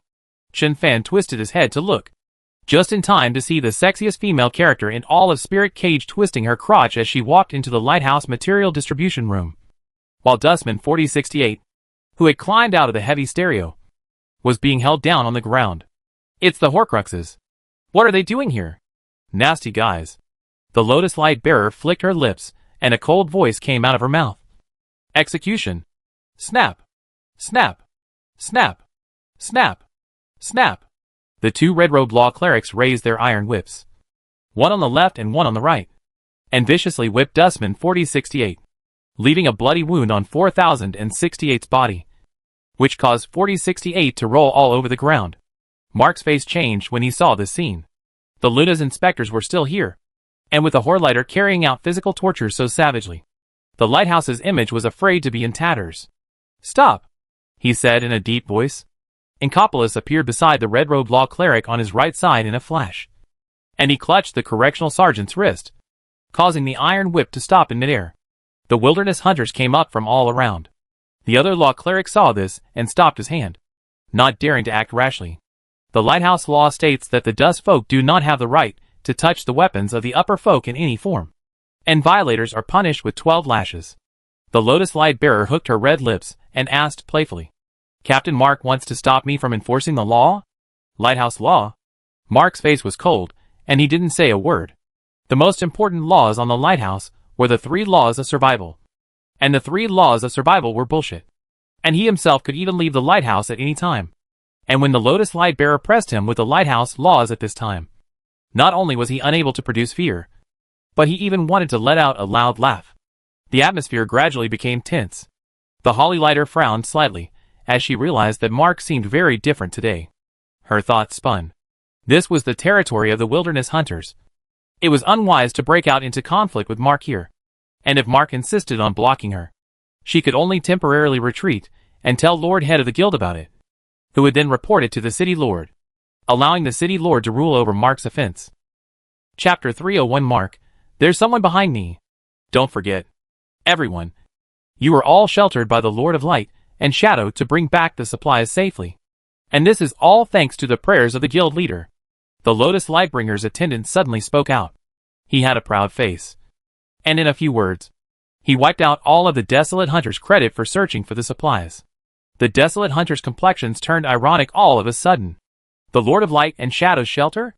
If the Lord of Light and Shadow really sheltered them, why did so many people have to die every time they went out on an operation? A bunch of cowards cowering on the lighthouse also dared to steal the credit from them. If not for the lighthouse law, today I would have to let this group of obnoxious guys learn what the wilderness hunters were able to collect supplies on the ground by virtue of. Mark took a deep breath. In the past, he might have restrained his temper, swallowed his anger, and sent these plagues away. But today, there was someone behind him. Captain Mark, don't forget my proposal. Chen Fan stood behind Mark and watched this farce. He reminded in a low voice. The lighthouse is too small. You deserve a wider world. Mark was silent for 2 seconds, then slowly nodded his head. He was so disappointed in the lighthouse. The 3 laws of survival had killed his sister. The discrimination between the upper folk and the dust folk. And a bunch of cowards pampered on the lighthouse, turning their noses up at the wilderness hunters, who had put their lives on the line for the lighthouse. Perhaps leaving was indeed a good option. What are you? The light holder stared straight at Chen Fan. The tablet in her hand showed that it was not found, which meant that there was no information on the other party in the lighthouse database, which was highly unusual. He was brought back from the ground by me. Mark took 2 steps forward and stood in front of the Horcruxes. But you don't need to concern yourselves with him right now. Concern yourselves? He's a surface survivor? The Lotus Light Bearer was a little surprised. At the same time, she also felt a threat if nothing else. Care about ourselves. What do you mean? Boom! The Lotus Light Bearer's attendant fell down with a sound. He covered his face and rolled around frantically on the ground, a miserable scream escaping from his mouth. Ah! My eyes! Damn desolate hunter! The Lord of Light and Shadow will punish you! Mark withdrew his fist, and a cheer rang out around him. The Lotus Lightbearer's face changed, but she still forced herself to be calm, her plump body only shaking slightly before she steadied herself. Captain Mark, openly beating a law cleric. Do you know what kind of offense this is? Whip him! Screamed the Holocrit follower, who fell to the ground. Mark expressionlessly drew the pistol at his waist, and with a dull gunshot, the screams came to an abrupt end. The Holylighter's attendant sat frozen on the ground as the bullet grazed his cheek, leaving a searing trail of blood across his face, the smell of gunpowder curing him of his screaming fit. How dare you shoot in a lighthouse? The Dutch lighter looked at Mark incredulously, the pitch of her mouth raising an octave, her original pompousness gone for a moment, becoming like a normal woman. Mark said indifferently, "It just went off." Going off the rails? The Lotus Lightbringer clenched her fists. Mark, I will truthfully report what you just did to the head of the guild. She didn't dare to speak any more nonsense. She felt that today's Mark was like he had taken the wrong kind of medicine. If she said a few more words, Mark's bullets might be about to fly into people. This was the home ground of the Wasteland Hunters. It would be too disadvantageous to start a fight here. Moreover, the Wasteland Hunters were a bunch of reckless people. In case they swarmed and turned this into a mass incident, the City Lord would definitely not punish only the Wasteland Hunters. After all, the lighthouse still relied on the Wasteland Hunters to gather resources. 80% of the time, they would be beaten 50 times each. And this would be a great blow to their Light and Shadow Church's reputation. Let's go! The Lotus Lightbringer turned towards the outside in anger and fear, and the two red-robed ruler clerics assisted the shivering loser who had collapsed on the ground. And the backs of the group looked very lousy. The Wasteland Hunters booed wantonly. On weekdays, the Light and Shadow Church opened their mouths and shut their mouths to the Lord of Light and Shadow, causing the Wasteland Hunters to get tired of it. But today, Mark was considered to have taken the heat for them, and they felt very happy in their hearts. Mark. A tall figure brushed past the Holly Light Hunters. She asked suspiciously, I heard gunshots. Did you guys have a conflict? The chief commander of the Mirror South Lighthouse's navigation control room. Lord Morgan's adopted daughter. Mark's friend. Mark nodded matter-of-factly. Someone said that it was thanks to the Church of Light and Shadow's prayers that we were able to return safely. So I fired a shot at it to try and see if the Lord of Light and Shadow would make my pistol jam. And the result? Well, it was obvious. Ugh. Why are you so intent on this critical juncture? Mirror South sighed softly. Mark raised an eyebrow. What's wrong? The Wasteland Hunters are full this time, and the City Lord has commanded that you bring your adjutant to today's court meeting. Mirror South playfully tilted her upper body and pointed at Ran Bing through the air. Ran Bing was stunned for a moment. Me? Bring the adjutant? Mark frowned slightly, unable to figure out what the City Lord wanted. Captain Mark, you guys get busy. Let's just wander around. Chen Fan took Ava's hand. Just call out to us on the radio when you're ready to take my advice. Mark nodded slowly. Thank you. Mirror South looked at Chen Fan and Ava suspiciously. She keenly detected a hint of being out of place in the lighthouse from them. She didn't open her mouth to ask, though. She was sure that if Mark wanted her to know, he would have told her later when he was alone in the lift. And if he didn't want her to know, it would be futile for her to ask. Begin. The aging City Lord Morgan said slowly. Victor, the chief of city defense standing beside him, shouted. All departments. Begin reporting. Report, City Lord. Ran Bing stepped forward. The main materials collected by the Wasteland Hunters this time are controllable energy, compressed food, rare metals, and a number of old-world combat equipment. Mirror South continued. After counting, it can be used for the lighthouse's minimum consumption for 3 months. But when the lighthouse passed through the turbulence layer, some of the medicine reserves were lost. Morgan nodded slowly. Report the battle damage, Victor exclaimed. Mirror South replied. One heavy stereo mech was damaged and is being repaired. A number of dust folk were lost, and a total of 14 Shan folk were sacrificed. Hearing this casualty figure, a certain yellow-haired youth standing beside Mark hooked up the corner of his mouth. His name was Charles. He was the biological son of Morgan City Lord, and also the head of the Church of Light and Shadow, which was deeply detested by the Wasteland Hunters. "Did you bring back the corpse?" Morgan asked. Ranbing whispered. "Brought back most of them. The Wasteland Hunters had retreated in such a hurry that they didn't have time to carefully clean up the battlefield, leaving a few individual corpses on the battlefield. Alas." Morgan sighed softly. "Recover the equipment and shelter." Chapter 302 Overcoming Magic with Magic. After a few seconds, Victor blurted out. "Population supply situation. Quality population replenishment chain in normal cycle." Instructor Elon took a step forward. "In the co-sons and teachers, military-trained combatants who have reached the age of 16 are able to immediately engage in combat. And in the genetic optimization chain, suitable upper folk have been arranged to carry out breeding tasks. And the population replenishment in each sub-batch is undergoing rigorous training at the appropriate age group." "Well, that's good." Morgan said a few more words this time. Population and education were the top priorities among the many matters of the lighthouse. Only with a sufficient population could human civilization continue smoothly.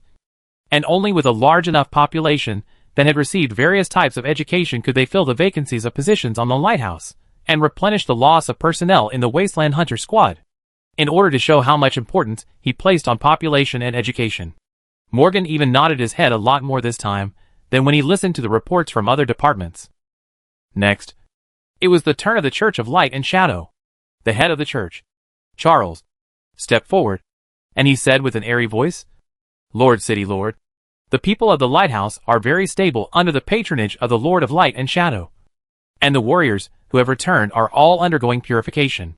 Speaking here, he turned his words around and said in a conspiratorial manner, "However, with so many casualties this time, have the wilderness hunters been slacking off in their operations?" Morgan's eyebrows furrowed slightly. "Lord City Lord," Mark coldly grunted, "we have many casualties this time. I wonder if the Light and Shadow Church has been slacking in their prayers."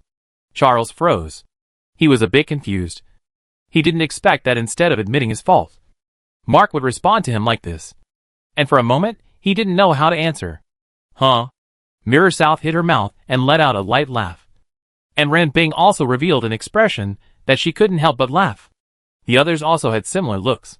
Those who were able to participate in the court meeting were basically of comparable status to Charles, or were the deputies of the heads of the various departments. None of them believed in the so-called Lord of Light and Shadow, and they had little reverence for the Church of Light and Shadow. "Captain Mark," Charles reacted. He realized that he was being ridiculed by those present. He grunted angrily. "The gathering of supplies by the wilderness hunters is the top priority of the lighthouse. The prayers of the Light and Shadow Church are naturally doing their best," Mark said without changing his face. "Since the Light and Shadow Church didn't slack off, it's the Lord of Light and Shadow who slacked off, receiving prayers but neglecting its duties when it should be sheltering us. I hope that Patriarch Charles will discipline it properly." "Charles? The Lord of Light and Shadow is slacking off. You want me to discipline him?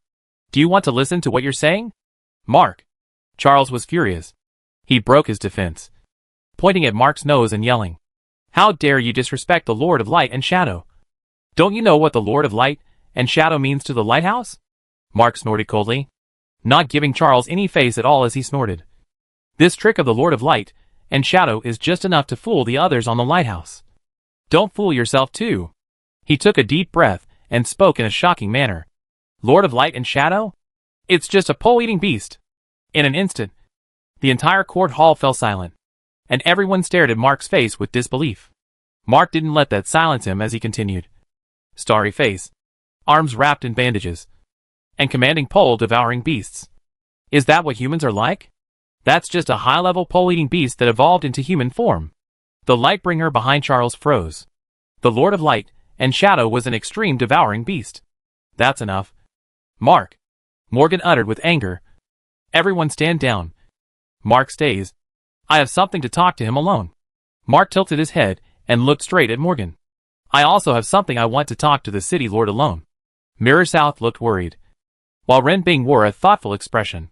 At that moment, Victor coughed lightly. The city guards opened the gate, and signaled for everyone to leave. Charles was a little lost in thought, although he also didn't believe that the Lord of Light and Shadow would really shelter humans. He didn't expect Mark to say such words in front of everyone. The Lord of Light and Shadow was a pole-eating beast. Mark was the leader of the Desolate Hunter Squad, one of the people in the entire lighthouse who knew the extreme devouring beast the most. And once these words were spread to the rest of the lighthouse, the roots of the people of the Church of Light and Shadow would inevitably be shaken. No one is allowed to spread Mark's words to the outside world. As if Morgan had heard Charles's heart, he said wearily, "I'll go down." 2 minutes later, only Morgan and Mark were left in the court hall. Even Victor, the commander-in-chief of the city's defense forces, left the place at Morgan's order. "Mark, you come up." In the empty hall, Morgan slowly said. Mark walked up with big strides. "Mark, the lighthouse needs the Church of Light and Shadow to stabilize the people. You've always known that." Morgan took a deep breath as he inquired, "Why did you suddenly say something like that today? Did you see something out there?" He was getting old. He had been prepared to announce that he was giving up his seat to Mark at the court meeting. And then Mark said something so shocking that he had to wonder if Mark was the best candidate to be the next lord of the city. Where would the future of mankind lead if the lighthouse was handed over to Mark? What is the significance of the 3 laws of survival that we adhere to? Mark did not hide his thoughts. He asked bluntly, "Lord City Lord, you should know the White Moon Kue. Right. Why have you never mentioned it to us?" Morgan fell silent. He never thought he would hear this from Mark's mouth. His heart rate rubbed up. "How did you know about that woman?"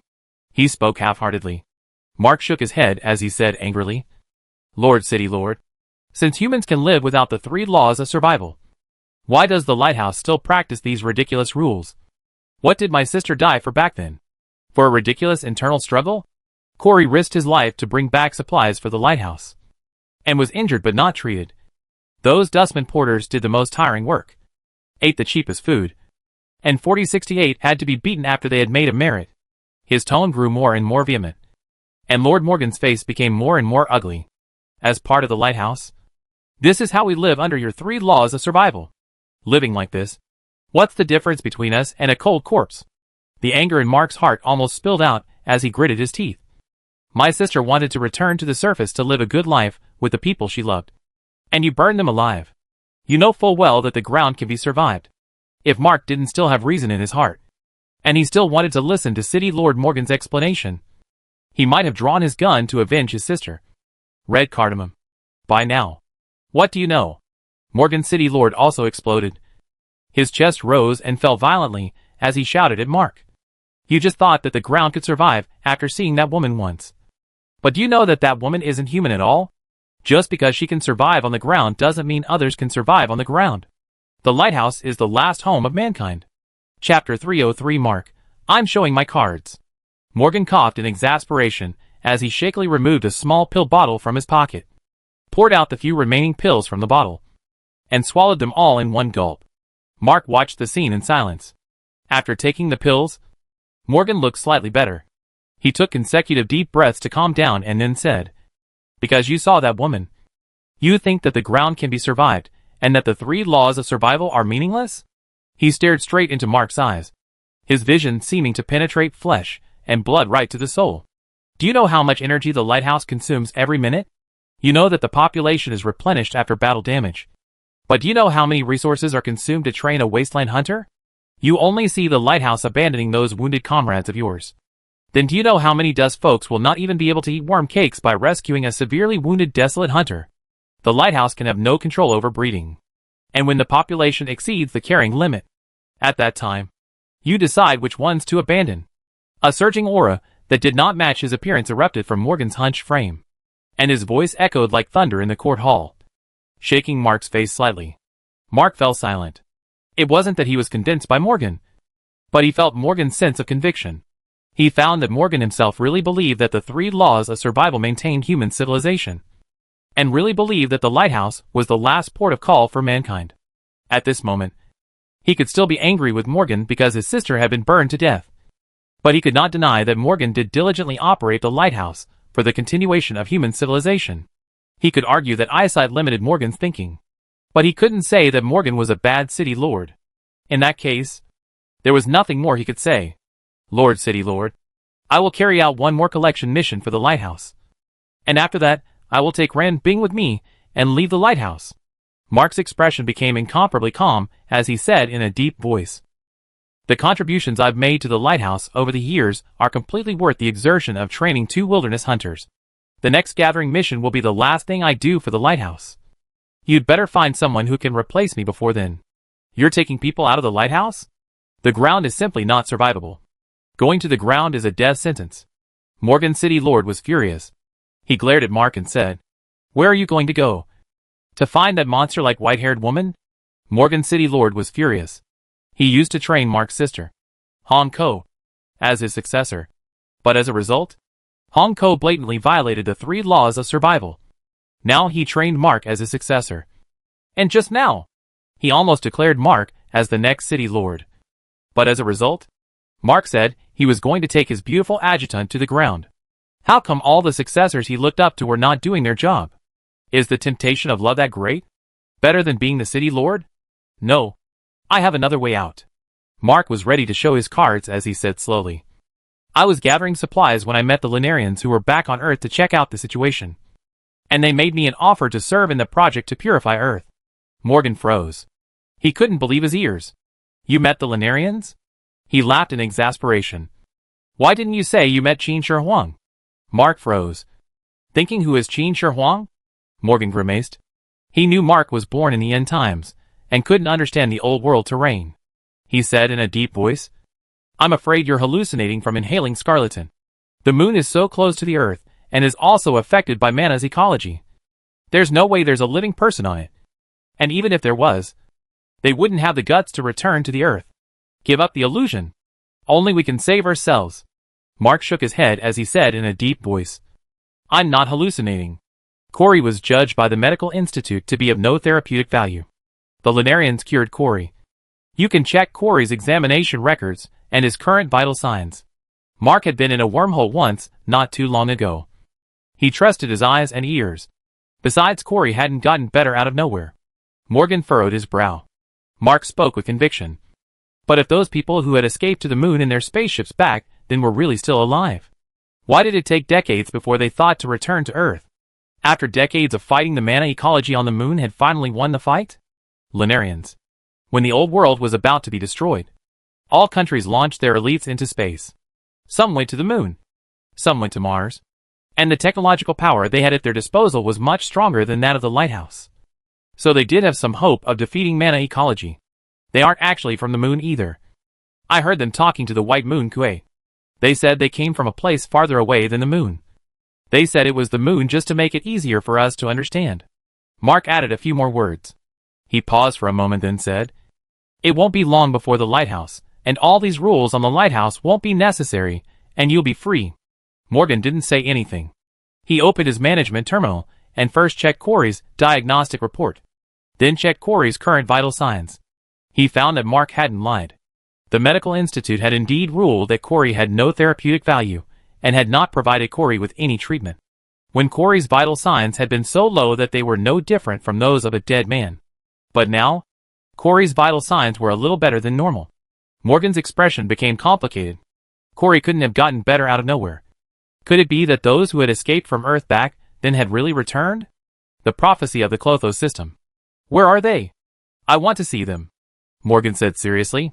The matter of the Lunarians was so important that Morgan had even temporarily ignored the fact that Mark had said he was leaving. Charles was suffocating in the conference room of the Church of Light and Shadow. Sulking and thinking about how to get back at Mark, Mirror South was sitting in a chair in the control room, unable to stop worrying about Mark in his mind, and Ren Bing was pacing back and forth in his room, anxious as if he had nails growing out of his arse. Suddenly, they all heard the sound of the communication device activating. BZZZ, BZZZ. Mr. Chen Fan. Miss Yuan. Mark's voice came from the communication device, sounding very calm. Our city lord wants to see you. I'm waiting for you in the material distribution room. An all-channel broadcast? Mirror South heard Mark's voice outside the corridor as well, and a surprised expression appeared on his face. An all-channel broadcast is very energy-intensive. What happened? Chen Fan. Shi Yuan? Were they the ones standing behind Mark at that time? Who were they? Why did the city lord want to see them? Is Mark ready to leave the lighthouse? Ren Bing breathed a sigh of relief as she sat down on the edge of the bed and muttered in a low voice. Will he take me away? If he takes me away, I'll be his family member. Right. But what kind of family member am I to him? At this time, the lighthouse radio continued to broadcast again. Mr. Chen Fan. Lady Shi Yuan. Our city lord would like to see you. If you are still on the lighthouse, please come to the material distribution room. I will be waiting for you here. Chapter 304 The United Government Intervenes. Chen Fan and Ava sat on the hanging platform on the lighthouse's outer extension, enjoying the sandstorm of Spirit Cage Earth from a high vantage point. The sound of the lighthouse's broadcast was extraordinarily clear here. It looks like Captain Mark has already made his decision. Chen Fan stretched his back as he whispered to Ava. Once Mark's matter is over, let the United Government enter the Spirit Cage universe. Ava nodded obediently. She was already tired of dealing with humans. And when the United Government entered the Spirit Cage, all these interactions with humans would belong to the United Government. And the United Government would not destroy the ecology of the Spirit Cage for a while. So they could freely roam this world with a unique ecology. Let's go, Captain Mark. Please, Chen Fan said with a smile. I will introduce you to our senior management so that you can participate in the renovation project for Earth. The dialogue between Chen Fan and the Morgan City Lord did not last long, because as long as the wormhole was opened, the light on the other side of the wormhole would allow the Morgan City Lord to convince himself. At this moment, the Morgan City Lord was touring the city under the guidance of the United Government's guide, while Chen Fan's attention was completely focused on Mark. Mark pursed his lips as he hesitantly said, Can I stay here for a few more days? I would like to gather supplies for the lighthouse one more time before I leave. Chen Fan smiled as he said, It won't matter. You'll report to us first, and then come back to collect supplies after that, and then formally take up your post after all your heart's desires have been fulfilled. The ground isn't safe. We'll send a team to assist you. In the original, Mark almost died in the next supplies gathering mission. Chen Fan was not sure if his presence would cause a tiny butterfly effect in this matter, directly leading to Mark's death. Therefore, he was prepared to match Mark with a team of nano-warriors. The United Government's nano-warriors were the main focus of interstellar warfare, and a single person would be able to jack a few battleships several thousand meters long. And with such a team of battle-hardened nano-warriors keeping an eye on Mark, Mark's safety would not be a problem. Mark nodded after a slight hesitation and walked into the wormhole that Chen Fan had opened for him. Chen Fan also followed him in. The other side of the wormhole was a bit cold, with only 2 teams of nano-warriors guarding it. Chen Fan opened his communicator and contacted Moss. Moss, I brought over the main character of the Spirit Cage universe. Mark, this is a talent. Let him participate in the transformation project of the Spirit Cage Earth. Give him a position with a voice. Now it's time to get the United Government involved in the Spirit Cage universe. In addition to assigning Captain Mark a team of nano-warriors to help him fulfill his last wish before he leaves the lighthouse, instead of granting Chen Fan's request in front of the many nano-warriors, Moss replied quickly, I will inform the United Government of your request. Although Chen Fan did not have a position in the United Government, Chen Fan was an Earth consciousness, and there was also the Earth worship cult as a fan. Over the years, the United Government had never refused Chen Fan's request. Captain Mark, I'll leave first. Chen Fan turned around and patted Mark's shoulder, then handed Mark the communicator in his hand. If you have anything, ask it. It's called Moss. It's our AI. The communicator showed a red-eye camera. We're leaving the lighthouse next, so I guess we won't have much of a chance to meet up in the future. Chen Fan paused for a moment. He suddenly remembered a regret he had from watching the anime, smiled and said, Captain Mark, Ren Bing is a good girl who can die for you. Cherish her. Mark froze. By the time he came back to his senses, Chen Fan's figure had already disappeared into the wormhole. The information of the Spirit Cage universe has been almost sorted out, just as the Earth consciousness is urging us to depart. So let's formally enter the Spirit Cage universe. Clavin spoke with a relaxed face as he flipped through the documents in his hand. Clavin was in a good mood because the great Earth consciousness had sent the United Government another brand new universe. Praise the Earth consciousness. Discovering a new universe meant discovering new technology, new genetic information, and new materials.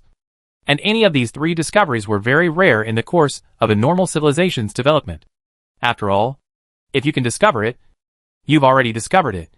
And if you don't discover it, you don't have it. Only by constantly discovering new universes, like the Earth consciousness, could major discoveries be made consistently and on a large scale.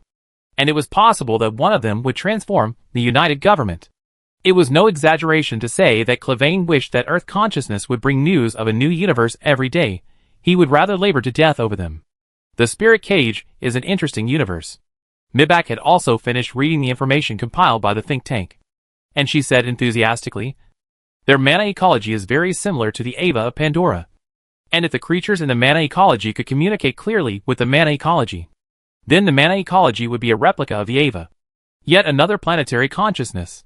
The United Government's knowledge boundaries kept expanding as it came into contact with more worlds. But its knowledge of planetary consciousness was always very scarce. The United Government currently had only 2 planetary consciousnesses. One was Earth consciousness. Researching Earth consciousness was the same as researching oneself, and would definitely drive the Earth-worshipping religion crazy. The other was Ava. Ava had done the United Government a great favor in the Pacific Rim universe, and had even helped the United Government defuse a crisis orchestrated by the digital beings, so it could not be researched indiscriminately in the eyes of the heart and in the eyes of the reason. With 2 planetary consciousnesses that cannot be researched, the United Government's knowledge in this area is naturally stagnant. But if there was a 3rd planetary consciousness, mana ecology should be the same planetary consciousness as Ava, but not as long as Ava. We might be able to observe the early stages of planetary consciousness formation from mana ecology. Mibaka's eyebrows flew as he spoke. Halcyosi pursed her lips. She said with a cautious face, we can study planetary consciousness through mana ecology, but we have to ask for permission from the Earth consciousness. We can't skip the Earth consciousness to study the planetary consciousness without permission, so as not to create a gap between us and the Earth consciousness. Clavin nodded as he said seriously, that's right. To study planetary consciousness, one must first communicate with Earth consciousness. In addition to planetary consciousness, there are 2 other things in the Spirit Cage universe that deserve our extra attention. Halcyosi took a deep breath. She said slowly, one is the Clotho system, a half-biological, half-mechanical machine that can project the future and calculate that the protagonist, Mark, was able to defeat mana ecology right on the lighthouse. The other is the interstellar refugees that escaped from the Spirit Cage Earth. They may still be partially alive, and may have turned into a wandering interstellar civilization. Chapter 305 Death. Must die. The Spirit Cage Earth might seem to be just an apocalyptic wasteland, but there were actually many stories lurking behind this wasteland. The 5 council members had read and exchanged the information gathered by the various think tanks, and they clearly understood what kind of dangers and opportunities the Spirit Cage Earth had. This is the culprit that led the Spirit Cage Earth to its doom, and it may have fused with the mana ecology. It must be captured, and if necessary, we can apply for arithmetic support from MOSS. Advanced species of human. It was a special computer that combined the right brain of a human with the left brain of a computer. And the AI born from this computer possessed both human emotions and the arithmetic power of a computer, and was thus called ASH by the humans of the old world of Spirit Cage.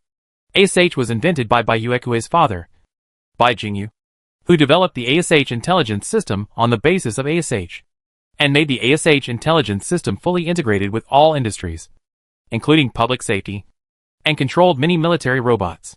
Think tanks agree that ASH may have mistakenly implemented Bai Jingyu's order to create advanced human species, leading to the birth of the mana ecosystem that destroyed human civilization, and is still committed to creating advanced human species after the end of the world.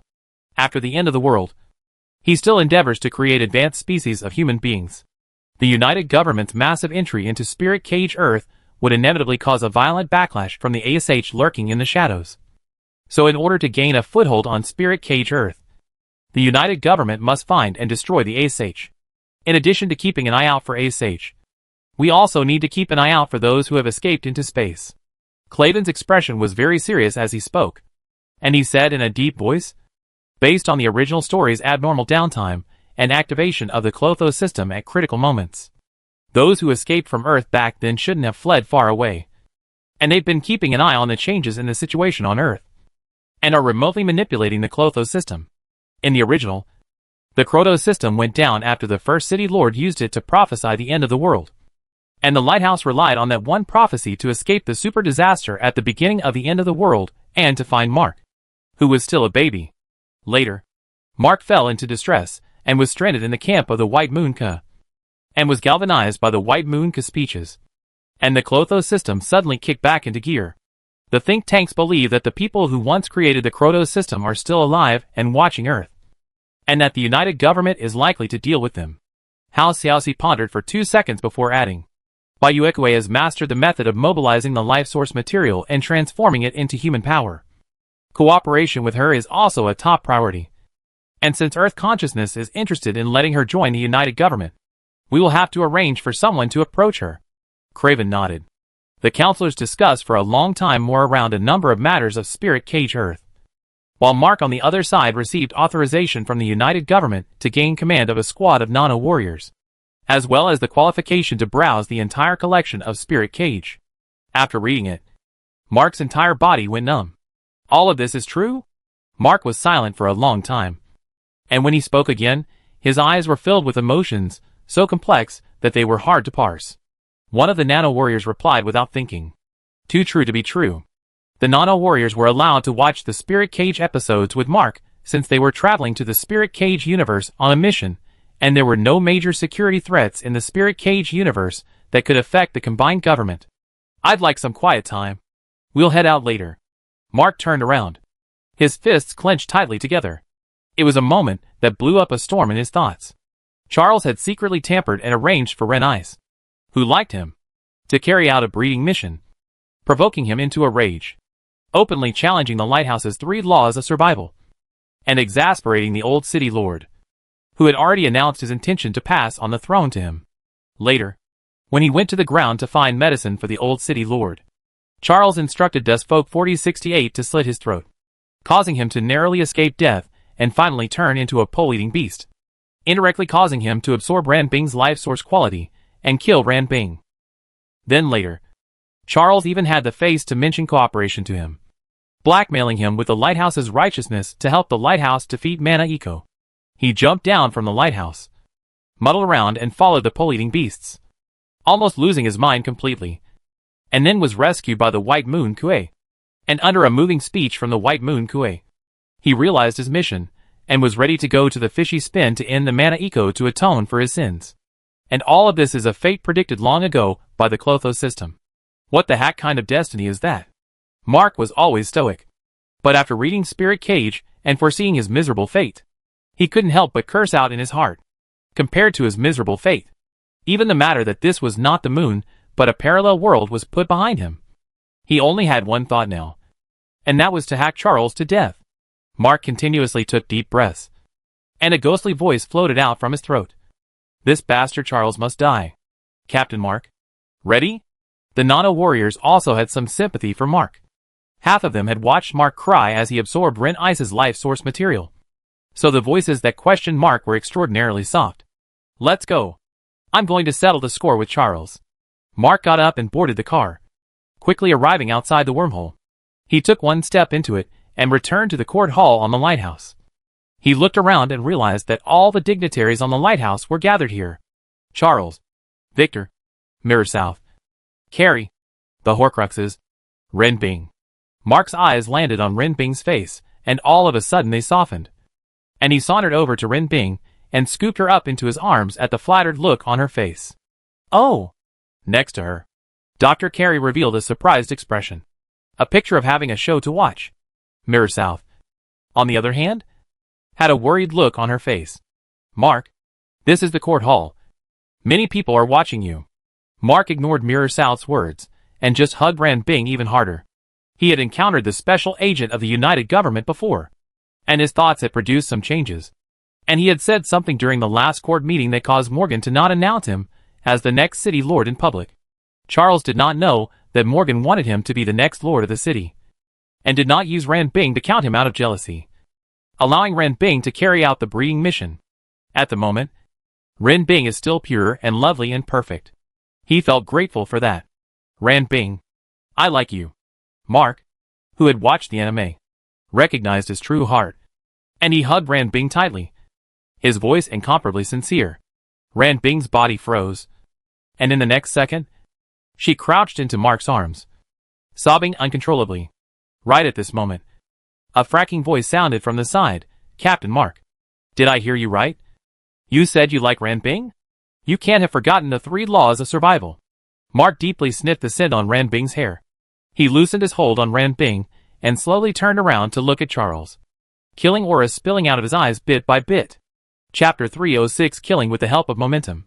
Charles secretly rejoiced, feeling that he had caught Mark's handle and could ruthlessly sue Mark in front of Morgan City Lord, along with Mark's earlier shooting inside the lighthouse, and might be able to make Mark plant a big head. He looked at Mark smugly, not noticing in the slightest that an unprecedented crisis was approaching him. The 3 rules of survival? Mark laughed as he walked up to Charles, but his face suddenly turned livid after he stood still. I'm no longer a lighthouse man. And you're using the 3 laws of survival to pressure me? The crowd was stunned at the sound of his voice. Mark, not a lighthouse person anymore? Only Ran Bing's eyes lit up with joy.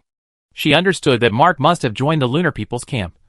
In that case, the lighthouse's 3 laws of survival couldn't control Mark, and they could fall in love freely. What do you mean? Charles was shocked and skeptical. Mark's eyes were slightly red, staring straight into Charles's face with eyes that looked like they wanted to eat someone.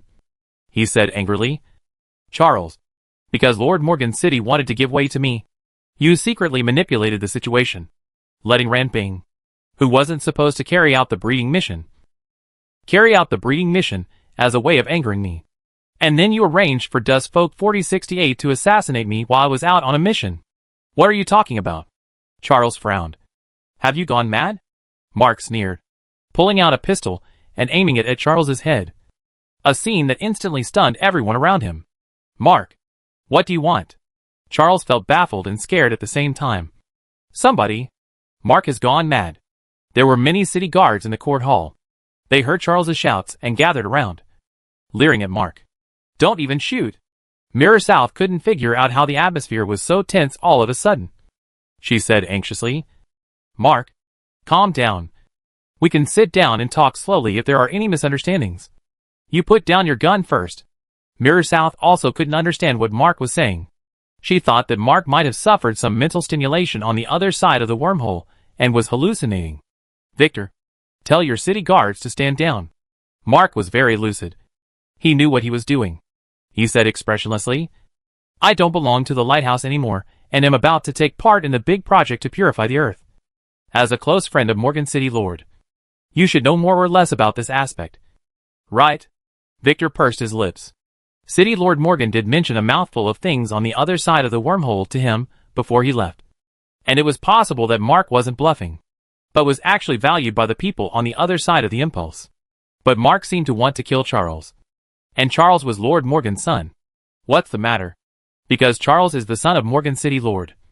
So you're going to risk making even the last hope of mankind disappear to strongly protect Charles? Mark asked with a calm face. Victor was in a tangle. But after thinking about it, he firmly stood against Mark. Mark, the city guards protecting Charles has nothing to do with what kind of person Charles is.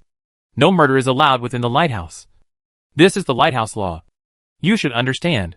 What's more, do you have a basis for those 2 things you just said? If there is a basis, you can completely report it to Lord City Master and let Lord City Master do justice for you. There is no need to settle it privately and make yourself a center of the lighthouse. Victor was firm on the idea of sheltering Charles. Charles was the head of the Church of Light and Shadow, although he also knew that the Church of Light and Shadow was playing a trick to fool people. But after such a long period of time had come and gone, the people of the lighthouse had long taken the Church of Light and Shadow as a psychological pillar. If the head of the Light and Shadow Church died in the court hall in a confused manner, the lighthouse would definitely be in a state of panic. The congregation of the Light and Shadow Church are all upper folk. In case they riot, the entire lighthouse would be in a state of disarray. For the sake of the lighthouse, Charles could not die here. Mark. The Lotus Light Bearer suddenly sprang out from behind Charles and reached out to snatch Mark's muzzle. And without thinking, Mark flew up and kicked the Lotus Light Bearer squarely in the slender waist, sending the Lotus Light Bearer rolling out of the room. It all happened in the blink of an eye. And the look of relief on Charles's face at seeing the Horcruxes rush out hadn't even managed to fully hang on as the Horcruxes tumbled and fell. The Horcrux covered his back and groaned. Ugh. Mark. Don't go too far, Victor said with contained anger. Mark was unmoved. His gun still pointed at Charles. Just then, the nano-warriors passed through the wormhole. And as they fishtailed out, they were startled when they looked up to find Mark being pointed at by a number of guns. Their protection mission for Mark had only just begun. If Mark was just shot at random, the few of them would never get any more important missions in their lives. Their future was in jeopardy. The small floating cannons on the shoulders of the nano-warriors aimed freely, and an average of 12 red dots were assigned to each of the city guards' heads. We are the United Government Special Services Squad. The nano-warriors switched on their megaphones and roared in an almost hysterical tone. Unidentified armed forces ahead, drop your weapons immediately, or we will shoot you down on the spot. Victor? Who the heck is unidentified armed? Drop your guns, Mirror South anxiously said. I am ordering you, as the chief commander of the navigation control room, to put down your guns immediately. Captain Mark won't mess around. The city guards looked at each other. They all noticed the dense red dots on the others' heads, and rightfully thought that they had them on their own heads as well. They followed the source of the red light, and their eyes landed on the sci-fi-filled floating cannons around the nano-warriors. They instantly felt their scalps go numb. Although they didn't recognize the floating cannons, they could probably guess what it meant to be targeted by red dots. Wasn't it the same as being targeted by a sniper rifle? So many red dots. Is this going to blow our heads into a hornet's nest? Put the gun down. Victor also spoke up. He understood where these people were coming from. He knew that if they exchanged fire with these people, no matter what the outcome was, the lighthouse was finished. The lighthouse was just a lingering airborne prison, and had to beg the other side to help them out of their predicament. So how would they dare offend the other side, which was making fun of the entire lighthouse, and the countless people who had previously sacrificed their lives for the lighthouse? Mark took one last look at Charles, a contemptuous smile on his face. Charles, pray for the blessing of the Lord of Light and Shadow. Charles realized what Mark was trying to do, and he was terrified. No! Bang! Charles's went straight down. A bloody hole opened up in his eyebrow, where the bullet went through his head and took his life. His body fell into a pool of blood, twitching instinctively. In a flash, all was silent. Chapter 307 Faith Collapses. Everyone was stunned. No one thought that Charles, who was glowing not long ago, had turned into a twitching corpse at this moment. And they didn't think that Mark would actually dare to shoot. It was easy to shoot. But what about after shooting? Charles was the head of the Church of Light and Shadow, and he was also the son of the Lord of Morgan City. Did Mark not consider at all what kind of turmoil killing Charles would bring to the lighthouse? And what effect it would have on him personally? Madness. You must be mad. Victor burst into a rage as he angrily rebuked Mark. How dare you kill Charles? Do you know how important he was to the lighthouse? Victor looked at Charles, who was collapsed in a pool of blood, and only felt that his head was 2 sizes too big. Charles was the head of the Church of Light and Shadow, and with him dead, the lighthouse had to give the Church of Light and Shadow an explanation. But when Charles was still alive, he didn't dare to start a conflict with Mark. And at this moment, Charles had already turned into a worthless corpse. So he couldn't start a conflict with Mark even more. But he was angry. He was angry that the lighthouse cultivated Mark. Let Mark take the important position of the wilderness hunter captain. But Mark did not think of gratitude and killed Charles because of some false things, bringing huge troubles and hidden dangers to the lighthouse. Mark grunted coldly as he replied in disbelief. Only one Charles died. Compared to the original Destiny track, this is already the best ending. Victor frowned. What do you mean? Victor couldn't understand Mark's words, but the nano-warriors behind Mark could. They had just watched the entire episode of Spirit Cage and knew how many casualties Mark, who had turned into a pole-eating beast in the original storyline, would cause to the lighthouse. Compared to that, having only Charles, the obnoxious guy, die alone was indeed a good ending. Victor, you only know that Charles is important to the lighthouse. Do you know how important I am to the lighthouse? Mark asked rhetorically. Victor froze for a moment. The Earth Purification Project is about to begin, and I will be a part of that project. After reading Spirit Cage, Mark was enlightened. He was no longer as mute as he used to be. He painted a picture of the future for Victor. The mana ecosystem will be cleansed. The pole eaters will be gone. Mankind will return to the surface to rebuild civilization. and all of the sacrifices of the past will be put to rights in the time that follows. Victor couldn't help but be moved by this, letting humanity return to the ground. This was the long-cherished wish he shared with the old city lord. As the supreme commander of the city's defense forces, he had seen others do quite a few things against their will over the years, and he had done them himself, all in order to realize the future that Mark was portraying at this moment. The low voice made Mark's words seem more believable. But Mark's words changed. However, these come with a caveat. Victor hesitated. What prerequisites? Mark grunted as he said bluntly. Suppress the fact that Charles is dead and pretend that the lighthouse never existed. By the time mankind returns to the surface, no one will care if the head of the Church of Light and Shadow is dead or alive. If anyone asks, just say that he was taken away by the Lord of Light and Shadow. The Lord of Light and Shadow is a pole-eating beast anyway. Victor fell silent. In front of the future Mark had painted, Charles seemed irrelevant. Whether it was the identity of the head of the Light and Shadow Church or the identity of the son of Lord Morgan City. If the death of Charles alone could exchange for the future of mankind to rebuild its civilization, then the exchange would undoubtedly be cost-effective. Victor's eyes flickered. After a long time, he replied, I understand. He could temporarily control the flow of news, not letting the outside world learn of Charles's death, and wait for the Morgan City Lord to return from the other side of the wormhole, letting the Morgan City Lord deal with this matter on his own. Although he couldn't predict what Morgan City Lord would do, he could probably think that Morgan City Lord would hold down the grief of losing his son and handle this matter very properly, because he wouldn't let his efforts for so many years go to waste, and let the lighthouse people's hopes of returning to the surface be dashed at the most promising time. Mirror South. Rand Bing. Mark said in a deep voice. You guys come with me. I have something to say to you. Mirror South pursed her lips and nodded. She was so worried just now. She was really afraid that Mark would not be able to control the situation after killing Charles, and she herself would fall in a pool of blood. Luckily Mark stabilized Victor. Now they could have a good chat. Her mind was filled with doubts. From the moment Mark shot her, she realized that Mark must have been greatly stimulated on the other side of the wormhole and had a drastic change of temperament as a result. As Mark's friend, she desperately wanted to know what had contributed to Mark's transformation, especially what Mark had said to Charles earlier. Mark. Ren Bing bit her lip. Are you okay? Mark shook his head as he whispered. I'm fine. Come with me.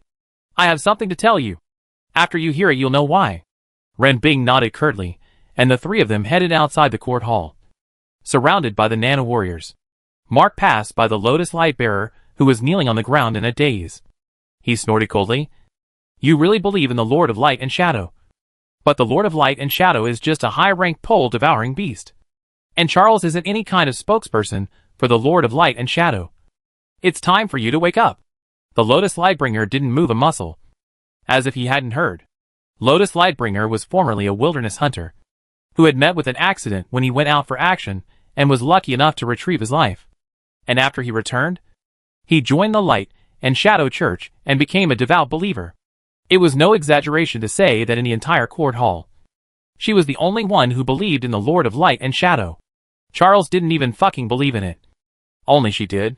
At this moment, when Charles was struck down in public, and the murderer walked away in full view, her mind shook violently, and her thoughts drifted to the clouds. A Nano warrior stopped. His eyes swiveled twice on the sexy buttocks of the Holly Lightbearer, and then said with great regret, Beautiful woman, the United Government encourages freedom of religion, but I suggest that you believe in a true God. Earth consciousness and Pandora consciousness are fine. Just don't believe in this kind of false-headed goods, like the Lord of Light and Shadow. All day long therefore I am. I've looked at the whole film, and this thing isn't even there. The Lotus Lightbringer's face was expressionless. This Nano warrior didn't care about the reaction of the Hollow Lightner, as he was really just trying to spread the light of the great Earth consciousness. And he said enthusiastically, between the Earth consciousness and the Pandora consciousness, I'd recommend that you believe in the Earth consciousness more than anything else. After all, it's our Earthling's own God. Something is wrong, he is really there. Getting his attention will also allow you to reincarnate and live a second life. Isn't this better than believing in a pole-eating beast that will soon be captured in a laboratory? Hearing this, the Lotus Lightbearer's expression changed subtly.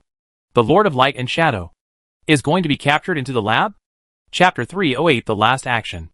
The light bearer didn't care about the true God that the nano-warrior said, because all religions would say that the God they believed in was the true God. She didn't believe in that at all. In her heart, only the Lord of Light and Shadow was the true God. But the nano-warrior said that he would arrest the Lord of Light and Shadow that she believed in. Then she had to raise her head and let out an angry question. What did you say?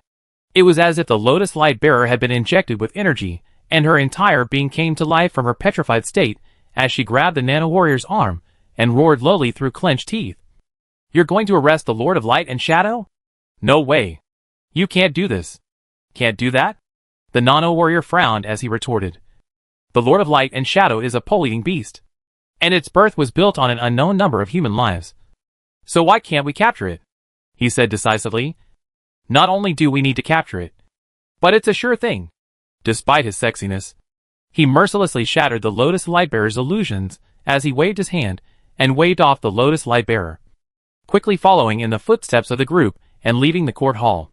On his way out, he left one last comment. Don't be nervous.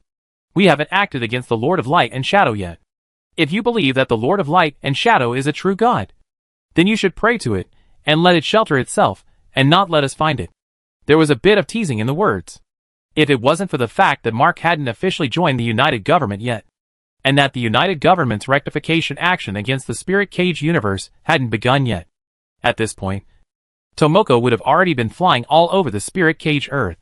With the help of Tomoko, finding the Lord of Light and Shadow wasn't even a matter of time, because one of the most time-consuming steps in the project on the Lord of Light and Shadow, from inception to completion, might have been transporting the successfully captured Lord of Light and Shadow to the lab. Mark and the nano-warriors left the court hall, leaving behind the disoriented Lightbringer and a frowning Victor who didn't know how to clean up the mess. That's the way it is. Now do you understand? Mark's face was as calm as water, as if he didn't give a damn about killing Charles. Damn this guy Charles. Ran Bing clenched her fists, anger burning in her heart. If I were you, I wouldn't let him die so easily. I'll feed him to the pole-devouring beasts. Although what Mark had told her was a bit bizarre, she believed Mark unconditionally. And since Mark had believed it, so did she. Mark nodded as he said softly, just counting on me would have been fine. But the fact that he actually counted on you as well made me have to kill him. Otherwise, there was no way I could convince myself to help the lighthouse out of its doom. Although Charles hadn't had the time to put those things into practice. He gave Charles a hard time and didn't torture Charles, which kind of canceled each other out. In fact, even without those things, Charles's death was not unjust. The Light and Shadow Church manages the internal affairs of the lighthouse, and the church's law clerics can even directly execute sentences on those who violate the lighthouse's laws. As the head of the church, Charles held great power, but at the same time had bad behavior. Could he not have done bad things? In the original, he did bad things so skillfully that he was a repeat offender at first glance. It was just that the lighthouse's picket organization was his Light and Shadow Church, so he couldn't be investigated. But Mirror South was a little hesitant. She gritted her teeth. You said that what you saw was an anime. The other side's technology is so advanced. Can't it be faked? It wasn't true that she was Mark's friend, but she had trouble accepting Mark's words. According to what Mark said, the world they were in was actually the world of an anime, and everything they had was a script that had been written long ago by other people. Wasn't that a horrible statement? Mark shook his head. What's the point? Mirror South was stunned. It was. The other party's technology was so advanced. What was the need to specifically fake an anime to deceive Mark? She fell silent. Mirror South. I'm going to take the Wasteland Hunters to do one last thing for the lighthouse now. Mark took a deep breath, a look of emotion on his face as he whispered, Get ready. Now? Mirror South was stunned for a moment. It's not even dawn yet. It was close to dusk when the wilderness hunters returned to the lighthouse. And after that, after some tossing and turning, it was now 2 o'clock in the morning, and there were still several hours before dawn. And at this time of year, the ground vision was very poor, and it was much more dangerous than during the day. Even if the Wasteland Hunters would occasionally spend the night outside, it would be to camp in a safe area that they had found during the day, not daring to move around. I promised them to finish my business as soon as possible. Don't worry. They will keep everyone safe.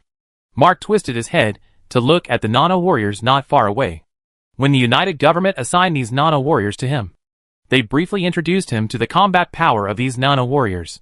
These nano-warriors were all interstellar soldiers, placed inside the planet similar to Superman. Not to say that they could kill super large pole-eating beasts like dogs, but at least they were handy. With such a group of killers with him, whether it was dawn or not didn't affect his ability to walk horizontally on the surface. All he wanted now was to complete his mission as soon as possible, be done with the lighthouse for good, and then bring Ren Bing into the arms of the United Government to embrace his new life with all his heart. Are you sure? Mirror South inquired seriously. Mark nodded seriously as he said gravely, "This time, I will bring back enough supplies for the lighthouse to survive for a few years. And you won't have to go to the surface for the next few years. Just wait for us to clean up the planet completely." Mirror South was stunned. Bring back supplies for several years at a time? If Mark could really do that. Not to mention one Charles. Even if 10 Charles were to die, the lighthouse would still set off a big, unprecedented orgy because of Mark. Mirror South looked at the nano-warriors not far away. The nano-soldiers looked like lighthouse soldiers wearing heavy stereo. But the nano-soldiers' battle armor was too much more refined than heavy stereo. And their bodies were filled with all sorts of details.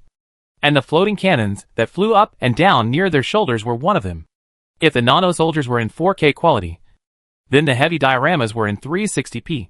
And anyone who looked at the nano-soldiers more than once would feel that the heavy dioramas were too rough for their eyes.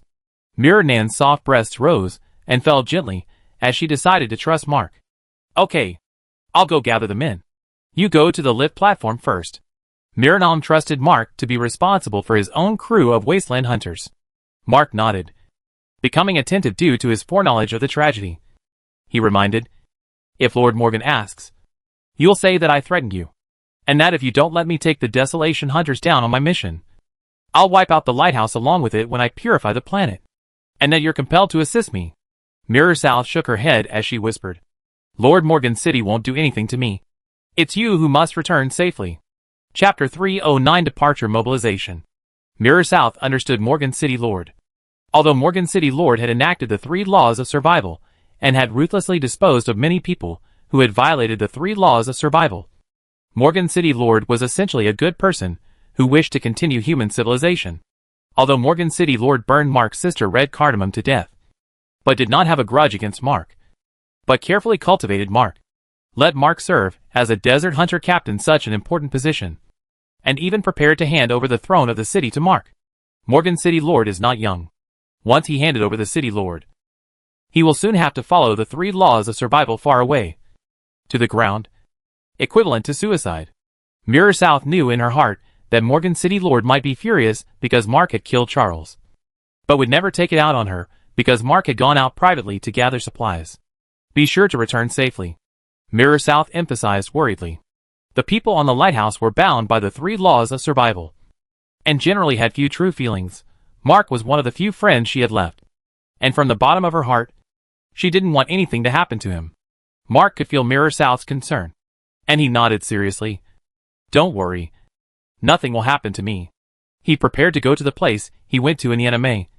It was the T-69 area about 60 kilometers away from the lighthouse. It was an ecologically dense area, with a large number of pole-eating beasts of unknown species, with unknown abilities active. The eco-dense zone was a ground area with extremely high ecological coverage in mana. And due to the high level of danger, the lighthouse had always refrained from exploring the eco-dense zone. It wasn't until Lord Morgan City fell unconscious that the original led a team to T-69 to fetch medicine for Lord Morgan City. Lord Morgan City should be running out of first aid. "I'm going to head to the nearby medical collection point, T-69 area, to bring back a batch for Lord Morgan City, and sweep the other nearby collection points on the way." T-69? Mirror South pursed her lips. She knew that T-69 was the closest medical collection point to the lighthouse, and it was also a dangerous ecologically dense area. She subconsciously discouraged. "It's too dangerous." "It's okay. I know what's there." Mark reached out and tapped one finger on his own head. "It's all in there." Mirror South was silent for 2 seconds before replying, "All right." 10 minutes later, Mark arrived at the ordnance preparation room. The wasteland hunters were notified and all got up from their beds and came here to wait for Mark. "Captain Mark, What's the matter calling us up in the middle of the night? Yes. People are sleeping soundly. All be quiet. Listen to Captain Mark tell us. It's not a sudden training session. Is it? The court hall is blocked off. What's going on? Is that a new type of heavy sterling behind Captain Mark? The wilderness hunters murmured. At that moment, Mark clapped his hands. The prestige he had accumulated over the years in the wasteland hunters came into play, and everyone quieted down. Tonight there is a special mission. I will lead you to T69, an ecologically dense area 60 kilometers away, to collect a batch of medicines that are missing from the lighthouse, and at the same time open your eyes and prepare you for a whole new world. Mark's voice was steady and strong, but his words left the wilderness hunters confused. A special mission? Gathering medicines in an ecologically dense area? Welcoming a new world. In addition to gathering medicines, we have to gather other supplies that the lighthouse lacks. Mark took a deep breath as he continued. The world is about to change drastically, and in these few days, I'll lead you to gather a share that is enough for the lighthouse to use for 3 years, so that the lighthouse can be unaffected by the upcoming changes. Buzz. The wilderness hunters were in an instant of chaos. The ecologically dense area was not a good place. The last time the lighthouse explored the ecologically dense area was a few years ago, and the exploration team had only gone in less than 1,000 meters before they encountered a horde of pole-devouring beasts, killing and injuring many. That time it was still daytime with a wide view. But this time it was nighttime, and it was much more dangerous than daytime. What new world? What great change? What the hell is Mark talking about? Gathering 3-year share in one go. Sure, there's no mouths to feed. They haven't brought back this much material when they've been on a mission. Captain Mark, what huge change are you talking about? A member of the Wasteland Hunters revealed a puzzled expression as he cautiously inquired. We don't have a problem with carrying out a mission, but we've only just come back today. Wouldn't it be better to rest for a few days before setting off again? I know there are doubts in your hearts, Mark exclaimed. See these warriors behind me? The wilderness hunters nodded. But the doubts under their eyes did not abate in the slightest. Their gazes fell on the Nano warriors. The battle armor of the Nano warriors were all fully wrapped, obviously lighter than the heavy cubes they were equipped with, and they looked very complicated. Were these the latest research results of the equipment department? How come they hadn't heard a bit of news before? They are from the moon. Mark didn't hesitate. He said in a loud voice, the lunar people are ready to return to Earth. The mana ecology is about to be cleansed. Humans will return to live on the ground, and the order centered on the 3 laws of survival will collapse. The wilderness hunters were all confused. From the moon? Really? The Lunarians are back? They're going to purify the Earth? Humans can go back to live on the ground? Countless question marks filled their heads. During this period of time, the ground may undergo a great change, and the lighthouse must be completely suspended in the sky to protect itself. Understanding that the wilderness hunters had doubts, Mark went on to explain. That's why it's time to replenish the lighthouse with a large batch of supplies to ensure that the lighthouse doesn't come into contact with the ground during this period. At that moment, the Nano warriors moved. They had been given the task of assisting Mark in fulfilling his heart's desire. And during Mark's speech, they activated the gravitational generation device and levitated their bodies more than 10 meters into the air, adding credibility to Mark's words. Instructor Aaron looked at the Nano warriors with surprise and suspicion. He saw only an ethereal blue light and not any flame spewing, and he surmised that the Nano warriors flew into the air by some sort of force field, which was definitely advanced technology that the lighthouse was not aware of. We are the United Government's Nano warrior squad. The squad leader spoke up. His voice was very thick. We will be assisting you with the collection of supplies. The Nano warrior squad was carrying 2 restricted planet devourers, which as the name implied were planet devourers that were restricted in their functionality. It was a weapon of mass intelligent destruction that was more terrifying than a clean nuke. Just one of them could disintegrate the entirety of a continent on a material level, transforming all matter into manipulable nanites. Not to mention assisting Mark in gathering supplies. It would be more than enough to assist Mark in reshaping the global landscape. Given the current level of danger on Earth, our squad would be enough to conquer the entire planet. Your main role in the mission will be to carry the supplies, and no one will be harmed in the process. Chapter 3 10 Sense of Superiority. This captain's words sounded a bit insulting. After all, the wilderness hunters couldn't say that all of them had been through 100 battles, but at least they were all ruthless characters who had licked blood from the mouth of the sword. especially those old wilderness hunters who had gone to the ground to carry out missions.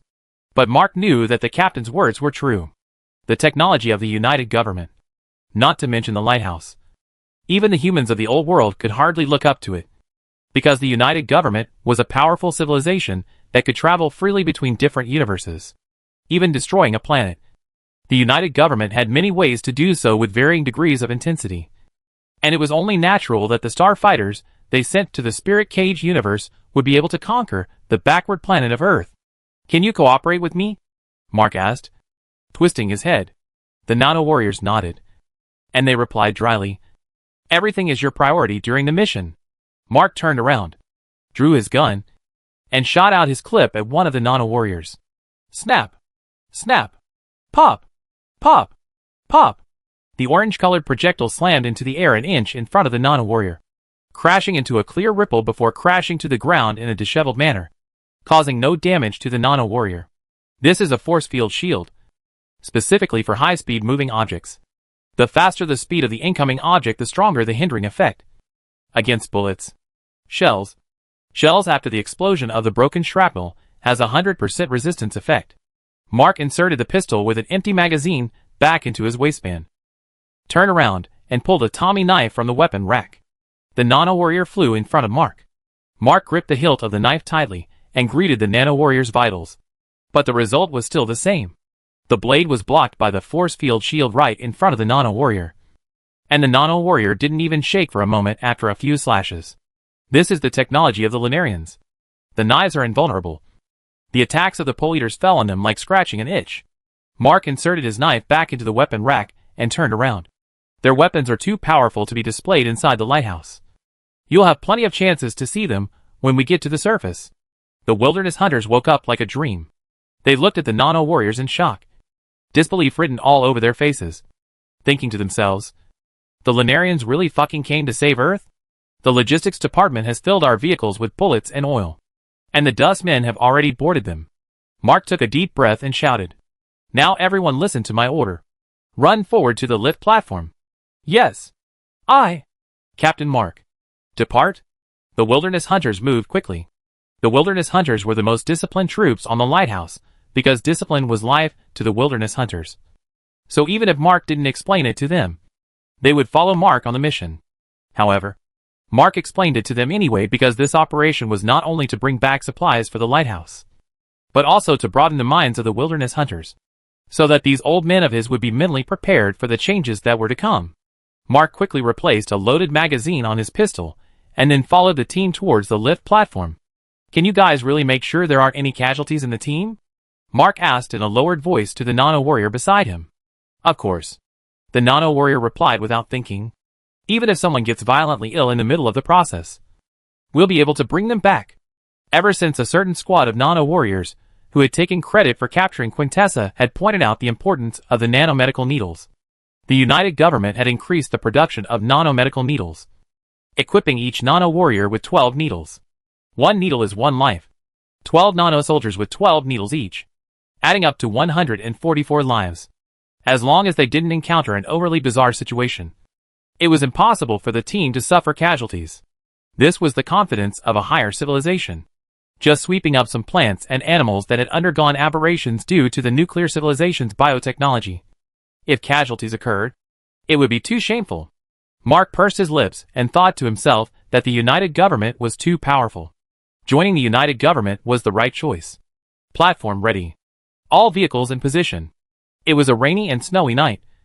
The air was exceptionally cold, and the ground crew waved a baton that emitted a striking orange light to guide the vehicles to their designated positions. Mark sat in the car and said, "Final commissioning confirmed. Ready to go." The engineer's voice came over the comms. "Hydraulic retaining bolts. Electromagnetic retaining locks activated. All personnel please evacuate immediately. Platform is clear. All vehicles in position. Crew members please confirm. Hatches are closed. Electronic systems normal. Cooling unit is functioning normally. Engine pressure has reached the set threshold." Suddenly, all the vehicles floated weightlessly into midair, and the ground crew and those in the command room froze.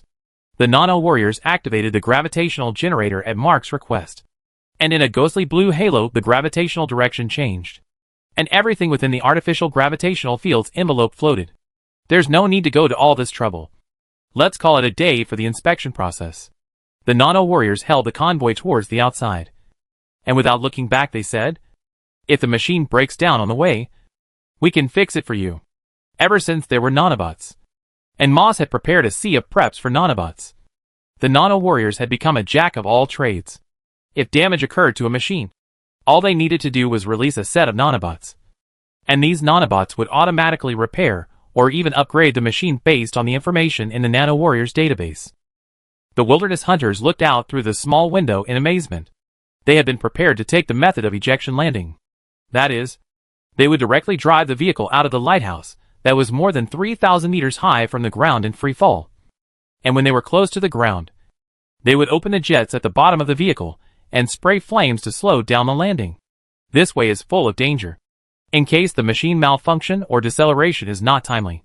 A car of people will fall into a meat pie. So they are fearful every time they use this way to land. But this time was different. Their car actually floated. Is this anti-gravity technology? The wilderness hunters were like Lulu entering the Grandview Garden, unable to stop their exclamations.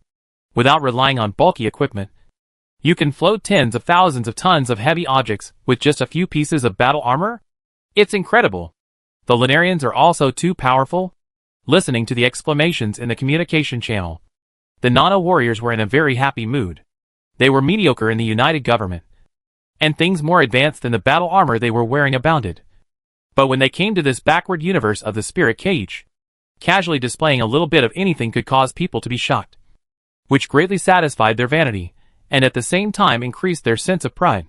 They were proud to be a member of the United Government. Long live the United Government. Chapter 311, Lunarians are awesome. Human mood swings had a fatal attraction to the pole-eating beasts. And as the convoy approached the ground, the wasteland hunters saw densely packed live signals on their radar. Although they couldn't stick their heads out to look around, they were certain that there must be many pole-eating beasts gathering below the convoy at this very moment, salivating at the convoy in the air. However, these pole-eating beasts were looking for the wrong people. The floating cannons on the shoulders of the nano-warriors dispersed from one large cone structure into 3 smaller cone structures, each of which shot out 3 red lines from its tip. Bared. In just one shot, the pole-eating beasts fell in pieces, their cores pierced through, their bodies melting into a pitch-black, clay-like substance, leaving only a miserable skeleton. The flesh of the pole-eating beasts consisted of an active substance called resting soil, and once the core of the pole-eating beast was damaged, the resting soil would fall off from the pole-eating beast's skeleton, causing the death of the pole-eating beasts. There was another flash of red light, and the remaining dozen or so pole-devouring beasts turned into white bones. The convoy landed smoothly. Holy shit! A wilderness hunter let out an exclamation of disbelief as he looked out the window. These Lunarians killed all the pole-devouring beasts. I didn't even hear a single movement. The fleet also had a means to deal with the pole-eating beasts. That is, releasing the propellers to spray flames when they were about to land, killing the gathered pole-eating beasts with high temperatures. However, this method was extremely noisy, and would definitely attract the large group of pole-eating beasts that were originally wandering nearby. In comparison, the Moon People's methods were too advanced. They didn't feel anything while sitting in the car, and the pole-devouring beasts that had gathered in the vicinity died out. And they died so thoroughly that they were all just skeletons. Will these pole-eating beasts still come back to life? Another member of the Desolate Hunters wondered. It wasn't like the Desolate Hunters had never killed an extreme devouring beast before. But the extreme devouring beasts they killed would soon come back to life. And they called this process resurrection. But at this moment, those skeletons outside the window didn't have a single bit of appearance that they were going to be resurrected. And they all looked dead. It's not going to happen. Mark understood what was going on, and he explained for the wilderness hunters. There is a core in the body of the pole-eating beasts that stores the life source quality. And once this core is harmed, the pole-eating beasts are permanently dead. The wilderness hunters froze. A core? This was knowledge they hadn't known before. The reason why we couldn't kill the pole-eating beast before was because we didn't injure the core of the pole-eating beast. Mark paused for a moment and waited until all the Desolate Hunters had heard and understood. Then he continued. However, the core of the devouring beasts is not like our human hearts. The size and location of the core of each devouring beast varies. So when you guys go back, you can ask the lighthouse to develop a device to locate the core, so that the desolate hunters can truly defeat the devouring beasts. After Mark finished speaking, the wilderness hunters couldn't help but let out a gasp of surprise. I thought the pole-eating beasts were truly unkillable. So it didn't hit the vitals. This information must be worth a lot of devotion points. The Nano warriors escorted the convoy along a straight line towards the T-69 region, because of the gravitational generating device, opening up paths over mountains and bridges over water, and killing 2,000 to 3,000 pole-eating beasts on the way. While the convoy didn't even lose a single piece of paint, the wilderness hunters were completely convinced. They believed what the Nano warriors had said before, that they would mainly play the role of carrying supplies on this trip, and would not be injured because it was not their turn to participate in the battle at all, as long as the floating cannons on the shoulders of the Nano warriors shivered a few times. The hundreds of beasts formed by the pole-eating beasts would turn into a field of white bones. The convoy arrived at the T-69 area without incident. Arriving at target collection point. Reduced concentration of charged particles in the air. Stabilized air pressure. Overall subsidence of the collection point. Conventional entrance buried. Option to enter from the zenith. The convoy came to a halt in the T-69 area, and the wasteland hunters opened their doors and stepped down. Meanwhile, those in charge of logistical tasks methodically reported the environment for the wasteland hunters. Polar eater signals detected in the area, but they were pretty much killed by the Lunarians on the way here. I'll keep you informed if any new beasts approach. The Nano warriors played steadily on the way in, and they made a special effort to take the convoy around the T-69 area several times, killing all the nearby pole eaters before heading towards their destination. The length of the mission. All I can say is that the Lunarians are fucking awesome. You guys can stay down there as long as you want. The wilderness hunters laughed heartily. The atmosphere became much lighter all of a sudden, and they thought to themselves, if every mission out there involved Lunarians, gathering supplies wouldn't be as easy as eating and drinking water? Captain Mark was really capable of getting the Lunarians to send such an incredibly powerful team of warriors to gather supplies with them. Worthy of being Captain Mark. The wilderness hunters joked and laughed as they put on their weapons and equipment, and through the gravitational slide built by the Nano warriors, they lightly slid through the broken hole in the zenith and slid inside the collection point. Leave 2 of you to kill the Calypso beast and its affiliated cast line. The rest of you stay close to Captain Mark. The Nano warriors internally assigned tasks. The T-69 collection point was in crisis. On the ground floor lurked a metamorphosis-type pole-eating beast named Calyx Beast, and dozens of its affiliated pole-eating beasts. And the original Desolate Hunter Team 2 that stayed behind to guard the first floor hall was silently annihilated because of these pole-eating beasts. Even Mark himself was severely injured due to the fierce battle with the Calyx beasts later on, and was taken advantage of by Dustfolk 4068, who had taken orders from Charles to slit his throat and start his own tragedy. 2 Nano warriors flew into midair to keep watch.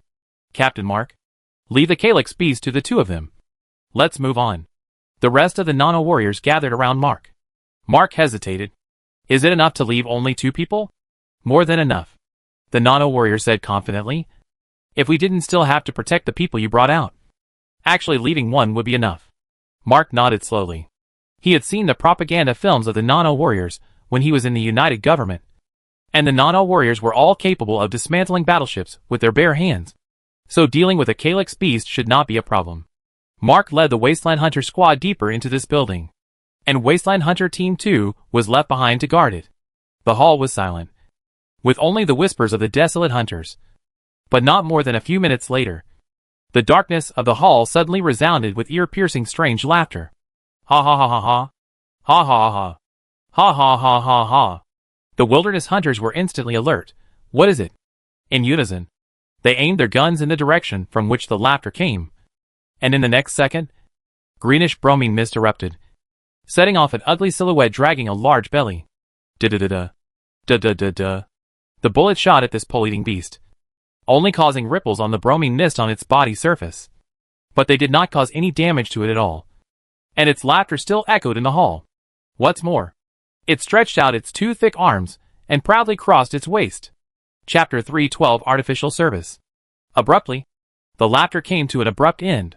The sharp single molecular blade passed through its head from top to bottom, evenly slicing it in half from the middle, and the bloated corpse split in 2, turning into black resting soil that flowed down to the feet of the desert hunters. That's it? What are you laughing at, Nima? The nano-warrior, who had discharged his blade, had a look of contempt on his face, as he shook off the non-existent dirt on his monomolecular blade before inserting it back into its electromagnetic sheath. This was the Calyx Beast. In the original anime, this Calyx Beast had caused huge casualties to the Wasteland Hunters, which indirectly led to the Wasteland Hunters not being able to stand up for Mark in the first place after he became a rational pole eater, causing Mark to suffer huge misunderstandings and injuries. But in front of the nano-warriors, the Calyx Beast was a piece of meat on a chopping board, to be sliced and diced however they wanted. After killing the Calyx Beast, the nano-warrior was not idle. The floating cannon on his shoulder danced up and down, the red light burrowing into the darkness, silently obliterating the Calyx Beast's subsidiary pole-eating beasts that hadn't yet had time to make their debut. Every hit from the floating cannon struck right at the core, and in just a blink of an eye, all of the Calypso beasts were ambushed, and the entire first-floor hall was littered with white bones. The wilderness hunters were dumbstruck. They didn't cause even one effective kill in the whole process, and the two nano-warriors killed all the pole-eating beasts one after the other. Alright, wait for Mark in peace. Mark and the others marched through the corridor. 2 nano-fighters flew in front to scout the way. 6 nano-fighters advanced with the group, and 2 nano-fighters flew at the end to take the rear. Advancing in this formation, even if a battleship suddenly burrowed out of the corridor, they would still be able to protect Mark's safety. The T-69 collection site was a subsidiary of the Nirvana Biotechnology Company Limited, a biomedical company under the Baijingyu Group, which was initially founded to realize the ultimate dream of human immortality. However, there was evidence that this company's research was somehow related to the end of days. The names of all these offices are so high-end. I know every word. I can't read them when they're linked together. On both sides of the corridor, there were many promotional posters for biotechnology. And every time you walked a little further you would also pass by an office with genes in its name. Very characteristic of Nirvana Corporation. Captain Mark, please wait here for a moment. We have a mission to complete here. The nano-warrior stopped in front of a room that was littered with discarded medical robots. Mark nodded. Make yourselves at home. The 2 nano-warriors walked inside. They scanned the room and identified a medical droid that was still mostly intact. This should still work. This is it. One of the nano-warriors pulled out a data cable from the inside of his arm. He plugged it into the robot's information port and fed a universal activation command into it. Tick. Health depends on it. Life depends on it. This medical robot was activated. It got up from the ground and said very enthusiastically, "Hello. I am Jian, your loyal and reliable medical guide." Ren Bing was a bit curious. She said in surprise, "How many years has it been? And things from the old world still work? The technology of the old world is very advanced." Mark sighed softly. It's just a pity that even that advanced technology didn't save mankind. And it might even be the source of the disaster.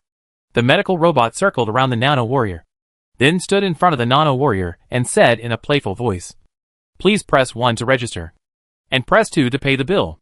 It duly stretched out 2 fingers and rubbed them together a few times as if counting money. For self-service inquiry, please press 3. For emergency medical care, press 4. For manual service, press 5. For complaints, press 6. The medical robot's chest lit up with a column of numbered keys. From 1 to 6. The nano-warrior pressed 5 without hesitation. Manual service? I'm sorry. There's a problem with my network, and I'm unable to open a manual channel for you right now. A guilty expression appeared on Jian's electronic screen as it inquired, "May I ask if you need any other assistance?" The nano-warrior waved its hand. "Don't worry. The net will be up soon." Ken froze. Moss's subroutines rebuilt the network program in Ken's system. And at the same time, the nano-warriors in the ground floor hall released several small satellites. The signals from these satellites topped the electromagnetic interference from Mana Eco, linking the Earth to the moon and covering several nearby urban areas. The nano-warrior said in an affirmative tone, "I want manual service." "Yes, sir. Transferring you to manual service now. Please rate me 5 stars, yo." A pattern of a full signal was displayed on Jian's face. In the next second, a beautiful female voice came out from Jian's body. "Hello. Work number 400550 is at your service. This is Nirvana Biotechnology Company in Moonloam City. May I ask how I can help you?" As the words landed, all the Wasteland Hunters were stunned. The human service was through? The nano-warrior nodded and made a check mark in the task bar before casually saying, "My family member is very sick, and I would like to ask you guys to come and take a look at him." Nirvana customer service enthusiastically asked, "No problem. May I ask where you are now?" "I don't know. Can you guys check?" Nano-warrior asked playfully. Without thinking, Nirvana customer service replied, "Yes. We are locating the source of your signal, and an ambulance will be near you within half an hour. Wait for your signal source." Customer service's voice became hesitant as she seemed to realize that something was wrong. "You are on Earth?" she said in surprise. The nano-soldier laughed and replied, "Yes. The people of Earth are dying. If you still have a conscience, send a few more ambulances. And take a good look at this mess you've made." Some of the immigrant ships from back then had indeed survived. And they had rebuilt their civilization on the moon. And Nirvana was still around. Which meant that the odds were that Bai Jingyu was still alive. And Ace H was still around. For decades.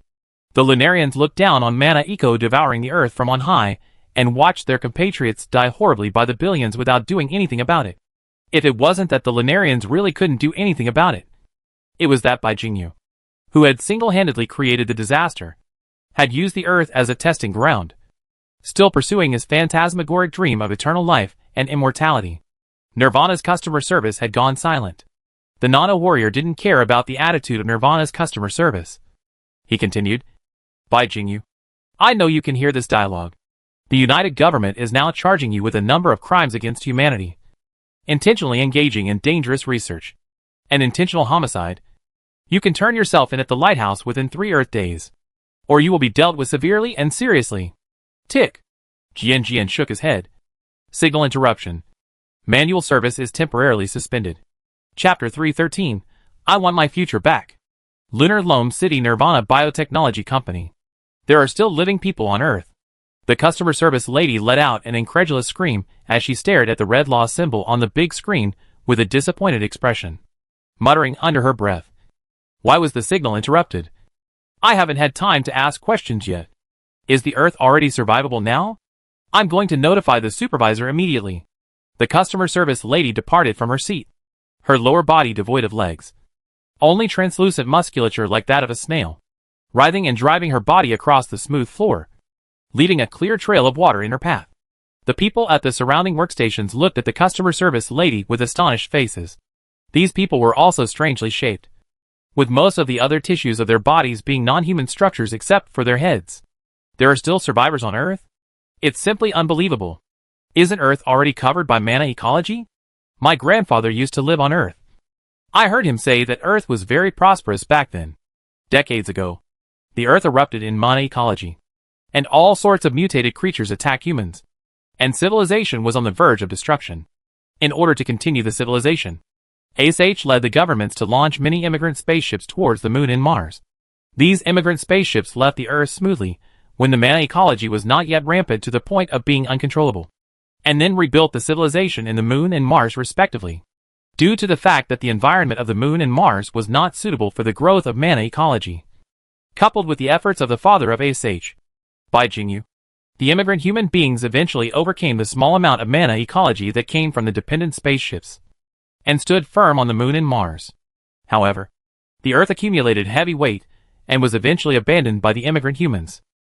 The migrant humans abandoned Earth completely and called themselves the New Humans, whose biotechnology flourished and whose theoretical lifespans were greatly extended by a variety of biosurgical procedures used to modify their bodies. To date, no new human born on the Moon or Mars has died of old age due to a depleted lifespan.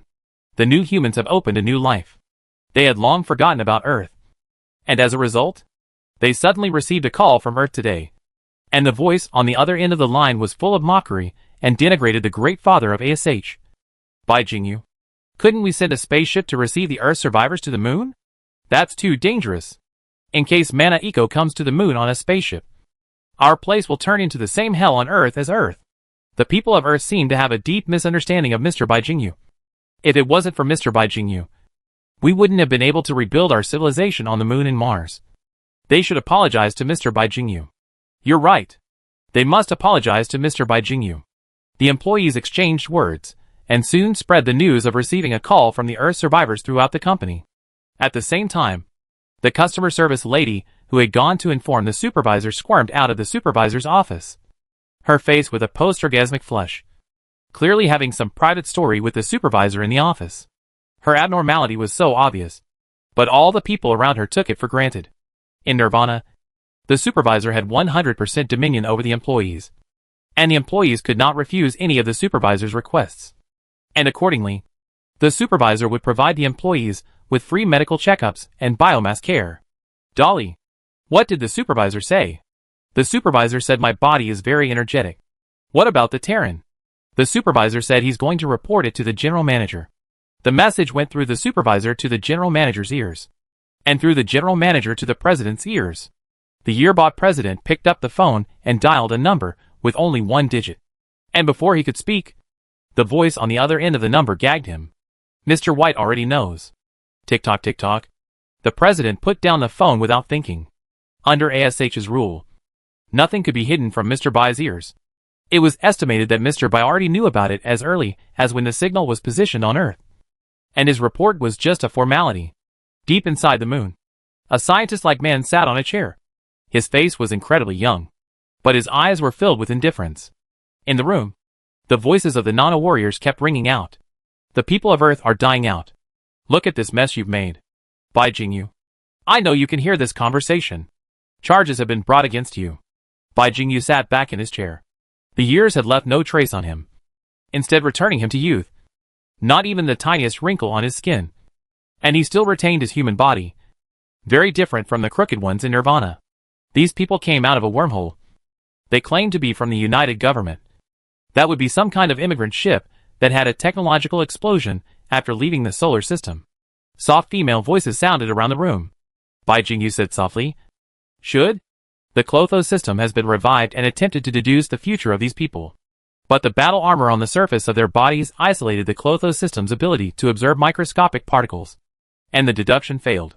The soft female voice paused for a moment, then continued. After the appearance of these people, the future as we know it no longer exists. Clotho's ability to deduce the future was based on the observation of microscopic particles. And by deducing the movement of microscopic particles within a certain range, it was used to deduce the future after a distant time. It seemed lofty, but it was actually quite restrictive. To complete the deduction, the most basic condition is to be able to observe all the microscopic particles within the range of deduction. Even if only one microscopic particle was missed, it could lead to a huge discrepancy between the real future and the deduction results, as the movement of this microscopic particle would affect the other microscopic particles, and eventually lead to the Clotho system's deduction of all the microscopic particles being incorrect in its entirety. The person who came out of the wormhole was an unobservable huge variable to the Clotho system, and also had a powerful influence. And the combination of the two made the Clotho system's prophecies of the future completely invalid. Our future doesn't exist anymore? Bai Jingyu's face was devoid of joy or sadness, but his words exuded a sense of desolation. The future that we planned for so many years, invested countless funds, sacrificed an entire planet, and even my sons and daughters sacrificed their lives for it, and finally managed to shape, just cease to exist? The soft female voice replied. Yes. I want my future back, no matter the cost. There was no emotion in Bai Jingyu's voice, as if it was a cold machine. You understand what should be done. The room fell into a deathly silence. After a long time, the soft female voice sounded again. As you wish. The Great Mr. Bai Jingyu. Chapter 314, King of Flowers. Under the darkness of the night, a group of people sat in a circle, holding a tablet that displayed the inner view of Nirvana Corporation. The Calyx beast died just like that? The man with a face mask on his head said, his voice filled with awe. I'll go. These people are too powerful. Aren't they? Boss, what do you think? Bai Yuekui raised his eyebrows and said without changing his face. Look with your eyes. They knew that Mark was coming to the T-69 region to collect medicines through the prophecy of a person called Master Lai. So they had installed cameras inside Nirvana in advance. Only that they hadn't expected Mark to come so quickly. They rushed to the T-69 area in haste, and found that the nearby pole-eating beasts had been killed. Then connected to the camera signal, and covertly observed the process of the nano-warriors killing the Calyx beasts. The clean and sharp approach looked simply pleasing to the eye, and they were very surprised. as only Bayukue could make such a beautiful kill among their group. However, the Nana warriors was a conventional battle power, and Bayuekue's battle power was obtained by accelerated cell division, which was an unconventional battle power. The number of times a person's cells could divide was limited, and accelerating cell division meant shortening their lifespan. Bayuekue had gained a super long life force because she had injected the angel potion developed by Baijingyu. But she could only use this power in a restrained manner, avoiding to sail away before the end of the doomsday. They're killing the Calyx beasts too easily. This is definitely not their full strength. And I wonder who's better compared to the boss in them. A cute girl with a slight baby fat said, blinking at Bayuekue. Her name was Xiado, and she was loved by the audience because of her adorable outlook in the anime. Of course the boss is awesome. The man wearing a face mask on his head shrugged his shoulders as he said with certainty. You don't think about it.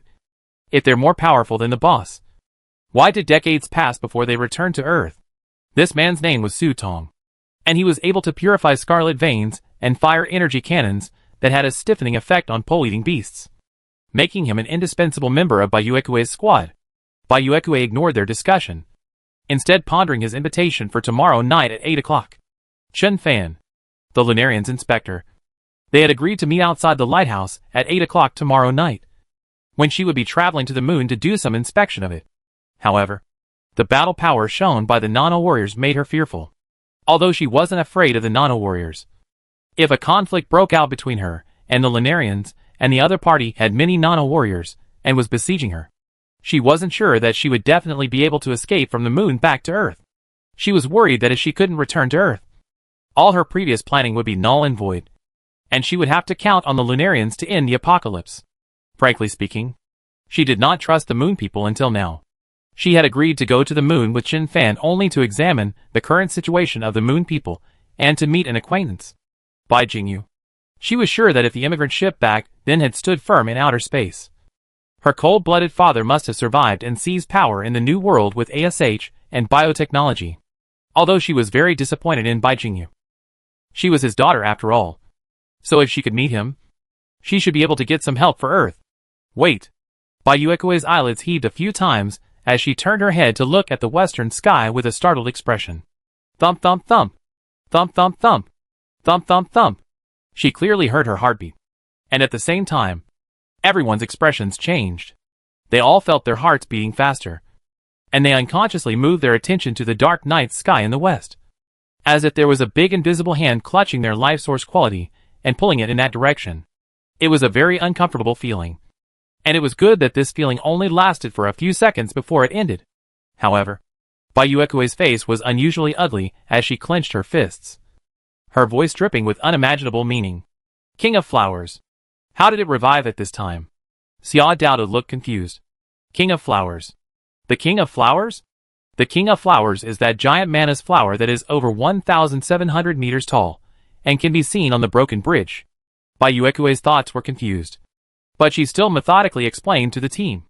All the nearby monarch-level polar devouring beasts can feel the call of the King of Flowers, and they will gather here to pay rent to the King of Flowers. And in less than 3 days, the entire continent of Australasia will be flooded by a sea of polar devouring beasts. And whether it's the lighthouse or us, continuing to stay here is just waiting for death.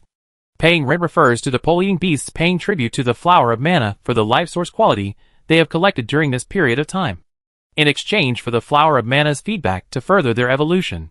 They? Xia Dao was startled as she said fearfully, will there be a lot of monarch-ranked pole-devouring beasts? Bayuekue pursed her lips. Double digits to start. The Flower King of the Australasian continent had only awakened once in the aftermath of the catastrophe outbreak, and the monarch-class pole-devouring beasts that it had summoned had broken through the last defenses of the humans of the old world, destroying the human civilization of the Australasian continent in one fell swoop. Now that decades had passed, the number of monarch-class pole-devouring beasts had skyrocketed, and the King of Flower Kings reviving again at this time would inevitably cause terrifying changes. This was something she had not anticipated. Most importantly, the Flower King would not revive for no reason. This revival must be wanting to do something. No, the Australasian continent can't stay. Bayuekue got up violently. She commanded with a serious face. There's a change in plan. You guys go back to the camp. Let everyone pack their luggage. I'll go to the lighthouse. When I come back, I'll immediately set off to leave the Australasian continent. Xiao nodded fearfully. Okay, boss. Bai Yuekui paused for a moment as she added, remember to bring the game console with you. That thing is not easy to find. I know. Xiao Dao replied after freezing for a moment. Bai Yuekui walked to the car next to her. She moved down from the car to an off-road motorbike. Her snow-white long legs drew graceful arcs in midair as she straddled the motorbike and whistled into the darkness. The King of Flowers has been sleeping for decades. Why has it suddenly revived? Bai Yuekui's dimpled body crouched on the motorbike. Her brows locked. Her heart filled with doubt. This wasn't in Master Lai's prophecy. Could it be because of those moon people? The road ahead was uneven and dark. But Bai Yuekui tightened the throttle. Not at all worried about her accident. She wended her way in the direction of the lighthouse. Much faster than when the Desert Hunter squad traveled to the T-69 collection point. And in less than 10 minutes, she met the lighthouse that was waiting on the ground for the Desert Hunters to return. In order to avoid attracting the attention of the pole-eating beasts, the lighthouse extinguished its peripheral lights and became one with the night. Still so ugly after so many years. Bai Yuekui spat out the lighthouse's cauldron shape, then parked his motorbike near the lighthouse and nimbly climbed upwards along the lighthouse's pillars, moving as smoothly as if he were walking on the ground. Chapter 315, Hearing the Battle. Bai Yuekui climbed hundreds of meters along the lighthouse's ground pillars with her athletic hands, and then leapt up to the lighthouse's overhanging platform. She took a deep breath and let out a loud shout. Morgan! A surging wave of sound swept through most of the lighthouse, and many people who were already asleep were awakened from their slumber. And the city guards were also startled. City Lord Morgan just happened to come out of the wormhole, and was about to talk to his right-hand man Victor alone, when he suddenly heard this alarming cry. And his entire face changed. Why is she coming back? Morgan muttered with a hard look on his face. Victor had a lustful look on his face. Mark had shot Charles, and it was only right that he should report this big event to Morgan. But he didn't know what to say to steady Morgan for a moment. The shouting just now. That woman unexpectedly went back to the lighthouse. He'd better let Morgan finish this matter before telling Morgan about Charles's death. Lest Morgan was in a hurry and lost his temper when confronted with that woman. Victor, call out the city defense forces at once. Drive that woman down. I never want to see her again in my life. Morgan sneered as he emphasized. There's no need to be polite to her. A new era is coming soon. The lighthouse doesn't need her shelter. Right at this moment, Bai Yuekui's voice rang out again. The King of Flowers has revived. Within 3 days, the monarch-level pole-devouring beasts will gather here to make a pilgrimage. If you don't want to die, leave the Australasian continent. Morgan froze for a moment. And in the next second, his face changed drastically. King of Flowers? Morgan had experienced the moment when the old world broke. He understood what the King of Flowers meant. Bai Yuekui's voice disappeared. Apparently, the reason why the White Moon Kui returned to the lighthouse again after many years was to remind the lighthouse about the revival of the King of Flowers. And she left after she had achieved her goal. Why would the King of Flowers suddenly revive? Morgan clenched his fists as he slowly sat down on the seat of the city's lord. A thoughtful expression on his face. Could it be that he has realized the threat from the moon? Morgan's mood became heavy. He had seen a lot of high technology on the United Government side. But the old world humans held just as much. Inform Mirror South to immediately adjust the lighthouse's course and leave the Australasian continent at full speed. And at the same time turn the radar's power up to maximum. Morgan City Lord aggravated his tone as he emphasized. The action must be fast. Victor hesitated for 2 seconds. He gritted his teeth and finally made up his mind. City Lord, I have something to tell you. This matter may cause a great shock to you. You have to be mentally prepared. Morgan was stunned for a moment. What is it? He had only left the lighthouse for a little while. What big thing could happen? It couldn't be that Mark and Charles had a conflict, and then Mark shot Charles. Right? Victor took a deep breath and carefully recounted for Morgan what had happened not long ago. Morgan's face turned blue as he listened. In the next second, Victor's panicked voice came from the court hall. Lord City Lord is unconscious. Someone come quickly. Meanwhile, Mark had already finished gathering the T-69 area. This is no longer an ecologically dense area from now on. The Nano warrior burned the Mana's flower that was growing in the Nirvana Corporation's pharmaceutical warehouse with a single fire. And along with it, the resting soil that filled the entire warehouse. The flower of mana was the core of mana's ecology, and ecologically dense areas arose where the flower of mana was dense. As long as the defenses of the pole-eating beasts were broken through, and the flower of mana growing in the eco-intensive zone was killed, this eco-intensive zone would go up in smoke, and the pole-eating beasts that were usually entrenched in the vicinity would scatter and defect to other eco-intensive zones. Just now, the flower of mana made a lot of noise in order to protect itself. However, it couldn't break the defense of the Nano warriors at all. Laughing to death. Quickly, move everything away. Due to his confidence, Mark had brought a large portion of the vehicles on the lighthouse this time. Moving all of Nirvana was no problem. However, because the supplies were too much, the wilderness hunters, who had always relied on their status as upper folk and were unwilling to participate in carrying the supplies, also put down their weapons and carried the supplies to the land in groups of 3 or 2. It's really safe to carry out a mission with Captain Mark. Not only have all the pole-eating beasts been killed, even the rats hiding in the building have been burnt to a crisp. Let's just move the stuff. Yeah, we can definitely earn a lot of devotion points this time. If we really earn a lot of devotion points, I'll definitely have a Shangmin's lunch when I get back. That's too extravagant, isn't it? I just want to take a hot bath, the dust folk whispered. This time the material handling was very safe, so the wasteland hunters didn't criticize them. Captain, we received a message from Mirror South Command, Encopolis said as he checked his information terminal. Lord Morgan is unconscious and is now in dire need of the medicine we just collected from the T-69 area. Mark raised an eyebrow. The lighthouse judged him to be of therapeutic value. In the original story, Lord Morgan City also fell unconscious once. But at that time, the lighthouse judged that he had no therapeutic value. And if he hadn't insisted on coming to T-69 to look for medicines, Lord Morgan City would have died then. How come this time the lighthouse took the initiative to ask him to look for medicines? Murching nodded to Mark as he replied. Morgan City Lord had just returned from the Lunar Man's territory before he fell unconscious, and was probably carrying very important information in his head. And the lighthouse thought that it was necessary to wake up Morgan City Lord no matter what. I see. Mark sighed softly as he said in a deep voice. Send a portion of the people to transport the medicine back.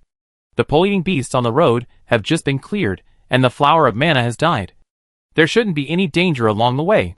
Aye, Captain, Mo Chung answered. Right. There's one more thing, Mark emphasized. Hurry back after the medicines are unloaded. We still have to rush to the next collection point. Tell them to drive more cars over. Understood. Mo Cheng's eyes were filled with admiration. Worthy of being Captain Mark. They had already mobilized most of the lighthouse's vehicles for this operation. But Captain Mark still felt that it wasn't enough. This time it was to fill up the lighthouse's warehouses all over the place. The wilderness hunters had never created such a great achievement before. Mo Cheng's gaze drifted to the Nano warriors behind Mark. His thoughts turned, thinking that instead of Captain Mark being powerful, it should be said that it was the Lunarians who were powerful. This team of bodyguards that the lunar people had sent to Captain Mark was too raw, and the pole-eating beasts were like paper mache in front of them. If it wasn't for the moon people, they didn't know how many people they would have to lose here in this operation. Besides the medicines, there is another thing. Mo Chum came back to his senses as he continued. Commander Mirror South said that a particularly large mana's flower has revived, and that there will be a lot of monarch-level pole-devouring beasts appearing in the Australasian continent recently. So we must rush to leave the Australasian continent within 3 days. Before Mark could answer, the Nano warriors got excited first. Mana Eco is going to fight us in a group? What size? Where? When? Chapter 316 The Direction. Playing a group. How cool is that? With their combat power, fighting in a group was a peerless lawn mowing. And from what I heard from my friends, who had traveled to the edge of Tomorrow Universe on a mission, fighting in a group was so cool that it was yuppie. The targets they usually faced in training were so hard that they were hard on their teeth. Unlike the pole-eating beasts in the Spirit Cage universe, where their fists were bursting with juice. And there was also the operation of hitting the core, which could be used to show off one's skills. Fighting groups? Come on! They couldn't wait for such a good thing. Mo Chung was speechless. The Monarch-class pole-eating beasts were too powerful for them to resist, and could only be repelled by the lighthouse's electromagnetic cannons. But to these super warriors from the moon, it was probably nothing. I'll report this matter to the United Government. Captain Mark, don't worry. We'll take care of this properly, the Nano warrior said to Mark without thinking, his voice dripping with strong confidence. The size of a monarch-class pole-eating beast was not at all smaller than the monsters in Pacific Rim. And I heard that it would also carry a lot of minions. So slaughtering it must be a blast. If it really happened, when the time came, we must get some weapons with counter-functions, and compare who killed more. The King of Flowers has suddenly revived. And within 3 days, there will be a herd of monarch-ranked pole-eating beasts on the Australasian continent of the Spirit Cage universe? Hao Xiuxi sat in her office. She turned her head to Zhang Weilai beside her and asked, Xiao Zhang, what do you think we should do? Hao Xiuxi had thought of retiring. And during this period of time, she would first ask Zhang Weilai what he thought of any problems he encountered, testing whether Zhang Weilai had the ability to take over as a counselor. Zhang Weilai pursed his lips and fell into deep thought. What should be done? Since the United Government had already intervened in the Spirit Cage universe, it naturally couldn't ignore the phenomenon of the gathering of monarch-level pole-devouring beasts, or else it would greatly affect the authority of the United Government in the Spirit Cage universe. However, what Counselor Hao wanted was definitely not such a simple answer. Counselor Hao should be examining what I can tell from this matter. This matter of the Flower King's revival didn't happen in the original, which means that it was our intervention that led to its revival. Considering ASH's intentions, this should be ASH's statement to us. And it can also be viewed as a statement from the moon side. Zhang Weilai rested his chin, his expression of serious contemplation causing him to exude a unique charm, causing Hao Xiuxi to recall his past self and involuntarily let out a light laugh. What's wrong? Zhang Weilai was unsure. He asked with a puzzled expression. Teacher Hao, did I say something wrong? Hao Xiuxi waved his hand. It's fine. You go on. Okay. Teacher Hao. Zhang Weilai rearranged his thoughts. He paused for 2 seconds before continuing. I think this is a demonstration by the Lunarians against us. They don't understand our strength and think that they can continue their anti-humanity experiments by instigating the monarch-class pole-eating beasts in a way that will make us know what's wrong with us. Our response should be strong and forceful, so that the ill-intentioned conspirators of the Spirit Cage universe realize that they cannot succeed in their evil deeds and give up their pointless illusions. We can have the Nano Warrior Squad drop a restricted planet devourer to slaughter all the pole-eating beasts on the Australasian continent. Zhang Weilai looked at Hao Xiuxi with slight anticipation, expecting Hao Xiuxi's affirmation. Hao Xiuxi asked without changing his expression. What about the people on top of the moon? Without thinking, Zhang Weilai said. Firstly, we put in Tomo to get the information. Then we deploy the special forces to capture the enemy leader from top to bottom. And at the same time, we activate the MOS to launch electronic warfare, so as to dismantle the enemy's ability to resist in the shortest possible time. Hao Xiuxi asked again. Then do you think it should be a two-pronged approach? Or is there a sequence? Zhang Weilai was stunned. The purpose of dropping a restricted planet devourer to kill the pole-eating beasts was to deter the Lunarians. But if a decapitation operation was initiated directly against the Lunarians, the former deterrent effect would be meaningless. These two things were equally difficult for the United Government. And on second thought, it was actually possible to just behead the Lunarians. However, double-barreled, Zhang Weilai said firmly, the monarch-class pole-eating beasts are precious biological samples. And since they've gathered together, it's a good time to take this opportunity to kill them all in one go, and at the same time carry out a decapitation operation on the Lunarians. Hao Xiuxi nodded slowly. The value of the Spirit Cage universe was not small, but the danger level was low enough that the United Government could use force to quickly seize control of the Spirit Cage universe. Mana ecology had a high research value. The United Government could just swallow the entire Australasia continent when the King of Flowers recovered, and turn everything related to mana ecology on the Australasia continent into experimental materials for scientists to study carefully, so that they could figure out the material basis of the life source material and help the United Government's biological sciences to go further. Apart from that, the Earth in the Spirit Cage universe is a doomsday world, and there are only two small groups of survivors on Earth led by Lighthouse and White Moon Kui, and the purified Australasia continent is big enough for these two groups of survivors to live in. So the United Government is not in a hurry to eliminate the mana ecology outside of the Australasian continent, and the rest of the world can remain as it is for the time being. However, the premise of everything was built on the elimination of the Lunarians.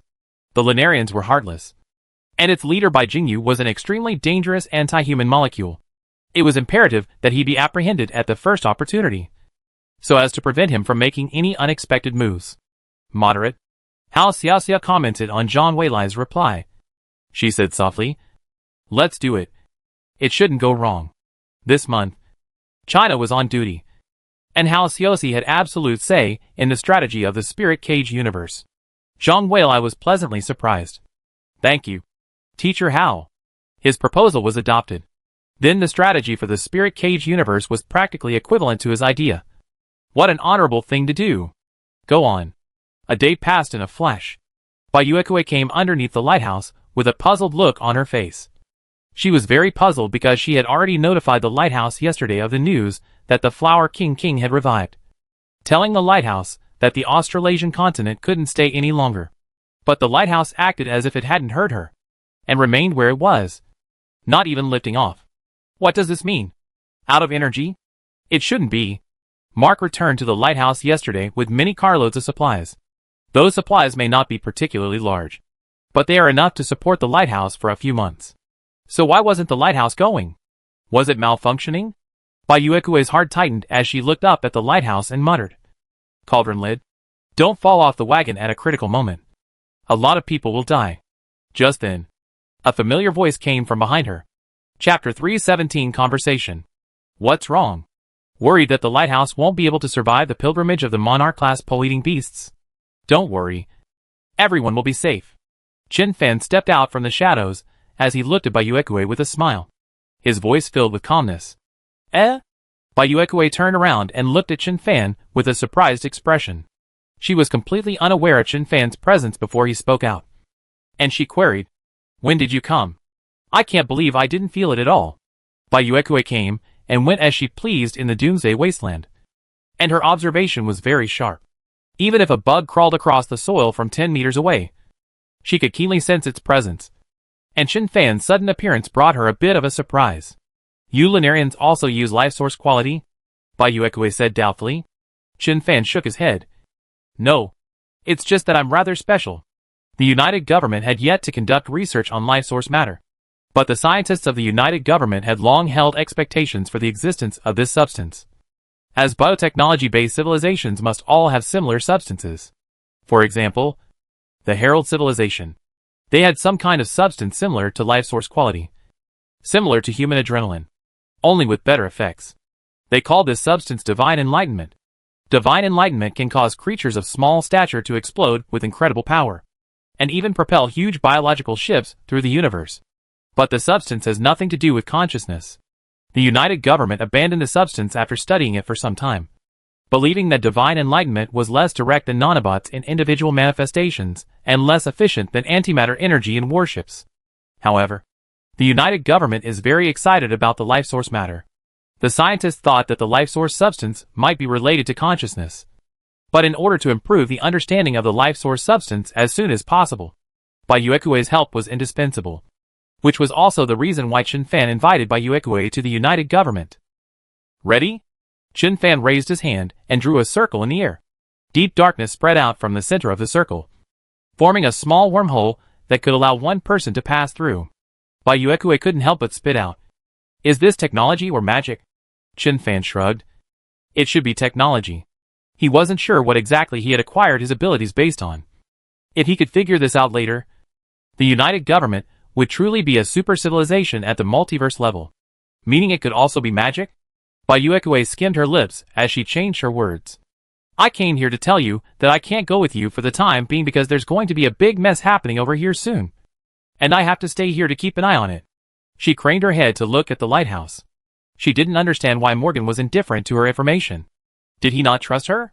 But was she so unreliable in Morgan's mind that Morgan would think she climbed up to the lighthouse in the middle of the night and yelled just to fool people? Bai Yuekui was puzzled. But to say something else, she really couldn't think of it either, because Mark had just brought back a batch of supplies from the R-49 immigration ship yesterday, and among them, there must be a supply of light sources to the lighthouse, which could definitely fly out of Australasia on the back of this batch of supplies. The matter of the King of Flowers? Chen Fan laughed a little as he said softly, "We know about this matter as well, and the person responsible for dealing with this matter is already on his way. So you don't need to worry about this matter." Bayuekue froze for a moment. Handling. How do you guys plan to deal with it? It won't be by dropping a nuclear bomb. Right? Bayuekue's expression instantly became wary as she gritted her teeth and said, if that's the case, it's better not to bother you guys. Earth had experienced a nuclear bomb washout in the early days of the disaster. But as the results were seen, the nuclear bombs did not affect Mana's ecology in the slightest, but instead caused the surviving humans to have a hard time surviving. No, nuclear bomb technology is almost obsolete. We have more efficient and environmentally friendly weapons. Chen Fan paused for a moment as he explained simply, we are going to drop a restricted planet devourer. Use nanobots to purify the mana ecology of the Australasian continent. And then have the nano-warrior squads hunt down individual fast-moving monarch-class pole-devouring beasts in a bid to turn the Australasian continent back into a home for humans within 3 days. Bayuekue was somewhat surprised in his heart. Although Chen Fan's tone was very calm, she felt a strong sense of confidence from Chen Fan's words. How much certainty do you have? Bayuekue asked. She couldn't understand the term restricted planet devourer, but she probably understood that it was a weapon more powerful than a nuclear bomb. She had been a scientist in the old world, and she had never believed in the power of human technology. It was just that Mana Eco had already defeated the humans once, and that made her a little worried. 100%. Chen Fan laughed a little as he continued. We're not actually Linearians. We come from a very distant place, and other than the fact that our appearance looks like yours, we don't really have any relationship with each other. The White Moon Kue froze, a hint of confusion showing in his eyes. You can think of us as aliens that look like humans. Sensing Bayuekue's confusion, Chen Fan said to Bayuekue, the exact reason will be clear when you join us. What I can tell you now is that we have won 2 wars against interstellar civilizations in the past few decades, and the opponents were both higher civilizations that could move freely within the galaxy. Bayuekue was shocked. At first, she was already surprised when Ava told her that they came from the moon. And at this moment, Chen Fan said that they were just aliens with similar appearances, and that they had also just won 2 wars against other higher civilizations. She was really a little hard to accept. However, just a moment ago, Chen Fan had opened the wormhole in front of her with a big stroke of his hand, an act that strongly supported his claim. That's why you can completely trust our strength. Although Mana Eco has a lot of potential, it's still too young compared to those 2 opponents we defeated. The Herald civilization could drop a virus reservoir onto Earth, which was the accumulation of countless years of the Herald civilization. No matter how powerful Mana Eco was, as long as it was still a carbon-based life, it would surely die. Transformers can use a space bridge to steal stellar material to trigger a solar explosion, or summon a planet comparable to the size of the Earth from a distance to crash into the Earth. Mana Eco is completely outclassed by both. If we weren't considering the research value of mana ecology, Chen Fan said lightly, we would have relocated the human survivors from this planet and then directly destroyed it. This was what the United Government was really thinking. What strategic tactics? 2 brain burning. A direct planet devourer down the line. And within 3 months, the planet would be turned into a ball of nano-robots for all eternity, replenishing the United Government with a little bit of minerals from back home at the same time. Chapter 318. No death. I'll wait and see then. Bayuekue spoke again after a long silence. She did not leave with Chen Fan just because of his side of the story. She said firmly, after this disaster is over, if things really develop as you say, I will go to your place again. Chen Fan did not force Bayuekue. He waved his hand to close the wormhole and said with slight regret, I had planned to receive you personally. Bayuekue was the character in the spirit cage that had left the deepest impression on him, so he was willing to spare a little time to receive Bayuekue into the United Government. However, when the United Government's involvement in the spirit cage universe increased, it would no longer be appropriate for him, the spokesperson of Earth consciousness, to be active in the spirit cage universe, and someone else could only receive Bayuekue at that time. Should I feel pity? Bayuekue smiled. Chen Fan shook his head. No, there is no need. He was the ubiquitous Earth consciousness, and the people living in the United Government were in contact with him every second. It was just difficult to notice. Is the reason why the lighthouse didn't leave because of your promise to the lighthouse? Shirayuki-kue's beautiful eyes flowed as she thought about why the lighthouse hadn't departed after receiving her warning. Sort of. Chen Fan did not hide it as he said bluntly. Our diplomatic mission arrived at the lighthouse this morning. We showed them our weapons. And they had confidence in us and decided to stay here and wait for us to purify the Australasian continent, so as not to waste energy by running back and forth. The coalition government acted very efficiently. After Hao Xiaoxiao submitted Zhang Weilai's proposal, the coalition government reacted immediately. Not only had the diplomatic mission arrived at the lighthouse, the Nano warrior squad by Mark's side had also received a new mission to destroy the King of Flowers. And the warriors who had traveled to capture the head of the Lunarians had already lurked in the Lunarian city. The capture mission would be completed before the mission to destroy the King of Flowers, as the capture could be executed tonight. And it would take a few more days for the monarch-class pole-eating beasts to all gather near the King of Flowers. Bai Yuekue fell silent. Personally, she did not quite believe that the alien forces behind Shen Fan would be able to defeat the King of Flower Kings, as she had seen the monarch-class polar devouring beasts with her own eyes. There was a difference between a monarch-level polar devouring beast and a higher level. Weak monarch-level polar devouring beasts had a strong skin, but had a very shallow understanding of life source material, only treating life source material as food and tribute to the flower of mana. The powerful monarch-level devouring beasts, on the other hand, had a full understanding of life source material, and they could make use of the majestic life source material to improve their physical qualities in all aspects, and even nuclear bombs were unable to destroy them. Among them, there were even individual monarch-level pole devouring beasts that had survived the nuclear bomb washout in the early days of the apocalypse, and had feasted in that era when there were still a lot of human beings, accumulating a huge amount of life source quality. What did Morgan say? Bai Yuekue couldn't help but ask. She knew that Morgan had also experienced the darkest moments of the collapse of the old world, and understood how terrifying the monarch-level pole-eating beasts were. And if Morgan also thought that the aliens behind Shen Fan could control the situation, then she might have really underestimated these aliens. City Lord Morgan is in a coma. The one who approached the diplomatic mission was the chief sailing commander. Mirror South. Shen Fan paused for a moment, and in passing, he also told the reason for Morgan's coma. Mark killed Morgan's son Charles, and after Morgan learned of this, he suffered a sudden outbreak of a malady, and although he received a special medicine sent by Mark, he is still in a coma. Bai Yuekue revealed an incredulous expression. She was surprised. Mark killed someone. It shouldn't be. According to the prophecy, Mark's character should be very generous, and would not harm any human before the major turning point in the prophecy came. Shen Fan spread his hands and said without any concealment, "We understand the past and future of this planet." Mark was very unhappy with his story. He didn't want to turn into a pole-eating beast, and he didn't want to lose his lover. So he killed the culprits ahead of time. As an Earth consciousness, he didn't need to hide anything. And since the Spirit Cage universe already had things and people like the Clotho system and Master Lai who could predict the future to some degree, the JG's prediction wouldn't seem out of place. Mark hasn't officially joined us yet, so our laws are not valid for him.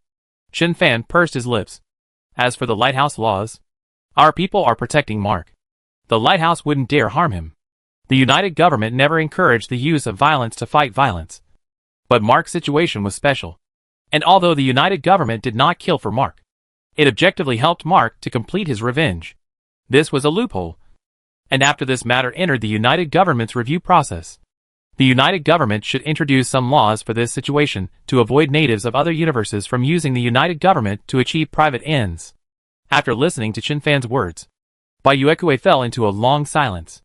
The Lunarians had constructed a quarter of the front of the moon, but only one manned city had been constructed, and the rest of the place was the Lunarians' defense base, used to prevent mana ecology from making a comeback. These Lunarians are heartless. They don't want to be good people. They want to be monsters. The Nano warriors swept over the lunar city, their cameras constantly capturing and zooming in on the Lunarians moving on the ground. The images made them feel like they had entered a hunting-themed zoo. Freaking biotech. Not even close to us. Another Nano warrior replied. In order to live forever, the Lunarians had modified their bodies in a variety of strange ways depending on their economic status. Some had a head that looked like it was growing on a large sarcoma. Others didn't have a head, and there was only a glowing blue tentacle in the place of the head.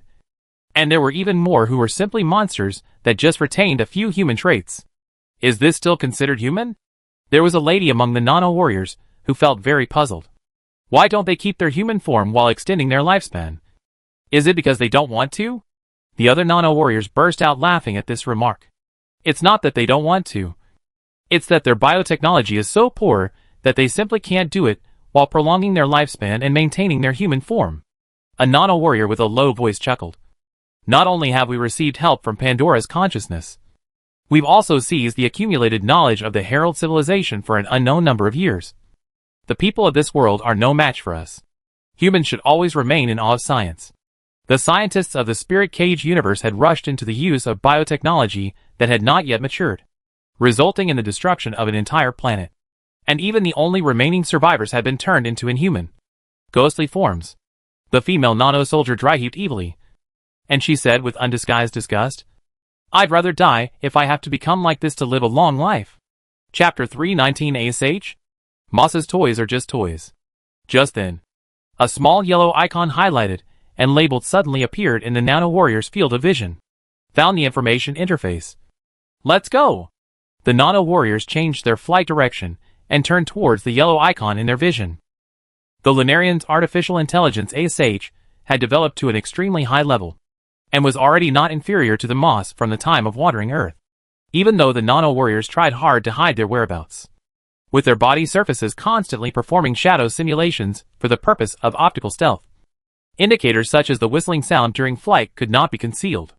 Therefore, by the time ASH analyzed the audio-visual images that included the nano-soldiers, the nano-soldiers would still be inevitably exposed. This would seriously affect the nano-warriors' ability to carry out their mission. So the nano-warriors' first step in entering the lunar city was to find an information interface to implant the Moss subunit and hack ASH. The nano-warriors landed at a signal tower, where they cut through metal boxes covered in various wiring before pulling a thin silver-gray wire from their arms. The thin wire was made up of deformed metal, and upon detecting the model of the information interface, the tip quickly morphed into a matching shape before slingshotting into it like a viper bite. After waiting a few seconds, the hacking icon shifted from red to green. "Hello. This is the ASH system mastermind." ASH's voice rang out from the communication system of the nano-warriors. "I will indicate the location of important targets for you. Please capture them in order of importance." The nano-warriors bristled. "Ash? Just a toy for Moss." A small map appeared in their field of vision, which was spread with red dots of evenly varying brightness, the brightest of which was in the middle of the city. And ASH had thoughtfully labeled the person represented by this red dot by Jingyu. "Let's go." First catch by Jingyu. The nano-warriors cancelled the optical camouflage on their body surface and took to the air once more. This time they no longer needed to hide their whereabouts. Running their engines at full power, trailing bursts of sound and brilliant flames of light through the night.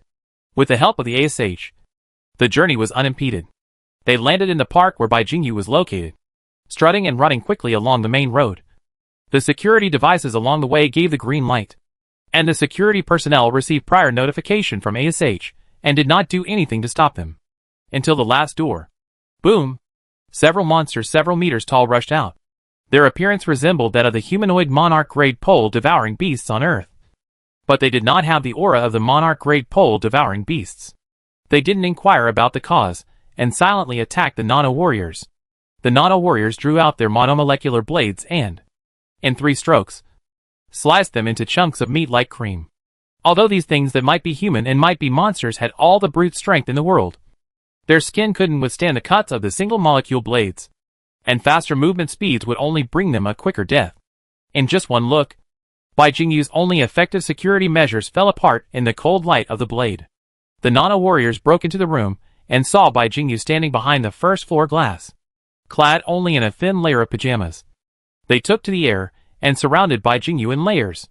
"Bai Jingyu, you are under arrest." They quickly showed Bai Jingyu the arrest warrant issued by the United Government. Bai Jingyu sighed softly. "Ash?" The ground lit up with starbursts of light, and a soft female face appeared in midair, her lips opening and closing up and down. "I'm sorry, Mr. Bai Jingyu, but they hold a much stronger intelligence than I do, and I can only give in." Bai Jingyu slowly nodded his head as he whispered, "I understand. I don't blame you." He gazed quietly at ASH's face. ASH was made by Bai Jingyu based on his wife, who died in the kidnapping incident.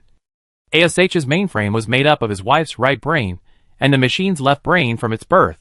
Initially, ASH was wonderful, possessing both his wife's emotions and the machine's arithmetic. But as time went by, ASH's arithmetic power kept expanding. gradually devouring his wife's emotions and turning into a biological intelligence system that possessed part of his wife's memory. A long time ago, the part of ASH that belonged to his wife begged him to shut down ASH. But he stubbornly refused, thinking that his experiments would eventually succeed. He believed that he could resurrect his wife with a new form of life. So he cruelly refused her request. To this day, his experiment hadn't succeeded. But apart from this virtual face, he was no longer able to see his wife from among the ASH at all. Goodbye. Bai Jingyu stared at ASH's face. He knew that in terms of the crimes he had committed, this goodbye was goodbye forever. ASH was silent. The nano-warriors flew down and first tested Bai Jingyu's body with their instruments, surprised to find that Bai Jingyu himself hadn't undergone any biological modification surgeries. And although his bodily functions were a bit stronger than an ordinary human's, the strength was very limited. Bai Jingyu, you made everyone else look like that. And as a result you haven't remodeled yourself? The female nano-warrior snorted. You're a big liar in addition to being anti-human. Bai Jingyu shook his head as he replied in a flat tone. I've also transformed. But all I wanted was to live for a few more decades, while they wanted to live for a few more centuries. The nano-warriors dragged Bai Jingyu's arms left and right, and flew towards the door. Bai Jingyu's head hung down the entire time. Just as they were about to leave the room, ASH suddenly let out a voice with extremely strong emotional fluctuations. I'm sorry, dear. This voice was very different from ASH's usual calm and bland voice, which was much more euphonious and filled with passionate emotions. Bai Jingyu froze for a moment. He jerked his head up and, faced with an expression of disbelief, Bai Jingyu struggled violently under the nano-warrior's grip and twisted his head to look back, while roaring loudly, "Let go of me! Give me 2 minutes!" The arms of the nano-warriors were as motionless as iron gates as they firmly dragged Bai Jingyu outwards. "Please!" Bai Jingyu's tone softened all of a sudden, and he shouted with red eyes, "Give me 2 minutes. And after that, whatever you want to know, I'll tell you." The nano-warriors looked at each other. A line of small letters appeared on their vision at the same time. This line of small letters was an azure blue font that symbolized sanity. From Moss, suspend the capture of Bai Jingyu. Observe Bai Jingyu's communication with ASH. This request has been authorized by the United Government. Please execute immediately. The nano-soldiers fly back to the ground and set Bai Jingyu down. Bai Jingyu ran back to the center of the room on his hands and knees. He looked up at the emotionally charged face in midair and asked with a trembling voice, "Is that you?" Chapter 320 Epilogue. "It's me, dear." ASH's face showed intense sadness as she said with a slight sobbing voice, "I'm sorry. I shouldn't have left you alone. But I just couldn't take it anymore." Moss was silently watching the place and recording ASH's data activity. To Moss, the consciousness of Bai Jingyu's wife and ASH was a digital being. And in order to observe and learn from this special existence, Moss deliberately dug Bai Jingyu's wife out from behind the flood of data. In reality, Bai Jingyu's wife never disappeared because she was part of ASH. The reason why Bai Jingyu couldn't feel his wife's presence was because ASH had countless tasks to deal with every day. And all of these tasks had a higher priority than expressing Bai Jingyu's wife's personality. As the number of tasks increased, when a certain limit was exceeded, Bai Jingyu's wife's personality sank to the bottom of the data ocean as if it had been sealed, never to see the light of day again.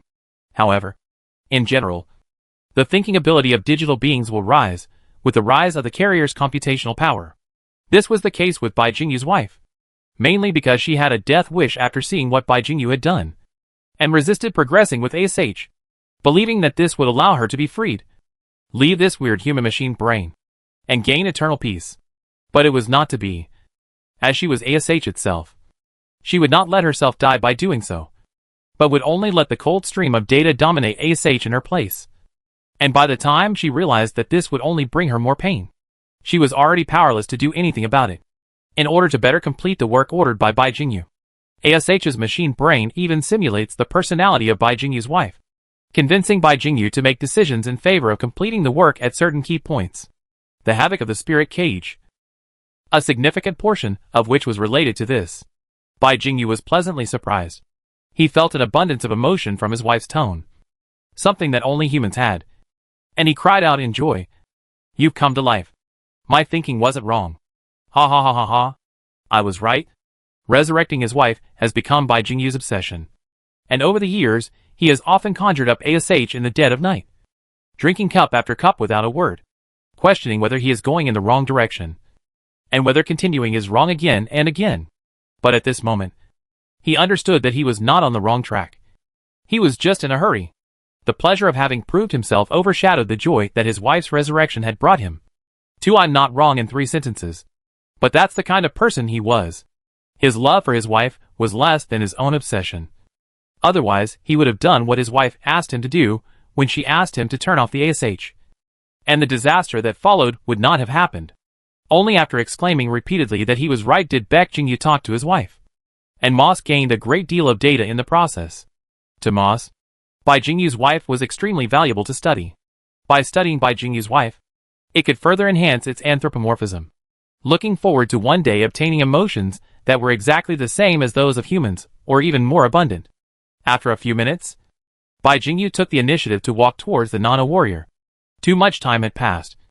Bai Jingyu didn't really have much to say in his heart. And after chatting with his own wife, he explained that she should take care of Bai Yuekue before getting up to meet his grand finale. 3 days passed in a flash. The capture operation in the Moon City was a great success. From Bai Jingyu down to the dignitaries and plutocrats of the countries that had fled to the moon. All of them had been escorted into the joint government prison to await judgment by the judges of the joint government and the Earth survivors of the Spirit Cage universe. They would pay the price for what they had done. On the other hand, the Australasian continent had become a paradise for the pole-eating beasts to revel in, as dozens of monarch-level pole-eating beasts carried their subordinates and gathered at the feet of the King of Flowers. Among them was clearly a tall figure, the Lord of Light and Shadow. Unsurprisingly, the Lord of Light and Shadow was indeed a high-grade polar devouring beast. And more importantly, it possessed intelligence, not just intellect. The monarch-class pole devouring beasts lined up at the feet of the Lord of Flowers, whose upright stance tilted towards the ground, forming a pilgrimage path that was over 1,000 meters long. As the King of Flowers swayed, the pilgrimage officially began. Ordinary devouring pole beasts walked along the stem of the King of Flowers to the King of Flowers, dedicating their collected life source quality to the King of Flowers, while the massive monarch-class devouring pole beasts spat out their breaths on the ground around the King of Flowers. Their life source quality, so pure and massive that it caused the King of Flowers to tremble unceasingly. All hands fall silent. Wait for them to finish their tribute before making a move. The 12-man squad of Nana warriors lurked in the clouds in the air. They had received orders from the United Government to make sure that the King of Flowers finished collecting the rent, and also to protect the King of Flowers in the midst of the chaotic battle. The monarch-class pole-eating beasts alone could no longer satisfy the appetite of the United Government scientists. And the scientists suggested that they wanted even more powerful samples of the creatures. A request the United Government agreed to with an almost coddling attitude. The information revealed that the Flower of Mana would use the life source matter contributed by the pole-eating beasts to create new and more powerful pole-eating beasts. This time, when the King of Flowers revived, dozens of monarch-rank pole-devouring beasts had come to pay tribute. And the life source quality they contributed would inevitably allow the Flower of Mana to create creatures even more powerful than the monarch-rank pole-devouring beasts. The Nana warriors couldn't interrupt this process, but they could plan tactics first. See that big tall guy with the starry face? That's the Lord of Light and Shadow. Isn't it? It must be it. It must be captured alive. That's right. None of the humanoid pole-eating beasts can escape. If we bring the Lord of Light and Shadow back to the lighthouse, I wonder how the people in the lighthouse will react. The tall body of the Lord of Light and Shadow suddenly shivered, and it seemed to glance towards the sky with some awareness. But it quickly lowered its head again as the King of Flower Kings urged it to continue paying tribute. Time passed by, and this sensational pilgrimage gradually came to an end. The body of the King of Flowers stood up little by little, and its stamen emitted a dazzling and demonic red light, as if a red sun had risen, and the entire piece of earth was rendered in a layer of bizarre light red color. The monarch-level pole-devouring beast roared up to the sky, waves of sound rolling in all directions as the entire piece of earth trembled. Right at this moment, a silver-gray warhead fell from the sky. Boom! The warhead smashed into a lore-class pole-devouring beast, and densely packed nanobots erupted from the warhead as they crazily tore into the body of the lore-class pole-devouring beast, making it disappear in place in just an instant. In the next second, silver-gray waves surged in all directions,